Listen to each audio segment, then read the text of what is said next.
I was standing in the department head's office at Eastern Sea City's private hospital when everything spiraled. A thick stack of medical reports hit the desk with a heavy thunk, and department head Lin's face twisted in rage. Han Yunshi, Mr. Lee owns 40% of our hospital. You must treat his poisoning first, he barked. But I stayed calm, my hands tucked in the pockets of my coat. Mr. Lee's case isn't urgent. He's suffering from slow-acting snake venom. I won't skip others in line for him unless it's critical. My calm attitude only fueled his anger. This is soaring cloud conglomerate, he yelled, slamming his hands on the table. Sorry, but in my eyes, everyone deserves equal treatment, I replied firmly. Lin wasn't having it. Enough with your equality talk. There are only differences between men and women. Treat Mr. Lee now, or you're done in this field. His threat didn't scare me. I gave a polite smile. For me, there's only one difference whether I'll help someone or not, and I won't help him. With that, I turned and headed for the door, calm and graceful. But as I reached the exit, Lin snapped. Han Yunshi, stop, he shouted and hurled the reports at me. Pain shot through my head as the stack hit. Warmth trickled down my neck, and everything started to blur. Before I could react, my body gave out and everything went black. When I came to, strange sounds filled my ears, loud music, drums, and horns. I was inside a rocking sedan chair, darkness covering my eyes. Confused, I pulled off whatever was on my head and stared at it in disbelief, a bridal veil. I looked down at myself and froze. A phoenix coronet and embroidered cape adorned me, clothes fit for a bride. My head throbbed as unfamiliar memories flooded in. Somehow, I had time traveled. I was no longer in the hospital. I was in Tianning, a kingdom from 3,000 years ago. And not just anyone, I was now the daughter of the Han family matriarch, also named Han Yunshi. My mother's medical skills had once saved the former empress, earning me a betrothal to the Duke of Qin, Long Fei. But things hadn't gone as planned. I learned that my mother had died giving birth to me, and I had grown up known as a useless girl with no medical talent. The marriage to Long Fei was postponed so many times that it became a taboo subject until now. Apparently, the Duke of Qin had recently fallen out of favor with the emperor, who ordered the wedding to happen immediately. Today was my wedding day. Long Fei was no ordinary man. At just over 20 years old, he held the title of Duke of Qin and was the most powerful figure in Tianning after the emperor. Even though he didn't come to escort me, my journey through the city caused a sensation. As I tried to make sense of everything, the joyful music suddenly stopped, and the wedding nanny outside cried out in panic. Terrible, terrible. This is a big problem. It was supposed to be my wedding day, yet here I was, sitting inside a rocking sedan chair while the wedding nanny shouted in the streets. Terrible, terrible, she cried out, loud enough to draw a crowd. Was she doing this on purpose? I reached for the window curtain to peek outside but stopped myself. It wasn't proper for a bride to show her face before meeting her husband. I let out a sigh and stayed put, listening instead. We took the wrong path, the nanny wailed. At the fork, we should have gone right, but we went left. One of the sedan bearers grumbled. What's the big deal? This road still goes to the Duke of Qin's place. Another chimed in, Nanny Wang, you're the one who told us to go left. Don't say unlucky things on the wedding day. But Nanny Wang stomped her feet dramatically. It's bad. We'll be 2 hours late, and the bride will miss the auspicious hour. Everyone fell silent. Even now, people took auspicious hours seriously, and missing it wasn't something to take lightly. Should we turn back and take the right path? One bearer suggested. Nanny Wang's response was quick and harsh. Turn back? Never. That's bad luck. Are you trying to curse the bride to be divorced? I rolled my eyes inside the sedan. This old woman clearly wanted to sabotage things. There was no escort from the Duke of Qin's family, and not even the groom had shown up for the ceremony. They were setting me up to be blamed for whatever bad luck came in the future. A part of me wanted to jump out of the sedan and call off the wedding entirely. But I knew better. With enemies waiting for me on both sides, wolves in the Duke's house and tigers in my own family, I couldn't afford to act rashly. I had to play it safe. After all, it was the Empress Dowager who arranged this marriage and the Emperor himself who gave the order. I'd like to see the Duke's household try anything against me. After more discussion, the bearers decided to hurry along, running as if their lives depended on it. The jerking ride left me bouncing painfully inside the sedan, but even with their effort, we still arrived an hour late. When we finally reached the Duke of Qin's residence, the front gates were shut tight. Not a single decoration in sight, no sign that anyone was celebrating a wedding. It was as if they wanted to send a message loud and clear. I wasn't welcome here. Outside, the crowd whispered and snickered among themselves. I heard Han Yunshi is hideous. No wonder the Duke won't show his face, one said. Even the world's most beautiful women want to marry the Duke. What's Han Yunshi worth? Another added. She'll probably sleep in an empty room for the rest of her life. If this had been the old Han Yunshi, she would have cried from the shame. But not me. I wasn't that pitiful woman anymore. I ignored their gossip and touched the tumor on my face while sneaking a peek through the curtains.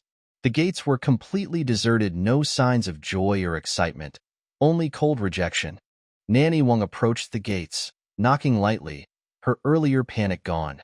She pasted on a fake smile and called out cheerfully, "The new bride is here. The new bride is here." After a moment, the side door creaked open, and an old servant appeared just inside, not even bothering to step out. With a look of disdain, he sneered. "The Grand Imperial Concubine says you've missed the auspicious hour. Come back tomorrow." And just like that, the door slammed shut in our faces with a loud paw. Silence fell around me, except for the occasional bursts of laughter from the crowd. They found it hilarious, a bride being told to come back tomorrow. I bet this had never happened before, and it likely wouldn't happen again. Even some of the people escorting me couldn't hold back their snickers. Inside the sedan, I narrowed my eyes. The Duke of Qin's household had gone too far. Nanny Wang came back looking miserable. Aya, how unlucky. I've never seen this in all my years as a wedding nanny. Let's go back quickly. As the bearers prepared to lift the sedan, I finally spoke. Hold it. The crowd hushed, startled. Who just spoke? They looked around, but no one could believe it was me, Han Yunshi, the so-called timid and useless bride. Nanny Wang, I said calmly, though my voice carried a firm edge, please ask what time we should return tomorrow. The crowd gasped, their disbelief palpable. Instead of crying quietly like they expected, I was speaking up boldly too. I heard their murmurs. Was this really Han Yunshi? Nanny Wang, are you stalling? Or do you want me to report that you took the wrong path? I added, making my voice sharper. The nanny flinched. She wasn't expecting this. She knew full well that following the wrong route had been a deliberate plan from the Duke's household, but if the Han family caught wind of it, she'd be in trouble. The Grand Imperial Concubine wouldn't protect her from that mess. Yes, I'll ask right away, she stammered. She rushed to the gate, knocking harder this time. The same old gatekeeper peeked out, annoyed. Didn't we tell you to come back tomorrow? The bride asks what time tomorrow, Nanny Wang said, putting on her sweetest voice. The gatekeeper raised his brows, clearly amused. Interesting bride. Wait here. Inside the Duke's estate, Grand Imperial Concubine E was playing mahjong, surrounded by noble wives. She didn't care one bit about me or the wedding. Since the emperor took power, most of the former emperor's wives were killed or banished, but the concubine had managed to keep her status intact. Now, she lived comfortably in her son's estate.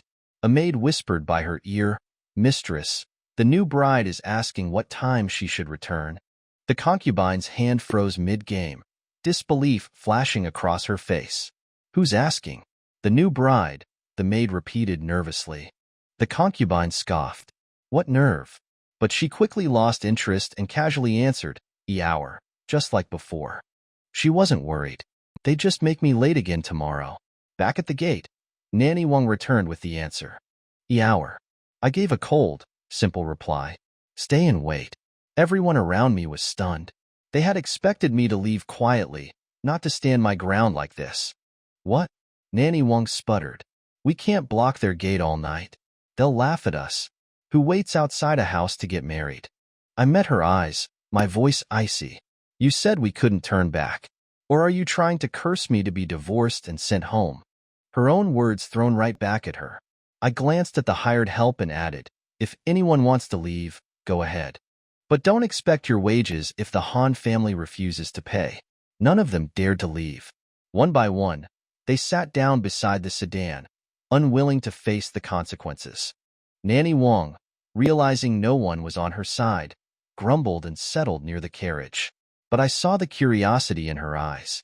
She couldn't resist the urge to peek inside, desperate to see if I was really the ugly, timid girl from the rumors. Hesitating only for a moment, she reached out her hand, trembling slightly.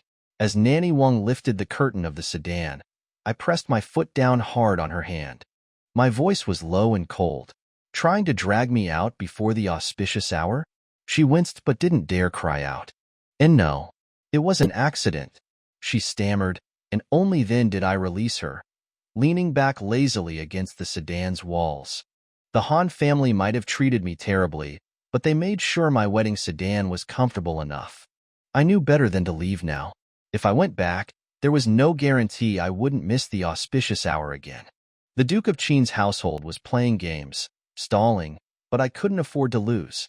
If I didn't cross those gates today or tomorrow, when blame came down, it would fall on me. I closed my eyes, knowing that the Imperial Palace was already keeping an eye on this situation. Eventually, they'd have to let me in. I shifted into a more comfortable position and drifted off to sleep. Inside the Duke of Qin's residence, Grand Concubine Yi was anything but calm. She rushed to the side door, her face pale as she peeked through the cracks to see the red bridal sedan still waiting at the gate. Her adopted daughter, Murong Wanru, stood anxiously by her side. Mu Fei, this Han Yunxi is behaving strangely.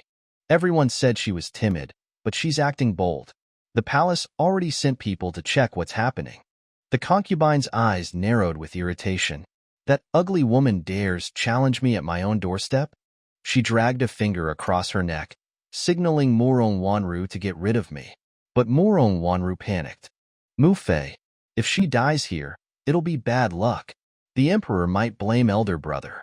Concubine sighed, realizing that killing me wouldn't be worth the trouble. Too many people were watching, and it would be hard to explain a death at their gates. Fine, she muttered bitterly. Let her stay if she wants. I'll see how long she lasts. Murong Wanru's eyes gleamed with satisfaction. She had hoped for me to enter the Duke's household all along. Concubine Yi wanted to marry her off to the Duke of Qin, but because of her low status, she could only be a secondary concubine. I was nothing more than a pawn, ugly, unwanted, and sent here to embarrass the Duke. Both the concubine and the Duke would despise me, leaving me powerless and alone. If everything went her way, Murong Wanru's dream might come true. If I ended up gone, the position of the Duke's wife would open up, just waiting for her.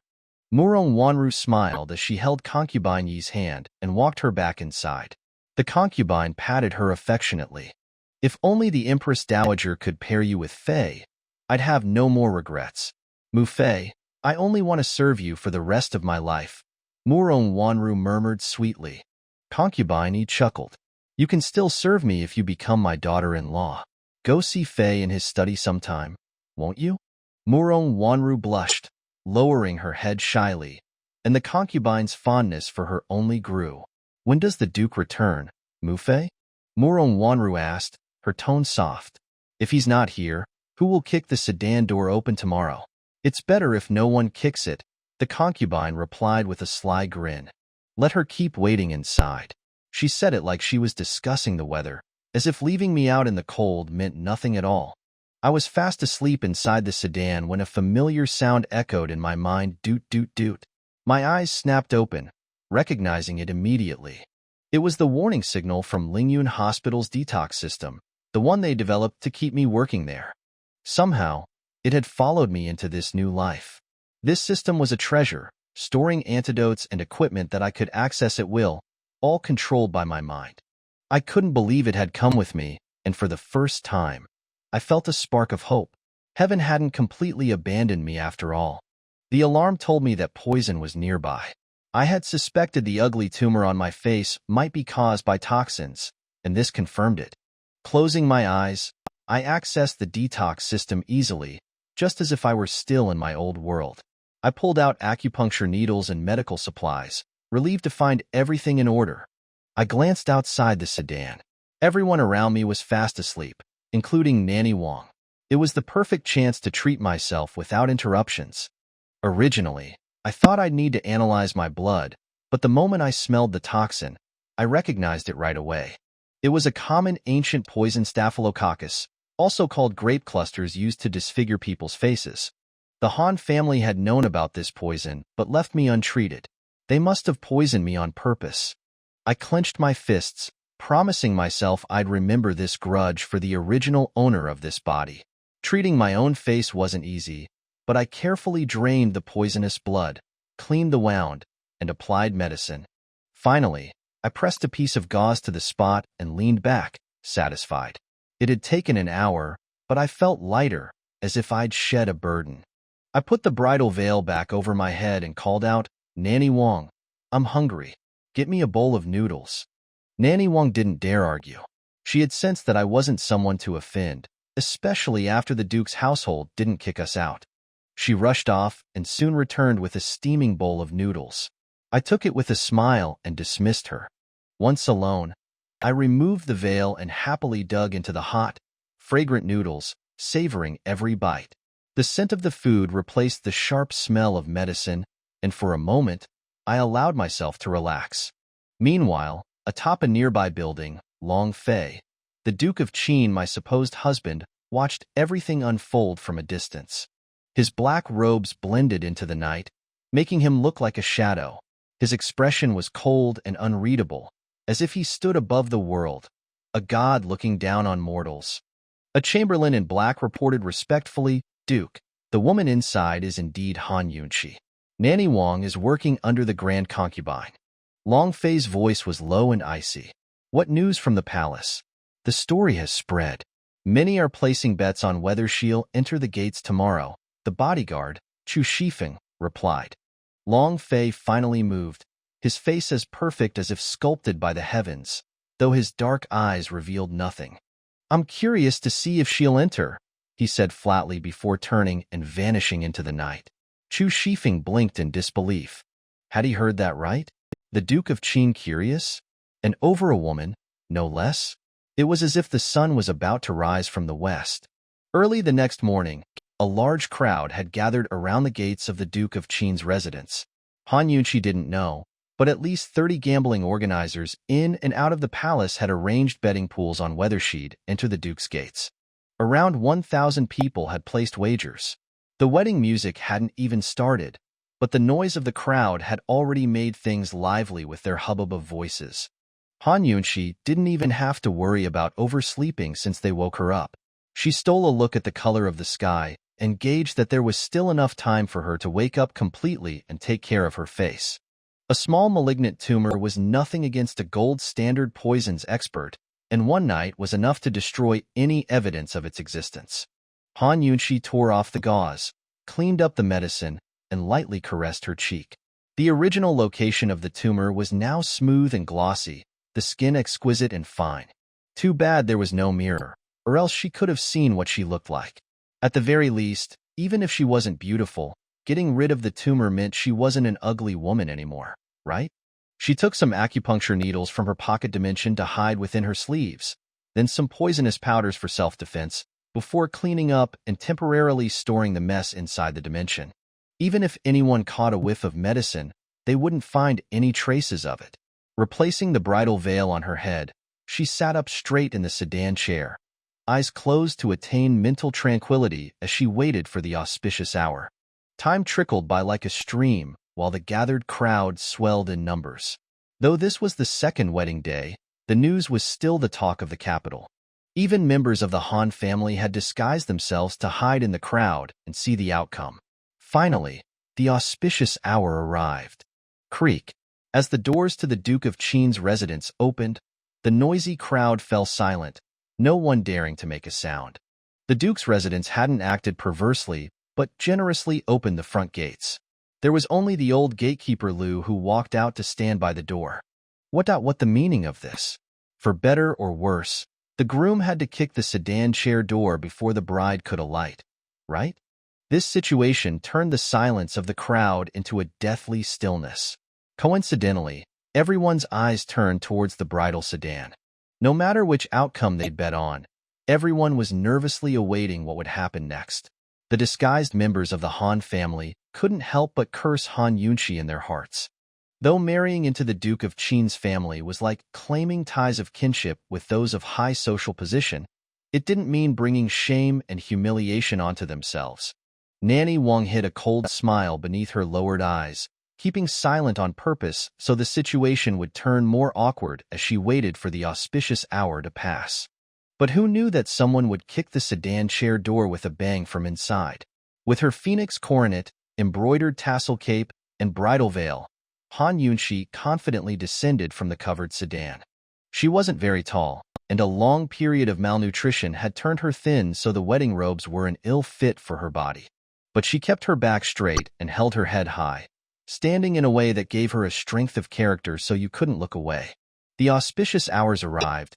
"Why isn't there any wedding music?" she asked in a loud voice. When those words came out, the crowd finally recovered and realized what had happened. Heavens! The bride had actually kicked her own door and left the sedan. How could it be like this?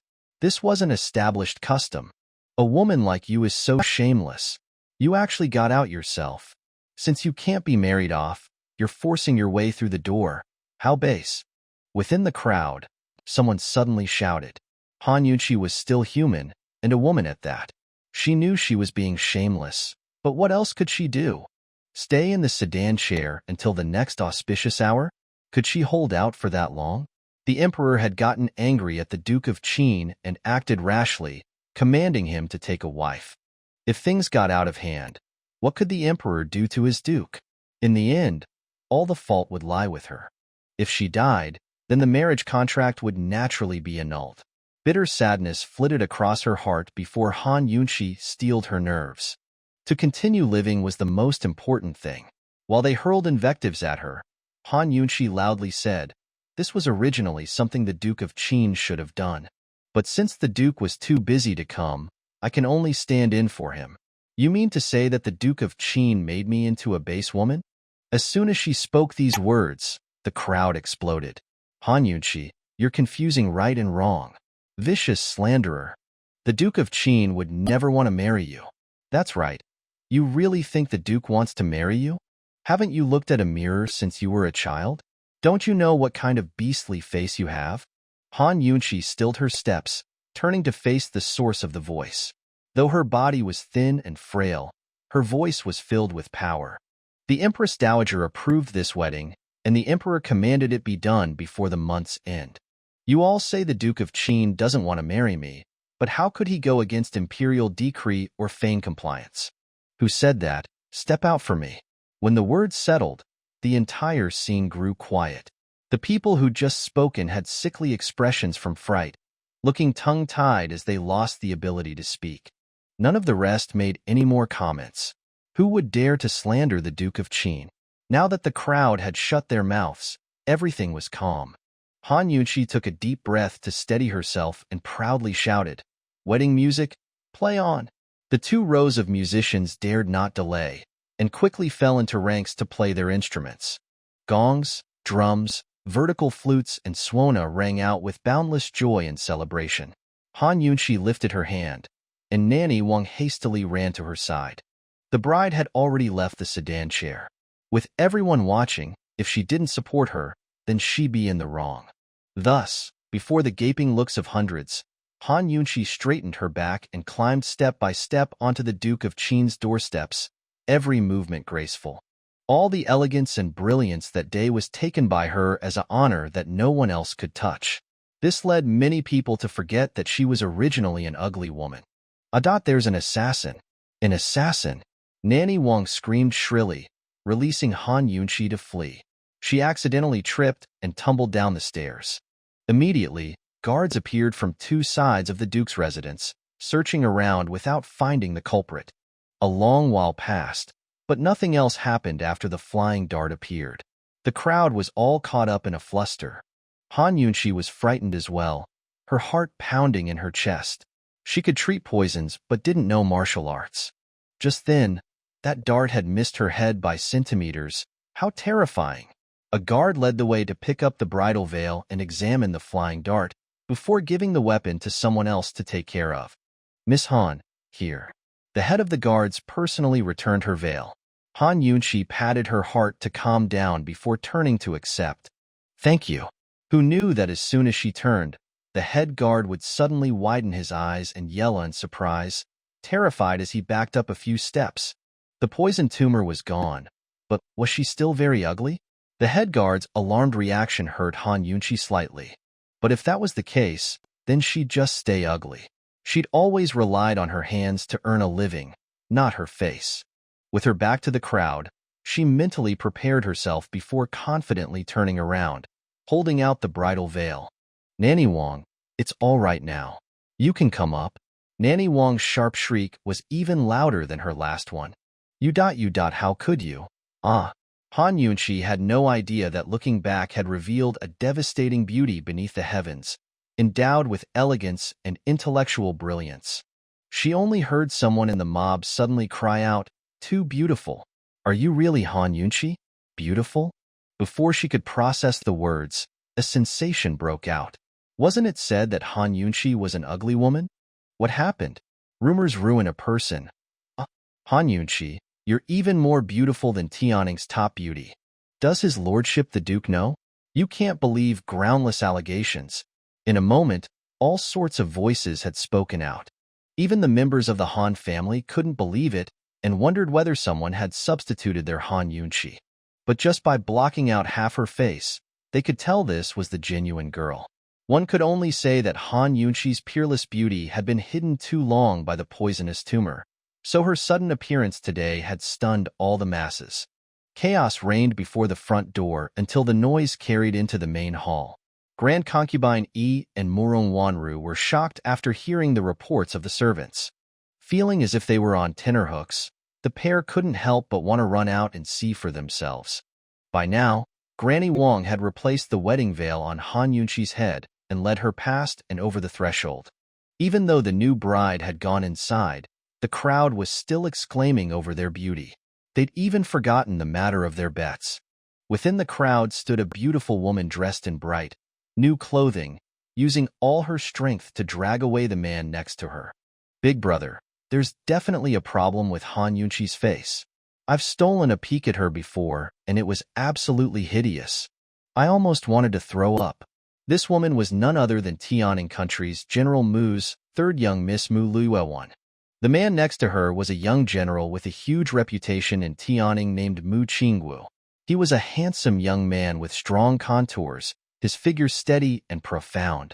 Though he wasn't wearing armor today, there was still the powerful aura of a commander-in-chief about him, and his bright, piercing eyes shone with an upright light. The dart from beforehand had been shot by Mu Luiwe. She was one of the Duke of Qin's steadfast admirers, and like all his admirers, particularly disliked Han Yunqi. Her original intention was to humiliate the woman in public, but who knew she'd end up helping her instead? Irritated by his sister's complaints, Mu Qingwu grabbed Liu Yue's wrist and spoke in a stern voice. "Is this a place for you to act so wildly? Hurry up and go home." He hadn't been interested in the proceedings here, but the new bride's courage had drew him into lingering for a look. Who knew that there was still someone with a spine in this capital of weak-willed sissies, and a woman at that? Mu Luiwe was long accustomed to her brother's rough manners and grabbed his hands, acting like a spoiled child. "Big brother, there's definitely something wrong with that woman. Even if she has problems, it's none of your business. Go home," Mu Qingwu commanded. "There's no common language with you." Mu Luiwe pursed her lips but was lazy to say any more. She decided that she needed to find some more helpers and investigate whether this Han Yunqi was a fake. The bride had crossed the threshold, but without a groom, how could she do the traditional 3 bows? Granny Wang listened to Grand Concubine Yi's orders and sent her off to the nuptial chambers. "Is she really that beautiful?" Grand Concubine Yi asked, her face full of doubt. "Grand Imperial Concubine, your servant saw it with her own eyes. It's the absolute truth. I don't know where these groundless rumors came from to call such a beauty an ugly hag." "Impossible." Grand Concubine Yi sat up straight. "I've seen her when she was young. She had a large scar on the right side of her face." Grand Imperial Concubine. You'll get to see the bride when she comes to pay her respects tomorrow. How would your servant dare to trick you? The Han family is renowned for their medical skills, so perhaps they've finally cured her. Granny Wang could only try to explain things this way. Grand Concubine impatiently waved her hand, awarding Granny Wang some money before letting her go. Mufei, this is great news. It's better if she looks pretty, or else we'd completely lose face for the Duke of Qin by letting her in today, even though the Empress Dowager forced elder brother's hand. Isn't it better that she didn't shame us? Murong Wanru chirped happily. Grand Concubine, he was a little appeased by the fact that Han Yunshi was beautiful, but hearing the words Empress Dowager put her back in a foul mood. She coldly replied, the Empress Dowager forced the daughter of her lifesaver on my son. What else would this be, if not humiliation? So what if she's beautiful? Murong Wanru had no choice but to heave a sigh. If her mother hadn't saved the Empress back then now. Murong Wanru didn't have to finish the sentence, but even an idiot knew that if that incident hadn't happened, even the fate of current emperor might have changed. Han Yunshi's mother saved the Empress Dowager's life back then, changing the lives of an entire generation. Enough of that. I don't covet that position. I'm already plenty satisfied with Fei as a son. You can leave now. Grand Concubine rubbed her forehead as she spoke. Yes, Wanru said too much. Murong Wanru retreated meekly. As soon as she went out the door, she headed towards the Duke of Qin's hibiscus courtyard, but stopped just short of the door. She was very clear that Long Fei's private quarters lay beyond the doorway, and he resented others casually entering his space. Even a foster sister like herself was no exception. But that Han Yunshi had openly entered them under the title of his official wife. After thinking for a bit, Murong Wanru couldn't help but clench her fists. She couldn't help but muse that Han Yunshi would be chased out of the household as soon as Long Fei returned. Han Yunshi had no idea about the particulars of this hibiscus courtyard. In the end, she ending up sitting on the bed, waiting for half of the day for nobody. She actually dared to lift the wedding veil and stood up to stretch, before deciding to take off the phoenix wedding coronet. Immediately, it felt as if a heavy weight had been lifted off her head, making things much more comfortable. The first thing she wanted to do was check a mirror because she had no idea what she looked like to startle all the people outside. The nefarious culprit that had tried to incriminate her with the stealthy dart only put her in spotlight instead. That person must be very gloomy now, right? Han Yunshi was in a good mood as she casually sat in front of a mirror, only to be stunned by her own reflection. Her reflection was similar in spirit to her own face, but the shape, skin color, and features were far more attractive.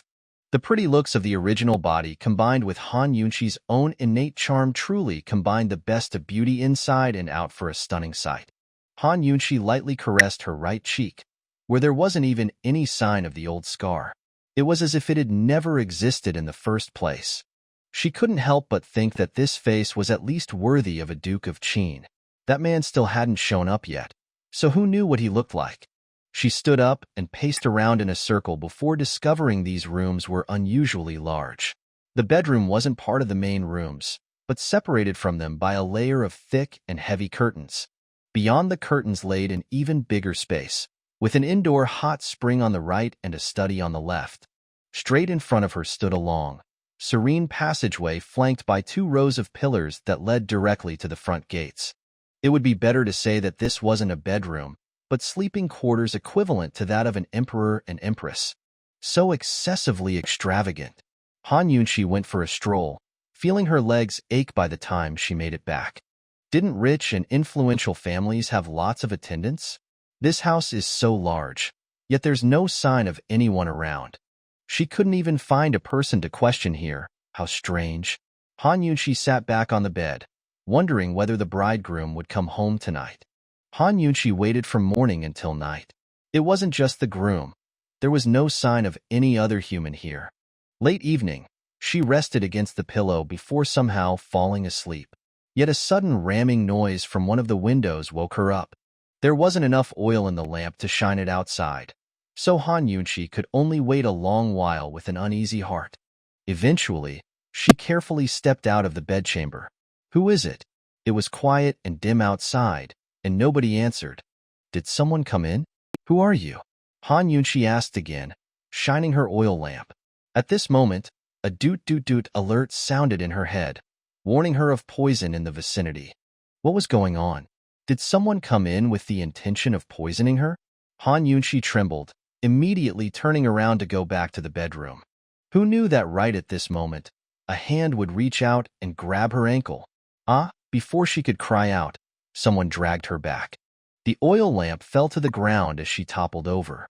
But she couldn't worry over such things. She was too busy trying to kick aside the hand. Unexpectedly, her foot came in contact with a man's chest, filling the room with the stench of blood. If you want to live, then don't move, a cold male voice spoke, chilling the room. Han Yunqi suddenly grew still because the icy edge of a sword was resting against her body. This guy seemed to be injured, not only that, but poisoned as well. Was he an assassin? Their surroundings were very quiet, enough to hear the man's heavy breathing. After sensing no reaction from him for a while, Han Yunqi asked timidly, "Hey, are you here to assassinate the Duke of Qin?" The man didn't reply. "The Duke of Qin isn't here. I don't think he'll return for at least a year. Why don't you let me go and I'll pretend none of this ever happened, okay?"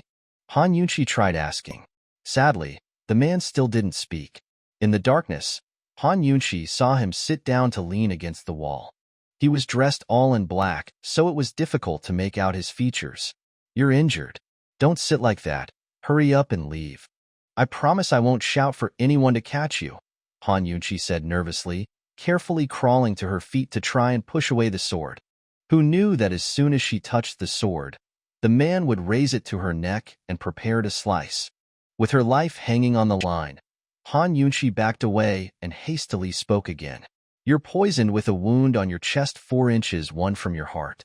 It's snake poison that set in an hour ago, not from a direct bite, but extracted venom. You have labored breathing and slowed heartbeat because this poison is designed to injure the heart. The flare-ups will happen very quickly, so for you to last an hour is already your limit." Han Yunqi spoke everything in one breath according to the conclusion she'd drawn from the detoxification system. Even now, the tip of the man's blade was still resting by her throat, and the slow trickle of blood down her neck was making her heart pound. But the fact that the man hadn't moved his weapon any further proved that Han Yunqi's words were on point. In the ensuing silence, cold air flowed in to fill the tense scene. Swallowing her saliva, Han Yunqi mustered up the nerve to speak. "I can help you get rid of the poison. If I can't, it won't be too late to kill me then." After that, she didn't dare to speak again, trembling with fear where she stood.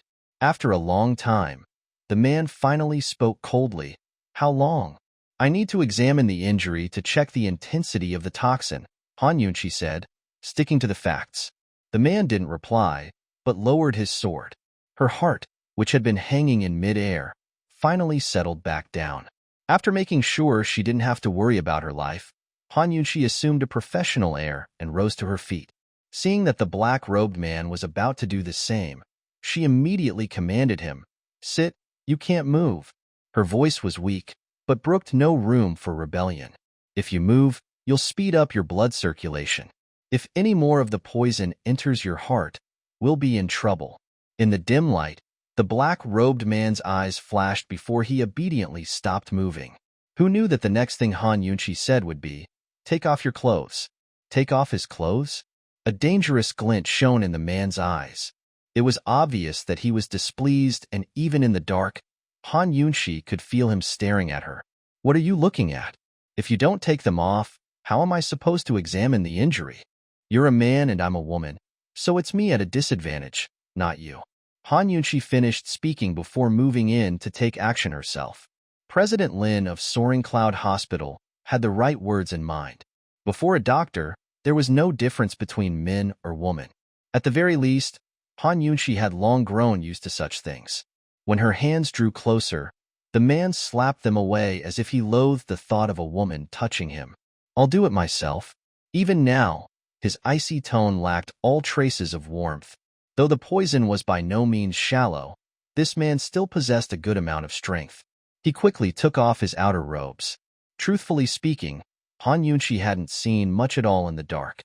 Since the human body didn't vary much, She could find its major acupuncture points with her eyes closed, and inserted 2 needles and acupoints by his heart to stop the progress of the poison.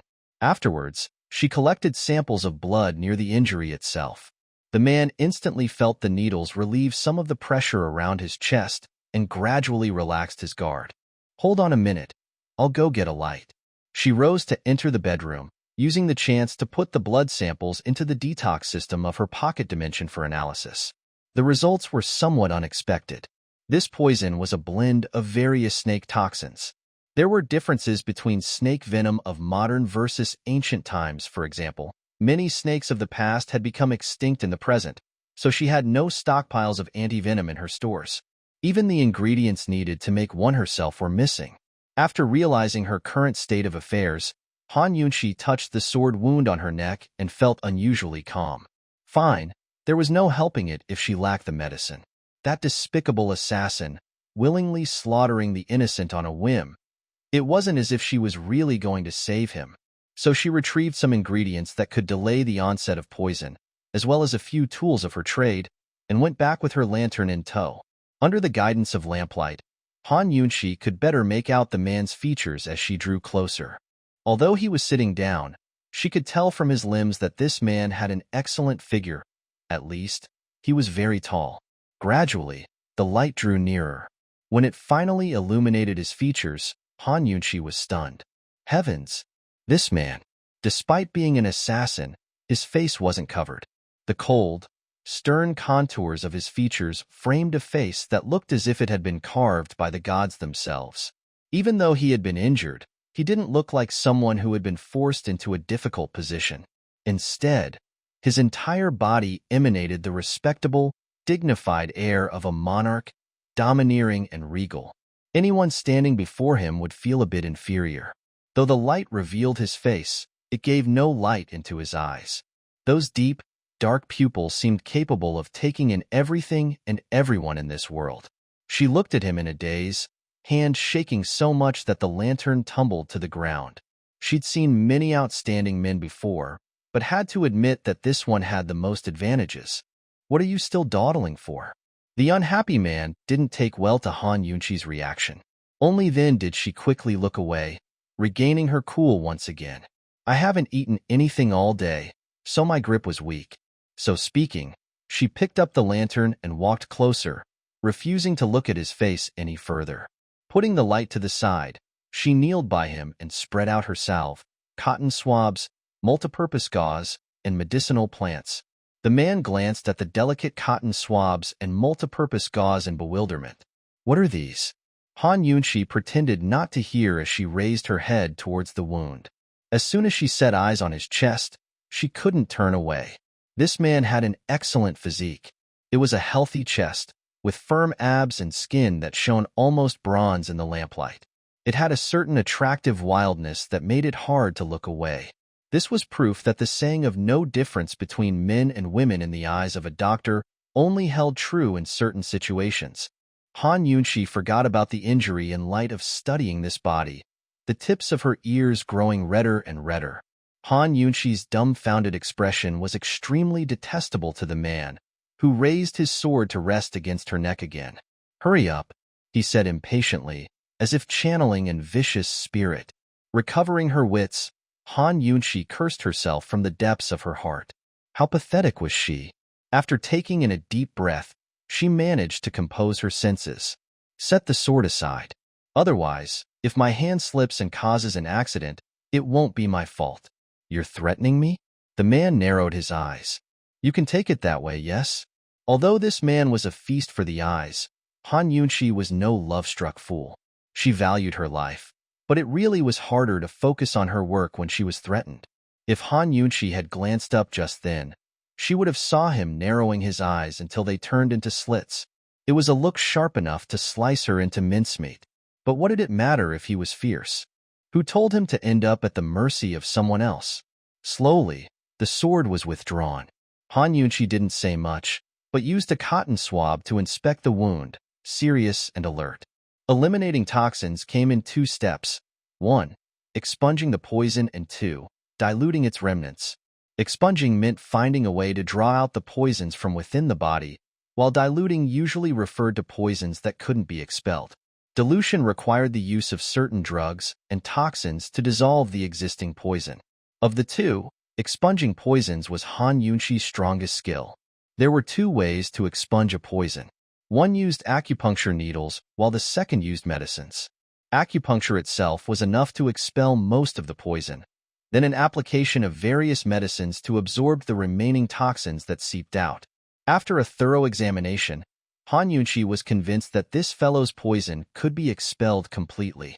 It was only a pity she didn't have all the ingredients she needed. Without uttering a sound, she extracted her acupuncture needles. Different sections of the body corresponded to different poisons and acupoints. An ordinary doctor might need some time to find them, but it was a simple task for her. "It's going to hurt. Bear with it." The man didn't reply, but looked at her from beneath hooded eyes. Han Yunqi was supposed to be an ugly woman. So how did her looks rival the entire capitals to stun the populace? She was supposed to be weak and cowardly. So what was this courage and imposing manner in the face of danger? She was clearly the useless young miss of the Han family. So why were her acupuncture skills so exquisite? Han Yunqi had no idea of the man's suspicions because she was busy looking for acupoints. Her delicate brows knitted in concentration as she searched, emanating a thoroughly serious and professional air.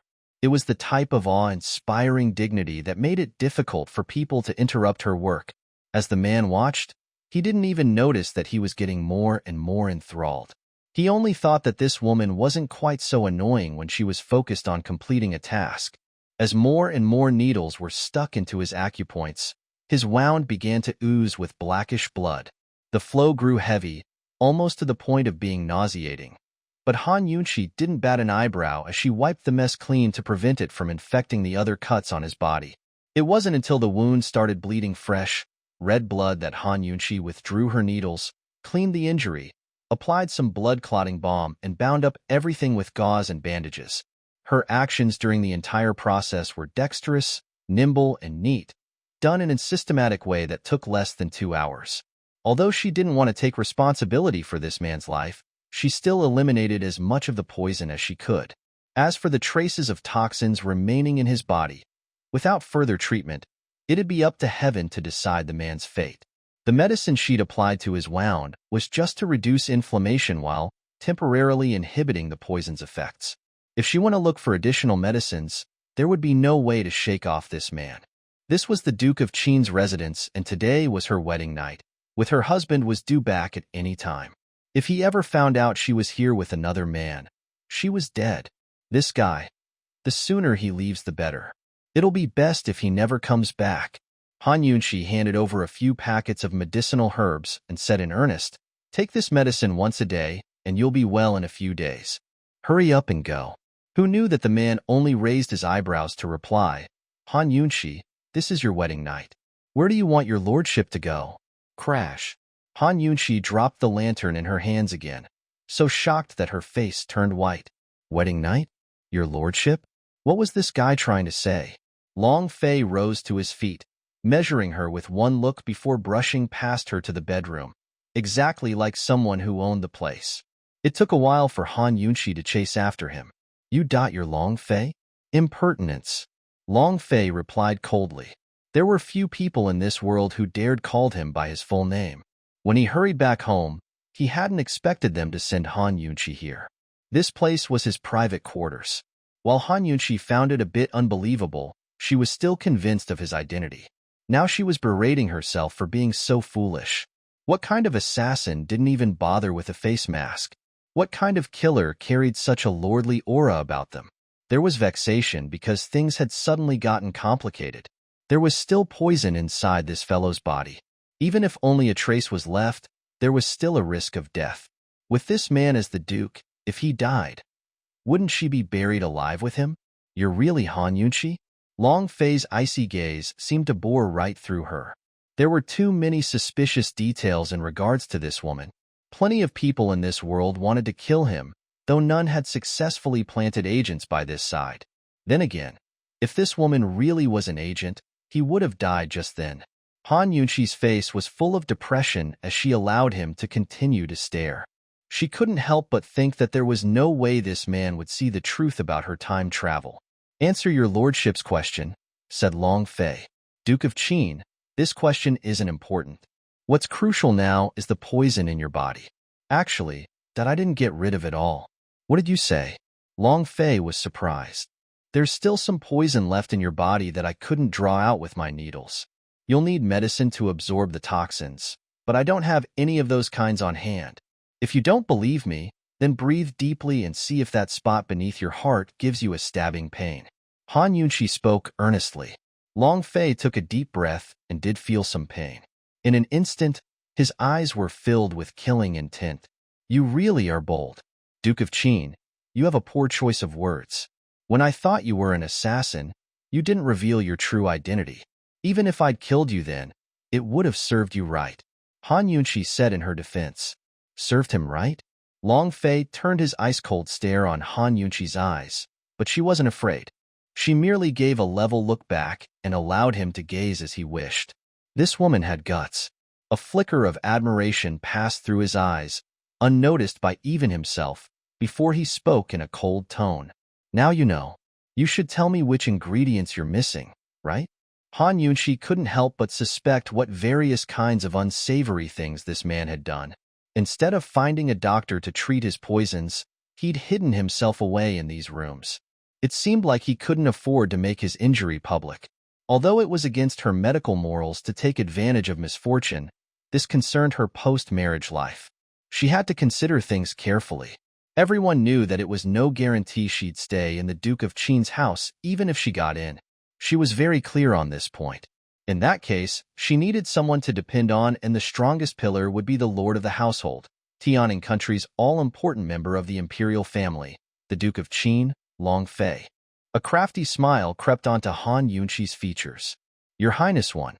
Actually, the medicine I gave you now can still hold back the poison for 10 days. So?" Long Fei stared at her as before, the pupils filled with endless ice. Han Yunqi adopted an innocent, timid manner as she spoke pathetically. "Tomorrow when I serve tea to the Grand Imperial Concubine and pay my respects in court, could your Highness accompany me as well?" The first day after the wedding, the bride had to serve tea to the elders in her new family. As long as this fellow agreed to go with her, then it'd mean he accepted her as his Wang Fei one. With his recognition, her life in the household would be much less difficult. "And if his lordship isn't willing?" Long Fei asked coldly.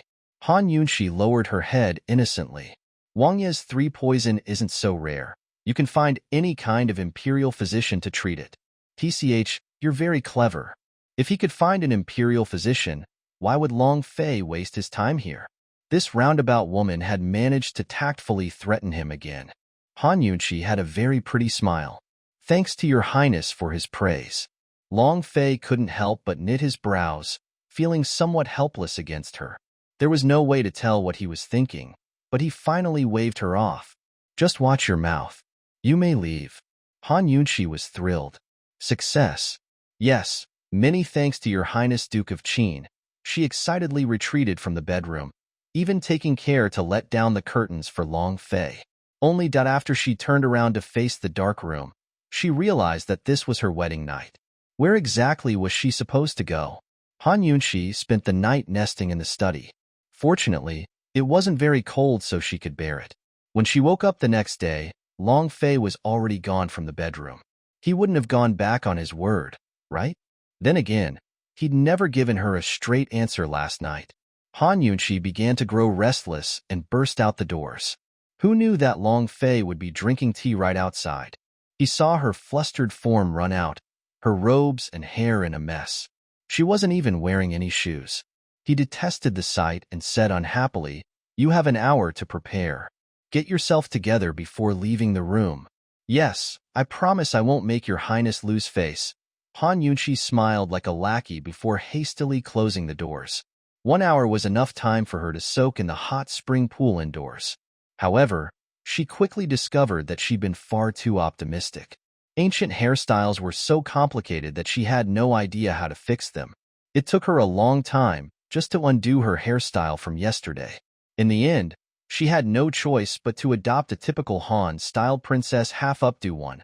spending 3 to 7 minutes just fixing her bangs. She wanted to find some hair accessories, but the dowry that came with her wedding were all substandard goods. Han Yunchi was very clear that she'd lose face both for herself and the Duke of Qin's household if she wore those things. Forget it, she wasn't skilled at pinning them anyways, so she might as well wear no ornaments at all. Han Yunchi was right on time as she opened the doors again. She was wearing a draping, ice blue dress that highlighted the freshness of her white skin. The simplicity of the outfit complemented her unadorned hair. Even though she had no precious jewelry to enhance her appearance, the overall effect was quiet and exquisite, a refined beauty that brightened one's eyes.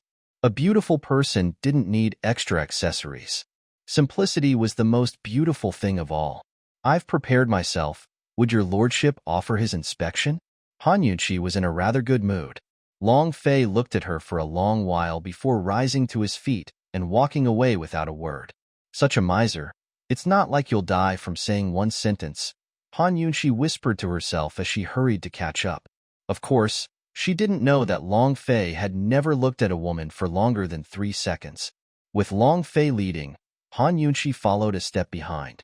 Yesterday, she hadn't seen clearly because the wedding veil was over her head, but now she discovered that this hibiscus courtyard was filled with flowers and plants, and even a man-made brook complete with a grove of bamboo. It was a secluded and peaceful place that exuded refinement, almost like a hermit's home. They met no servants during their entire trek until they reached the main courtyard, where an old mama too stood dressed in the colors of Grand Concubine Yi's people. The old mama was clearly surprised to see Long Fei, and it took a few moments until her shock wore off to hastily greet him. This elderly servant greets your highness Duke of Qin. Long Fei ignored her and kept walking. Though Han Yunchi was now his Wang Fei, she had no aspirations of people paying her respects. She copied Long Fei and kept going as if nobody was there. Only, the old mama barred her way with a stiff tone. Esteemed Wang Fei, it's custom for the Grand Imperial Concubine to inspect for the drop of blood on the handkerchief. It also needs to be delivered to the palace for the Empress Dowager's inspection. Not every woman bled after their first time. So imagine how many innocents had been killed by this very cloth. The first choice would make her a laughingstock and lose her status in the house. The second would grant her a death sentence and tangle up the fates of the entire Han family.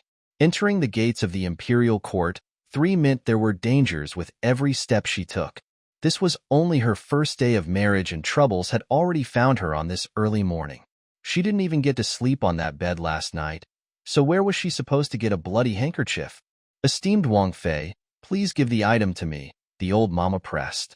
Seeing Long Fei's unmoving form, Han Yunchi had a moment of hesitation. Well, since things were already so troublesome, she might as well risk it all. Thus she lowered her head, adopting a shy expression as she asked, Your Highness, that thing's with you, right? The blood-stained handkerchief was with the Duke of Qin? What kind of joke was this? Nobody knew when the Duke of Qin had returned last night. It was already inconceivable that he hadn't chased this woman out of the hibiscus courtyard. To walk together with her like this, she guessed he was there to pay respects to his elders. How could he and this woman do this and that and bring the blood-stained handkerchief with him? This woman had to be lying. But how did she dare in front of the Duke of Qin? Was she looking to die? The old mama's thoughts were all in a knot. She wanted to ask but dared not speak, only waited for the Duke of Qin's reply. Long Fei only threw them a weight, before walking back by himself. To get the evidence? The old mama couldn't help but cover her mouth and steal a glance at Morong Wanru, who was spying on them from a distance. Han Yunchi curiously followed her gaze, but saw nobody there. You doubt the two of you. The old mama was extremely shaken. The way she was acting, it was as if she was watching an adulterous couple instead. Han Yunchi rolled her eyes before leaning against a bamboo fence to wait. Actually, she wasn't confident either. Heaven only knows if Long Fei would really bring back a cloth with blood on it. Last night she only made sure he'd accompany her to pay respects, but forgot all about this thorn. If there wasn't a drop of blood on the handkerchief, then him coming with her would still be pointless. Only something like that could prove he accepted her. Although she knew something like that was impossible, it was hard to accept that truth. Han Yunqi still held on to that tiny bit of hope since she'd already married him. Long Fei, we were married because of the Emperor's orders, not because I insisted. If you can't defy the Emperor, could you not put all the pressure on my shoulders, please?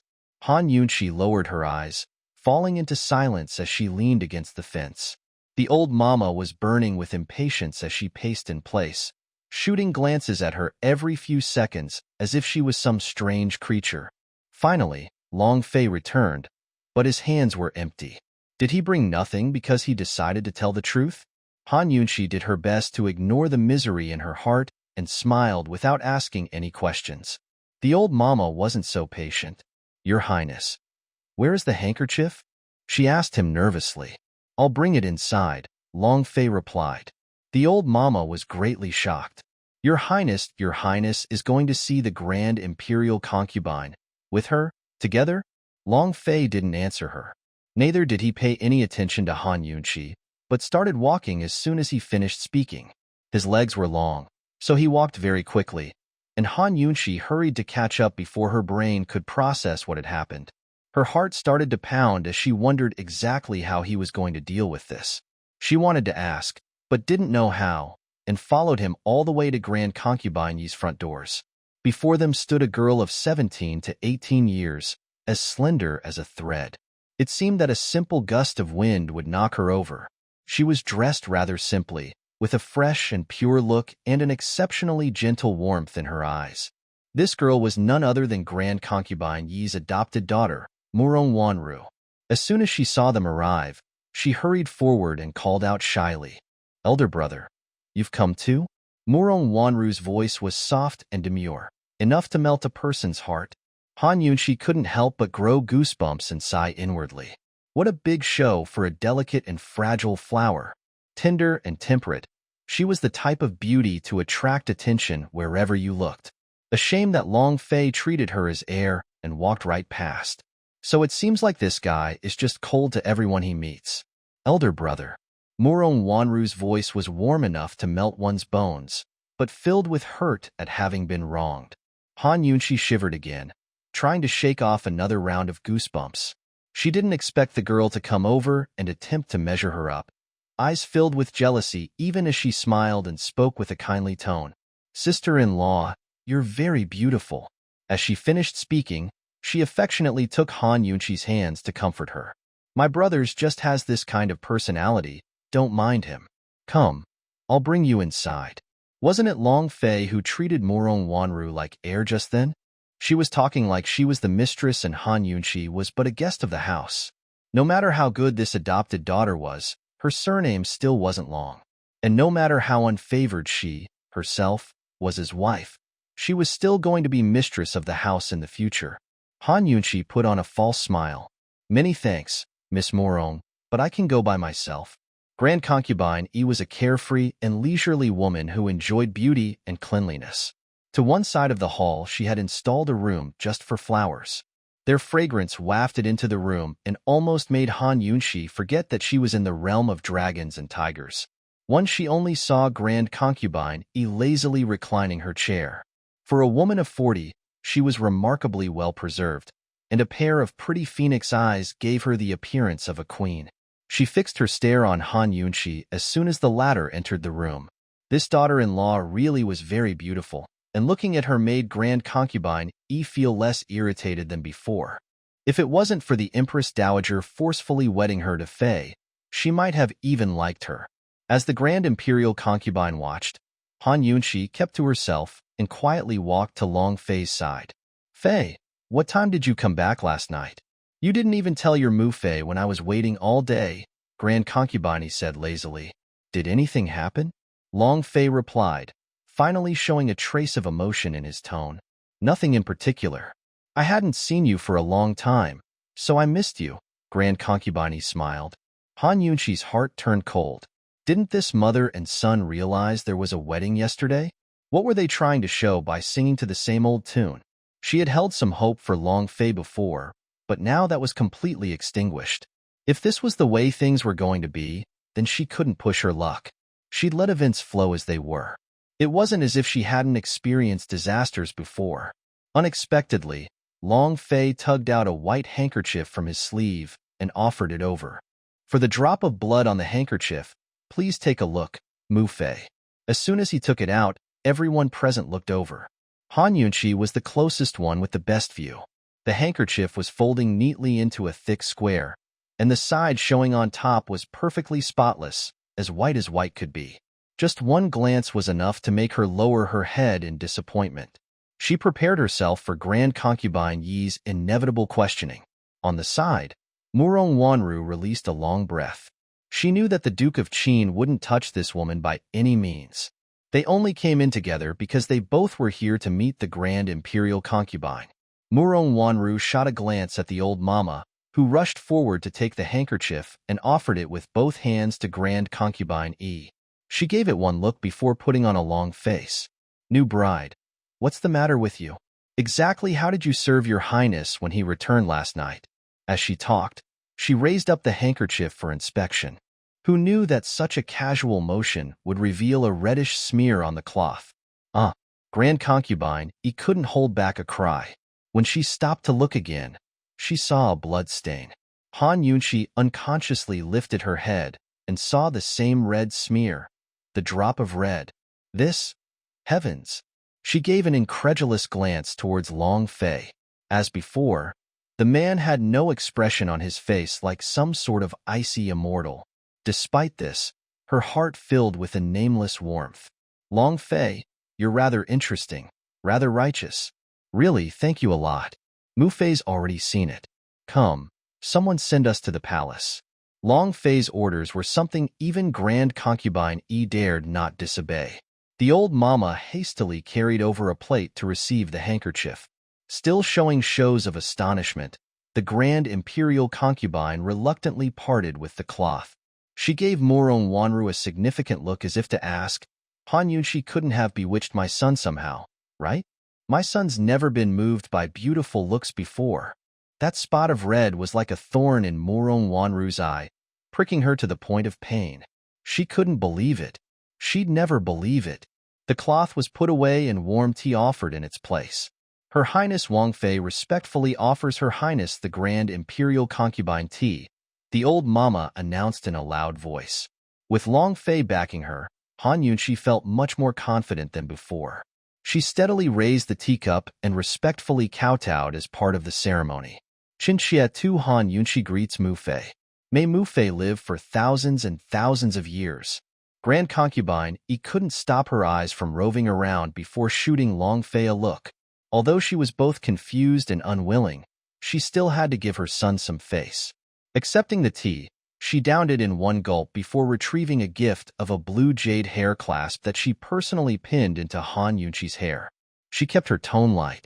This one has no particular tasks for you. Just remember this one thing. No matter what you say or what you do, don't lose face for this one or His Highness. Yes, Chunxia will remember this in her heart. Han Yunqi replied sincerely. You may rise, Grand Concubine, he said, waving a hand for Wanru to come over. Wanru, you're a junior member of this family. Come serve your sister-in-law a cup of tea. Yes. Murong Wanru obediently followed those words, looking a little bit pitiable as if someone had bullied her. She lifted a cup of hot tea and walked slowly towards Han Yunqi, her weak and delicate gaze hiding a bitter resentment. Sister-in-law, drink some tea. Murong Wanru used both hands to hand her the teacup, her movements slight and delicate. She looked every inch the warm and cute little sister. Doot-doot-doot, doot-doot-doot. The detoxification system had been sounding its alarm for quite a while, almost enough to split Han Yunqi's head open. This tea was poisoned.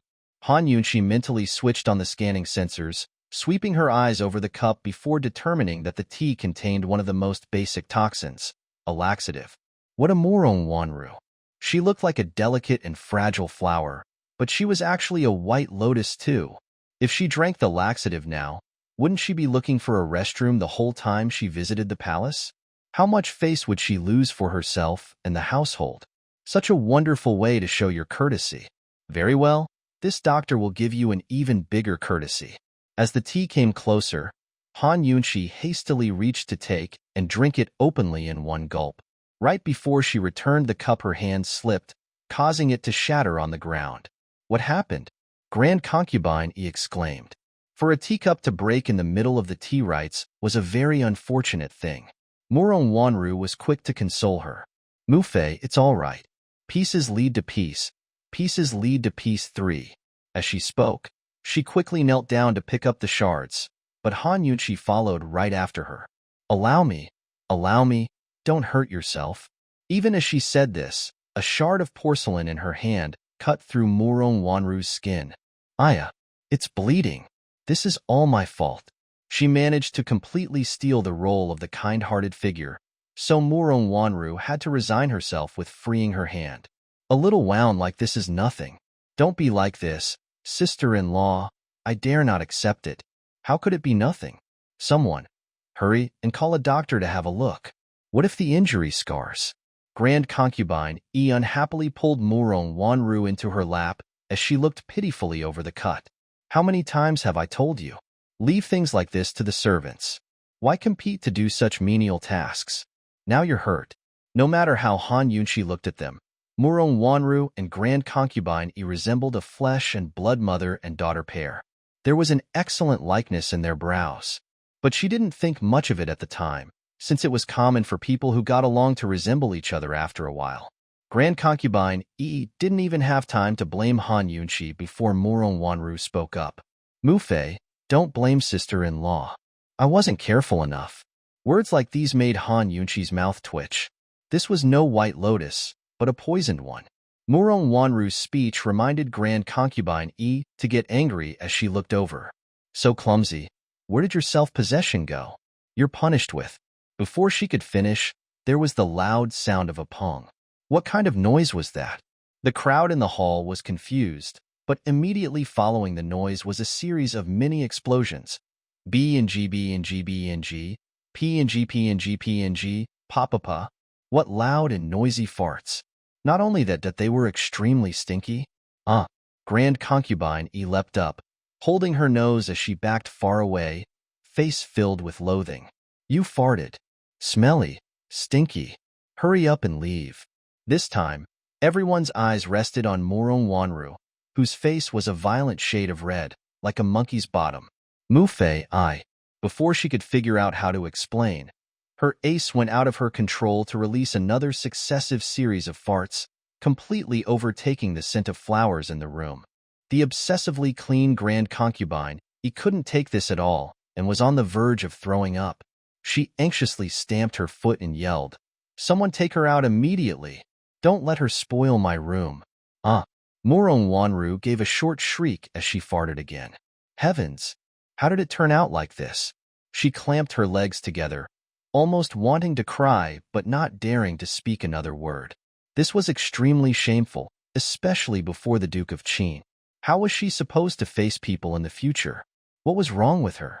2 servant girls prepared to pull her away, but suddenly another pong released a splatter of excrement. Immediately afterwards, the successive explosions were like a flowing, rushing river that completely stained her pants. Hhhhh. Grand Concubine, couldn't take it anymore and ran out screeching. A disgusting stench filled the room. With Grand Concubine gone, everyone else followed suit to flee too. There was only Murong Wanru left in the room, crying as she continued to go on as before. How did it turn out this way? So shameful. How was she supposed to face people in the future? Who was going to tell her what was the matter? She clearly meant to drug Han Yunchi with a slow-acting laxative. Sitting in a nest of her own filth, Murong Wanru could neither rise from her seat or stay in place. She was completely at a loss. Who could save her? Han Yunchi followed Long Fei out the door before she released a snort and laughed. When she casually turned back, she saw him staring at her. She suppressed her smile and covered her nose with her hands. Your Highness, it smells. Let's hurry on to the palace. You directly poisoned her wound, so it would take effect faster? Long Fei asked in a low voice. How could that be possible? Your Highness shouldn't make false accusations. Han Yunchi's eyes curved into crescent moons as she smiled a very pretty smile. Before getting onto the carriage, Han Yunchi took an antidote. The common antidotes and poisons she always carried along were especially useful today. The ancients were actually quite vicious with their poisons. A majority of modern toxins were man-made, but ancient poisons came from things like flowers or plant stems. She sat in the same carriage as His Highness, the Duke of Qin, on the way to the palace while he kept his eyes closed, allowing Han Yunshi to unconsciously steal peeks at him. A better look at this man made her realize his face was even prettier than last night. This was especially true when he was calm, because then he resembled the statue of some reverent and untouchable god. A drop of red on the handkerchief might not have meant much to him, but it decided the course of her entire life. Although they'd made a deal beforehand, Han Yunshi was still grateful from the bottom of her heart. She, of course, had no idea of the betting pools placed around her final fate within the palace. Many people lost their money because of her, so she'd offended quite a few parties. Originally, she thought they were just going to see the Empress Dowager, but she spotted a room full of people, specifically women, as soon as they arrived. Though the place was quiet, there were still pairs of cold eyes looking her way like a host of arrows in scorn, disdain, contempt, and resentment. A glare couldn't kill a person, but it could certainly scare them to death. Han Yunshi sighed a little in her heart. What, exactly, had she done wrong to be so disliked?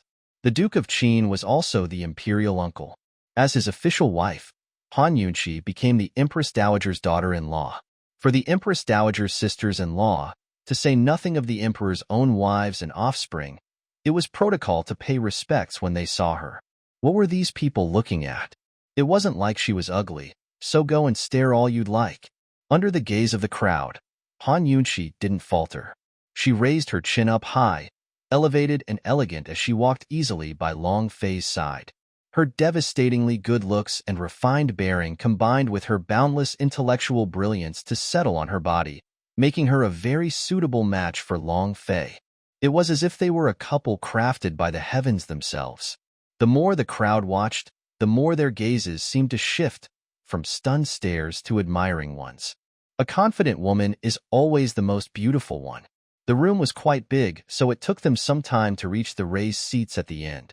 Seeing the Empress Dowager, Han Yunshi realized how young Grand Concubine Yi really was.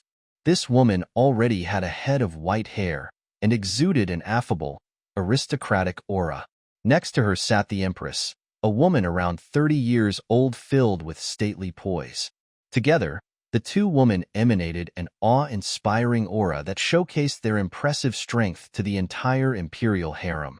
Akin, one wishes good health for the imperial mother and 10,000 blessings for elder sister-in-law. Long Fei greeted them formally. Han Yunshi rose to follow. Chunxia, one wishes good health for the imperial mother and 10,000 blessings for elder sister-in-law. As long as you two can be a good couple, I will have good health. Hurry and rise, someone. Bring over some seats. The Empress Dowager was in a good mood as she smiled kindly. As soon as they straightened, the concubines flanking both sides behind them all stood up to pay their respects. We wish peace for your Highness Duke of Qin and 10,000 blessings for Qin Wangfei III. The importance of men revealed itself now. The reputation of the wife rested on that of her husband, wouldn't you say? Han Yunshi was preparing to sit down when the Empress Dowager called on her. Yunshi, hurry and come over, let me have a good look at you. With such an intimate address, Han Yunshi finally remembered that it was her mother who once saved the Empress Dowager's life. That was the reason she was arranged to marry Long Fei. Except, respected Empress Dowager, was it really appropriate for you to play matchmaker between your savior's daughter and your enemy's son?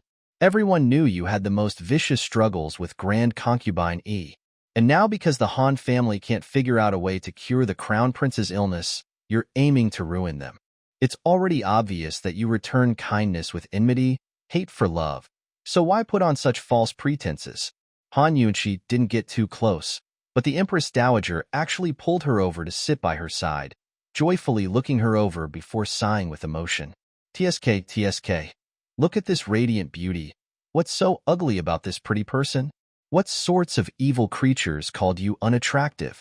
If we ever find out, I won't let them off easily. When we met in your youth, you had a scar there, didn't you? The Empress wondered out loud. Is that so? Why don't I remember such a thing? There's no telling what a girl will look like when she grows up. Her mother was a stunning beauty. Otherwise, would I have arranged such a marriage with the Duke of Qin? The Empress Dowager said earnestly. Hearing this, the tactful Empress kept her mouth shut. Now the Empress Dowager was turning to look at Long Fei. Duke of Qin, I haven't cheated you with such a beautiful woman. I heard you didn't kick the sedan chair door yesterday. Did something happen? Ah. Han Yunshi suddenly discovered that coming to court for greetings could give Long Fei his share of troubles as well. Han Yunshi expected that Long Fei would face difficulties answering the Empress Dowager's questions, but his reply was casual and easy. I was too busy to go yesterday. It's fine since the bride entered through the doors. Such a simple explanation. Being too busy. Does that really count? Han Yunshi could clearly sense the Empress Dowager's fingers turn stiff as the crowd around them fell silent. She suspected that a storm was about to break upon them all. Unexpectedly, the Empress Dowager only turned thoughtful for a bit before giving Long Fei a displeased glance. Her tone was strange when she spoke again. I understand you're busy, but you shouldn't give your new bride the cold shoulder. Long Fei's expression remained as before. A lone block of ice with no anger that harbored an impressive might. The Empress Dowager patted Han Yunshi's hand. In the coming days, if he slights you again, come to the palace and complain to me. Your imperial mother will back you up, understand? Han Yunshi obediently nodded her head, but her heart was shaken. Everyone said that even the emperor had to give some way to the Duke of Qin. She never expected the Empress Dowager to be the same. This man was too revered. Right at this moment, the old mama delivered up the handkerchief. Esteemed Empress Dowager, here is the drop of red on the handkerchief. Please take a look. The relaxed atmosphere suddenly grew tense at these words. Countless eyes looked over, waiting for the Empress Dowager to take the cloth. To be more precise, they were all waiting to laugh at Han Yunshi's expense. So what if Han Yunshi was a beauty? The Empress Dowager paired her up with the Duke of Qin, who was forced by the emperor to take her as his wife. For the Duke of Qin to bring his new bride here to pay respects was already giving Emperor and Empress Dowager lots of face. Most likely, Han Yunshi hadn't even slept on the same bed as him during their wedding night. The people sitting up front intentionally leaned forward, while the ones in the back stood up, each and everyone taking pleasure at her impending misfortune. With such a good show waiting, everyone was excited. In contrast, the Empress Dowager wasn't hasty to check the handkerchief at all, but affectionately grasped Han Yunshi's hand, speaking in a low voice. Don't be shy. You're going to be an adult now, so you should try your best to help the Duke of Qin grow a new branch with fresh leaves. Yes, that's the most important thing. Imperial Mother, I don't think there's any need to check it. The Duke of Qin's household is as pure as jade and chaste as ice. There's definitely no mistake. One of the bolder concubines exclaimed. The Han family is a household of the world. Their upbringing is strict, so definitely nothing would have happened. That's right, that's right. See how shy the new bride looks. We should just take away the handkerchief. How could there be anything wrong with the person chosen by Your Highness the Duke of Qin? The group of concubines took turns saying their part, seemingly out of goodwill. But their tongues hid needles as they raised Han Yunshi higher and higher, all the better to watch her fall and shatter. Han Yunshi lowered her head as if seemingly shy, secretly thinking that these imperial harem women really must be bored out of their minds. The Empress Dowager smiled at the crowd of people and said laughingly, There's no need for you to say it. I know there'll definitely be a drop of red on this handkerchief, but this inspection's a matter of course passed down from our ancestors. It's essential. Her smile was especially happy and affectionate as she plucked up the handkerchief, showing it for all the world to see. Red. A fresh red stain. Ah! It wasn't clear who shrieked in the crowd below, but a sudden uproar took over the room. Nobody could hide their surprise. How was it possible? The Duke of Qin bestowed favor on this woman last night? This was the most highly respected His Highness Duke of Qin, the same Duke of Qin that never showed interest in women, the one who stood out to the crowd as an immortal amongst men. What did Han Yunshi count for? The concubines that had spoken of her before were now all mute and speechless from disbelief. It was as if someone had slapped their mouths.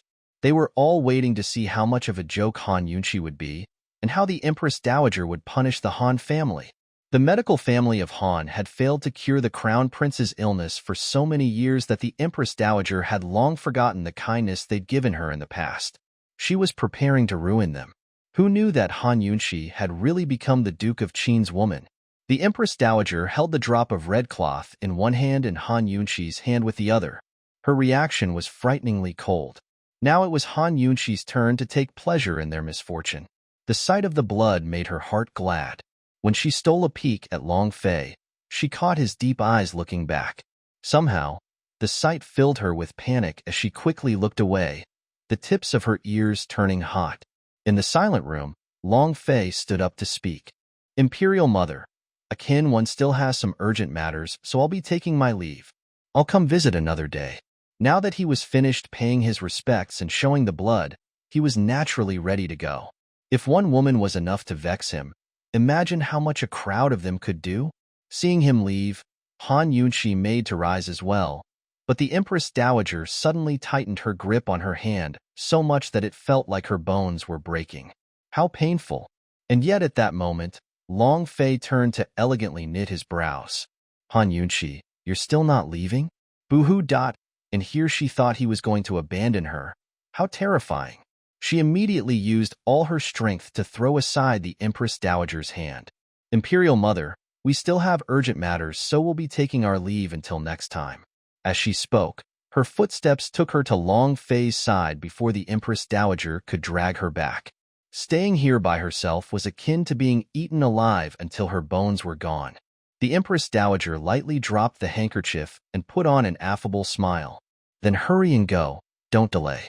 Long Fei didn't bother to turn his head. Seeing this, Han Yunshi's courage grew. She treated the Empress Dowager's words as wind blowing past her ears and compliantly followed behind him straight out the door. As the most revered man, the Duke of Qin really was different. Being the Qin Wang Fei too, she couldn't lose face for him. Thinking this far, Han Yunshi straightened her back some more and mused that following this fellow really was refreshing. She might have been happy, but as soon as they were far away, the Empress Dowager was angry enough to sweep a teacup off the table. That Han Yunshi, what a show! The 2 trips to pay respects both went smoothly, putting Han Yunshi in a good mood. She had lots of positive thoughts for Long Fei. However, as soon as they were back in the carriage, his first question was, "You can give me the formula for the antidote now, right?" Formula for the antidote? The cheerful Han Yunshi finally realized that everything that happened today was the result of their deal. He helped her with her problems so she could help him with his poison. How could this guy really want to protect her? Seeing Long Fei's expressionless, ice-cold face, Han Yunshi could only sigh inwardly. Of course, she shouldn't be deluded by his looks. There's only 3 components: Summer Z, Autumn Z, and Winter Z4, the more the better. When you get them, give it to me for mixing. Remember, you only have 10 days. After that, it's possible the poison will act up again. Han Yunshi said frankly. Long Fei only nodded his head in silence before getting out of the carriage. He wasn't coming back with her? Hey! Han Yunshi hurried out after him, but he was already gone. There was only the driver left. She shrugged her shoulders and looked at him. Let's go back then. She leaned lazily inside the carriage, half lost in thought, half looking out the curtained windows to the flourishing capital outside. Since Long Fei had acknowledged her, her life in the Duke of Qin's household shouldn't be too difficult now. As long as Grand Concubine he couldn't get a handle on her, nothing should happen. It would be best to live in peace with each other. If they didn't trouble her, she'd be content being a figurehead Wang Fei that caused no difficulties. There were things she wanted to do, too. She'd researched many methods of detoxifying poisons through traditional Chinese medicine, but ran into obstacles in the modern world. Many formulas and plants were long gone, but the past had plenty of things for her to study and store in her detox system containment space. Han Yunshi was the naturally optimistic type. At this moment, she felt that life was beautiful. As the carriage turned into an alley, it soon drew to a stop. The driver spoke in surprise. Esteemed Wang Fei, there's trouble ahead. A person's lying on the ground. I say that we should take a detour. Han Yunshi lifted the curtains and saw a young man in blue robes sprawled on the ground. She couldn't see his face, but noticed that he was trying to reach a hand towards them as if asking for help. Her natural instincts as a doctor, combined with her sensitive nature, had her immediately jumping out of the carriage. As a physician, she knew the difference between life and death might depend on one thought. Though the driver tried to stop her, he failed and ended up following after her instead. Esteemed Wang Fei, don't bother with matters that don't concern you. What if he's a criminal? The driver shouted. Esteemed Wang Fei, today's the second day of your marriage. Grand concubine Yi's waiting for you. Let's just. Helpless, the driver stopped pleading. As she drew closer to the blue-robed youth, an alarm went off in Han Yunqi's head. There was poison here, and it was hypertoxic. She immediately flipped the person over, revealing a clean and pretty face with the cultivated aura of a young lord. Estat save. His face was ashen white and his lips were turning purple. It was hard for him to even speak before he finally fainted. The driver hurried over and recognized the man in alarm. Esteemed Wang Fei, this is General Mu's young son, General Mu Qingwu. Mu Qingwu? Han Yunqi's memories knew this man. He was Tianing country's bravest and most skilled young general and General Mu's only heir. Within the country, he was a man of blunt speech who openly admonished others. Courageous and prudent, he was also serious and cool-headed, immune to flattery with his righteousness. Rumors had it that he went out to battle in place of his father 3 times to defeat northernly country, spreading dread and admiration amongst their military officials. Why had such an outstanding figure fainted from poison in this alley? Han Yunqi didn't have time to worry about details. She immediately activated her detoxification system and set about to help him. Very soon, she turned sober upon realizing this toxin was similar to Long Fei's snake poison. Its records existed in her detox system, but she lacked the ingredients to cure it. She lamented the fact that no one was around to give her a system upgrade. Alright, that was asking for too much. After the Dexdox system completed a thorough scan, it determined the site of the injury as a highly poisoned area on his abdomen. Immediate action was required if she wanted to fully expunge the toxins. Otherwise, delays would only make things more difficult. Han Yunqi didn't think much before undoing Mu Qingwu's clothes. When the driver saw, he was shocked. Esteemed Wang Fei, why you? What are you doing? Shut up. Turn and stand watch. Don't let anyone get close. Han Yunqi said coldly, a fiendish temper in her eyes. She wouldn't tolerate any insubordination. After prying apart the robes, Han Yunqi found no wound on his stomach. However, the detoxification system wouldn't make a mistake. She initiated another scan that confirmed the location again. Her careful eyes looked over the area while pressing down on the stomach as her expression quickly turned into amazement. It was a poisoned needle that had buried itself deep into the flesh, perhaps even penetrating the internal organs.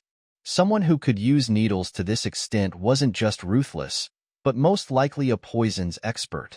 It was viable that there was a plot against Mu Qingwu. Poison that reached the internal organs would spread within the body with each passing day. At first, the victim would only show high fevers but no sign of illness. When the organs began to fester, even an immortal would be hard-pressed to keep their lives on this earth. The poison needle had to be extracted before toxins seeped into the organs. Han Yunqi intentionally made pressing motions against Mu Qingwu's stomach with no success. Deciding quickly, she withdrew a small dagger and precisely made a cut along his side. But right at this moment, a group of soldiers rushed down the alley to surround her. At their head was Mu Qingwu's personal guard Li Changfeng, who saw the dagger in Han Yunqi's hand and rushed to kick it aside. Attempted murder of the young general.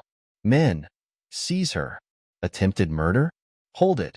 What kind of eyes are you using to see me murder your young general?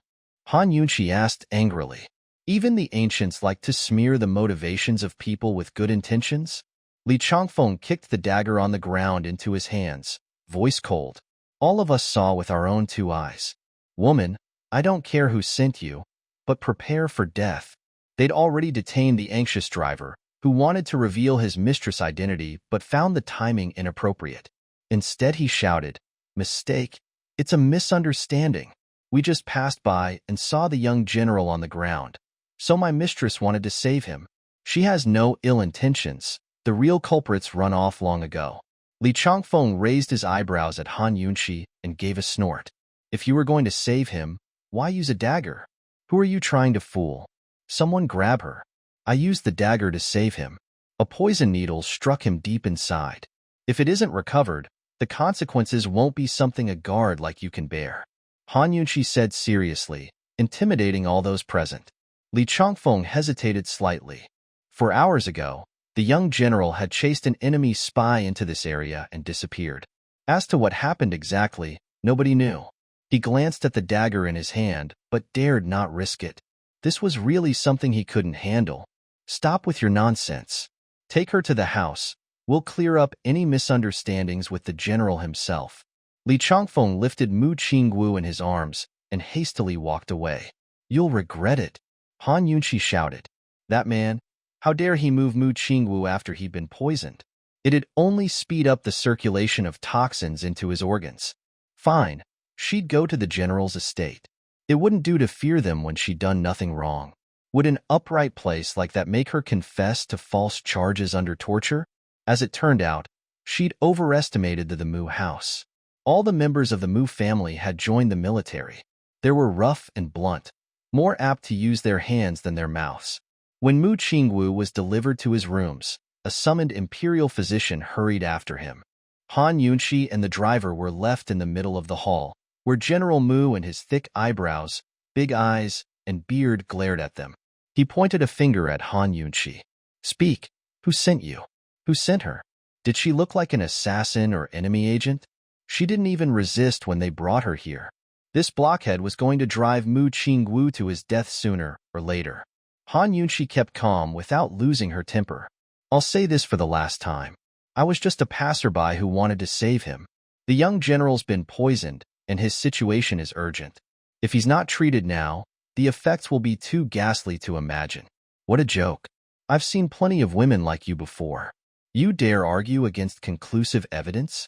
As General Mu spoke, he walked closer and closer to Han Yunqi, noisily flicking his whip so that the people around them quaked with fear.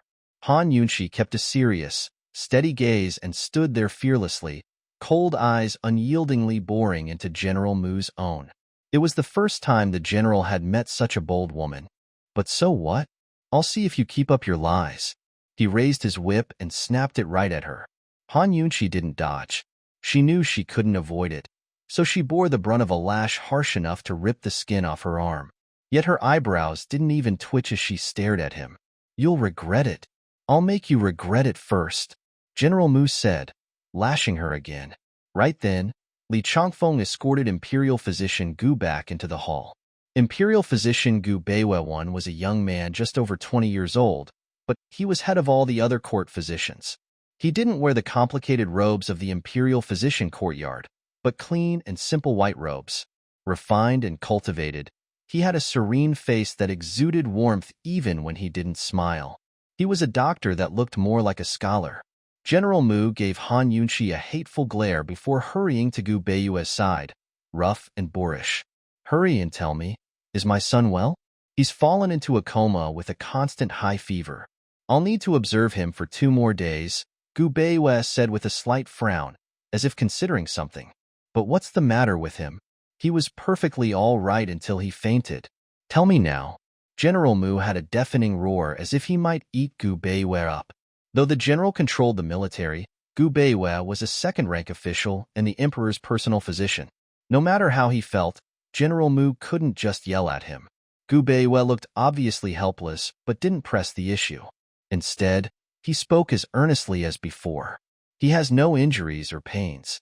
His pulse is normal as well.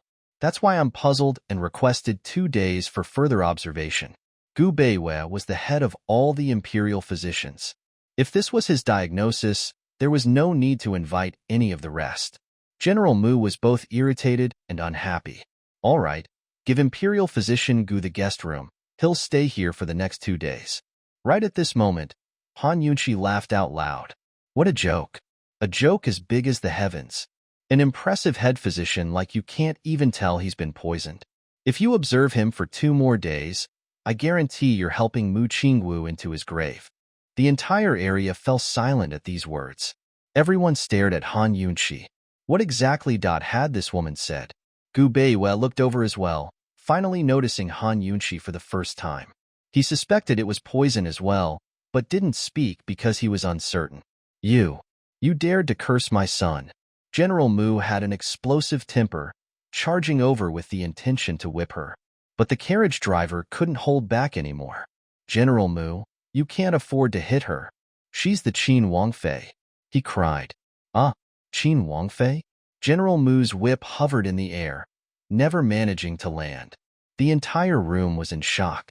How could this be? What did you say? Now the general was shouting at the driver. Esteemed General, this is Qin Wangfei. This morning she just went with His Highness the Duke of Qin to pay respects to the court.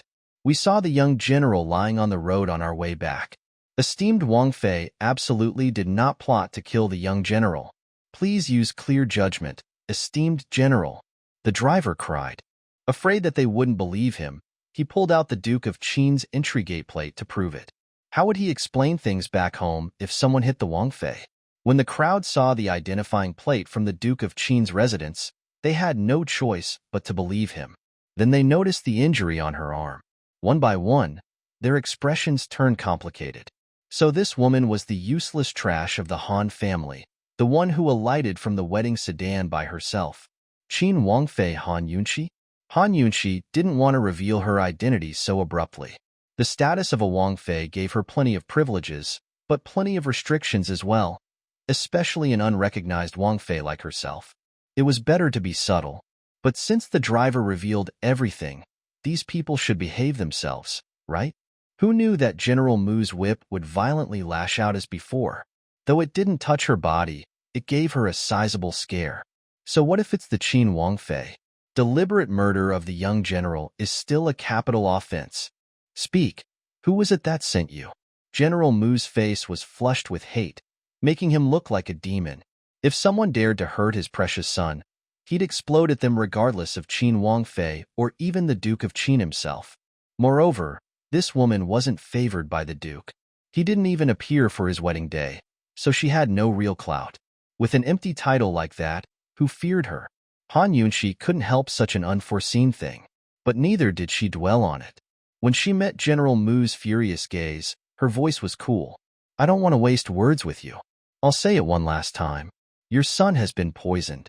If you don't treat the toxin within 2 hours, I can promise that even immortals won't be able to save his life. Ha ha ha. General Mu laughed loudly. Listen to this. Did you all hear what she said? Even the useless trash of the Han family knows how to diagnose illnesses now. More like the sun's going to rise from the west. General Mu smiled as he glanced towards Gu Beiwei. Imperial physician Gu, you heard her talk. Her diagnosis is completely different from yours. A useless trash and the head physician. Whose words should I heed? These words were full of mockery that stirred the entire hall into laughter. Yet Gu Beiwei didn't laugh when he looked at Han Yunshi. His eyebrows knitted slightly as if thinking of something. Very quickly, General Mu stopped laughing. Someone take this woman away. When the young general wakes up, we'll let the courts of justice decide her punishment. Han Yunshi couldn't bear it anymore. She turned back with a fierce glare, enough to awe the approaching guards into backing away a few paces. These people were squandering Mu Qingwu's life. She stared viciously at General Mu before simply taking a seat. Imperial physician Gu, you should examine 2cu and up from the young general's navel, specifically the profound spirit and obscure serenity acupoints 2. Use a needle to test for poison, and you'll see whether or not I'm lying. And yet a woman wearing light yellow robes walked in with pretty features and an arrogant gaze. She was the same woman who shot the dart that knocked off Han Yunshi's veil on her wedding day, General Mu's daughter Mu Luiyue. Like countless other females in the capital, she'd hoped that no one would ever marry the Duke of Qin. Even if she couldn't marry him herself, she wouldn't allow another woman to do so in her place. A useless trash like Han Yunshi not only stole him away, but was now here to plot against her elder brother. She'd never let her off. As soon as Mu Luiyue walked in, she grabbed General Mu's hand and gave Han Yunshi a provoked glance. Father, hurry up and send her to the courts. Everyone saw her trying to hurt elder brother with a dagger. Why are you bothering to talk nonsense with her? What can a useless trash know about the medical arts? Han Yunshi couldn't remember how she'd slighted this lady, but she felt her hostile enmity. Her head seemed on the verge of exploding as she mentally calculated the time. Mu Qingwu's poison would reach his internal organs very soon. Naturally, General Mu didn't trust Han Yunqi, so he just yelled at the guards. "Are you guys just rice buckets? Hurry and take her again." "Hold it." At this point, Gu Beiwei suddenly called out. He knew about the profound spirit and obscure serenity acupoints. They weren't just ordinary acupressure points because no one beyond adepts in the field would have heard of such names, much less know their locations. 2 cun above the navel, and yet Han Yunqi was the one who marked them out precisely. In addition, these 2 acupoints were extremely sensitive to poisons affecting the internal organs. It really was the best place to test for them. If Han Yunqi knew this, then it meant she wasn't useless trash. Though her words might be doubtful, Gu Beiwei had been debating whether or not Mu Qingwu was poisoned. His skills at detoxifying poisons were weak, so he couldn't make a wild diagnosis. Right now it wouldn't hurt to trust Han Yunqi once. "General Mu, the esteemed Wang Fei speaks reasonably. I'll go try it right now," Gu Beiwei said in a rush. Mu Luiyue savagely blocked his way. "You can't go, Imperial Physician Gu. Who doesn't know she's the trash of the Han family? What would she understand about acupoints or poisons? It's a joke. Young miss, with a person's life at stake, time is of the essence, especially if there's poison. Please don't make trouble," Gu Beiwei replied seriously. Seeing Gu Beiwei's grave expression, General Mu was startled. His son's life was the most important thing to him. Gu Beiwei was the head imperial physician who looked after the emperor's own health, so of course his words were trustworthy. Mu Luiyue just wouldn't believe Han Yunqi. She was ready to send her off to the justice courts immediately and began to make a scene. "If I say no, then it's no." General Mu suddenly spoke up. "Luiyue, step aside." "Father." Mu Luiyue was reluctant. "Step aside." General Mu was getting angry. Mu Luiyue finally took a single step aside while keeping her vice grip on Gu Beiwei's hand. Abruptly, the doctor shook her off, astonishing all the onlookers while he quickly slipped back into the room. His quick departure was followed by an even faster return, with an ashen face and solemn expression. In his hands were 2 needles, dyed pitch black for all to see. Poison. Hypertoxic poison. General Mu was stunned enough to leap out of his chair. "He's really poisoned?" Mu Luiyue was in disbelief as well, shaking her head as if dumbstruck. But very quickly, she recovered with a face full of suspicion. "Han Yunqi, it's your poison, right? Otherwise, how would you know how to treat it?" Han Yunqi was seriously sick of looking at this stupid woman. She got up. "If you waste any more time, I won't know either." They delayed for so long, and she didn't even have the antidote on hand. Things were really troublesome now. "Han Yunqi, I'll trust you this once. Hurry up and follow me." General Mu's worry about his son was enough to make his heart burn. He led the way himself. Han Yunqi expelled a restless breath and accidentally caught a glimpse of Imperial Physician Gu's imposing brow. She couldn't help but have a good impression of this fellow. While everyone else was distracted, she took the chance to take out some medicines and supplementary materials from her detox system. Though the crowd had no idea where she'd gotten these things from, everyone was too busy to ask. "Imperial Physician Gu and General Mu can stay. Everyone else should leave and not disturb me," Han Yunqi said as she undid Mu Qingwu's white robes. The crowd sensibly stepped back, but an irate Mu Luiyue not only stayed put, but moved to block Han Yunqi's sight while covering her own eyes. Even she didn't dare look at her brother's bare form. Yet this Han Yunqi was actually this shameless. "Han Yunqi, you better wake him up, or else I won't forgive you," Mu Luiyue warned her icily. Han Yunqi could bear it no longer. As soon as she was about to lose her temper, General Mu beat her to it with a shout. "Girl, stop interfering and get out." Startled, Mu Luiyue felt tears streaming down her face. Father was yelling at her like this? He'd never gotten mad at her before, but now he was so ferocious. The furious girl shook aside her hands and dashed out the room. Han Yunqi felt her breath relax as she refocused on finding the acupoints again. She sterilized her dagger over a flame before carefully making an incision. Most of the things stored in her detox system were herbal plants, acupuncture needles, cotton swabs, and so on. She didn't have any surgical tools. Her movements with the knife were simple and crude, but with a person's life at stake, she'd had to make the best of it.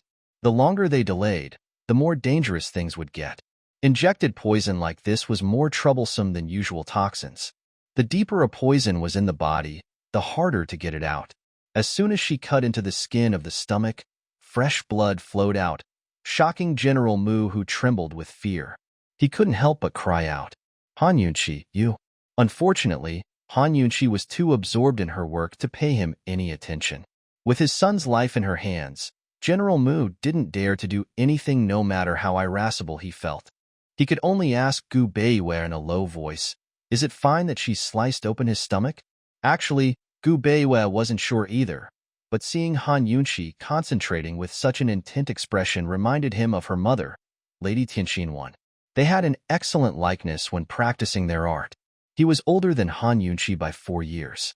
When he was 4 years old, his father took him to a consultation of doctors where he was lucky to see Lady Tianxin.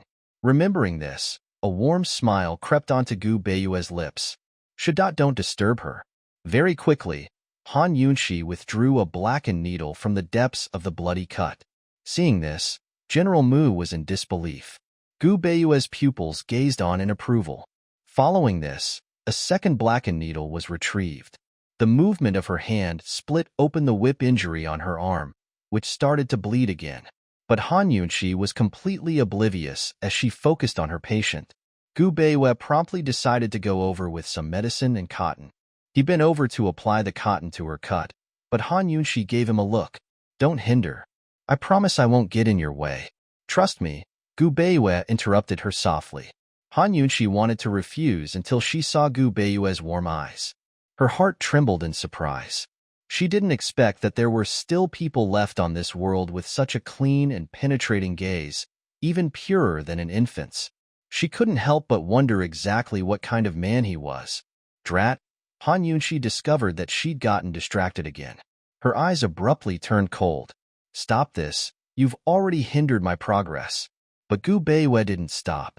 Instead, his other hand moved Han Yunqi's head until she was looking at Mu Qinggu. "Just keep going. I said I won't get in your way, so I won't." Han Yunqi wasn't in a mood to argue, but privately decided to push him aside as soon as he became a nuisance. As it turned out, something unexpected happened. Though her arm was in constant motion, Gu Beiwei followed each movement as he gently cleaned her wound and applied medicine. His actions were not only nimble but extremely meticulous and gentle. The most crucial detail was that he really didn't get in her way. Though her expression was blank, Han Yunqi admired him from the bottom of her heart. Looks like he wasn't just fishing for fame or compliments. These skills of his were far from ordinary. She entrusted her arm to Gu Beiwei and concentrated her attention back onto the task at hand, not even realizing when he finished binding up her cut. After retrieving the poison needles, Han Yunqi didn't immediately sew up the knife wound. Instead, she stuck more needles into various acupoints to force the toxins out. Leaving aside the beauty of her technique, he didn't even fully see the acupoints she'd chosen for her needles or know their names. Soon enough, the area around the wound was filled with needles. A layman wouldn't be able to tell anything beyond the dense mass of needles, but experts in the field understood that these needles carried a vast branch of knowledge. As needles were added to the skin, more and more black blood oozed out, enough to stain 3 cloths' worth. It didn't seem like the poisoned blood showed any signs of stopping, but Han Yunqi removed her needles and started filling in the injury with medicinal ingredients. "Esteemed Wang Fei, isn't there still poison left in the blood?" Gu Beiwei asked abruptly. In truth, he hadn't seen enough of Han Yunqi's acupuncture skills yet. As before, Han Yunqi ignored any and all questions as she continued to work. Without the appropriate tools, she could only use the might of Chinese medicine to help. Fortunately, her incision wasn't very deep, so she filled the wound with layer after layer of various drugs to diminish inflammation, suppress poison, stop blood flow, and bind the muscle, finally adding a layer of white gauze to fix everything in place. After stabilizing the wound, Han Yunqi finally let out a breath, wiping off a thin layer of sweat from her brow. Only then did she answer Gu Beiwei's question. "If he keeps bleeding like this, he'll die from blood loss instead of poison. This is the most basic general knowledge. Don't you understand?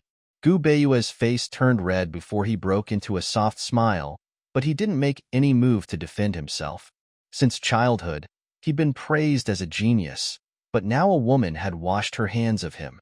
Han Yunqi was even younger than he was. Which part of her was useless trash? She should be the real genius here. Yet General Mu was unhappy. Coldly he asked, "If you do this, what do we do about the poison in his body?" Fortunately, we made it in time. It didn't reach his internal organs, so I used some drugs to hold it back. He can't bleed anymore, nor can anyone move him for the next few days. It'll be troublesome if his injury's disturbed. As she spoke, Han Yunqi wrote out a prescription and handed over to Gu Beiyue. Can you get these ingredients for me? The list of ingredients wasn't as rare as the one she'd given to the Duke of Qin. She remembered that the ancient books had mentioned these plants as common medicinal plants.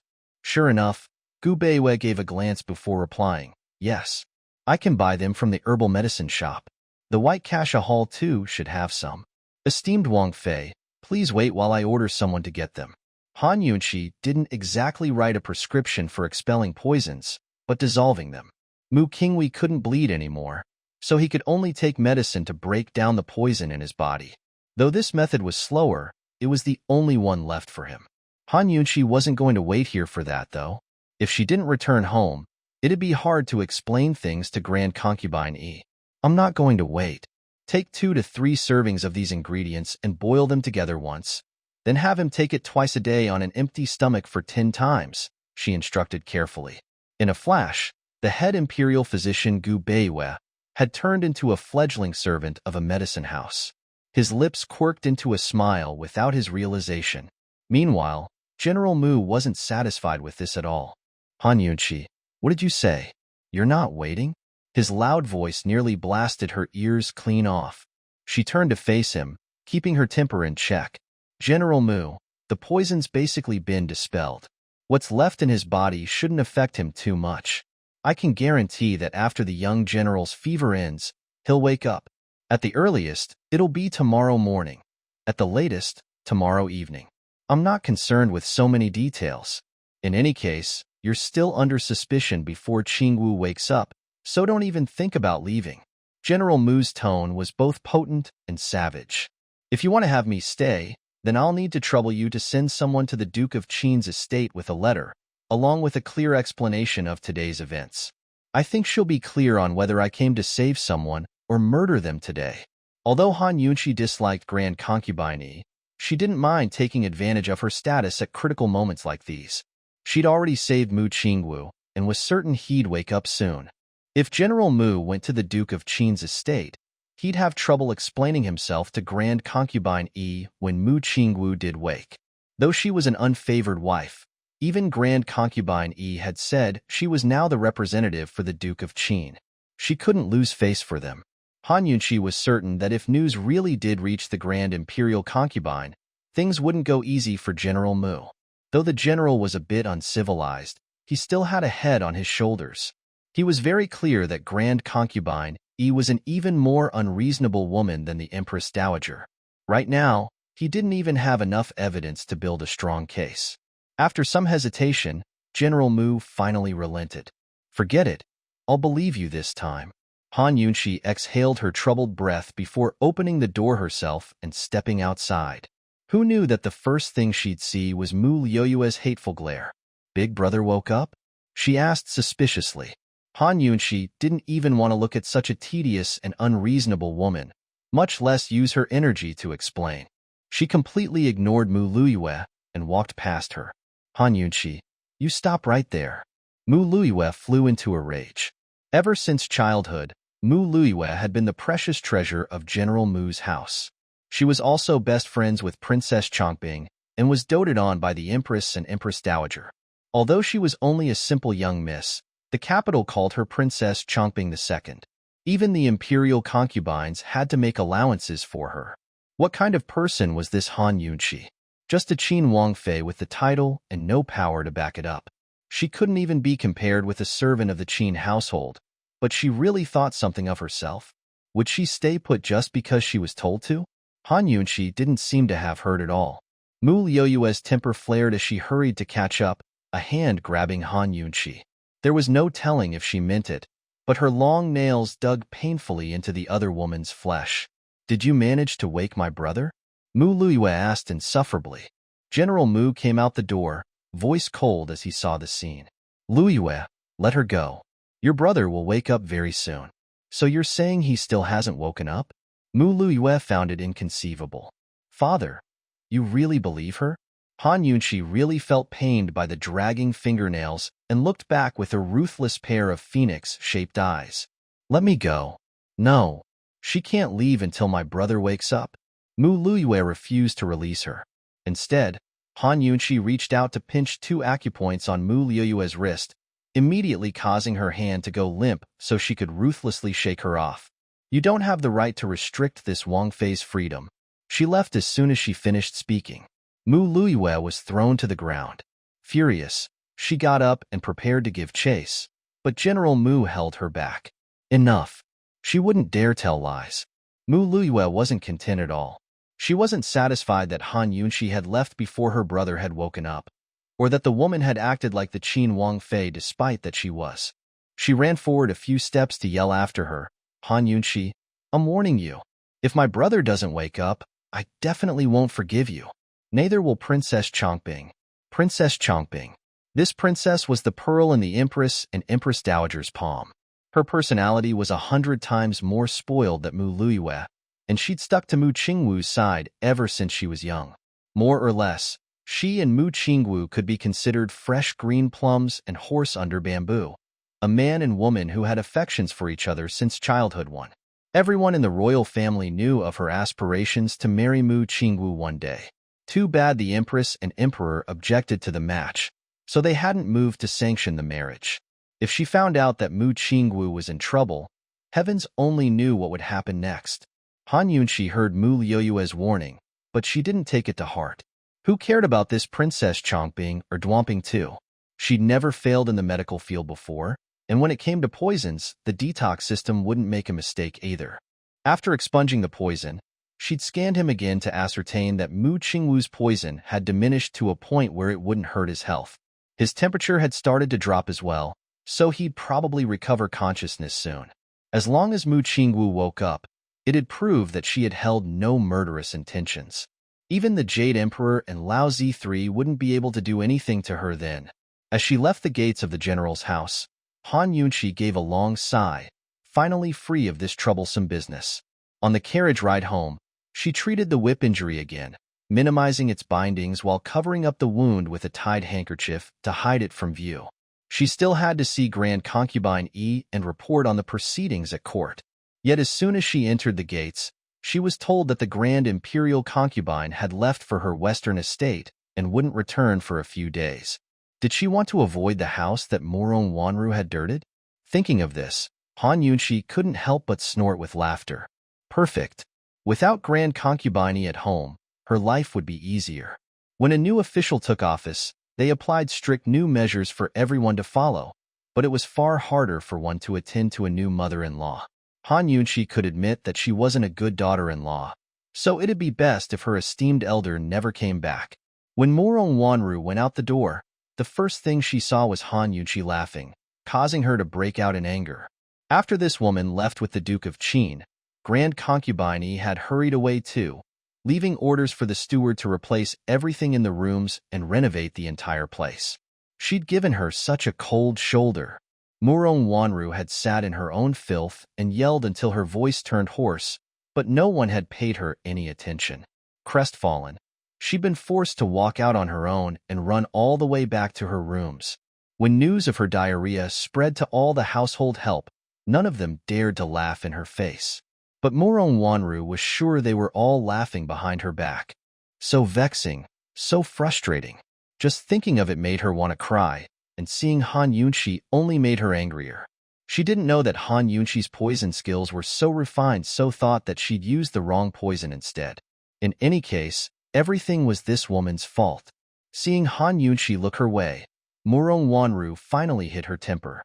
Mu Fei went to rest at a different house and won't be back for several days. If sister-in-law Mrs. Mu Fei, I can take you to see her anytime. If sister-in-law wishes to eat anything, you can tell me as well. I'll tell the kitchens to prepare it for you. She'd take her there? She'd tell the kitchens? Han Yunchi plastered a smile on her face that wasn't a smile at all. Why did this woman sound like she owned the place every time she talked to her? It made her seem like a guest instead of the family's new daughter-in-law. Murong Wanru walked down the steps to ask, "Sister-in-law, where's my elder brother?" With such a tone, she made it sound as if Long Fei belonged to her and had no relations with Han Yunchi. "He didn't come back with me. I don't know where he's gone, either." When facing someone she disliked, Han Yunchi didn't want to speak one extra word. She was already taking large strides towards the main courtyard. Murong Wanru actually caught up with her running steps, intimately taking Han Yunchi's hand. "Sister-in-law, did my brother last night with you? Really?" Han Yunchi stopped walking and worked her hand free, raising an eyebrow. "Real? Fake? Do you have any objections?" Murong Wanru was all astonishment as she hastily grabbed Han Yunchi's hand again. "Sister-in-law, what are you saying? Have you misunderstood? Although my elder brother wasn't happy to wed you, you still entered through our gates. I understand my brother's type best, so I'm only asking for your sake. If he's treating you coldly, tell me and I'll back you up." Faker. For her to pretend like this even without anyone watching truly made her an exceptional White Lotus for. "I was just joking. Why are you so nervous?" Han Yunchi teased. "Sister-in-law, you can't make casual jokes like these. You'll scare me. I haven't even had time to be happy for your sake. I'm hoping for the day when you'll carry a little son for elder brother in your stomach," Murong Wanru explained in a rush. "Is that so? Hee. I'm hoping for the day when you'll marry a good husband and have children of your own. You care for me so much that I'll definitely take great pains to arrange your marriage well." Han Yunchi smiled, jabbing Murong Wanru's weak point with one sentence. Seeing the latter's face turn rigid greatly improved her mood. "Don't worry. When your brother returns, I'll talk to him about it." An elder brother could hold the power of a father in a household, especially for a man like Long Fei. "Sister-in-law, I actually—" Murong Wanru began to explain, but Han Yunchi stopped her. "It's fine. I'm tired, so you go off and busy yourself." She walked off a long way before turning back to add, "Miss Murong, last night it was real, so don't worry about it." Murong Wanru came to a sudden stop, finally unable to control herself. Her pitiful little face suddenly turned savage and terrible as her hands curled into fists. Coldly she muttered, "Han Yunchi, there'll finally come a day when you're chased out of the Duke of Qin's gates." Han Yunchi originally thought that it'd take Long Fei a few days to find the antidote ingredients. Yet as soon as she bathed in the hot springs that night, Long Fei came in. Wait a second." Han Yunchi's exclamation didn't deter Long Fei's footsteps the slightest. He appeared out of a void before the hot spring, dressed completely in a black that set off his perfect body like the night. His form embodied the mysterious qualities of a cheetah, grave and stern, stately and majestic, radiating with inviolable aggression. Compared to him, Han Yunchi's picturesque scene of a beauty leaving the bath was completely eclipsed. The shocked Han Yunchi sank beneath the water until only her head was showing, feeling both irritated and cross. "Long Fei, what's the meaning of this? You get out." Although she'd married this man, her heart hadn't married anyone. Men and women should keep their distance. Didn't he understand that? In any case, if he wasn't going to treat her as his wife and take responsibility, couldn't he act better and avoid taboos? Han Yunchi was already very nervous, but quickly found that her anxiety was only wishful thinking. Long Fei wasn't interested in taking advantage of her. In fact, he didn't treat this as an issue at all. Aloof and indifferent, his voice was as cold as always. "I brought a sample of a poison. Make me an antidote because I need it urgently." An assassin had clearly taken advantage of him before, but his attitude was still so lofty and cold. Han Yunchi suddenly felt like a servant who had offended her master. Come on. Long Fei's clearly the one in the wrong. She finally calmed down enough to give a slight cough and reply, "We'll speak when I get out. Can you leave for a moment?" Long Fei's face was expressionless, but he silently turned to leave. Han Yunchi finally relaxed, but then he unexpectedly turned back. Out of reflex, Han Yunchi sank beneath the water again, this time even hiding her head. Seeing this, Long Fei wasn't startled, but a thread of doubt crept into his gaze. Wasn't this woman supposed to be daring? A little thing like this could scare her? Han Yunshi, he called out. Han Yunshi resurfaced in the pool, wiping water off her face as she cried, "Are you leaving or not?" Long Fei was slightly surprised. No one had ever dared to shout at him before, but she was the first. He didn't leave, but stood by the water's edge with his hands clasped behind his back. "Aren't you the useless trash of the Han family? Where did you learn to treat poisons?"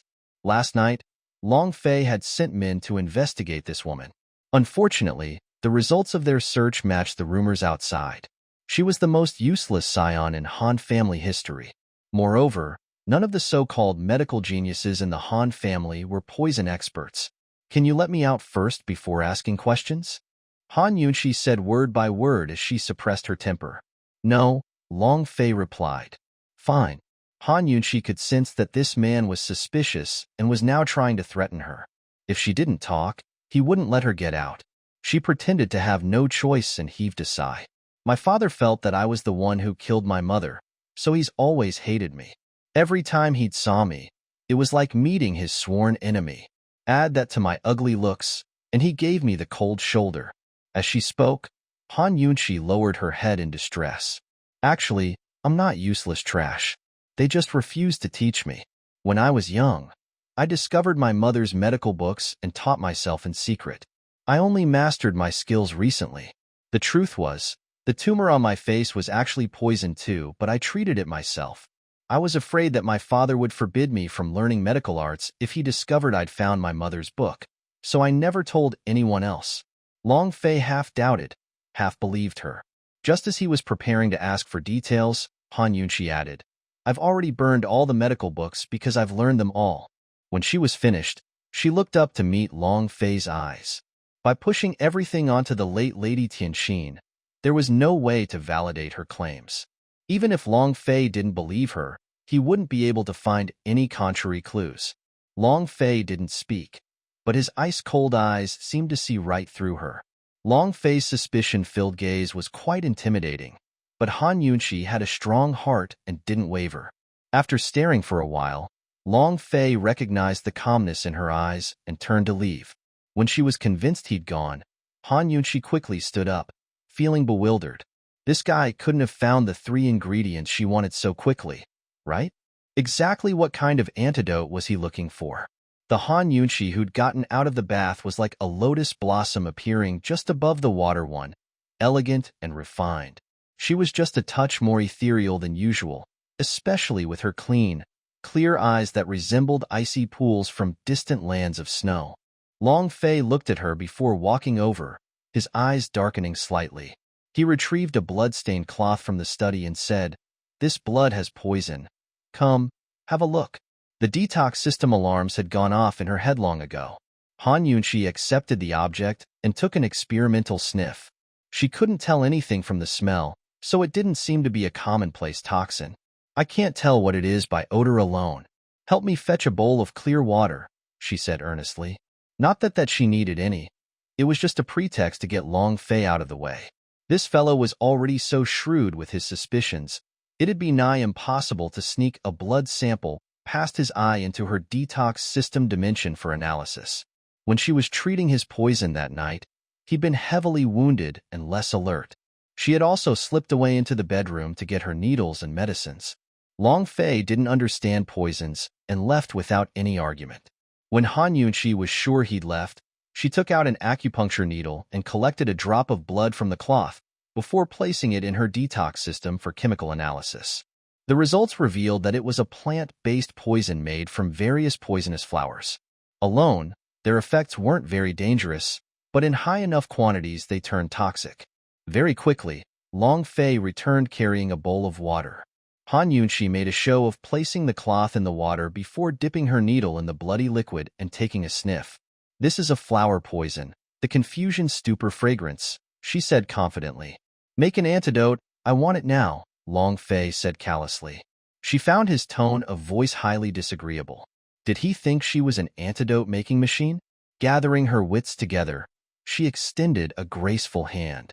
"Sure, just give me 50 taels of silver first for your consultation fee." Long Fei's eyes flashed in annoyance, but he didn't budge. This woman was flat out asking him for money? When he stared at her in disgust, Han Yunxi knew that she was making a very dirty deal at the moment. But she really was poor. Her own family hadn't even given her a copper coin when they married her off. The Duke of Qin's estate was managed by Grand Concubine Yi, with Murong Wanru helping with the money affairs. Even now, she still hadn't gotten her monthly stipend, and it was doubtful whether she would get one at all. Although she could live and eat for free here, things such as buying clothes, paying the servants, going out to manage affairs, and collecting ingredients for medicines all needed silver. Even without all of that, money was needed to award the servants. The help in a big household were the snobbiest of all types, who loved to wag their tongues and gossip. A smooth and steady life needed her to placate them and control their mouths first. Long Fei didn't say much, but tossed a pouch of silver on the table. Just by the sound alone, she could tell it was more than 50 taels.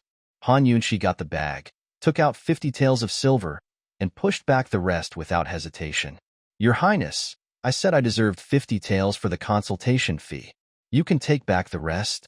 She might be poor, but she wasn't a beggar. She still needed to keep her backbone. When that was done, she picked up the brush to write out the prescription for the antidote.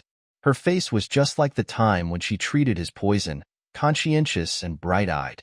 That delicate body wordlessly emanated an indescribable charm that beckoned her watchers closer, as if to invite them for a look into her world to see just what kind of woman she was.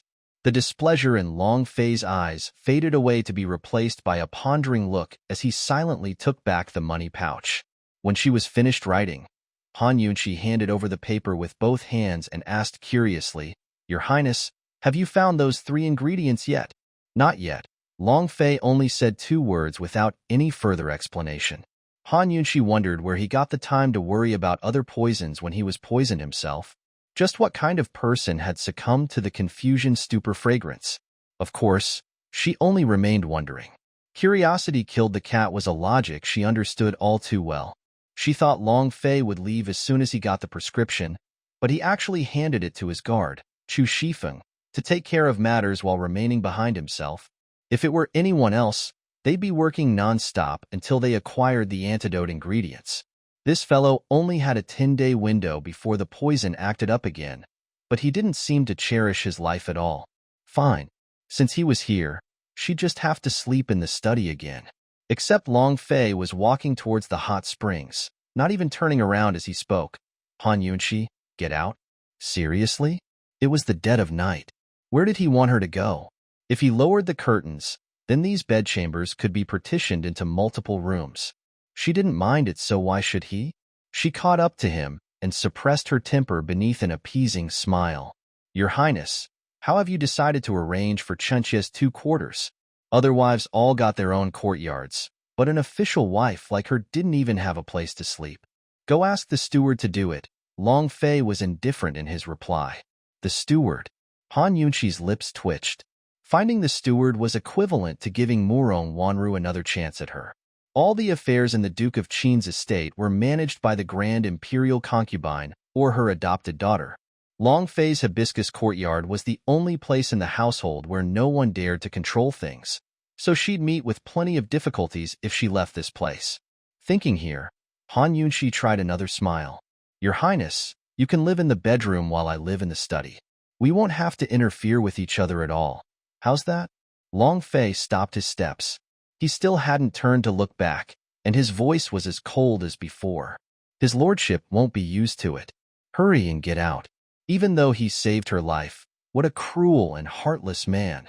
"You won't be used to it?" "Your auntie, I'm not used to it either." But the house belonged to him. Without a choice, Han Yunxi could only leave, carrying along a lantern as she strolled through the hibiscus courtyard. After moving in for 2 days, she hadn't even gotten the chance to look around yet. Very quickly, Han Yunxi grasped the particulars of this place. It covered a sizable area, but only contained the main sleeping quarters and a small side building. This building was originally built for the servants, but the hibiscus courtyard had no such help. After checking to see that it was unoccupied, Han Yunxi rejoiced and hung her lantern on the wall. From now on, she could just stay here instead. The first floor could be her study and guest room while she slept in the room upstairs. If this was the modern era, it'd be a single-person apartment. After everything else, Han Yunxi had long forgotten the unhappy events at the general's house. She carried the 50 taels of silver in her robes, musing over how to furnish her rooms before slowly falling asleep. When daylight broke, Long Fei had already long disappeared. Han Yunxi wanted to ask after him, but there was nobody else in the hibiscus courtyard besides herself. It'd be best if they didn't meet up. Then they wouldn't have a chance to get sick of each other. Very good. He'd live his life while she lived hers, unfettered and carefree. Han Yunxi went to move her 2 dowry chests into the new house. Although they were filled with old things, they were still precious treasure for something who had nothing else. While organizing the items, she discovered a pale purple pouch made from cloth. Upon closer inspection, she realized it was a homemade medical bag, small but filled with all the necessary pockets to allocate different medicines. There was even a special case for acupuncture needles, designed to hold needles of all sorts of sizes. The little pouch was brand new, and a small character for Xian, Xin, had been sewn in the back right-hand corner. Without a doubt, this was something left behind by Lady Tianxi. It was probably meant for her. Han Yunxi imagined Lady Tianxin with her round belly, waiting for her child to be born as she sewed the pouch. Her eyes suddenly turned a little red as sadness overtook her heart. After nearly 10 months carrying the baby, did Lady Tianxin ever think that a divine doctor like herself would die from a difficult labor? She didn't even have a chance to see her daughter's face. For all her aspirations, did she ever imagine her child would become useless trash that was bullied and humiliated in the Han household? Lady Tianxin, don't worry. The Han Yunxi of today definitely won't disappoint you. Han Yunxi took out a complete set of acupuncture needles from her detox system, along with some commonplace medicines, cotton swabs, gauze, and so on, before methodically storing them in the little cloth pouch. From now on, this would be her official medical kit. The detox system she carried around was located in an imperceptible dimension that no one else could see. She could take things in and out of it freely, but it'd raise questions if others saw. Modern people would think it was magic, while the ancients might treat it as demon arts or sorcery. Conveniently enough, this mini medical kit could be her cover while she worked. She placed it in her robes and resolved to carry it on her at all times. She thought she could have a good sleep afterwards, but trouble came knocking on the door as soon as she lay down. Mu Qingwu hadn't woke up, so General Mu came to find her personally. In disbelief, a shocked Han Yunxi hurried to the receiving hall. Murong Wanru was already there, sitting in the hostess seat of honor as she chatted with General Mu. Seeing her enter, General Mu's temper flared. Han Yunxi, you liar. You said Mu Qingwu would wake up, but he still hasn't opened his eyes. Not only that, his high fever's back again. Explain yourself, or else I won't be finished with you. General Mu had Gu Beiwei overlooking everything. When this happened, even the imperial doctor was at a loss. He couldn't tell the origin of the illness at all, and suggested consulting Han Yunxi again. General Mu didn't trust Han Yunxi and called in multiple poisons experts instead. Strangely enough, none of them could figure out the cause either. With no other choice, he had to find Han Yunxi again and depend on her. Impossible. His poisons were already expelled. Han Yunxi's face was a little pale. She refused to believe that she had made a mistake. Murong Wanru had gotten the details of what happened already and hastily rose to her feet. Sister-in-law, when did you ever learn medicine? How come I don't know? Murong Wanru, are you trying to touch a sore spot? Han Yunxi was too lazy to pay her any attention, but spoke earnestly. General Mu, I can guarantee that the poison in his stomach has been treated. As to why he's still unconscious with fever, I've never met someone I couldn't diagnose. Why don't I go back with you? Of course you're coming back with me. I'm telling you, Han Yunxi, if Qingwu doesn't wake up, I'll use your life to preserve his. General Mu's rage reached to the skies. Murong Wanru's face looked both alarmed and stricken. She rushed to pull Han Yunxi behind her back, angrily saying, General Mu, it was just someone who incidentally saw my sister-in-law pull a knife on him. It was just her trying to wake him and failing. This doesn't prove anything. Even though my sister-in-law knows nothing about the medical arts, I still believe she wouldn't act so recklessly. Blunt. Murong Wanru, you White Lotus 4, can't you just shut up? Murong Wanru's words provoked General Mu into a cold smile. She definitely wouldn't be reckless. Hee. Someone, take Han Yunqi away. Han Yunqi was already willing to go with him, so there was no need for people to force her. Before she could explain, Murong Wanru pulled her back again, speaking sternly. General Mu, even though Grand Concubine Yi and the Duke of Qin aren't here, don't think you can do as you please. These words helpfully reminded the general that the two authorities of the estate were both gone, leaving him to do just as he wanted. Han Yunqi violently wrenched herself free, voice harsh. Enough. I said I'm coming along, so let's go.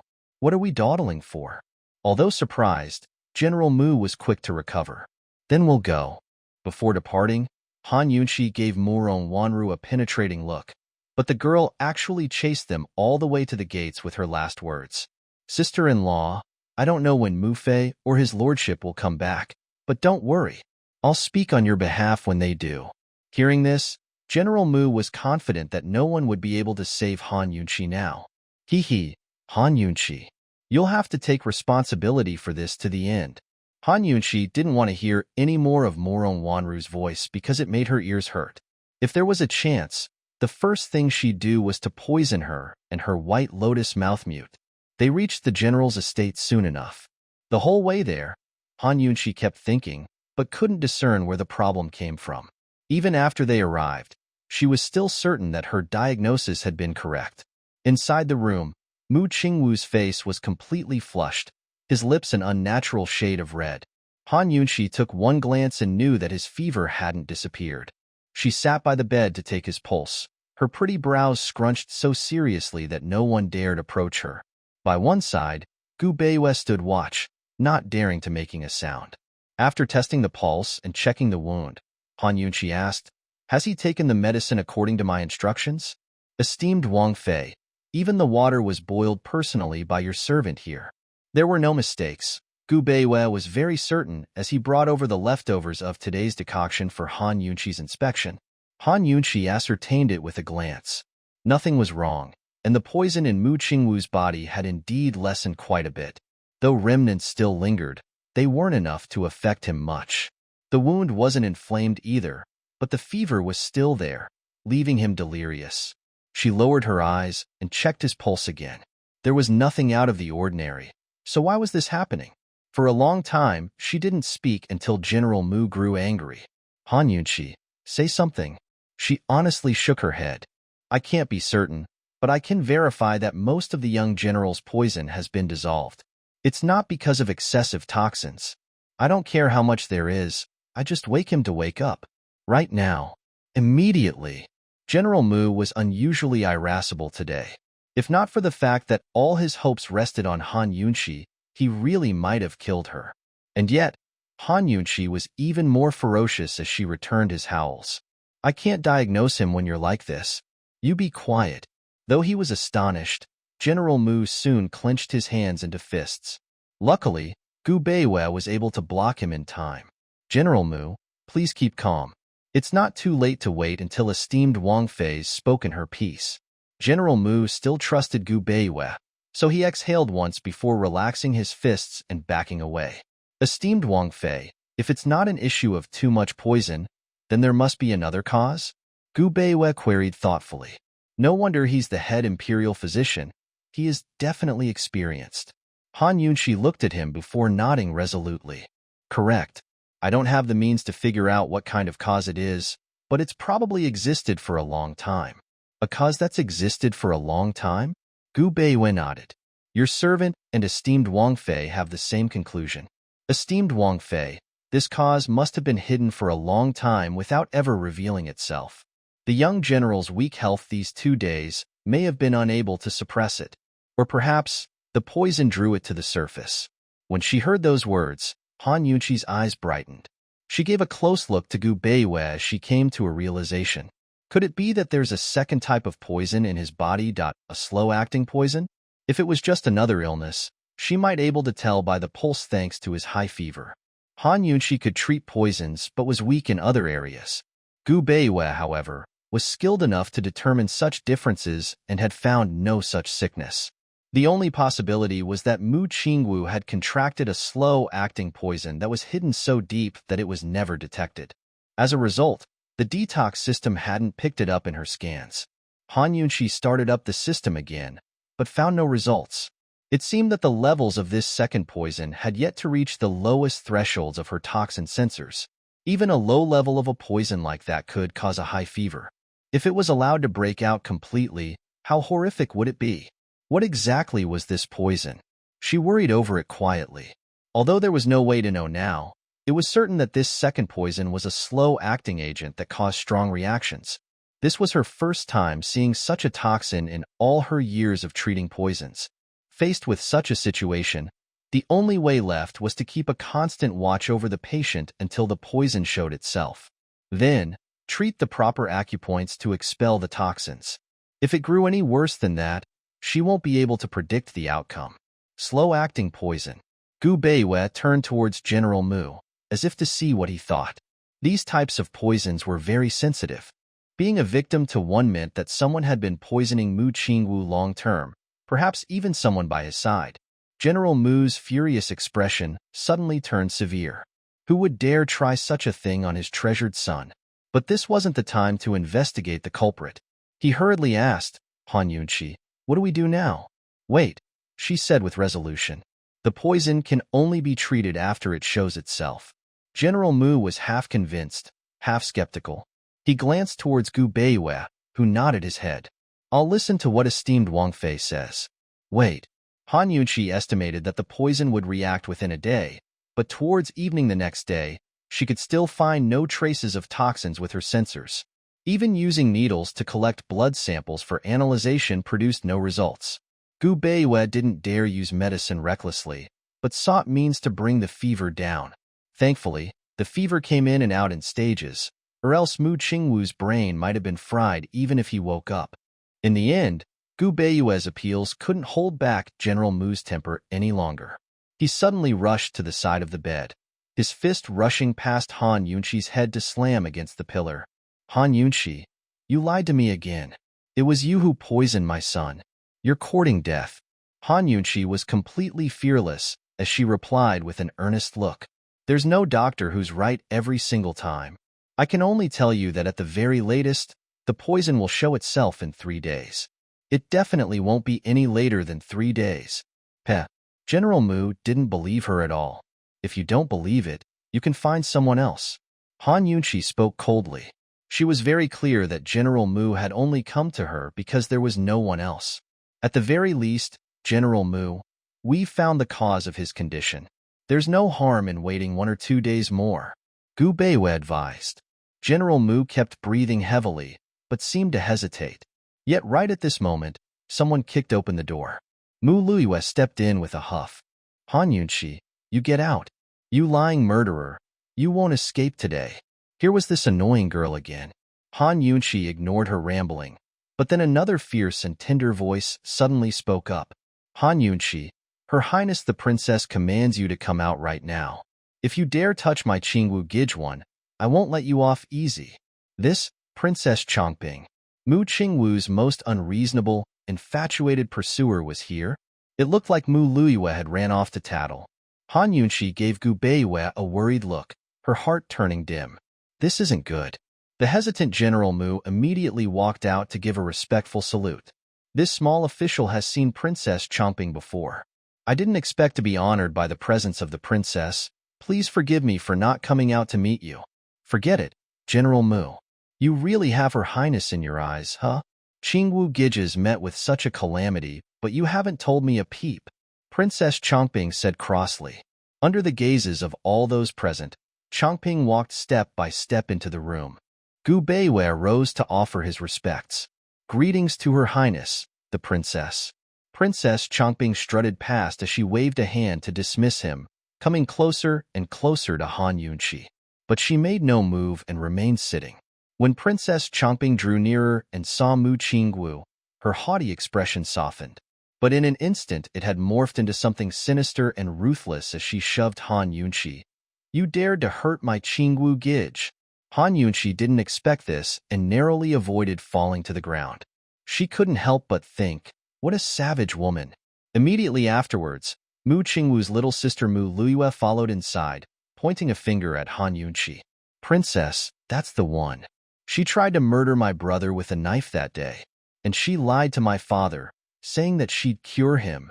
But Sob, big brother, still hasn't woken up. Princess Chongping flew into a rage. You useless trash, you dared to treat Qingwu Gij? What do you take him as, your test run? Someone, take her into custody. As soon as she spoke, 2 attendants from outside the room rushed in. Han Yunqi gave them an icy glare that froze the 2 guards in place, before speaking in a frosty tone. Princess Chongping, the patient needs peace and quiet. If there's anything to say, please do it outside. The princess was shocked for a bit before breaking into loud laughter. Did you all hear what she said? Ha ha. A useless trash like her can even say these words. I'm going to die from laughter. So speaking, her voice turned icy. Han Yunqi, Qingwu Gij is still unconscious. What right do you have to say these things? You're the assassin. You're the culprit who tried to hurt Qingwu Gij. What are the rest of you dawdling for? Take Han Yunqi to the justice courts for interrogation. Princess Chongping must have come to find faults today. Han Yunqi abandoned all courtesy in favor of speech. Since when has Princess Chongping replaced the authority of the justice courts to apprehend others? This doesn't conform with established customs. Princess Chongping was momentarily thrown, not expected Han Yunqi to speak to her this way. It couldn't be that the rumors were true, and that this timid woman had completely changed? The justice courts should be honored that the princess is willing to do these things for them. Princess Chongping replied boldly. Then Princess Chongping should know that one needs evidence to capture someone? Han Yunqi asked again. Princess Chongping didn't hesitate at all. Luiyue and Li Chongfeng too have eyewitness testimony, Qingwu Gij's proof as well, and Gu Beiyue couldn't listen any longer and hastily made to interrupt. Princess Chongping, I can vouch that the young general's on his way to recovery. Why don't you all go outside? If there's anything to say, we can wait until Qingwu wakes up. Princess Chongping narrowed her eyes. Imperial Physician Gu, you're not allowed to interrupt the princess when she's speaking. The usually calm Gu Beiyue now had an ashen face. He was the head imperial physician, the closest man to the emperor's side. Both in and out of the court, the palace ministers had to pay him their respects. Unfortunately, he was helpless before such an unreasonable and obstinate princess. He had hoped that General Mu could say something on Han Yunqi's behalf, but the general only stood silently watching from the doorway. Han Yunqi didn't feel like defending herself to the princess, but kept her questioning. Then may I ask Princess Chongping if you have an arrest warrant? If the members of the imperial family committed a crime, the courts of justice dealt with them as well. But to arrest anyone, they needed a warrant. As the Wang Fei, Han Yunqi fell under the jurisdiction of the Empress Dowager, who was also responsible for issuing the warrant for her arrest. Not right now. Princess Chongping spoke with the assurance of someone with justice on their side. So that means I'm not an offender right now, either, Han Yunqi said, controlling her temper. Princess Chongping hemmed and hawed, debating how to reply. Yet Han Yunqi abruptly spoke out. If you don't have it right now, then what are you doing here? Hurry up and beat it. Without an arrest warrant, what was this princess rampaging about here? Even if Chongping was a princess, she was the Qin Wangfei and her senior. Her imperial aunt. Han Yunqi, you're so audacious. You acted fierce and dared to talk to me this way. Why shouldn't I dare? Han Yunqi replied, giving her a dark look. As a doctor, what pained her heart most was her treatment being interrupted and her patients being disturbed. As a female, what she hated were women like this, who showed off their status and ordered others about without reason. Princess Chongping was frightened by Han Yunqi's look and hastily threw her hand off, backing up a couple of steps. What was going on? She was actually scared of this woman. Princess Chongping tried to ignore the mysterious dread in her heart. She wouldn't admit it. She was here to put Han Yunqi in her place, not lose face in the process. In a fit of anger, she started to curse her out. Han Yunqi, what are you acting arrogantly for? You're just a good-for-nothing woman who waltzed yourself into those gates. Do you really think you've flown up a branch and became a phoenix? Let me tell you, a good-for-nothing will forever be a good-for-nothing. A sparrow will forever be a sparrow. Even if you think you're an onion, there's no need for people to choose you for their dipping sauces. Princess Chongbing put special emphasis on that insult as she pointed a finger towards Han Yunqi's nose. Han Yunqi's face turned pale as her hands turned into fists, narrowly resisting the urge to hit someone. Still, she remained calm. This wasn't the time to stir up trouble, but to save someone's life. Right now, she was in the role of a doctor.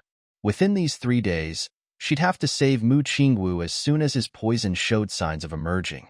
Nothing else could be allowed to happen. Taking a deep breath, she calmed herself down to speak simply. Princess Chongbing, you say I'm a good-for-nothing because I don't understand the medical arts. Then may I ask if you do? These words were enough to make the princess stutter. Han Yunqi took another breath. How much patience did she need? For the sake of her patient, she'd risk it all. So then, Princess Chongbing, I'll have to trouble you to be more respectful with your words. Moreover, this Wang Fei's your imperial aunt. Are you supposed to rave and shout at your seniors if you want to show courtesy? I'll say it one last time. Please leave and refrain from disturbing the patient. An imperial aunt truly was senior to a princess, each of whom respected the other. But things were even more different in Tianan country. Princess Chongbing's imperial uncle was the Duke of Qin, and her imperial aunt, the Qin Wang Fei. The Duke of Qin couldn't be compared to a typical royal relative. Even the emperor had to make allowances for him. A wife followed the status of her husband in terms of hierarchy and seniority, so Han Yunqi even had ample rights to punish Princess Chongbing. And yet, the princess only gave a loud laugh after her shock. Imperial aunt? Han Yunqi, you're really bold. My imperial uncle didn't want you at all, but a shameless woman like you walked into his house yourself. You dare talk about things like the imperial aunt to the princess?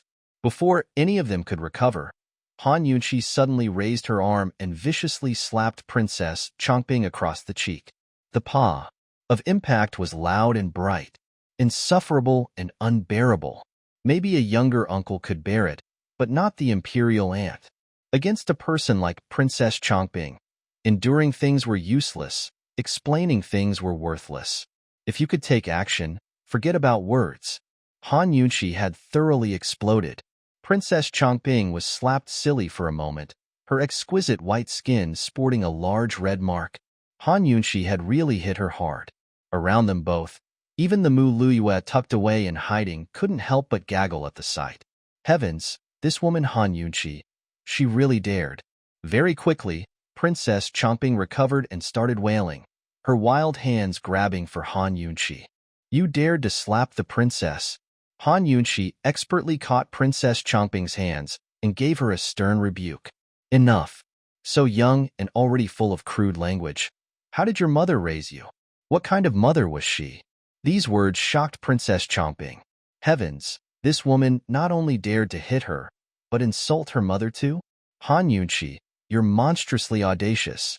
Princess Chongbing howled, struggling fiercely. But no matter what she did, she couldn't get free. Guards! Guards, grab her! Hurry! With this shout, the 2 guards by her sides were about to come forward when Han Yunqi gave them a ferocious glare. You dare to apprehend Qin Wang Fei? When did you ask permission from His Highness Duke of Qin? Who made you all so bold? The Duke of Qin, her husband. This name made for a shining shield wherever it went. The 2 guards hesitated, and Princess Chongbing's spirit sank. Han Yunqi, let me go or else I'll tell the emperor. With a cold snort, Han Yunqi flung Princess Chongbing to the side. Go ahead. I'll just be waiting here for the Duke of Qin to take me away himself. The princess bumped against a side table as tears flooded her face. Her anger made her face turn red. How could she dare look for her father, the emperor? He never agreed to let her marry Mu Qingwu and hated it when she ran off to the general's estate. Moreover, if news of this really spread to the Duke of Qin, she wasn't sure it'd work in her favor. Princess Chongbing covered her face and spoke hatefully. Han Yunqi, you had the nerve to hit me. I definitely won't let you off. When she was done, she suddenly stomped her feet before running out the door, the 2 guards and Mu Luyue hastily following after her. Unexpectedly, they actually shut the door behind them, locking Han Yunqi inside. What kind of pace was this? Han Yunqi, just you wait. Just you wait for me. Don't think about leaving this room even half a step. I'll definitely make you pay. Princess Chongping's clamor rose from the outside as Han Yunxi looked gloomily at the locked doors. What was wrong with this time period? Could she even save a person in this state? Soon enough, the princess' voice faded, though it wasn't clear if she'd left. But at least the room was quieter now. Han Yunxi exhaled slowly as she lowered her darkened eyes. Something complicated flitted across Gu Beiyue's gaze as he spoke. Esteemed Wang Fei, that slap just then. She deserved it. Han Yunxi snapped. All right, so she was in a bad mood. Who'd be happy with a woman cursing at them? Yes, so she'd walk through the gates herself, but only because she had no choice. She'd never thought of herself as respectable beyond reproach, nor did she want to be the Duke of Qin's wife. But she still had self-respect and thought herself rather decent, magnanimous with a clear conscience and nothing base about her. Instead, Gu Beiwei replied, Esteemed Wang Fei, that slap was marvelous. But Princess Chongping said that she didn't have an arrest warrant right now? Slightly stunned, Han Yunxi realized that she overlooked this particular detail between everything else. She glanced nervously towards the door. It couldn't be that. For better or for worse, it was something unavoidable. Han Yunxi decided not to think too much and drank a mouthful of water before resuming her bedside vigil. Imperial Physician Gu, as long as you believe me, it's enough. She observed Mu Qingwu's complexion, checked his pulse, measured his temperature, and tested his blood for poisons anew. She was very certain that the poison would appear within 3 days. All her conclusions she reported to Gu Beiwei, and yet as soon as she finished, someone opened the doors. The North Court official from the Justice Court spoke up. Qin Wang Fei, this is an arrest warrant certified by the Empress Dowager herself. You've been reported for attempted assassination of the young General Mu Qingwu, so please come with me. The people from the Justice Courts had arrived. Sure enough, Princess Chongping didn't come empty-handed, but prepared things ahead of time. She'd long planned to lock up Han Yunxi in jail. Only, to have the Empress Dowager issue her arrest warrant was really a bit too cruel. What was an arrest warrant? It signified that there was substantial evidence to take someone into custody without additional explanation. They'd slowly question her after she was locked up. No matter how you put it, Han Yunxi was still the daughter of the Empress Dowager's lifesaver. Was the Empress Dowager this eager to eradicate her and her family? In addition, the Justice Courts didn't have proof that Han Yunxi was the assassin, only a wrong conclusion. This was clearly abuse of power in the name of avenging personal wrongs. Gu Beiwei had realized this long ago and couldn't help but cry out, ridiculous. She knew that this was the type of power that couldn't be moved by 100 explanations. She understood, too, that to survive peacefully in this world, she had to submit herself and listen to orders, but it just wasn't something she could learn. Han Yunxi personally pushed aside the doors and walked outside, only to see the North Court official standing with Princess Chongping, flanked by 5 or 6 officers.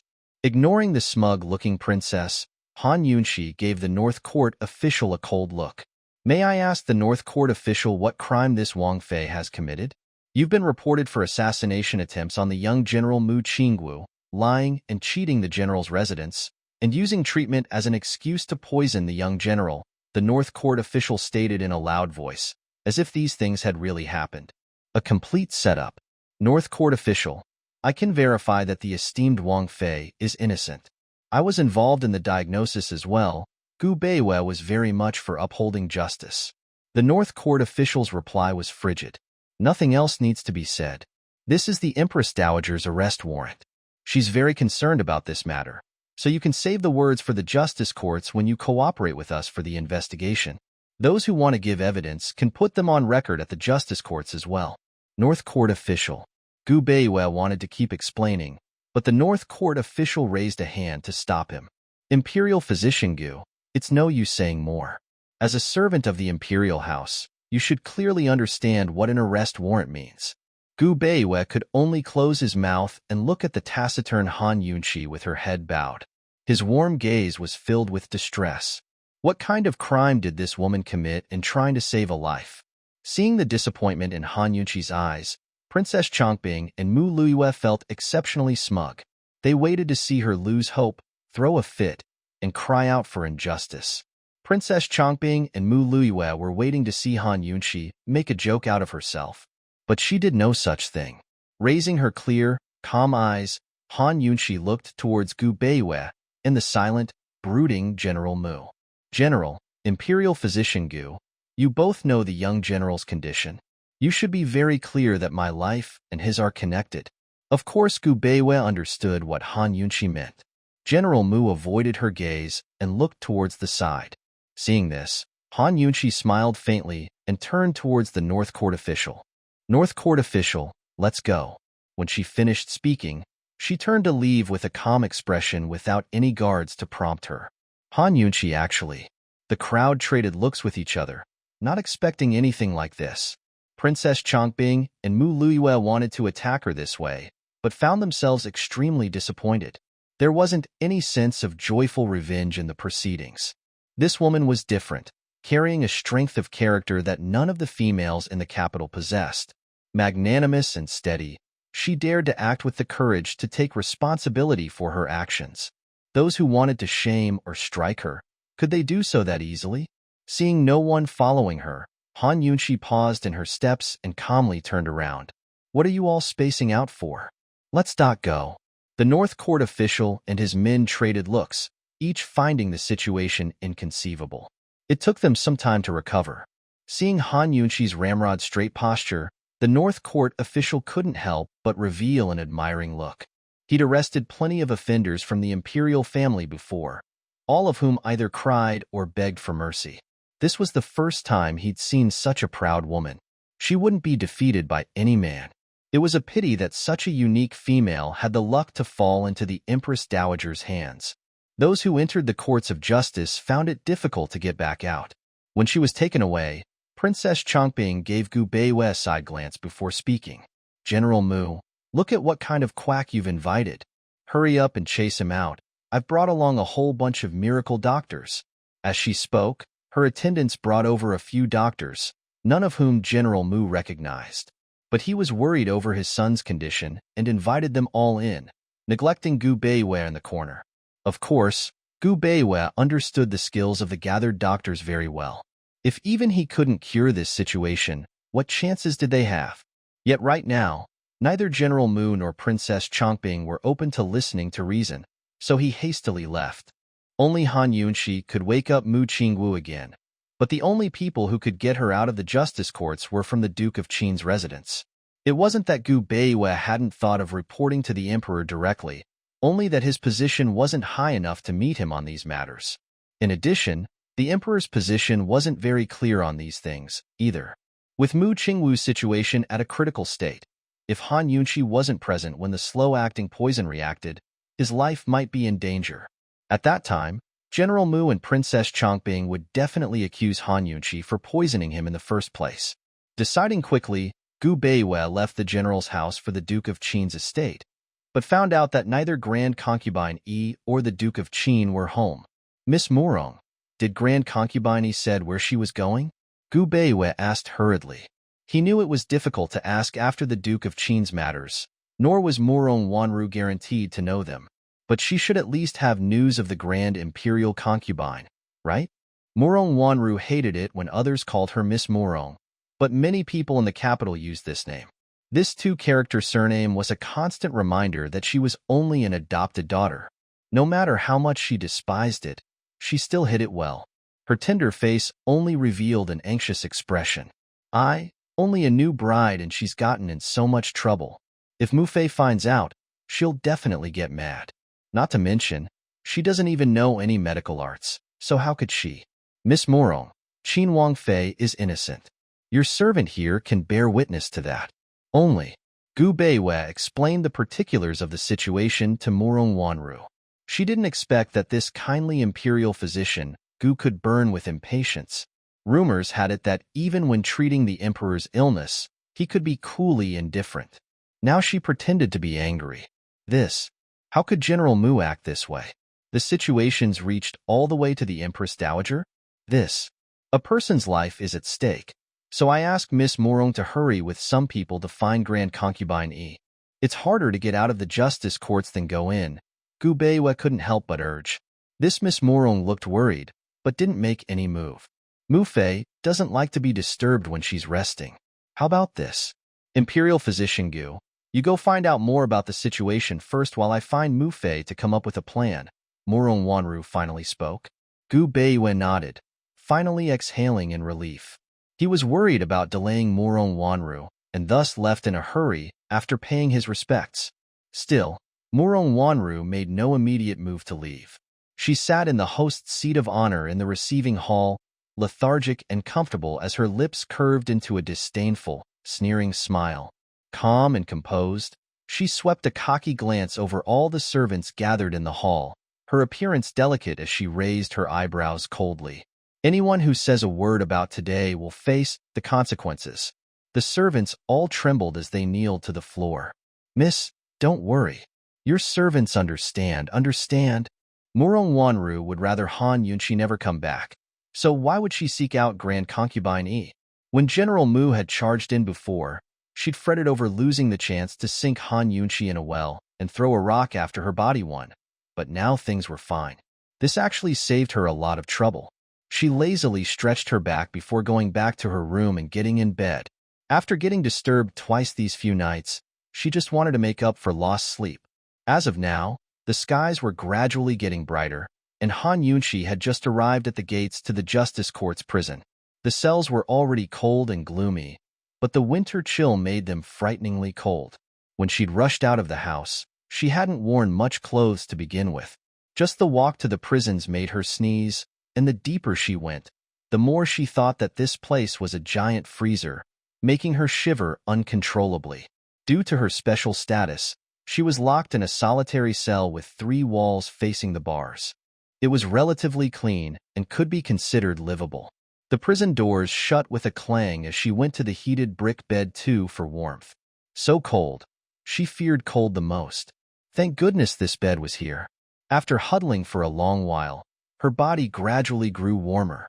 Who knew how long she had to stay in this godforsaken place? Even if Mu Qingwu woke up, the justice courts had already started their investigation. Between inquiries, evidence collection, and all kinds of interrogation, no one could tell how much time it'd take to finish things. At the very least, those who came here found it very, very difficult to go back out. Han Yunqi thought about her potential rescuers in Grand Concubine Yi and Long Fei. The latter was definitely out searching for antidote ingredients these few days. Grand Concubine Yi, no matter how much she disliked her, wouldn't let the Empress Dowager pass so lightly.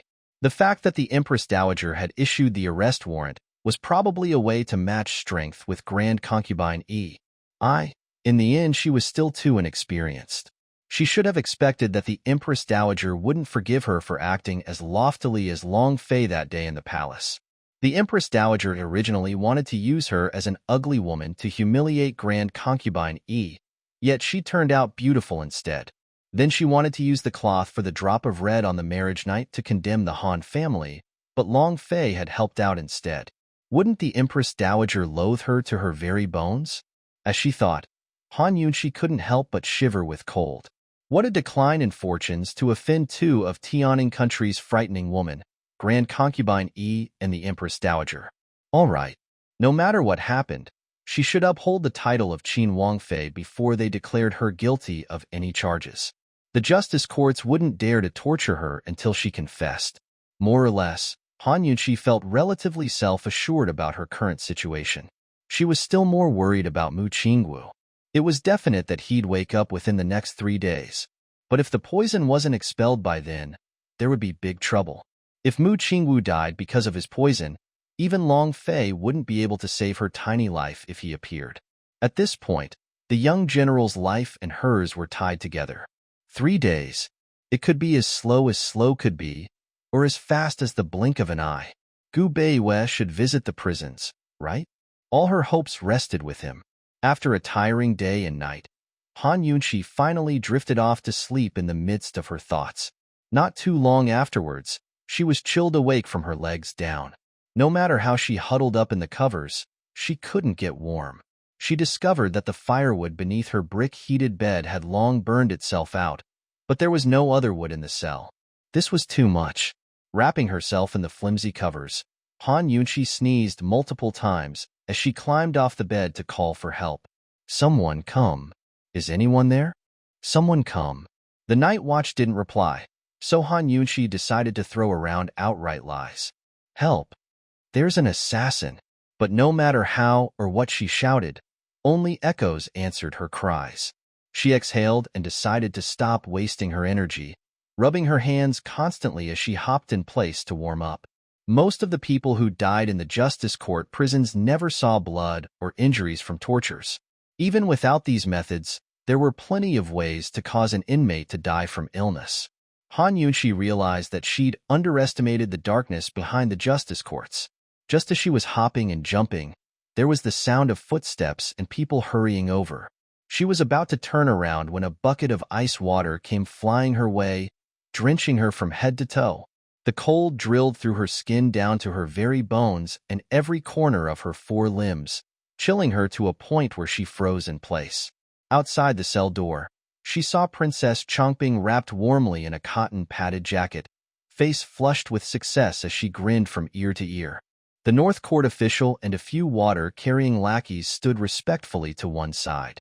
"Princess Chongping, you dare to try and torture the Wangfei?" Han Yunshi asked coldly, her body dripping wet. She was battered and exhausted, but her eyes were clearer and colder than anything around her. Though she knew this woman couldn't do anything against her, Princess Chongping still felt her heart quail at the sight of those eyes. No. There was Imperial Grandmother 3 and Imperial Mother to support her, so no one would ever spread what happened here. Han Yunshi wouldn't have any proof, either. As a result, Princess Chongping calmed down and gave a chilly laugh. "Han Yunshi, you're speaking too highly of the princess. I know you're my imperial aunt, so I have to respect you. See, I've especially come to supervise the North Court official as he cleans your cell. I heard plenty of people have died from disease here since it's so dirty. Cleaning her cell in the middle of the night? She could sure think up excuses."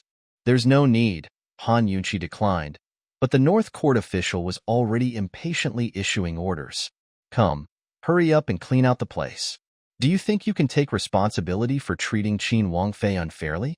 As his words finished, the 5 old jailers lifted their buckets of water, so cold that it held chunks of ice inside. "Pour for the princess," Princess Chongping ordered without any hesitation. The cold water, mixed with ice, splashed in from different places, forcing Han Yunshi to dodge. Any rebukes she tried to make now would be useless. She turned to escape for the furthest corner of the cell, running back and forth to evade the water. But these jailers were thoroughly experienced and hit her without fail, one after the other. Princess Chongping and Mu Luiyue were waiting to see Han Yunshi make a joke out of herself. But she did no such thing. Raising her clear, calm eyes, Han Yunshi looked towards Gu Beiwei and the silent, brooding General Mu. "General, Imperial Physician Gu, you both know the young general's condition. You should be very clear that my life and his are connected." Of course, Gu Beiwei understood what Han Yunshi meant. General Mu avoided her gaze and looked towards the side. Seeing this, Han Yunshi smiled faintly and turned towards the North Court official. "North Court official, let's go." When she finished speaking, she turned to leave with a calm expression without any guards to prompt her. Han Yunshi actually. The crowd traded looks with each other, not expecting anything like this. Princess Chongping and Mu Luiyue wanted to attack her this way, but found themselves extremely disappointed. There wasn't any sense of joyful revenge in the proceedings. This woman was different, carrying a strength of character that none of the females in the capital possessed. Magnanimous and steady, she dared to act with the courage to take responsibility for her actions. Those who wanted to shame or strike her, could they do so that easily? Seeing no one following her, Han Yunshi paused in her steps and calmly turned around. "What are you all spacing out for? Let's go." The North Court official and his men traded looks, each finding the situation inconceivable. It took them some time to recover. Seeing Han Yunshi's ramrod straight posture, the North Court official couldn't help but reveal an admiring look. He'd arrested plenty of offenders from the imperial family before, all of whom either cried or begged for mercy. This was the first time he'd seen such a proud woman. She wouldn't be defeated by any man. It was a pity that such a unique female had the luck to fall into the Empress Dowager's hands. Those who entered the courts of justice found it difficult to get back out. When she was taken away, Princess Chongping gave Gu Beiwei a side glance before speaking. General Mu, look at what kind of quack you've invited. Hurry up and chase him out. I've brought along a whole bunch of miracle doctors. As she spoke, her attendants brought over a few doctors, none of whom General Mu recognized. But he was worried over his son's condition and invited them all in, neglecting Gu Beiwei in the corner. Of course, Gu Beiwei understood the skills of the gathered doctors very well. If even he couldn't cure this situation, what chances did they have? Yet right now, neither General Mu nor Princess Chongping were open to listening to reason, so he hastily left. Only Han Yunxi could wake up Mu Qingwu again. But the only people who could get her out of the justice courts were from the Duke of Qin's residence. It wasn't that Gu Beiwei hadn't thought of reporting to the emperor directly, only that his position wasn't high enough to meet him on these matters. In addition, the emperor's position wasn't very clear on these things, either. With Mu Qingwu's situation at a critical state, if Han Yunxi wasn't present when the slow-acting poison reacted, his life might be in danger. At that time, General Mu and Princess Chongping would definitely accuse Han Yunxi for poisoning him in the first place. Deciding quickly, Gu Beiwei left the general's house for the Duke of Qin's estate, but found out that neither Grand Concubine Yi or the Duke of Qin were home. Miss Murong, did Grand Concubine Yi said where she was going? Gu Beiwei asked hurriedly. He knew it was difficult to ask after the Duke of Qin's matters, nor was Murong Wanru guaranteed to know them.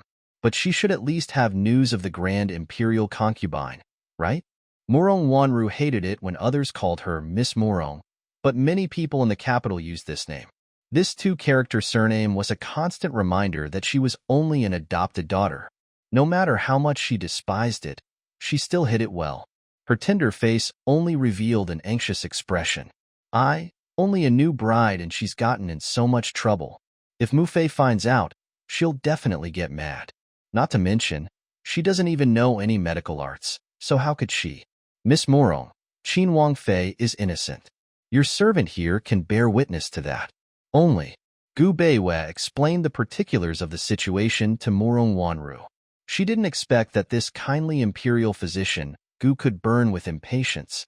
Rumors had it that even when treating the emperor's illness, he could be coolly indifferent. Now she pretended to be angry. How could General Mu act this way? The situations reached all the way to the Empress Dowager? A person's life is at stake. So I asked Miss Murong to hurry with some people to find Grand Concubine Yi. It's harder to get out of the justice courts than go in. Gu Beiwei couldn't help but urge. This Miss Murong looked worried, but didn't make any move. Mu Fei doesn't like to be disturbed when she's resting. How about this? Imperial Physician Gu, you go find out more about the situation first while I find Mu Fei to come up with a plan. Murong Wanru finally spoke. Gu Beiwei nodded, finally exhaling in relief. He was worried about delaying Murong Wanru, and thus left in a hurry after paying his respects. Still, Murong Wanru made no immediate move to leave. She sat in the host's seat of honor in the receiving hall, lethargic and comfortable as her lips curved into a disdainful, sneering smile. Calm and composed, she swept a cocky glance over all the servants gathered in the hall, her appearance delicate as she raised her eyebrows coldly. Anyone who says a word about today will face the consequences. The servants all trembled as they kneeled to the floor. Miss, don't worry. Your servants understand. Murong Wanru would rather Han Yunxi never come back. So why would she seek out Grand Concubine Yi? When General Mu had charged in before, she'd fretted over losing the chance to sink Han Yunxi in a well and throw a rock after her body won. But now things were fine. This actually saved her a lot of trouble. She lazily stretched her back before going back to her room and getting in bed. After getting disturbed twice these few nights, she just wanted to make up for lost sleep. As of now, the skies were gradually getting brighter, and Han Yunxi had just arrived at the gates to the Justice Court's prison. The cells were already cold and gloomy, but the winter chill made them frighteningly cold. When she'd rushed out of the house, she hadn't worn much clothes to begin with. Just the walk to the prisons made her sneeze, and the deeper she went, the more she thought that this place was a giant freezer, making her shiver uncontrollably. Due to her special status, she was locked in a solitary cell with 3 walls facing the bars. It was relatively clean and could be considered livable. The prison doors shut with a clang as she went to the heated brick bed too for warmth. So cold. She feared cold the most. Thank goodness this bed was here.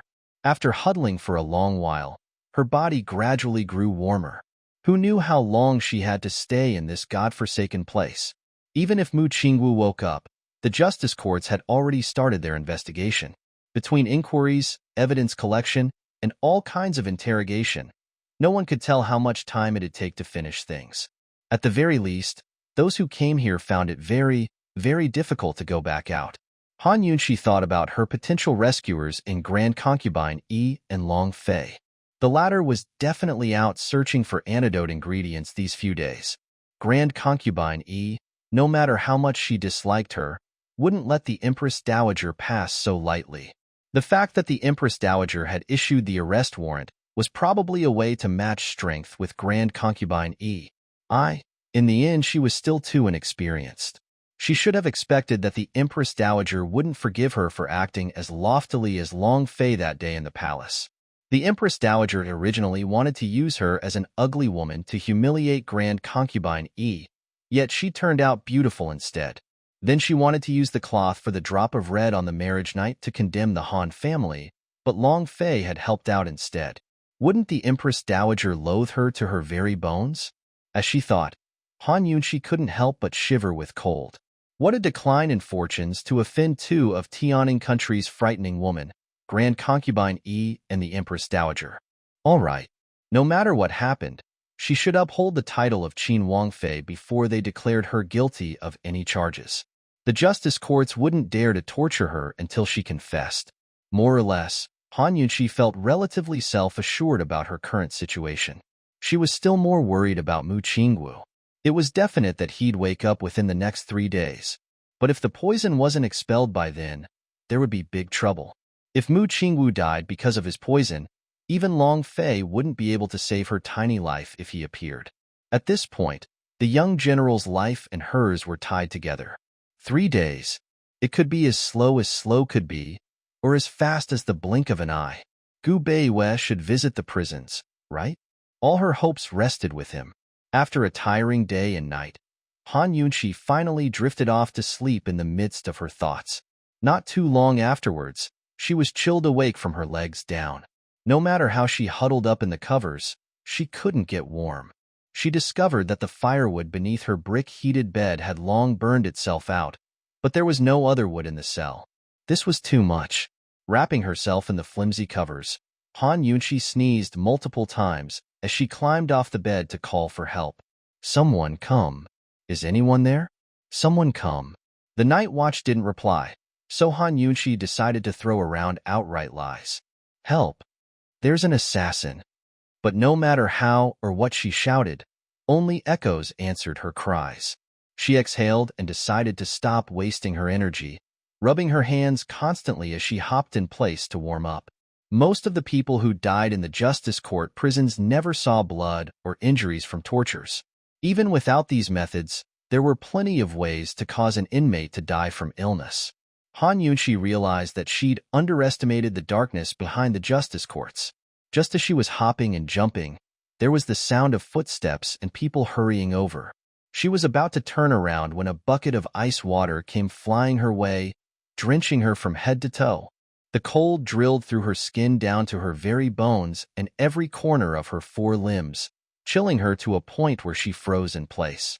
Outside the cell door, she saw Princess Chongping wrapped warmly in a cotton-padded jacket, face flushed with success as she grinned from ear to ear. The North Court official and a few water-carrying lackeys stood respectfully to one side. Princess Chongping, you dare to try and torture the Wangfei? Han Yunxi asked coldly, her body dripping wet. She was battered and exhausted, but her eyes were clearer and colder than anything around her. Though she knew this woman couldn't do anything against her, Princess Chongping still felt her heart quail at the sight of those eyes. No, there was Imperial Grandmother 3 and Imperial Mother to support her, so no one would ever spread what happened here. Han Yunxi wouldn't have any proof, either. As a result, Princess Chongping calmed down and gave a chilly laugh. Han Yunxi, you're speaking too highly of the princess. I know you're my imperial aunt, so I have to respect you. See, I've especially come to supervise the North Court official as he cleans your cell. I heard plenty of people have died from disease here since it's so dirty.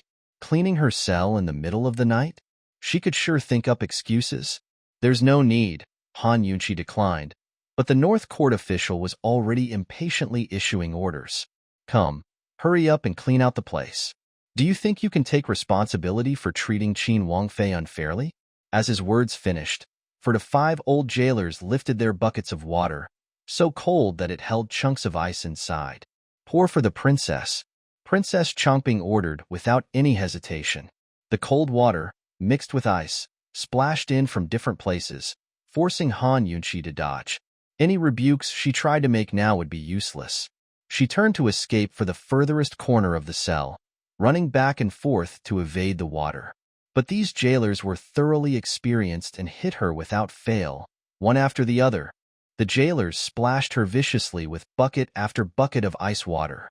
The cold liquid flowed from her neck down her body, freezing the already cold Han Yunchi to the point that her hands and feet trembled while her teeth started chattering. Oh my! Why are you guys so clumsy? Don't hit Qin Wangfei. See how pitiful she looks. Princess Chongping laughed out loud. Han Yunchi, hurry up and beg them. Hee, or you could beg me instead. Beg me to slap you, and I'll let you off. That's right. Princess Chongping had come tonight to seek revenge. What kind of thing was Han Yunchi? She dared to touch her Qingwu Gij, lecture her on propriety, and even punish her afterwards. Splash her. Splash her good. Splash until she's begging for forgiveness. Glancing at the thin layer of ice forming on the floor, Princess Chongping trusted that Han Yunchi would be pleading for mercy very soon. Yet she was quickly disappointed. Han Yunchi didn't beg. In fact, she even stopped dodging to stand on the brick bed, leaning against a corner as she stared at the princess. Her pathetic state made her look like a drenched dog. Despite this, she was still peerlessly beautiful, magnificent, and youthful.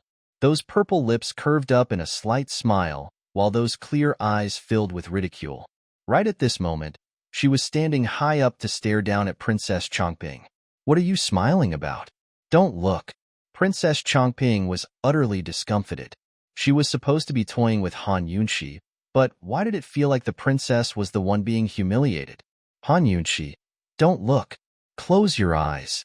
Han Yunchi, I'm telling you, if you don't beg for forgiveness today, I definitely won't let you off. North Court official, open the door. Princess Chongping was so angry that she wanted to personally deal with this cheap woman. Princess, you mustn't. She's from the Duke of Qin's household. The North Court official was still afraid of the consequences, or else he'd have tortured Han Yunchi long ago. Right now she's a prisoner. I order you to open up the door immediately. Princess Chongping huffed, before commanding the other jailers to keep pouring water. Han Yunchi looked coldly at the princess, hooting like a rabid dog, disdain growing in her eyes. This only pushed Princess Chongping closer to a frenzy. North Court official, you dare disobey the princess's orders? Still won't open up? The North Court official could neither open or leave the door. Despite the cold, his forehead broke out in sweat from the pressure, before relenting beneath Princess Chongping's threats. A few jailers rushed in first to hold Han Yunchi in place. She didn't resist, but found the whole thing rather hilarious. Did they fear she'd do something to Princess Chongping? She was so cold that she had no more strength left. Princess Chongping crossed her arms as she angrily stalked inside. Han Yunchi, keep looking. Humph. If you have any guts, keep staring. Han Yunchi lowered her head and didn't move, exactly like a dead person. Princess Chongping was very satisfied with this reaction. She used a hand to tilt up Han Yunchi's chin, just in time for the latter to spit a mouthful of icy water at her face. Ah! Princess Chongping cried shrilly, pushing her aside as she wiped her face. You have some guts. The Wangfei's title is naturally higher than yours, so I'm your senior. Princess Chongping, this is a fact that you'll never change. Han Yunchi looked over, voice full of ridicule. It wasn't that she didn't fear death. Rather, she knew that even if she begged for mercy, Princess Chongping still wouldn't let her off easy.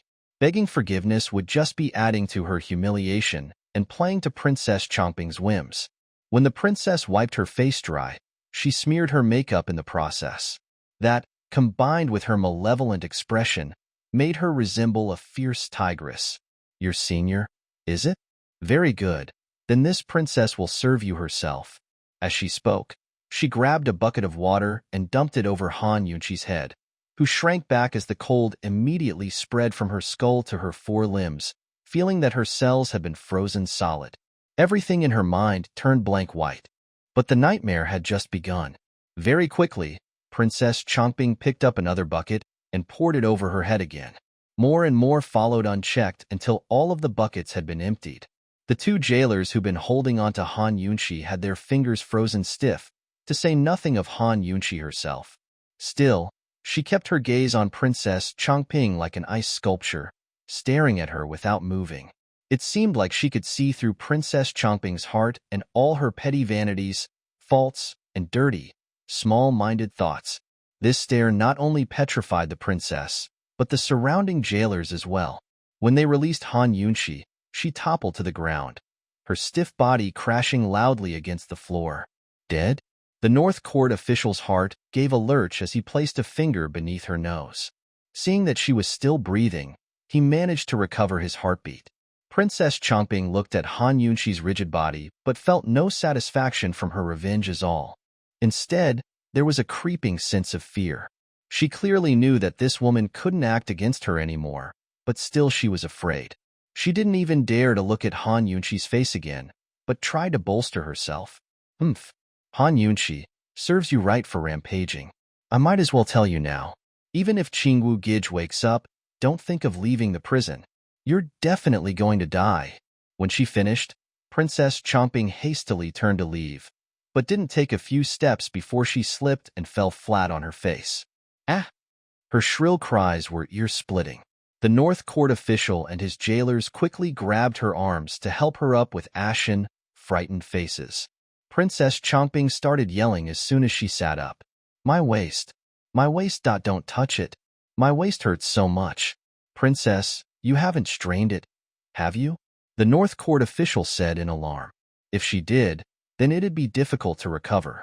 Not only that, the repercussions would mean she could easily hurt herself again if she did large movements in the future. The frightened Princess Chongping sat on the icy floor, too afraid to move despite her pain. Indignant, she shouted at the North Court official, "Hurry up and call an imperial physician." As she spoke, she felt her face began to itch. She didn't think much of it and started scratching, but her movements didn't stop. Esteemed princess, why don't we carry you back? It's not convenient for the imperial physicians to come here. The North Court official was about to cry. If the doctors came, wouldn't it expose their torture attempts? Princess Chongping was in a lot of pain, but didn't dare to move. As she sat on the ground, the cold water seeped into her skirts and filled her body with cold. She wanted to shout about the pain, but even more about the cold. Yet she was the one that caused all this water. Who could she shout at? Then hurry up and carry me out. What are you waiting for? Are you all a bunch of rice barrels? Princess Chongping shouted as she kept scratching, dumping all her woes on the North Court official. The dejected official ordered his jailers to bring over a stretcher, and they carefully eased the princess onto its surface before carrying her out of the cell. Before she left, Princess Chongping turned back, only to see the unmoving Han Yunqi lying on the ground, her cold eyes still staring at her. Heavens! Princess Chongping turned around, too afraid to look again. She even regretted coming here in the first place. Only then did Han Yunqi's lips curve up into a grin. It was an especially alluring smile that could cause the fall of nations. Princess Chongping, just wait until your face is ruined. While she was sprawled on the ground, she slipped some poison beneath Princess Chongping's feet so she'd fall. That wasn't a big deal. After making sure that everyone was gone, Han Yunqi couldn't hold it back anymore. Her whole body began to shudder violently as her teeth started chattering. Her nose was so sore that she wanted to cry, but she didn't have the energy. The cold water on the ground had turned into a thin layer of ice that even encased parts of her body. How low was her body temperature now? Han Yunqi didn't even have the strength to raise herself up, though that wouldn't help any matters. The entire cell was covered in damp or ice. If she kept on being cold, the functions of her body would grow slower and slower. At this moment, she wished there was a doctor around to rouse her with a few acupuncture needles. She was a doctor too, but not the typical kind. All she had were poisons and antidotes. In desperation, Han Yunshi took out some poison from the detox system. It was a type of heat-producing toxin that caused shuddering while raising the body temperature. Although this poison was extremely harmful to the body, right now she had no choice. After taking it, she sprawled on the ground in exhaustion. Very quickly, the poison took effect. The heat emitted from within her body fought against the ice from outside. Between the opposing forces of hot and cold, Han Yunshi fell into a stupor. It seemed that someone came inside to clean up the water and refill the firewood. A finger was placed before her nose to check her breathing, but the dazed Han Yunshi couldn't even open her eyes to see who it was. When she finally regained consciousness, it was night of the next day. She didn't need to take an antidote for her poison because the cold had burned it all away.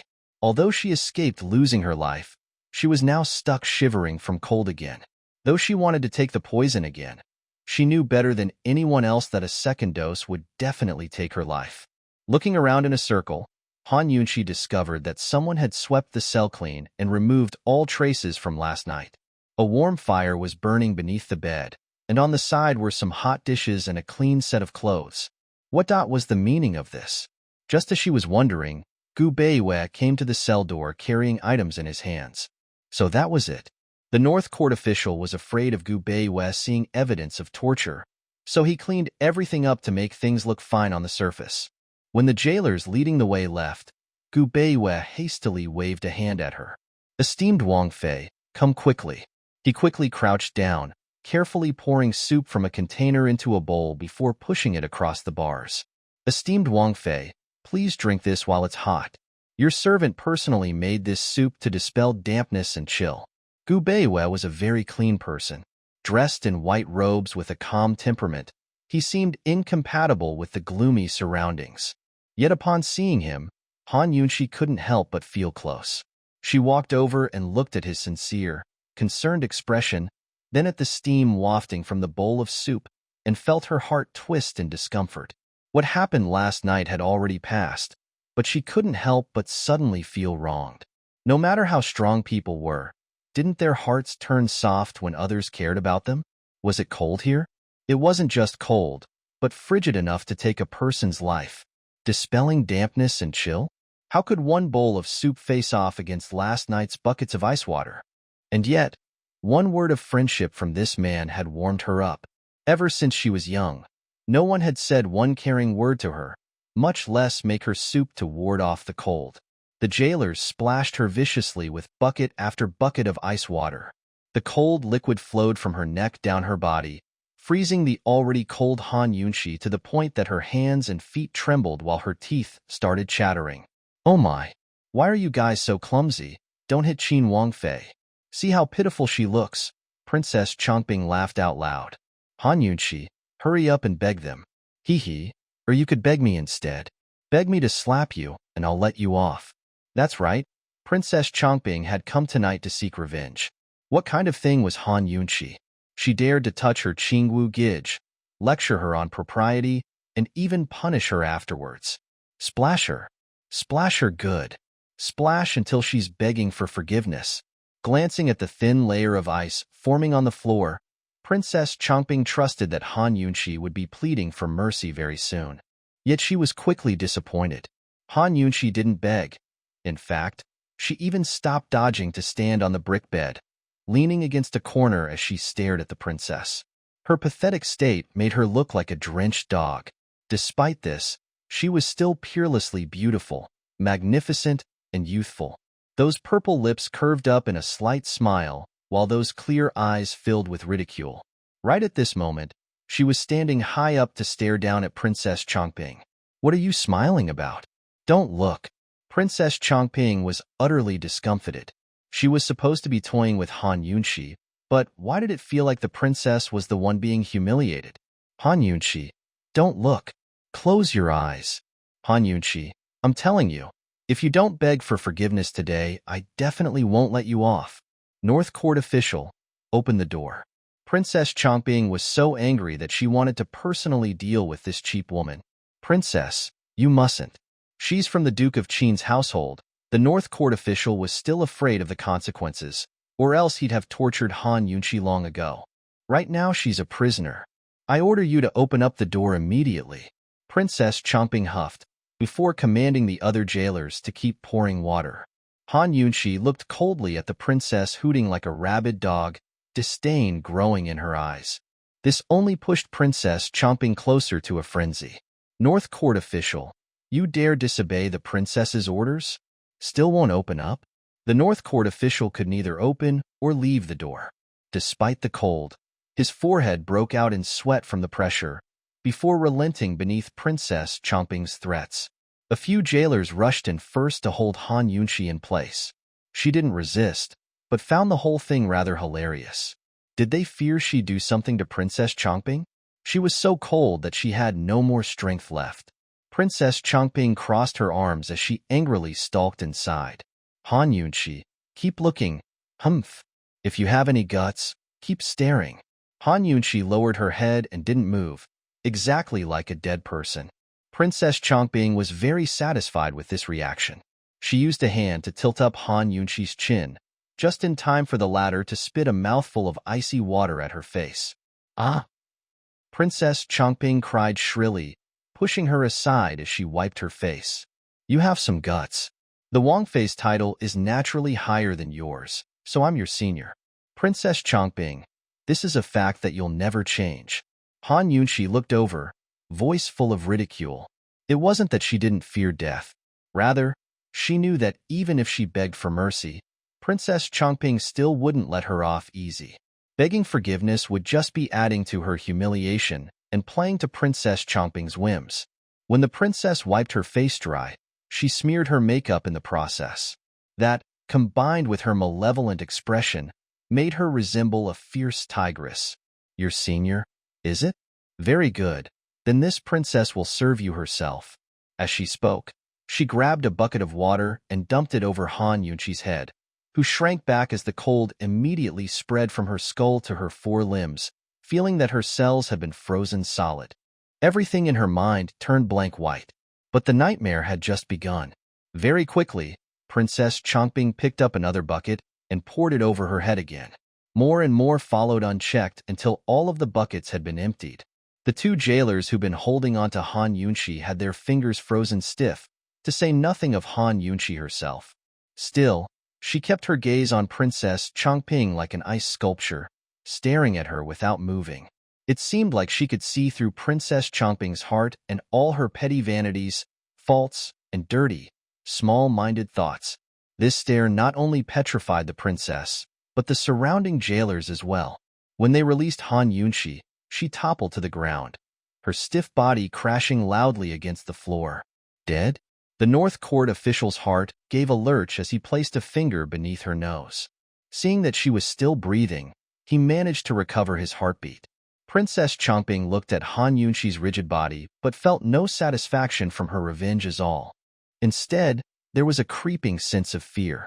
She clearly knew that this woman couldn't act against her anymore, but still she was afraid. She didn't even dare to look at Han Yunqi's face again, but tried to bolster herself. Humph. Han Yunqi, serves you right for rampaging. I might as well tell you now. Even if Qingwu Gij wakes up, don't think of leaving the prison. You're definitely going to die. When she finished, Princess Chongping hastily turned to leave, but didn't take a few steps before she slipped and fell flat on her face. Ah! Her shrill cries were ear-splitting. The North Court official and his jailers quickly grabbed her arms to help her up with ashen, frightened faces. Princess Chongping started yelling as soon as she sat up. My waist. My waist. Don't touch it. My waist hurts so much. Princess, you haven't strained it, have you? The North Court official said in alarm. If she did, then it'd be difficult to recover. Not only that, the repercussions would mean she could easily hurt herself again if she did large movements in the future. The frightened Princess Chongping sat on the icy floor, too afraid to move despite her pain. Indignant, she shouted at the North Court official, "Hurry up and call an imperial physician." As she spoke, She felt her face began to itch. She didn't think much of it and started scratching, but her movements didn't stop. Esteemed princess, why don't we carry you back? It's not convenient for the imperial physicians to come here. The North Court official was about to cry. If the doctors came, wouldn't it expose their torture attempts? Princess Chongbing was in a lot of pain, but didn't dare to move. As she sat on the ground, the cold water seeped into her skirts and filled her body with cold. She wanted to shout about the pain, but even more about the cold. Yet she was the one that caused all this water. Who could she shout at? Then hurry up and carry me out. What are you waiting for? Are you all a bunch of rice barrels? Princess Chongbing shouted as she kept scratching, dumping all her woes on the North Court official. The dejected official ordered his jailers to bring over a stretcher, and they carefully eased the princess onto its surface before carrying her out of the cell. Before she left, Princess Chongbing turned back, only to see the unmoving Han Yunshi lying on the ground, her cold eyes still staring at her. Heavens! Princess Chongbing turned around, too afraid to look again. She even regretted coming here in the first place. Only then did Han Yunshi's lips curve up into a grin. It was an especially alluring smile that could cause the fall of nations. Princess Chongbing, just wait until your face is ruined.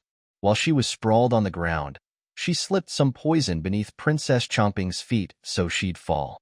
That wasn't a big deal. After making sure that everyone was gone, Han Yunshi couldn't hold it back anymore. Her whole body began to shudder violently as her teeth started chattering. Her nose was so sore that she wanted to cry, but she didn't have the energy. The cold water on the ground had turned into a thin layer of ice that even encased parts of her body. How low was her body temperature now? Han Yunshi didn't even have the strength to raise herself up, though that wouldn't help any matters. The entire cell was covered in damper ice. If she kept on being cold, the functions of her body would grow slower and slower. At this moment, she wished there was a doctor around to rouse her with a few acupuncture needles. She was a doctor too, but not the typical kind. All she had were poisons and antidotes. In desperation, Han Yunshi took out some poison from the detox system. It was a type of heat-producing toxin that caused shuddering while raising the body temperature. Although this poison was extremely harmful to the body, right now she had no choice. After taking it, she sprawled on the ground in exhaustion. Very quickly, the poison took effect. The heat emitted from within her body fought against the ice from outside. Between the opposing forces of hot and cold, Han Yunshi fell into a stupor. It seemed that someone came inside to clean up the water and refill the firewood. A finger was placed before her nose to check her breathing, but the dazed Han Yunshi couldn't even open her eyes to see who it was. When she finally regained consciousness, it was night of the next day. She didn't need to take an antidote for her poison because the cold had burned it all away. Although she escaped losing her life, she was now stuck shivering from cold again. Though she wanted to take the poison again, she knew better than anyone else that a second dose would definitely take her life. Looking around in a circle, Han Yunshi discovered that someone had swept the cell clean and removed all traces from last night. A warm fire was burning beneath the bed, and on the side were some hot dishes and a clean set of clothes. What was the meaning of this? Just as she was wondering, Gu Beiwei came to the cell door carrying items in his hands. So that was it. The North Court official was afraid of Gu Beiwei seeing evidence of torture, so he cleaned everything up to make things look fine on the surface. When the jailers leading the way left, Gu Beiwei hastily waved a hand at her. Esteemed Wang Fei, come quickly. He quickly crouched down, carefully pouring soup from a container into a bowl before pushing it across the bars. Esteemed Wang Fei, please drink this while it's hot. Your servant personally made this soup to dispel dampness and chill. Gu Beiwei was a very clean person. Dressed in white robes with a calm temperament, he seemed incompatible with the gloomy surroundings. Yet upon seeing him, Han Yunshi couldn't help but feel close. She walked over and looked at his sincere, concerned expression, then at the steam wafting from the bowl of soup, and felt her heart twist in discomfort. What happened last night had already passed, but she couldn't help but suddenly feel wronged. No matter how strong people were, didn't their hearts turn soft when others cared about them? Was it cold here? It wasn't just cold, but frigid enough to take a person's life, dispelling dampness and chill. How could one bowl of soup face off against last night's buckets of ice water? And yet, one word of friendship from this man had warmed her up. Ever since she was young, no one had said one caring word to her, much less make her soup to ward off the cold. Gu Beiyue's smile was as warm as an April breeze. Suddenly, Han Yunqi realized that he had very beautiful eyes that looked especially enchanting when he smiled. He was just like a neighborly big brother from next door, soft and kind. Imperial Physician Gu, you've done much. Han Yunqi accepted the warm soup, drinking it non-stop. It really was effective, heating up her body very quickly. Gu Beiyue watched Han Yunqi gobble down the offering like a wolf or tiger, then glanced at her ashen face. He could more or less guess at the illegal punishment that had happened last night. There was a limit to visiting hours. Gu Beiyue didn't have time to wait until Han Yunqi finished, but spoke in a low voice. Esteemed Wang Fei, this servant personally went to the Duke of Qin's estate yesterday. I didn't see Grand Concubine E, but had Miss Murong report to her. I think it won't be long until they release you on bail. This servant will arrange for people to visit regularly so that... He trailed off, lowering his voice even more, so that they won't dare to try illegal punishment again. Han Yunqi looked at Gu Beiyue and asked abruptly, why? Why was this man making all this effort? He could completely ignore the situation. Didn't he understand that getting mixed up in this might place him under suspicion as her accomplice? Gu Beiyue didn't explain himself. What do you mean, why? Why help me? We're not that familiar, Han Yunqi said simply. But Gu Beiyue's reply was very earnest. Esteemed Wang Fei, a doctor doesn't stop at using medical skills to save others. The young general's life is in your hands. His tone grew much softer as he added. But it goes without saying that esteemed Wang Fei is a human life as well. Han Yunqi's head shifted slightly, her heart filled with praise for this man. She even felt a bit inferior to him. Murong Wanru wouldn't report to Grand Concubine E, right? Han Yunqi didn't want Gu Beiyu to lose confidence, so she didn't explain much. Instead, she asked, what's the situation at the general's estate? Last night, Princess Chomping invited a few miracle doctors over, but none of them were able to help. This morning General Mu invited me over again, but the young general's the same as ever. I tried to persuade General Mu, yet, how is the young general? Han Yunqi was most concerned about that. The same as before. I'm afraid that if by chance, the poison is suppressed indefinitely, then won't esteemed Wang Fei. Gu Beiyue didn't finish, but Han Yunqi knew what he was worried about. Suppose Mu Qingwu's hidden poison never revealed itself? When the time came, even if Long Fei appeared, there would be no way to clear her name. She thought for a while before asking, you don't believe me either, right, Imperial Physician Gu? It wasn't that Gu Beiyue didn't believe her. It was that out of 10,000 possibilities, he feared the one exception. One day has already passed. Within 2 days, the young general's poison will definitely show up. As long as it's expelled, he'll wake up. Help me look after him, and tell me when the poison reacts. Han Yunqi's eyes shone with determination as she grabbed Gu Beiyue's hand, serious and earnest. I wouldn't joke around with my own life at stake. Right now, you're the only one who can help me. Gu Beiyue unconsciously lowered his head to gaze at her, feeling things were rather unexpected. Yet Han Yunqi's bright eyes gradually caused him to smile. His large, warm hands covered Han Yunqi's small, icy ones as he replied with equal sincerity, all right, I'll do my best. Han Yunqi was thrilled. She would have worried if he was replaced with anyone else. Only now did she let him go as naturally as she grabbed him. Remember, check on him often. As soon as the poison shows up, bring me a blood sample. Blood sample? Gu Beiyue didn't quite understand. Han Yunqi took out an acupuncture needle. Here, just take it with this needle. I want the blood around his navel, near the knife cut.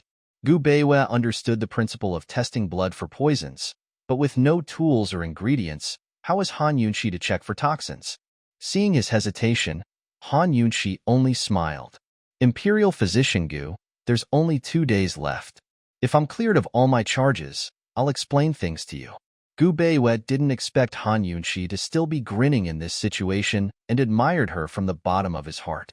He grinned as well, extending his pinky in offering. Han Yunqi was surprised. Did this person still do pinky promises? I really am very curious, Gu Beiwei smiled slightly, looking wonderful as he did.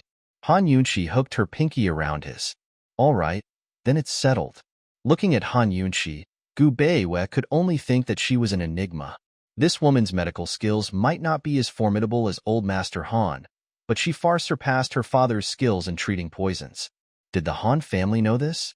When he'd left this morning, he heard the servants say the Princess Chongbing and Mu Luiyue had went to invite the master of the Han house. Gu Beiwei rushed back to General Mu's house the same day to see that Princess Chongbing and Mu Luiyue had already returned with the Han family head, Han Yunqi's father, Divine Dr. Han Kongan I. When Gu Beiwei entered the room, Han Kongan was taking Mu Qingwu's pulse, but stood up to make a slight bow with his hands before him. Imperial Physician Gu. Although Gu Beiwei belonged to the younger generation after Han Kongan's, he was also the head imperial physician. Before that title, a commoner like Han Kongan had to pay his respects. Han Kongan's medical skills were consummate. He'd studied at Cloud Realm Continent's 2 Medical Academy and became one of its directors last year. Originally, the seat of honor amongst the imperial physicians should have gone to him. Unfortunately, he had failed to cure the Crown Prince's strange illness for multiple years. In the end, he couldn't even enter the court of imperial physicians and became the emperor's most unfavored medical director in history. As for Gu Beiwei, his grandfather had raised him ever since his parents died. Grandfather Gu was the previous head imperial physician as well as one of Cloud Realm Medical Academy's directors. Gu Beiwei had been endowed with innate talent since childhood. Add that to his grandfather's devoted instruction, and he truly deserved the position of head imperial physician. Uncle Han III is being overly formal. Gu Beiwei returned the gesture of respect with his hands, always the modest gentleman. He was neither haughty nor humble, but refined and cultivated. Han Kongan gave up the formalities and sat back down. You came at just the right time. Tell me about his general condition. Why doesn't Uncle Han speak his thoughts first, in order to avoid my influence on your judgment? Gu Beiwei seemed modest and gentle, but his words always carried the effect of multiple meanings. Since he'd said things this way, Han Kongan didn't press the issue, but tugged on his beard as he replied. I have a rough idea from General Mu. Only, I think the matter of his poisoning is open for debate. Gu Beiwei didn't express his opinion, but asked, what kind of debate? Han Kongan looked doubtful as he sounded out his thoughts. I heard that Han Yunqi diagnosed his poison. Actually, before Princess Chongbing even came with her invitation, the Empress Dowager already sent out people to notify him. Though they didn't tell him what to do, he was clear in his heart. Han Yunqi was already in prison. As long as Mu Qingwu was unconscious, then Han Yunqi would live one more day in suspicion in jail. This was exactly what the Empress Dowager wanted. Moreover, Mu Qingwu possessed military leadership and was a close ally and friend to the second imperial prince. He was completely on the second imperial prince's side, but that man was the crown prince's strongest adversary. If Mu Qingwu remained unconscious or even died, no one would be happier than the crown prince. Since this situation concerned his daughter's life and his family's position, Han Kongan didn't mind using the opportunity to help out the Empress Dowager and the crown prince to frame his daughter. He examined the patient's pulse for a very long time but couldn't find any signs of sickness, nor traces of poison. Yet, since Han Yunqi was the one who treated him, she'd take responsibility no matter how he died. Then what does Uncle Han think? Gu Beiwei asked again without expressing any opinion. As a mere servant of the emperor, Han Kongan held the powerful connections of court in his heart. He knew that the more connections he had with Han Yunqi, the more he'd be at a disadvantage. Han Kongan was an old fox who didn't say what he thought, but only reproached the other. This girl never studied and has no skills. What would she understand? I heard she was the one who made this cut to treat his poison. Han Kongan had examined the cut on Mu Qingwu's stomach before and discovered that it had healed superbly. It wasn't someone just anyone could accomplish. If it wasn't for Princess Chongbing's claims, he wouldn't believe this was Han Yunqi's work at all. How could she manage this? She was a good-for-nothing who couldn't even tell medicines apart. Since Uncle Han examined the wound, you should know that the young general's sickness has no relation with this injury, right? Gu Beiwei asked in reply. Han Kongan smoothed out his beard with his fingers. This might not necessarily be true. As of now, there's no way to pinpoint his illness. In an instant, Gu Beiyue's mild-mannered gaze flashed with caution. Mu Qingwu's incision was a critical point since it was treated by Han Yunqi. If there was proof that the cut and his current state were unrelated, then Han Yunqi would be guilt-free. But if this wound created any more problems or caused a death, Han Yunqi would have to stay in jail. Really, many thanks to Han Yunqi's father Han Kangen, who latched onto all his daughter's weak points. Since Uncle Han says this way, then the matter of Qin Wangfei's guilt will have to wait. Gu Beiyue's tone was still very warm, but these words were like a needle that drew blood to expose Han Kangen's true face.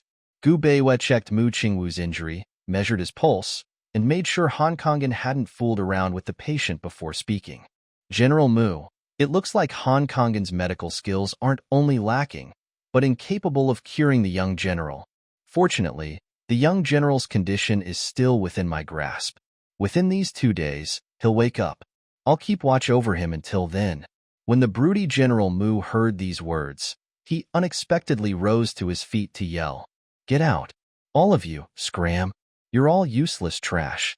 The general's irritable temper was famous throughout the kingdom. There was even once a civil official who'd been beaten with injuries by him. Han Kangen feared death and quickly jumped to his feet to escape the room. However, Gu Beiyue stood up to directly face the raging General Mu. He handed over a sheet of folded white paper covered with black words, a life or death waiver. "General Mu, I'm willing to pledge with my life that the young general will wake up within 2 days and that I can save him. If that's not the case, use a death to pay back a death." Gu Beiyue looked gentle and frail, but his words rang out clearly in defiance. General Mu's fist was half raised in the air for a long, long time. Finally, he lowered his arm to grit his teeth. "Fine. This general will give you another chance." By now, Han Kangen had fled far away. He puzzled over Gu Beiyue's words, wondering if the other suspected something. It'd be harder to try anything against Mu Qingwu with Gu Beiyue there, but if Mu Qingwu really woke up, then everything was over. Han Kangen mused as he walked out into the courtyard, just in time to have Princess Changping and Mu Luiyue come over. Princess Changping had been fine this morning, but why was she wearing a veil now? "Esteemed princess, this is?" Han Kangen asked doubtfully. "It's fine. Why did you come out? How's Qingwu Gij?" Princess Changping asked anxiously. She didn't know what kind of dirty thing she contracted last night in the prisons, but her feet and face had been itching ever since she woke up. Just recently, she'd grown red spots on her skin that looked a bit like a rash. Her face was her most precious treasure, so she went to see an imperial physician in secret. The physician said it was just a rash and would go away in 1 or 2 days. Only then did she feel at ease enough to apply some medicine and hurry over here. "Aya." Han Kangen shook his head. "The young general's illness is actually very complicated. We can only wait a few days and see the situation then." These words made Princess Changping angry. "Han Kangen, what's wrong with you? Why are you so useless? You couldn't cure Big Brother. You can't fix Qingwu Gij. So what kind of miracle doctor are you? You quack. I'm going to tell on you to Imperial Grandmother." Han Kangen held back his rage to patiently speak reason. "Princess Changping, calm your anger. Even Imperial Physician Gu can't ascertain the cause. Who knows how long he plans to wait for? If we delay for too long, then perhaps. Han Kangen's words directly made Gu Beiyue a target. Before he finished speaking, Princess Changping and Mu Luiyue grew fearful. Mu Luiyue was much smarter than the princess and understood immediately. Princess, Imperial Physician Gu, and Han Yunqi tried to save him together that day. If Han Yunqi's guilty, then so is Imperial Physician Gu. But father's still letting him treat Big Brother. That's right. Imperial Physician Gu is an accomplice, too. Princess Changping came to a realization, narrowly hurting her waist again.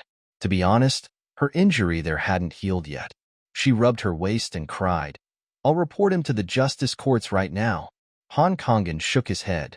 "Esteemed princess, why don't you find some directors from the medical academy next? They can come take a look tomorrow." The people from the academy weren't ordinary folk. Cloud Realm Medical Academy was the goal of every doctor, gathering the cream of the crop from the continent.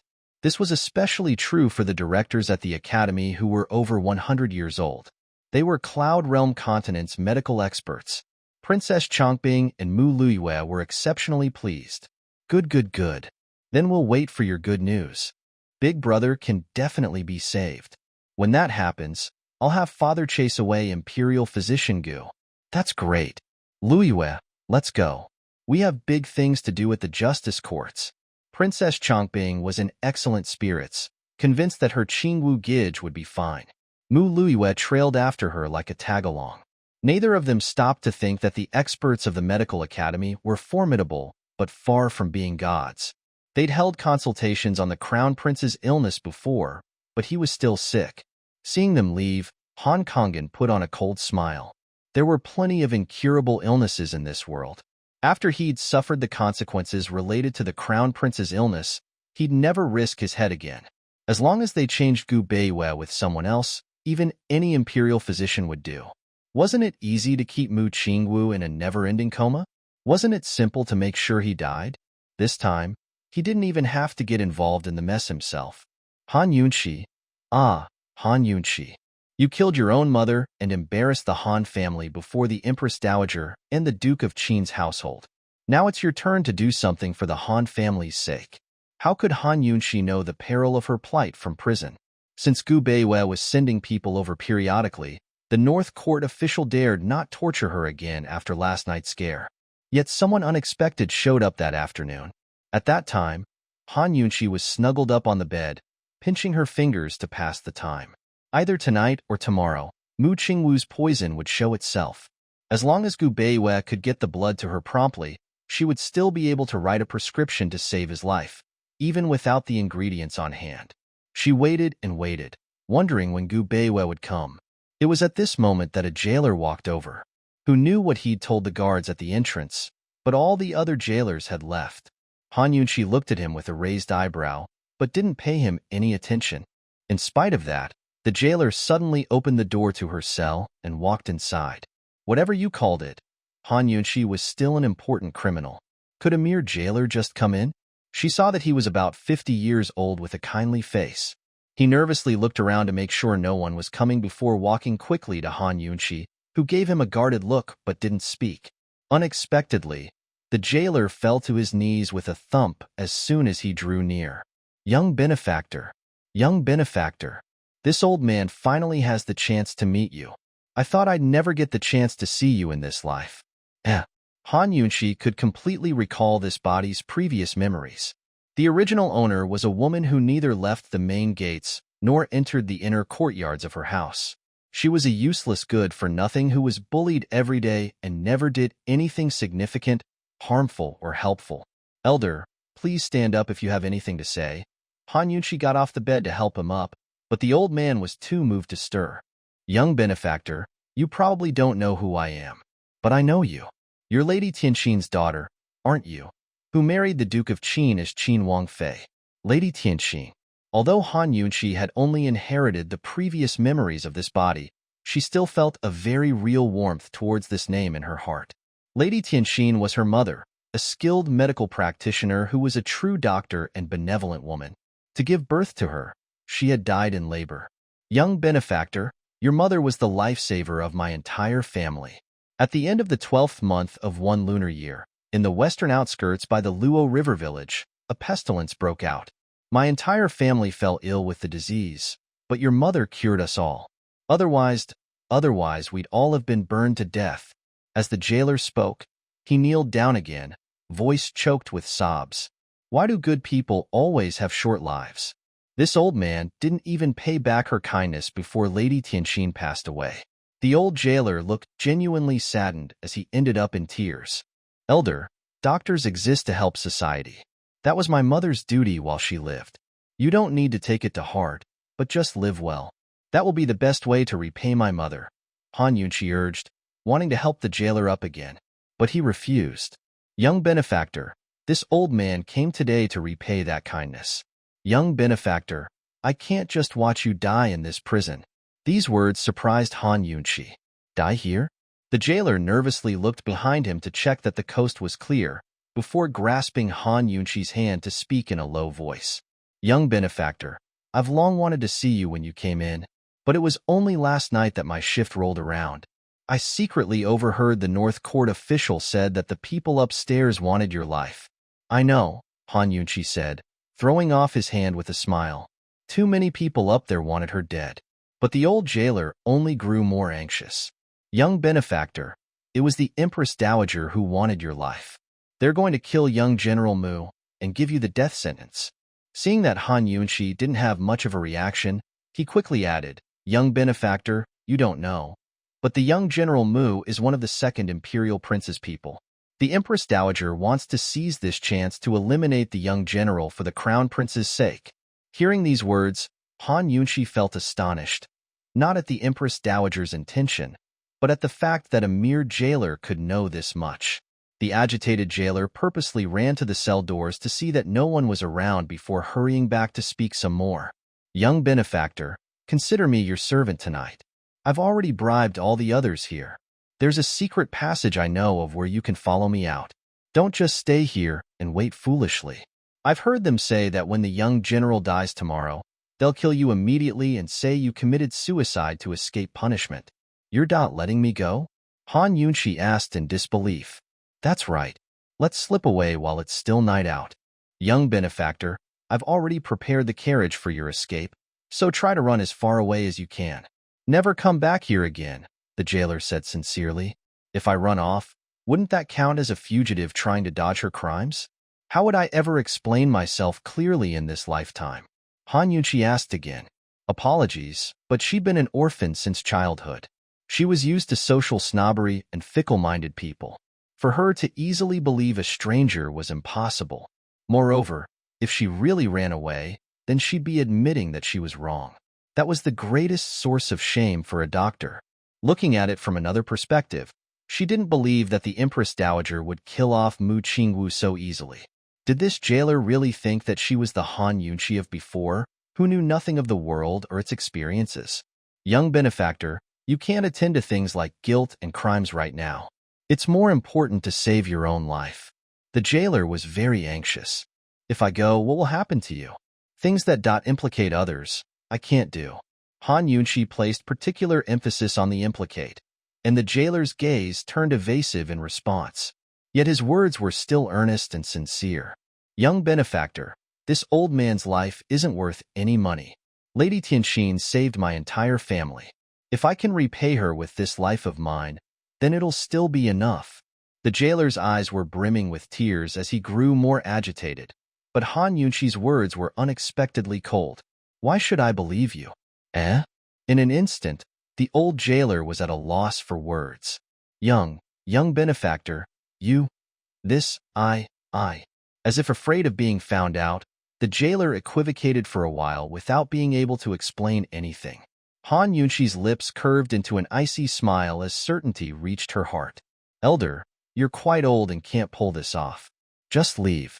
As she spoke, Han Yunchi bundled herself atop the heated brick bed, her eyes lit brilliantly by the blazing fire. It made the jailer afraid to even look at her. Then, young benefactor, you take care. The jailer kept his calm with difficulty before hastily backing out. Han Yunchi watched him quietly, thinking that if she really escaped tonight, someone would probably kill her straight out of the justice courts. Exactly who had come up with such a treacherous plot? As soon as the jailer left the cell, 2 guards took him to a secret room where Princess Chongping, Mu Luiyue, and the North Guard official were having a chat. Seeing him return, the princess hurriedly rose to her feet. How is it? Did she agree? When Princess Chongping came to report Gu Beiwei, she'd thought of a plot for the North Court official as well to trick Han Yunchi into breaking out from prison. Last night she'd not only failed to punish Han Yunchi but hurt her own waist, as well as gaining a rash. Princess Chongping wanted to see Han Yunchi convicted right this instant. The jailer quickly kneeled down. Princess Chongping, Qin Wangfei's too shrewd. This one is useless. Princess Chongping's hopes came crashing down as she angrily kicked him. Worthless thing, scram. The North Court official gave his guards a look, and they promptly led the jailer away. Princess Chongping narrowed her eyes in a ferocious expression and made a kill motion towards the North Court official. Never. The man instantly refused. Esteemed princess, that absolutely can't happen. If we were able, then last night we would have, no matter what. She can't die here. The courts of justice can't withstand the weight of such a burden, let alone with no input from the Empress Dowager. What are you afraid of with me here? Imperial grandmothers long wanted her dead. Princess Chongping pouted as she spoke. Even so, she can't die here. There's still the Duke of. Before the North Court official could finish speaking, Mu Luiyue suddenly had an inspiration. Princess, North Court official, I still have a plan. Why don't you two see how it is? It wasn't clear what Mu Luiyue said, but both Princess Chongping and the North Court official looked happy when she was done. The official even raised her a thumbs up. Ingenious. Miss Mu is truly intelligent. All right, Luiyue. When everything's over, I'll reward you for this. Princess Chongping's eyes were laughing as she instructed the North Court official to make preparations. Han Yunqi, this time you'll definitely be killed. Han Yunqi waited anxiously for an entire afternoon with no news of Mu Qingwu. Now it was already dark out. Another day had passed, and tomorrow was the last day of the allocated time. She almost wondered whether Gu Beiwe had gotten the blood sample and was on his way over already. But when night fell, only a small boy came with a specially prepared soup to ward off the chill. Han Yunqi took one sip and knew that Gu Beiwe made it. Her heart felt warm thinking of such a conscientious person. Has there been any change with the young general? She asked in a low voice. The young boy shook his head. Qin Wangfei, your father came by today. After he left, Imperial Physician Gu's been keeping watch over the young general without leaving him a step. Han Kongan? Did he say anything? Han Yunqi hadn't calculated on that person, which left her a bit nervous. All the people in the capital knew that Han Kongan was the Empress Dowager's dog. This one isn't very clear. Esteemed Wang Fei, please drink your soup while it's hot. The young boy couldn't stay for long, so Han Yunqi drank the soup while he talked. Divine Dr. Han couldn't diagnose him, so General Mu lost his temper. Imperial Physician Gu offered up a life or death waiver before General Mu allowed him to stay. When she heard this, Han Yunqi's heart gave a leap before her eyes began to inexplicably sting. Esteemed Wang Fei, Imperial Physician Gu told me to tell you not to worry and relax. You should take care of yourself and wait for him to come. Unconsciously, the image of Gu Beiue's warm, clear eyes appeared in her mind, somehow soothing her anxious heart. Gu Beiue, will you show up tonight? How was Han Yunqi supposed to sleep tonight? It was already late at night, but her eyes were still wide open. She was convinced of her diagnosis, which meant either tonight or tomorrow would put her and Mu Qingwu's life to the test. Gu Beiue was her only hope, as long as no one caused him any trouble. Han Yunqi waited and waited until the skies showed signs of brightening when she heard a disturbance coming from outside that sounded like hasty footsteps. She couldn't tell who it was in her groggy state, but felt suddenly excited. Despite this, she suppressed the feeling as best as she could. Very quickly the light glimmered, revealing Gu Beiue coming her way. A thrilled Han Yunqi leaped off her bed, keeping her voice low in the presence of the prison guards nearby. Gu Beiue nodded covertly at the guards until they left. This was no time for visitors, so he must have paid a lot of silver to get in. As soon as they were gone, he anxiously said, "Hurry, the thing you want is here." The poison's shown itself? Han Yunqi asked in a low voice. You were right. Continuous fever with the tongue turning purple. I took a blood sample and rushed right over. General Mu finally believes us and is personally standing guard over his son. Gu Beiue handed over the needle to Han Yunqi. Though he didn't understand poisons very well, Mu Qingwu's complexion and pulse showed clear signs of hypertoxic poisoning. Anyone knew that time was of the essence when facing off against these toxins, so he had to get the antidote immediately to save him. Otherwise, all their hard work over the past days would be a waste. Han Yunqi didn't ask much, but turned to slip the needle in her detoxification system for analysis. As it turned out, the results were enough to make her face fall. It's 10,000 snake poison. 10,000 snake poison? Gu Beiue had never heard of it. It's poison extracted from the world's top 10 poisonous snakes, then purified and mixed together. This kind of poison can hide its toxicity very well, but once it shows itself, it'll kill the victim within 2 hours. Han Yunqi didn't have time to explain further, but grabbed some pre-prepared medicines from her detox system. Here, these will postpone the effects of the poison. Let him take these first before you make the antidote, which you'll have to give him within 2 hours.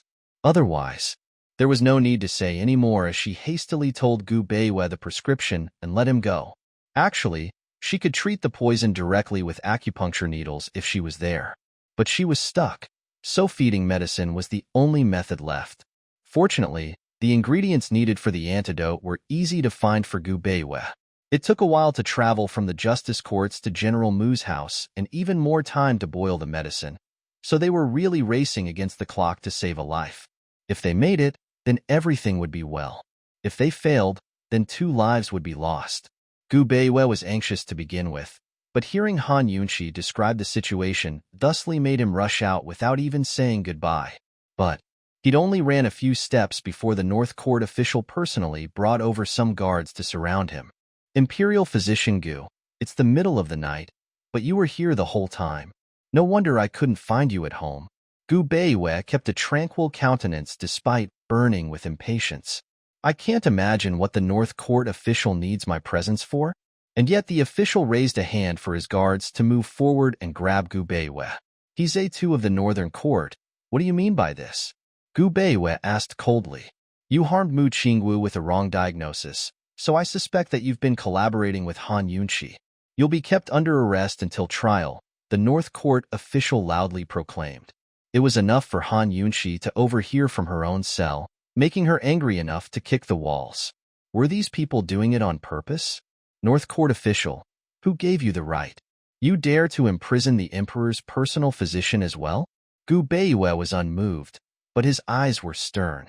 The official clasped his hands before his chest and made a slight bow towards the air. The Empress Dowager.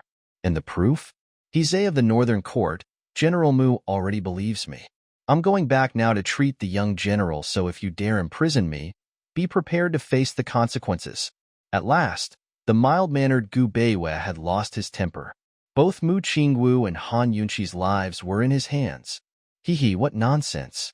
Divine Dr. Han already went to invite the directors of the medical academy for a consultation. You might as well give up now. The North Court official gave a cold snort. Let me go. You'll all doom the young general. He's of the Northern Court. The Emperor's been feeling unwell recently. I must be on duty whenever he calls. You better think this through carefully. Gu Beiwe kept struggling, but as a doctor, his chicken strength hands were no match for the young tiger like jailers. Very quickly, his voice disappeared into the hallways. Princess Chomping had long urged the North Court official to arrest him, saying that she'd take responsibility for any blame placed by the Emperor. Of course, the North Court official had misgivings regarding Gu Beiwe's position which made him hesitate, but he'd checked beforehand to see that the Emperor's recent health was excellent. In this way, he knew that Gu Beiwe was making up lies and silently arrested him. Someone, go report to the princess that we've settled matters without alarming anyone. The North Court official yawned as he spoke, eyes sweeping over everyone before dismissing his lackeys. Very quickly, all the people left, taking their torch lights with them. Han Yunshi couldn't take it anymore and gave a vicious kick to the prison bars. She couldn't use words to express her furious indignation and worries. Taking deep breaths, she continuously paced back and forth. There were only 2 hours left. What could she do in 2 hours? When General Mu saw the Gu Beiwe hadn't returned, would he find it abnormal? Would he try to look for him? But when would he show up? If he sent someone to bring back the medicine, would they still make it in time? Without Gu Beiwe, how could they find all the ingredients in time? Even worse, what if General Mu thought that Gu Beiwe lied to him? Remaining calm was one of the basic requirements for a doctor, even in the face of death. But right now, Han Yunshi was extremely irritated. She could neither afford to gamble nor wait. Time trickled by as Han Yunshi wrapped her hands around the bars, heart beating faster and faster. She was more or less like a wild caged animal. And yet right at this time, a dark shadow suddenly appeared before her. Surprised at first, she saw that it was a figure dressed in black with a mask on his face. The sight of a large sword in his hands made her quickly back away as she asked, "Who are you?" Han Yunshi, someone paid to have you broken out of jail. Stop wasting words and come with me, the masked man spoke. An assassin? A break-in? Her enemies hated her to the point that they'd rather she never escape at all. How could they spend money to break her out of jail? Thinking back to the act by that old jailer this morning, Han Yunshi could tell that something was peculiar. If she was really stolen away, they'd probably brand her as an escaped fugitive the next time. Just when she was about to dodge, the black-robed figure grabbed her by the shoulder. Han Yunshi was about to cry out for help when she suddenly changed her mind. A chance. Wasn't this the chance to leave the prison and save a life? Great hero, please don't kill me. I'm begging you. Please don't. I'm willing to go with you, Han Yunshi said, pretending to be frightened. As long as you obediently follow me out, I promise I won't kill you. The dark assassin would prefer Han Yunshi to be more docile as well. She nodded her head. So he took her out of the cell and towards the exit. On the way, Han Yunshi saw many guards lying on the ground, including a few head jailers, as if the assassin had really killed his way in. They met a few more guards by the main doors, but the black-robed assassin had superb skills and valiantly fell them all in one strike. Then, he and Han Yunshi escaped through the gates of the justice courts. A doctor's eyes were sharp, capable of noting the finest details. Han Yunshi had been harboring suspicions before, but after all that, she was completely certain that this black-robed assassin was actually one of the North Court officials' men. He was helping her escape on purpose so she could be branded a criminal. They didn't stop upon leaving the gates, but kept running for a while until they halted their progress in an alley. "Where are you taking me?" Han Yunshi asked timidly. The black-robed assassin gave a cold smile. "Qin Wangfei, my employers wanted to kill you, but you had to die outside the prisons. Hee, my apologies." So speaking, he suddenly raised his sword to swing at Han Yunshi's neck. She hastily dodged out of the way, making the assassin laugh in disdain. "It's almost daybreak, Qin Wangfei. This one will send you on your way." And yet as he raised his sword, his muscles suddenly twitched and lost their strength. The weapon fell with a clang on the ground at the same time his other hand, and both his legs suddenly started spasming. Without any more energy, his entire body fell paralyzed to the ground. You. The assassin sprawled motionlessly on the ground, too shocked to speak. Han Yunshi's cowardly expression abruptly vanished, to be replaced with indescribable wrath. She stepped viciously on the assassin's face with her foot. "What do you mean, you? Go ahead and die. Go back and tell Heizei of the Northern Court that the Wang Fei will remember this slight." She was a doctor of poisons, but that was only something that sounded nice. To put it frankly, she was poison's master. She understood how to treat toxins, but could use them even more efficiently. While the black-robed assassin was dragging her here, he hadn't taken any personal precautions. If she hadn't taken advantage of that chance to poison him, then she wouldn't be upholding the ethics of her profession. Han Yunshi knew that she'd be branded a fugitive once she escaped the justice court prisons, regardless of whether or not she was dead. But with the time so tight, she risked everything to leave anyways. If her enemies wanted to help her this way, then she might as well go all the way to act like a criminal. An hour's worth of time had already been wasted, and she had less than that remaining. Leaving the alley, Han Yunshi ran for her life towards General Mu's estate, her thin, speeding body resembling a young deer in the early morning mists. "Master, that seems to be the esteemed Wang Fei," Chu Shifeng said hesitantly. He and the Duke of Qin had just returned to the city after searching for antidote ingredients, but the first thing they saw was Qin Wangfei running like mad through the streets. Thankfully, they dodged in time before being knocked out of the way. Master and subordinate were now perched on the roof of a street-side house. Long Fei was dressed in the white brocade robes of a commoner, but still looked extraordinarily handsome with a certain chilly respectability. His eyebrows crinkled slightly before the two followed after her without a word. What was this woman doing running so quickly this early in the morning? Was she fleeing for her life? Han Yunshi ran and ran. This was for the sake of saving a life, but she ran faster than fleeing for her own. Why is the Drat Justice Court so far away from the general's house? She didn't know how hard she had ran, but she was out of breath by the time she reached the general's gates. Her hands grabbed the door rings and clanged them incessantly since she couldn't breathe enough to talk. Very quickly, the gatekeeper opened the door, frightened by her sudden appearance.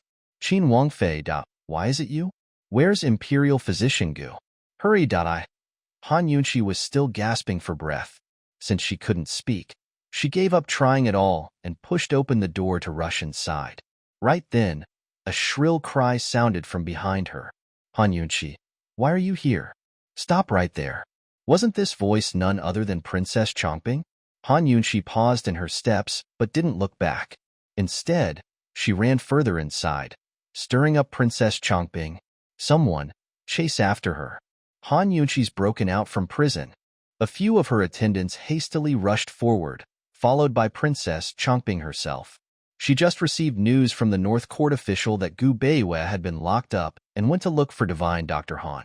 He said they had to wait for news from the medical academy's directors and recommended an imperial physician in the meantime. Once again, Han Yunqi fought for her life to run towards Mu Qingwu's rooms with multiple guards in pursuit. Very quickly, chaos and disorder descended upon the general's estate. She was convinced that this was the fastest she'd ran in years. When she reached Mu Qingwu's door, she couldn't even stop herself from crashing into the door. Luckily, her hand hit it first and stopped the rest of her. Ping, ping, ping. Ping, ping, ping. She knocked on the door as she heaved for breath. General Mu left his personal vigil to open the door, shocked to see Han Yunqi instead. You. Han Yunqi, why is it you? Where's Gu Beiwei? Didn't he go? When Gu Beiwei didn't return, he'd sent people after him, but they hadn't come back either. He was just caught between leaving Mu Qingwu and feeling anxious when Han Yunqi appeared and threw him for a loop. Han Yunqi really couldn't talk at the moment, but only made gestures towards the room, signaling General Mu to let her in. At this time, Princess Chongping's voice carried over. Han Yunqi, you better stop. Don't let her inside. General Mu, she's a fugitive. Catch her. What was going on now? No matter what, treating the poison was more important. When General Mu saw Gu Beiwei extract the pitch-black, poisoned blood from Mu Qingwu's wound, then see his son's lips turn dark, even he knew that these were signs of poison. No matter how much he mistrusted Han Yunqi, he had to believe her now. When Han Yunqi said he was poisoned, he really was poisoned. When Han Yunqi said the poison would show itself in a few days, it really did reveal itself. Wasn't it also Han Yunqi who'd extracted the poison needles from Mu Qingwu a few days ago? The more General Mu thought about it, the more he felt things weren't right. What Han Yunqi discovered, Han Kongan had never noticed. He even said something about inviting directors from the medical academy, but they still hadn't shown up today. Treating poison was time-sensitive. He'd hail the person who could cure this poison as his own ancestor. Thinking up to here, General Mu recalled Gu Beiwei's reminder before he left for the prisons. The Empress Dowager had personally issued the arrest warrant to make sure Han Yunqi was locked up. No matter what, she'd find a way to produce evidence against her. And that evidence would be none other than Mu Qingwu's death. The power struggles within the capital were ferocious. General Mu wasn't a fool and knew that the Crown Prince coveted Qingwu's military leadership and power. Seeing Princess Chongping and her men heading this way, he made a quick decision and let Han Yunqi slip into the room before coming out to shut and lock the door in front of Princess Chongping and the others. General Mu stood before it with frowning brows and angry eyes like some sort of demon. The guards who'd relied like a dog on the power of their master to be fierce suddenly grew timid and wary. None of them dared to approach him. Princess Chongping was so angry that she couldn't run anymore, huffing and puffing as she walked up to take multiple deep breaths. Then she commanded, General Mu, open the door for the princess right now. Princess Chongping, these are my son's chambers. What do you wish to do so early in the morning? General Mu asked unhappily. Princess Chongping jerked in surprise, amazed by the reply. What was wrong with General Mu? Didn't he loathe Han Yunqi as well? It was Han Yunqi who'd hurt Qingwu Gij to this extent. General Mu, are you crazy? You let that murderer Han Yunqi inside. What do you mean by this? Princess Chongping was in a rage. Imperial Physician Gu is treating him. Don't you dare interfere. General Mu was very blunt. Princess Chongping seemed at a loss before breaking into a shout. General Mu, you've been possessed. You're still pretending when I saw you let Han Yunqi inside with my own eyes. The princess is telling you that Han Yunqi's a fugitive. Do you want to be accused of harboring a criminal? Princess, you saw wrongly. Qin Wangfei's locked up in the jails of the justice courts. How could she be here? General Mu was quite bold and self-assured when he lied. For the sake of his son, he was willing to risk everything and speak blatant falsehoods. As long as his son woke up, then he would do anything. You. Princess Chongping fell into a gloom. I know what I saw. You're lying. Yes, General Mu is a first-rank high official. You can't just open your eyes and speak lies. Her guards chimed in. General Mu gave them a stormy glare. So you all know that this general's a first-rank high official. What right do you have to talk to me? Dismissed. Ashen-faced and pale, the attendants could only retreat until they were standing behind Princess Chongping. Her mouth stuck up into a sneer. Humph, I don't care. I saw her, so I want to go in. As she spoke, she prepared to rush inside. But General Mu braced himself against the door and spread open his arms. Qingwu's severely ill and needs his rest. Who dares to charge in today? Without the Emperor's orders, I won't open this door even if I die. Inside the room, Han Yunqi was currently racing against time to scan for poison, verifying the strength and location of the toxins. Hearing General Mu's words made her relax a bit. At least this old fellow had finally stopped being muddle-headed. She only had 30 minutes left, and no time to look for ingredients or boil the medicine. Since she was here, she'd use acupuncture to expel the poison. The detox system scanners swept back and forth as it quickly determined its location. By the door, Princess Chongping was pulling at General Mu's hand with all her strength without success. General Mu, you'll end up killing Qingwu Gij. No matter what, you can't just leave Han Yunqi by herself in there. I've brought an imperial physician, so you should let him take a look. Han Yunqi treated him twice without effect. She said he'd wake up, but he still hasn't. You really can't believe her. General Mu, I'm begging you. Let the imperial physician in. The imperial physician? Sent by the Empress Dowager. Is he? General Mu had a cold smile in his heart, his body unmoving like a mountain. Princess Chongping could neither move nor persuade him. Just when she was getting desperate, Mu Luiyue arrived with a group of men in tow, the North Court official Hize at the head. She'd given the North Court official a marvelous plan, arranging an assassin to break Han Yunqi out of jail. Then they'd chase after him, find her body, and brand her as an escaped fugitive after her unfortunate murder.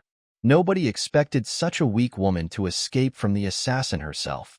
If Mu Luiyue hadn't tipped him off, the North Court official wouldn't know where to start looking for her. Seeing them arrive delighted Princess Chongping. North Court official, Han Yunqi's inside that room. Hurry up and arrest her. General Mu felt uneasy as soon as he saw the North Court official. He was ready to hang Mu Luiyue up and hit her right there and then. Soldiers had dominion over turbulent times. Officials ruled over peaceful days. A soldier couldn't fight with an official, or else he'd be accused of conspiring against the state. Within the room, Han Yunqi had already approximated the acupoint leading to the 10,000 snake poison. Much of it had amassed in his chest, originating from a point deep down. This acupoint was very, very close to the heart and needed immediate action without delay. Han Yunqi rejoiced over the fact that she'd actually arrived a bit early. She tried her best to block out the noise outside, stilling her senses to concentrate. The necessary needles were retrieved and placed in rows by her side as she undid Mu Qingwu's robes to search for the acupoint. General Mu, I have a duty to apprehend fugitives. Please make things easier for me. Hize of the Northern Court was still very polite in this situation. The fugitive isn't here. Please take your leave. North Court official, General Mu didn't give him any face as he blocked the door. Princess Chongping clearly witnessed the fugitive go inside. Unless General Mu thinks Princess Chongping was telling a lie? The North Court official asked. General Mu didn't reply, but turned his head to look away. Since General Mu refused to cooperate, then don't blame this official for his lack of manners. When his peaceful means failed, Hize of the Northern Court decided to use force and commanded, men, move General Mu aside and enter the chambers. In a flash, various officers surrounded General Mu and prepared to take him away. The North Court official was different from Princess Chongping because he had the authority to arrest escaped fugitives. His command and use of officers to fight was well known. You all dare. General Mu roared, scaring everyone so much that they could hardly move. He was a great general who could command tens of thousands of men under his hand. The Empress Dowager ordered the arrest of the fugitive. Why are you all still hesitating? The North Court official said angrily. Inside the room, Han Yunshi had just inserted the first needle.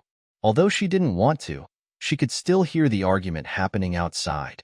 At this critical juncture, anyone rushing into the room would make things more difficult. They'd definitely accuse her of an assassination attempt, and yet she still had to urgently dispel the poison, while her needles could only be inserted one by one. General Mu, you absolutely have to hold them back. Disregarding the growing sweat by her temples, Han Yunshi gritted her teeth and refocused her efforts, inserting the second needle. With the North Court official's words, the officers drew forward one after the other. General Mu knitted his brows before he couldn't take any more and unsheathed his sword. Come, protect the young general. When his words fell, a squadron of soldiers appeared from one side, each holding a spear in their hands. Upon seeing this, Heizei of the Northern Court drew out a cold breath and demanded, General Mu, what is the meaning of this? Are you mobilizing your troops? Meanwhile, everyone else stood stupefied, not expecting the general to act this way. Though there was saying called, a general in the field is not bound by orders from his sovereign, General Mu was still residing in the capital. Without the emperor's orders, he couldn't move any troops. The soldiers under his personal command could only be stationed outside the capital, leaving him with a handful in his residence to serve as guards. How could soldiers face off against officers and attendants, especially against Heizei of the Northern Court, who'd received arrest orders? A sufficient reason was needed to deploy any troops. If General Mu disobeyed the Empress Dowager's decree like this, wouldn't that be considered a public rebellion? General Mu was very clear on the consequences of his actions, but he'd throw everything to the winds for the sake of his son's life. General Mu, I'm arresting someone because of my orders. You dare gather these troops to resist me? Are you really planning to revolt? The North Court official asked sternly. Father. Suddenly, Mu Luiyue cried out. Father, please calm down. Meanwhile, the household steward and chamberlain had also grown nervous. They never expected events to progress to this state.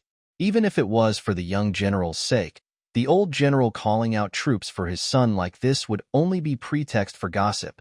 If the emperor got word of this, then punishment for rebellion, especially that of military officers, would be the 9 familial exterminations one. How many people were waiting to exploit the weaknesses of the general's house in this capital? Hearing his own family call him that way finally calmed General Mu down. He gave an ugly glare towards Heizei of the Northern Court as grief rose in his heart. This was the sorrow of an official, his weakest point. No matter how highly the emperor placed him, if he resisted the authorities or called upon troops without any reason, he'd meet with death. There wouldn't be room for any discussion. A general in the capital during peacetime was one of its most powerless men. General Mu hatefully relinquished his sword while his soldiers were forced to retreat. Seeing this, the North Court official was very pleased. A single glance had his officers taking General Mu prisoner. Though he could easily resist them, he was helpless in his identity as general. They brought him to one side while the North Court official spoke as a small man intoxicated by his success. General Mu, don't worry. After we've found Han Yunshi, this official wouldn't dare accuse you of harboring a criminal. I'll say that you assisted greatly in delivering her to justice. Hee. General Mu was so angry that he could grind his teeth to dust. He shot a glare at the North Court official before shouting mournfully at the princess. Princess Chongping, Qingwu really is poisoned. Han Yunshi didn't misdiagnose him, but it's crucial to treat the poison immediately, and she's trying to save Qingwu's life right now. Princess Chongping wouldn't believe in a useless trash like Han Yunshi. You've been possessed by some spirit, haven't you? What kind of nonsense are you saying? She raised her voice next. Imperial physician. Come, find the imperial physician. Where is he? The North Court official lowered his eyes and something cold flashed through them. The Empress Dowager had given him secret orders to take away Han Yunshi's life with this opportunity. It was good that she'd come here, because she'd be a perfect fit as a murderer. Come, hack through that lock on the door. The North Court official said suddenly. Bang! Such a loud noise gave Han Yunshi a fright. Her hand holding the needle shook for the first time. A few more were in her other palm. But her hands were trembling like her heart as the distinct sounds of people removing the lock came from outside the door. By the next instant, they'd be pushing it open and coming inside. Right now, Han Yunqi's delicate, pretty face was drawn, her eyes downcast as her lips pursed in a solemn frigidity. One of her hands continued to insert the needles while the other took out the dagger that Mu Qingwu always kept by his side and held it in her own hand. She only needed 10 more minutes to expel all the poison and decided to press her luck.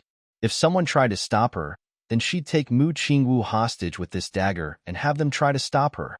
Time flowed on, but Han Yunqi quickly discovered that no other sounds followed the noise of removing the lock from the door. There was only silence, but still nobody came inside. What happened?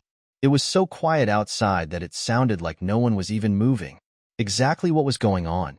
Han Yunqi couldn't figure it out and decided to stop thinking. Nothing was better than something at this point, and she still needed to expel the poisons with her needles. Without further interference, her concentration was much better than before. Her speed improved as well as needle after needle sank neatly into corresponding acupoints. In a short period of time, Mu Qingwu's injury was covered in over 20-odd needles. His fair white skin slowly turned red, then darker and darker until red became black. Han Yunqi was delighted at the sight, because the poison was being drawn out at last. She took out another needle just as a series of loud proclamations rang through the air. May His Highness Duke of Qin live for thousands and thousands of years. Han Yunqi's hand turned stiff. Her focus had always been exceptional, so that nothing short of the extraordinary could ever distract her. But this time, the announcement made her turn around. The Duke of Qin, her groom and husband, Long Fei? Heavens, had he come? So that's why everyone was so quiet? Why did he come? What did he come here to do? Did he come back with ingredients for his antidote so quickly? Well, none of these were important. What was most important was that with this godly figure here, she'd be safe. Definitely safe. Han Yunqi really wanted to say, Long Fei, you're this girl's destined savior. With Long Fei here, Han Yunqi could be certain that she was okay. No matter what they said outside, she could completely ignore it and focus on treating Mu Qingwu's poison instead. Meanwhile, everyone outside was kneeling on the ground. Even Princess Chongping was half bowing without daring to look up, while the long love-struck Mu Luiyue was kneeling in the very back, completely senseless as her eyes roved about Long Fei like they were the only two people left on Earth. She'd long pushed everyone else and their affairs to the back of her mind. Many of the officers and bodyguards here had never seen Long Fei in person before, but each of them trembled in fear as they lowered their heads, both excited and terrified. They all wanted to look, but didn't dare. This man was like a god. Long Fei stepped casually before the door, his tall, straight figure like a mountain etched with harsh lines. His features were cut as finely as a knife, giving him the appearance of a lofty sovereign who carried the vastness of the skies within his gaze. "You may all rise," he said, voice cold and unyielding. One after another, the figures rose to their feet, though most of them were too fearful to raise their heads. When Long Fei had chased after Han Yunqi, he'd ended up watching and listening to everything from the roof until he had a rough idea of what had happened. Now his cold gaze bore through He Zhe of the Northern Court. North Court official, when did Qin Wang Fei become a fugitive? Why doesn't your lordship know? He Zhe of the Northern Court shivered. He met Long Fei's gaze and instantly lowered his head again, feeling as if he'd been plunged into an icehouse. A fugitive was someone who had already been locked up in prison. The Duke of Qin was asking him why no one had asked for his permission before capturing the person. To To reply, Your Highness to Duke of Qin. This is. The arrest warrant was issued by the Empress Dowager. Princess Chongping wasn't a sufficient enough explanation, so all he could do was pile it onto the highest authority available. So you're using the Empress Dowager to suppress your lordship? Long Fei's icy tone grew 3 times colder. Terrified, the North Court official fell to his knees. It's a mistake. A misunderstanding. Your Highness, this humble official wouldn't dare to do that even if I had 100 heads. The situations like this. An assassin attacked the young general and his guards found him when he was already unconscious. Everyone saw Qin Wangfei take out a dagger aimed towards his stomach. Later Qin Wangfei said she could treat him. Unfortunately, he still isn't well after all this time. General Mu, is this true? Long Fei's cool gaze moved to the general next. The irascible general's temper had long faded in the presence of the Duke of Qin. He only replied yes in a low tone. Then what is the situation now? Long Fei asked again. General Mu seemed to hesitate, as if not knowing what to say. Speak. Long Fei suddenly turned angry, scaring all the people present into trembling. General Mu shook the hardest of all before noisily kowtowing 3 times on the ground. He explained everything systematically and in full detail, including waiting for Mu Qingwu's poison to flare up again. In short, you arrested someone without reason. And now that that person is trying to save a life, you want to stop her? No. Your Highness, the Empress Dowager is just being prudent. After all, there's suspicions around Qin Wangfei. So I was ordered to lock her up first and invite another imperial physician over for diagnosis. The North Court official explained hastily. That's right. Imperial Uncle Qin, Imperial Grandmother dotes on the Imperial Aunt. But things have to be done according to official regulations so rumors won't spread. Besides, Han Yunqi still hasn't woke up Qingwu Gij yet. Everyone knows she's the Han family's useless trash, so who can trust her medical skills? Imperial Uncle Qin, you should take a look inside for us first. What if? Before Princess Changping could finish, she caught Long Fei's frigid eyes and meekly shut her mouth. Long Fei folded his arms behind his back and unexpectedly nodded. Indeed, we have to do things according to official regulations. Hearing this, both the North Court official and Princess Changping released a breath. Princess Changping knew that Han Yunqi was just some woman lower than a servant in the Imperial Uncle Qin's eyes. He probably loathed her to the extreme, so why would he protect her? As the atmosphere relaxed, the North Court official timidly spoke up. Duke of Qin, why don't we let the Imperial physician inside, in case? But Long Fei abruptly cut him off. If by chance you alarm her and disturb the poison treatment process, can the North Court official bear responsibility? To take responsibility for the young general's life? And for Qin Wangfei's life? The North Court official was so terrified that he could feel his gallbladder splitting. Your Highness Duke of Qin, this old official believes in esteemed Wangfei. Just let esteemed Wangfei treat him herself. General Mu said earnestly. With the help from Gu Beiyue's reminder, he was more suspicious of the doctors brought by Princess Changping. Long Fei never moved from the door, but swept his icy gaze across all the people present. Does anyone else want to go in? Both the North Court official and Mu Luiyue shot careful looks at Princess Changping. Of course she wanted to go in, but she didn't have the nerve. Since there's nobody else, then I'll have to trouble the North Court official to wait a while, Long Fei said lightly. I wouldn't dare. A single I'll have to trouble was too hefty for the North Court official to bear. And yet Long Fei continued to speak. If Qin Wangfei fails to save Mu Qingwu, you'll take her back and do things according to official regulations. If Qin Wangfei does wake up Mu Qingwu. He paused here, his voice suddenly turning cold. Since you arrested your lordship's Wangfei without adequate evidence, then don't blame your lordship when he does things according to official regulations too.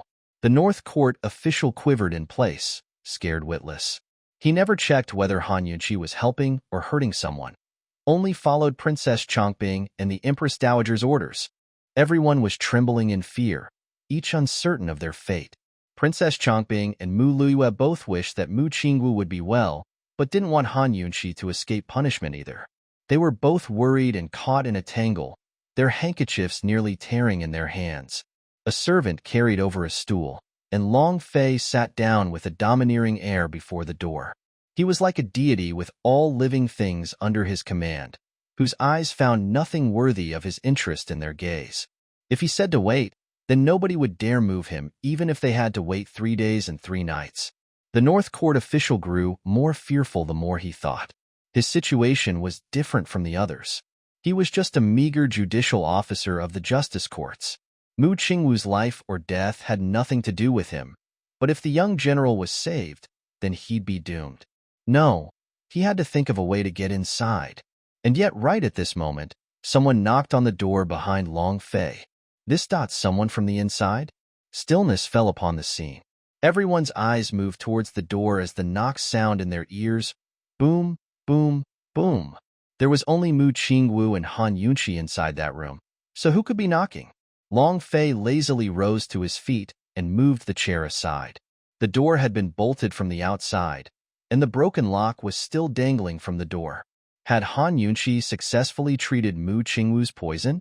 General Mu was both excited and nervous, and might have shoved the door open if the Duke of Qin wasn't standing in front of it.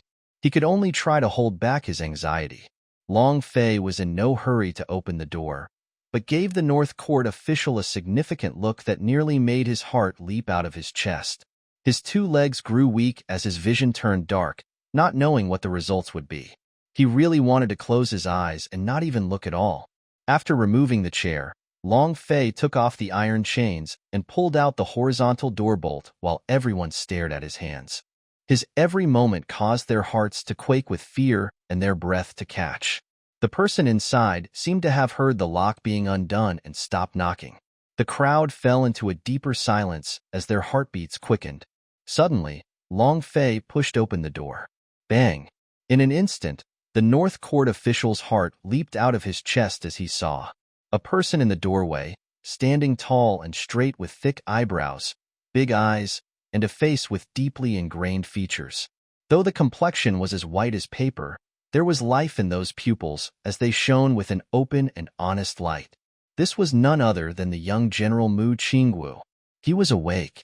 Not only was he awake, his eyes were shining as he stood in the door, angrily staring at Heizei of the Northern Court.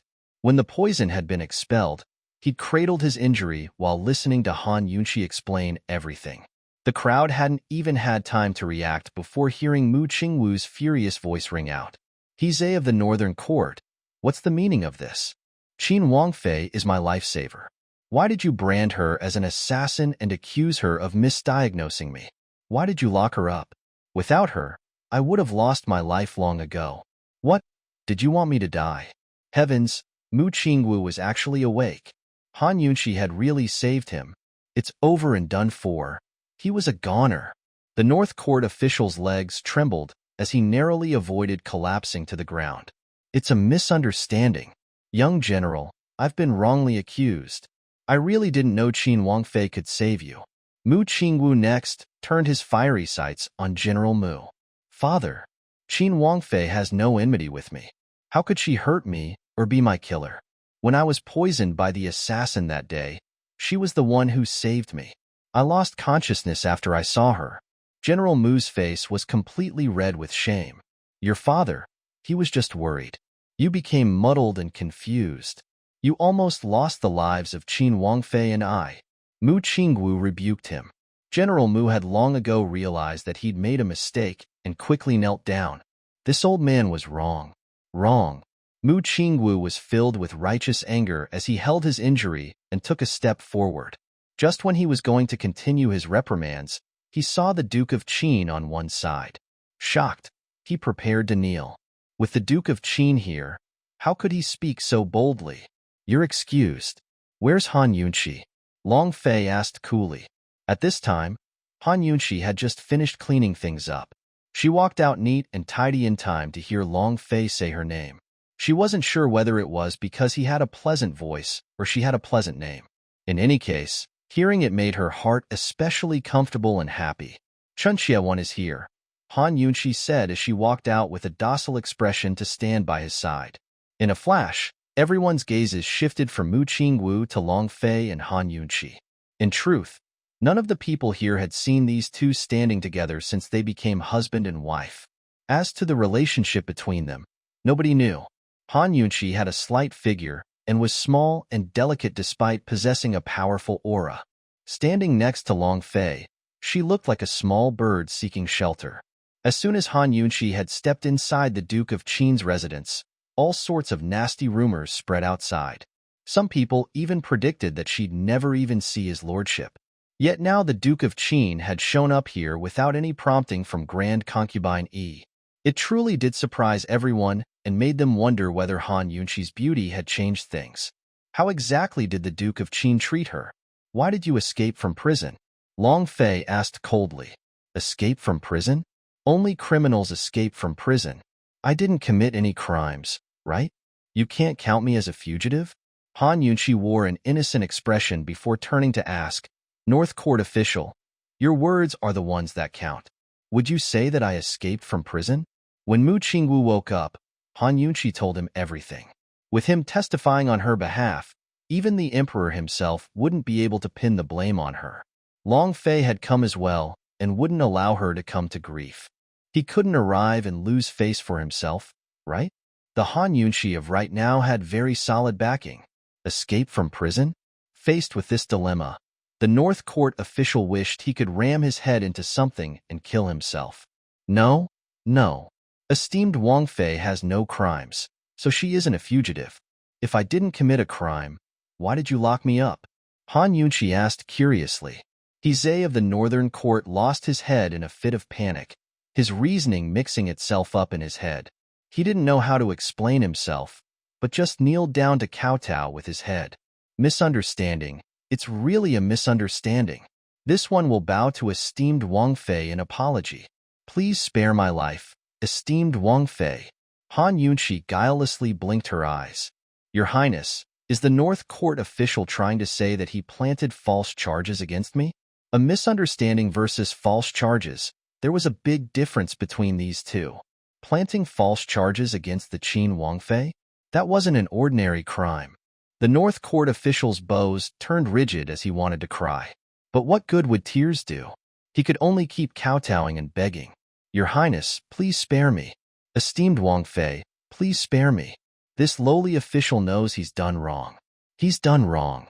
A flicker of resentment passed through Han Yunqi's eyes. When the North Court official dumped ice water on her that night or sent an assassin after her today, did he ever imagine that he'd end up in this sorry state? If Long Fei hadn't appeared in the nick of time to bar the way, Mu Qingwu would have died. That would be the conclusive evidence to give her the death penalty. Even if Zhe of the Northern Court kowtowed himself to death, she'd remain aloof and indifferent.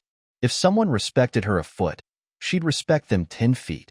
If someone burned her 3 millets, she'd seize their 3 grains. She was a doctor, not a saint. She wouldn't save everyone that came her way. She was a small woman, not some great man.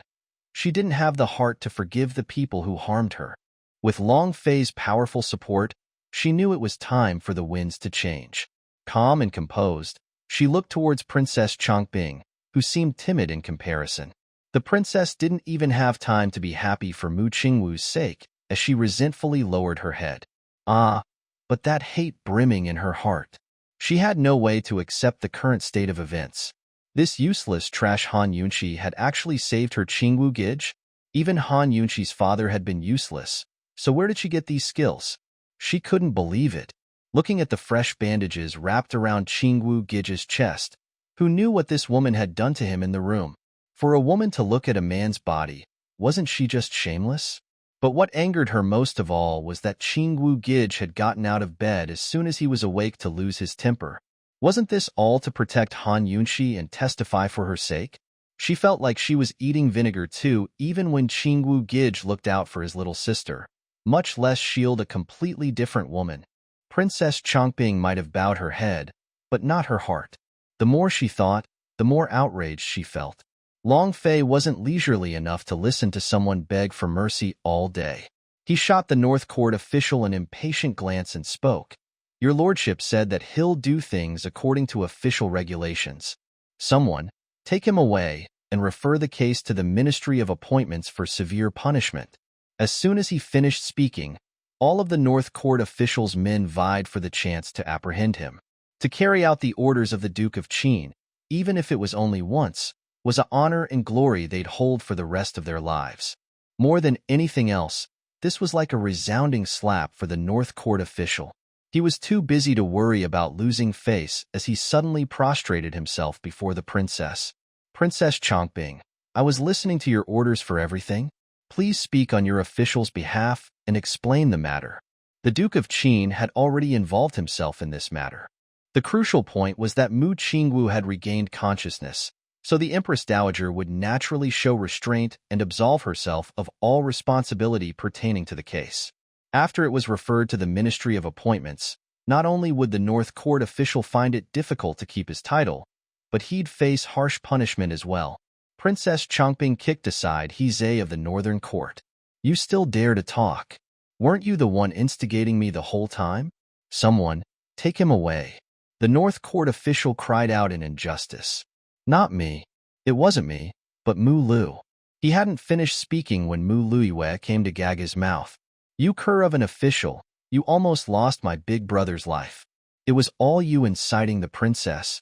The Duke of Qin can clearly see the downy feathers of Autumn 3, so there's no room for you to quibble. Though Mu Luiwe's face was filled with righteousness, she was terrified in her heart that the Duke of Qin would get a bad impression if the truth came out. Sadly, despite all her acting efforts, Long Fei treated her as heir and didn't even look her way. Han Yunqi felt her heart raging as she watched Mu Luiwe's performance. Even if she and Giant Ice Cube were only husband and wife in name, they were still a couple. While you're trying so hard to win favor with him, did you forget that I exist too? Thinking this far, Han Yunqi gave a light laugh. Third young Miss Mu, speaking of which, the one who kept insisting I had hidden motives to hurt your brother was you, right? Having her shortcomings exposed before the crowd left Mu Luiwe at a loss. You. I was worried about Big Brother's safety. In that situation, who knows if you had good intentions? A woman like you shouldn't hold onto small grudges. Contrary girl, why haven't you shut your mouth yet? A fierce paw stuffed back the rest of Mu Luiwe's words. Father, you hit me. A cut appeared on her arm where a whip had fell, the exposed flesh revealing a much deeper wound than Han Yunqi's. General Mu's rage reached to the skies. That's right, you're the one I hit. So young and already so vicious. The Qin Wangfei came with sincere intentions to help, but your guesses and presumptions blocked her at every turn. You almost lost your brother's life. Shouldn't I hit such an obstinate girl? So speaking, he lashed out with the whip again, adding another bloody welt to Mu Luiwe's skin. The terrified girl covered her head with her hands as she wept bitter tears. Don't hit me. Fathered, I know my wrongs. Sobbed, I won't dare do it again. I won't dare. General Mu threw his whip aside and went to kneel at Han Yunqi's feet. Esteemed Wang Fei, this old official thanks you for saving my son. His head banged heavily against the ground as he kowtowed. It was I who placed the blame on you. A crime that deserves punishment. I asked the Duke of Qin and Qin Wang Fei to punish me accordingly. This coarse old fellow was barbarous and simple, but had an open mind. He admitted his mistakes instead of offering a slew of excuses like the North Court official and Mu Luiwe. But that didn't clear his guilt when he was the main reason for all this mess. Han Yunqi wasn't so compassionate. Seeing that Long Fei still didn't move to speak, Han Yunqi dared to speak in his place. General Mu, you've gathered quite a few years beneath your belt. You've eaten more salt than my younger generation has eaten rice. So why can't you see clearly the difference between right and wrong? This difference between right and wrong was a clear jab towards Princess Chongping and Mu Luiwe. The angry princess clenched her fists and wanted to argue, but couldn't without Han Yunqi mentioning any names. General Mu only nodded. It was I who was muddle-headed. Muddle-headed.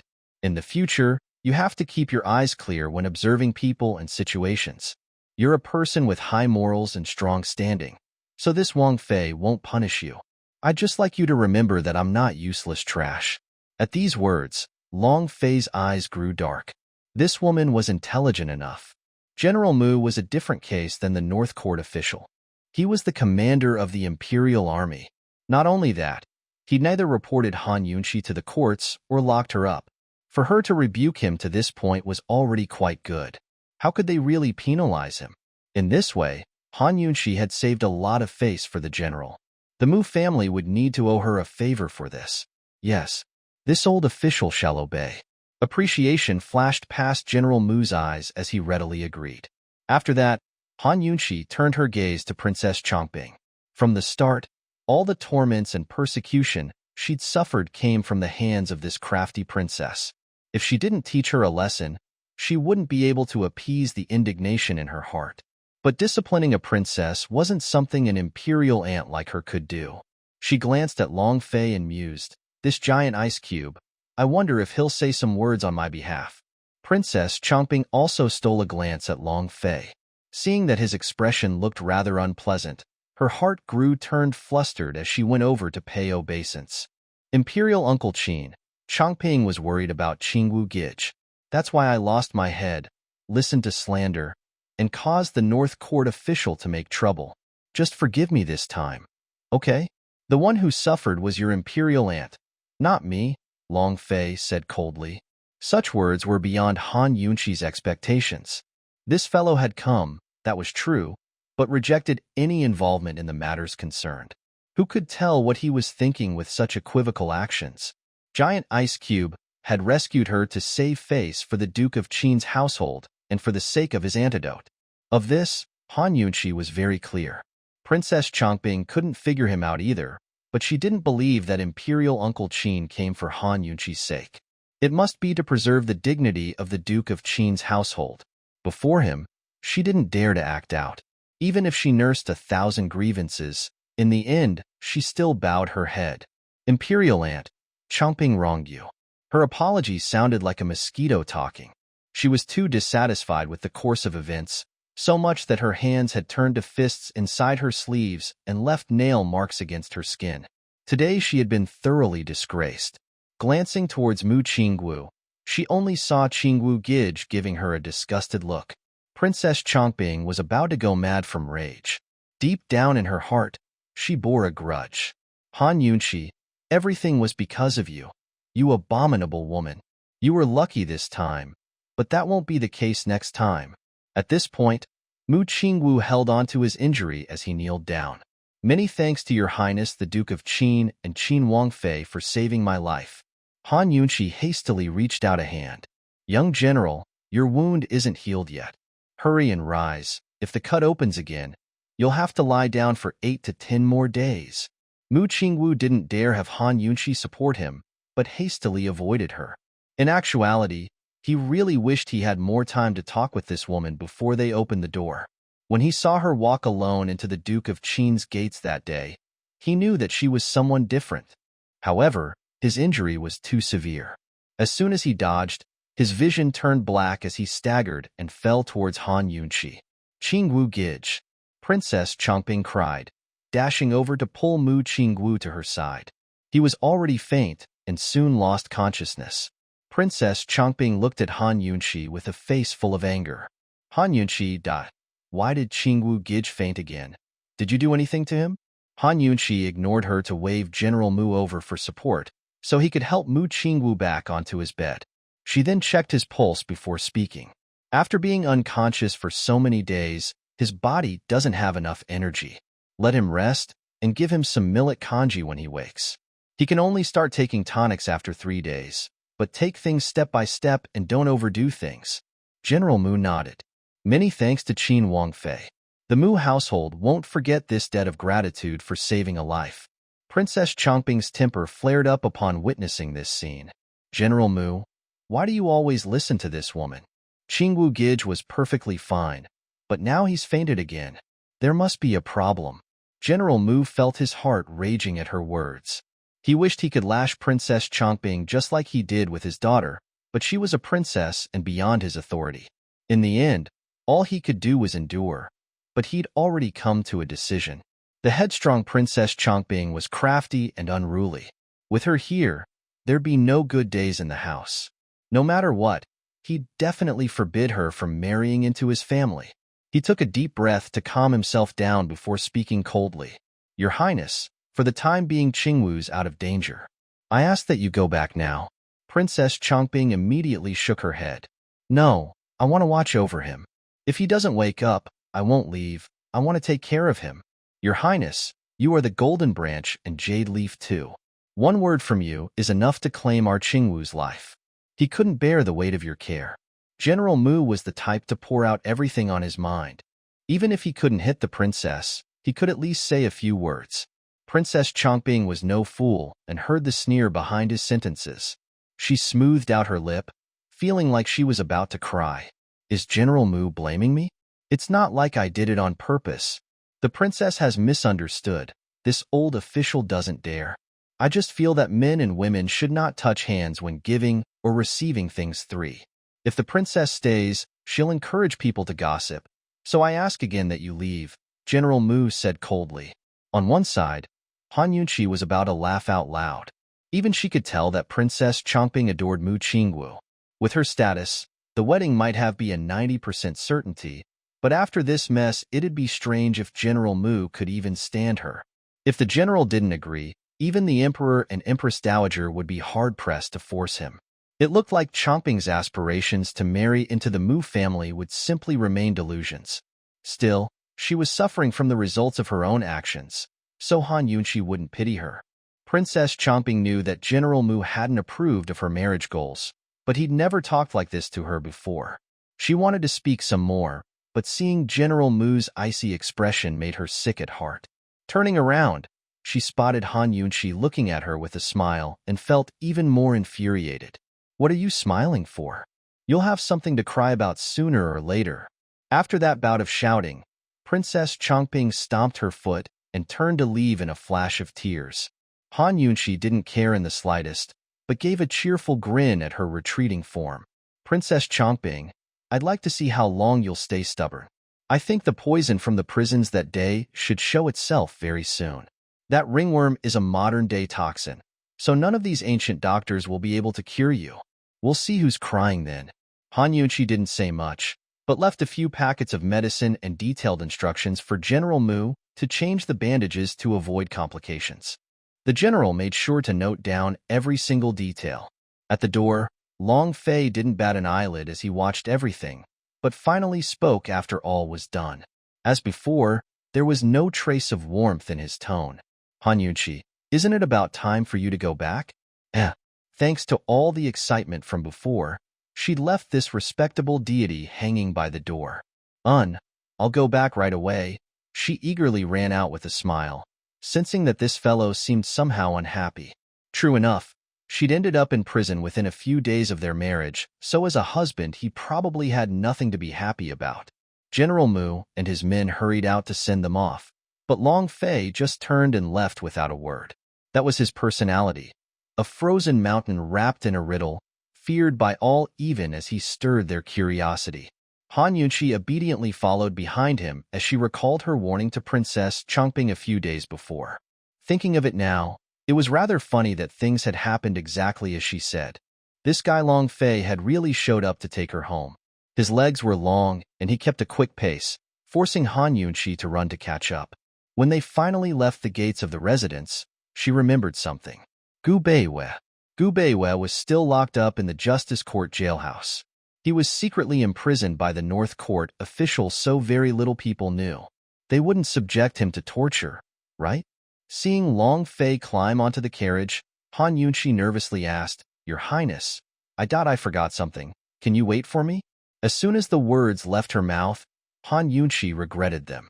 Long Fei, this so-called immortal, why would he wait for her? So when she saw him opening his mouth, she hurriedly added, Your Highness, how about you go back first? I'll come very soon. As it turned out, Long Fei didn't even spare her a glance before lowering the curtains to his carriage. His voice intoned, I'll hold you responsible if I don't see you in the hibiscus courtyard in an hour.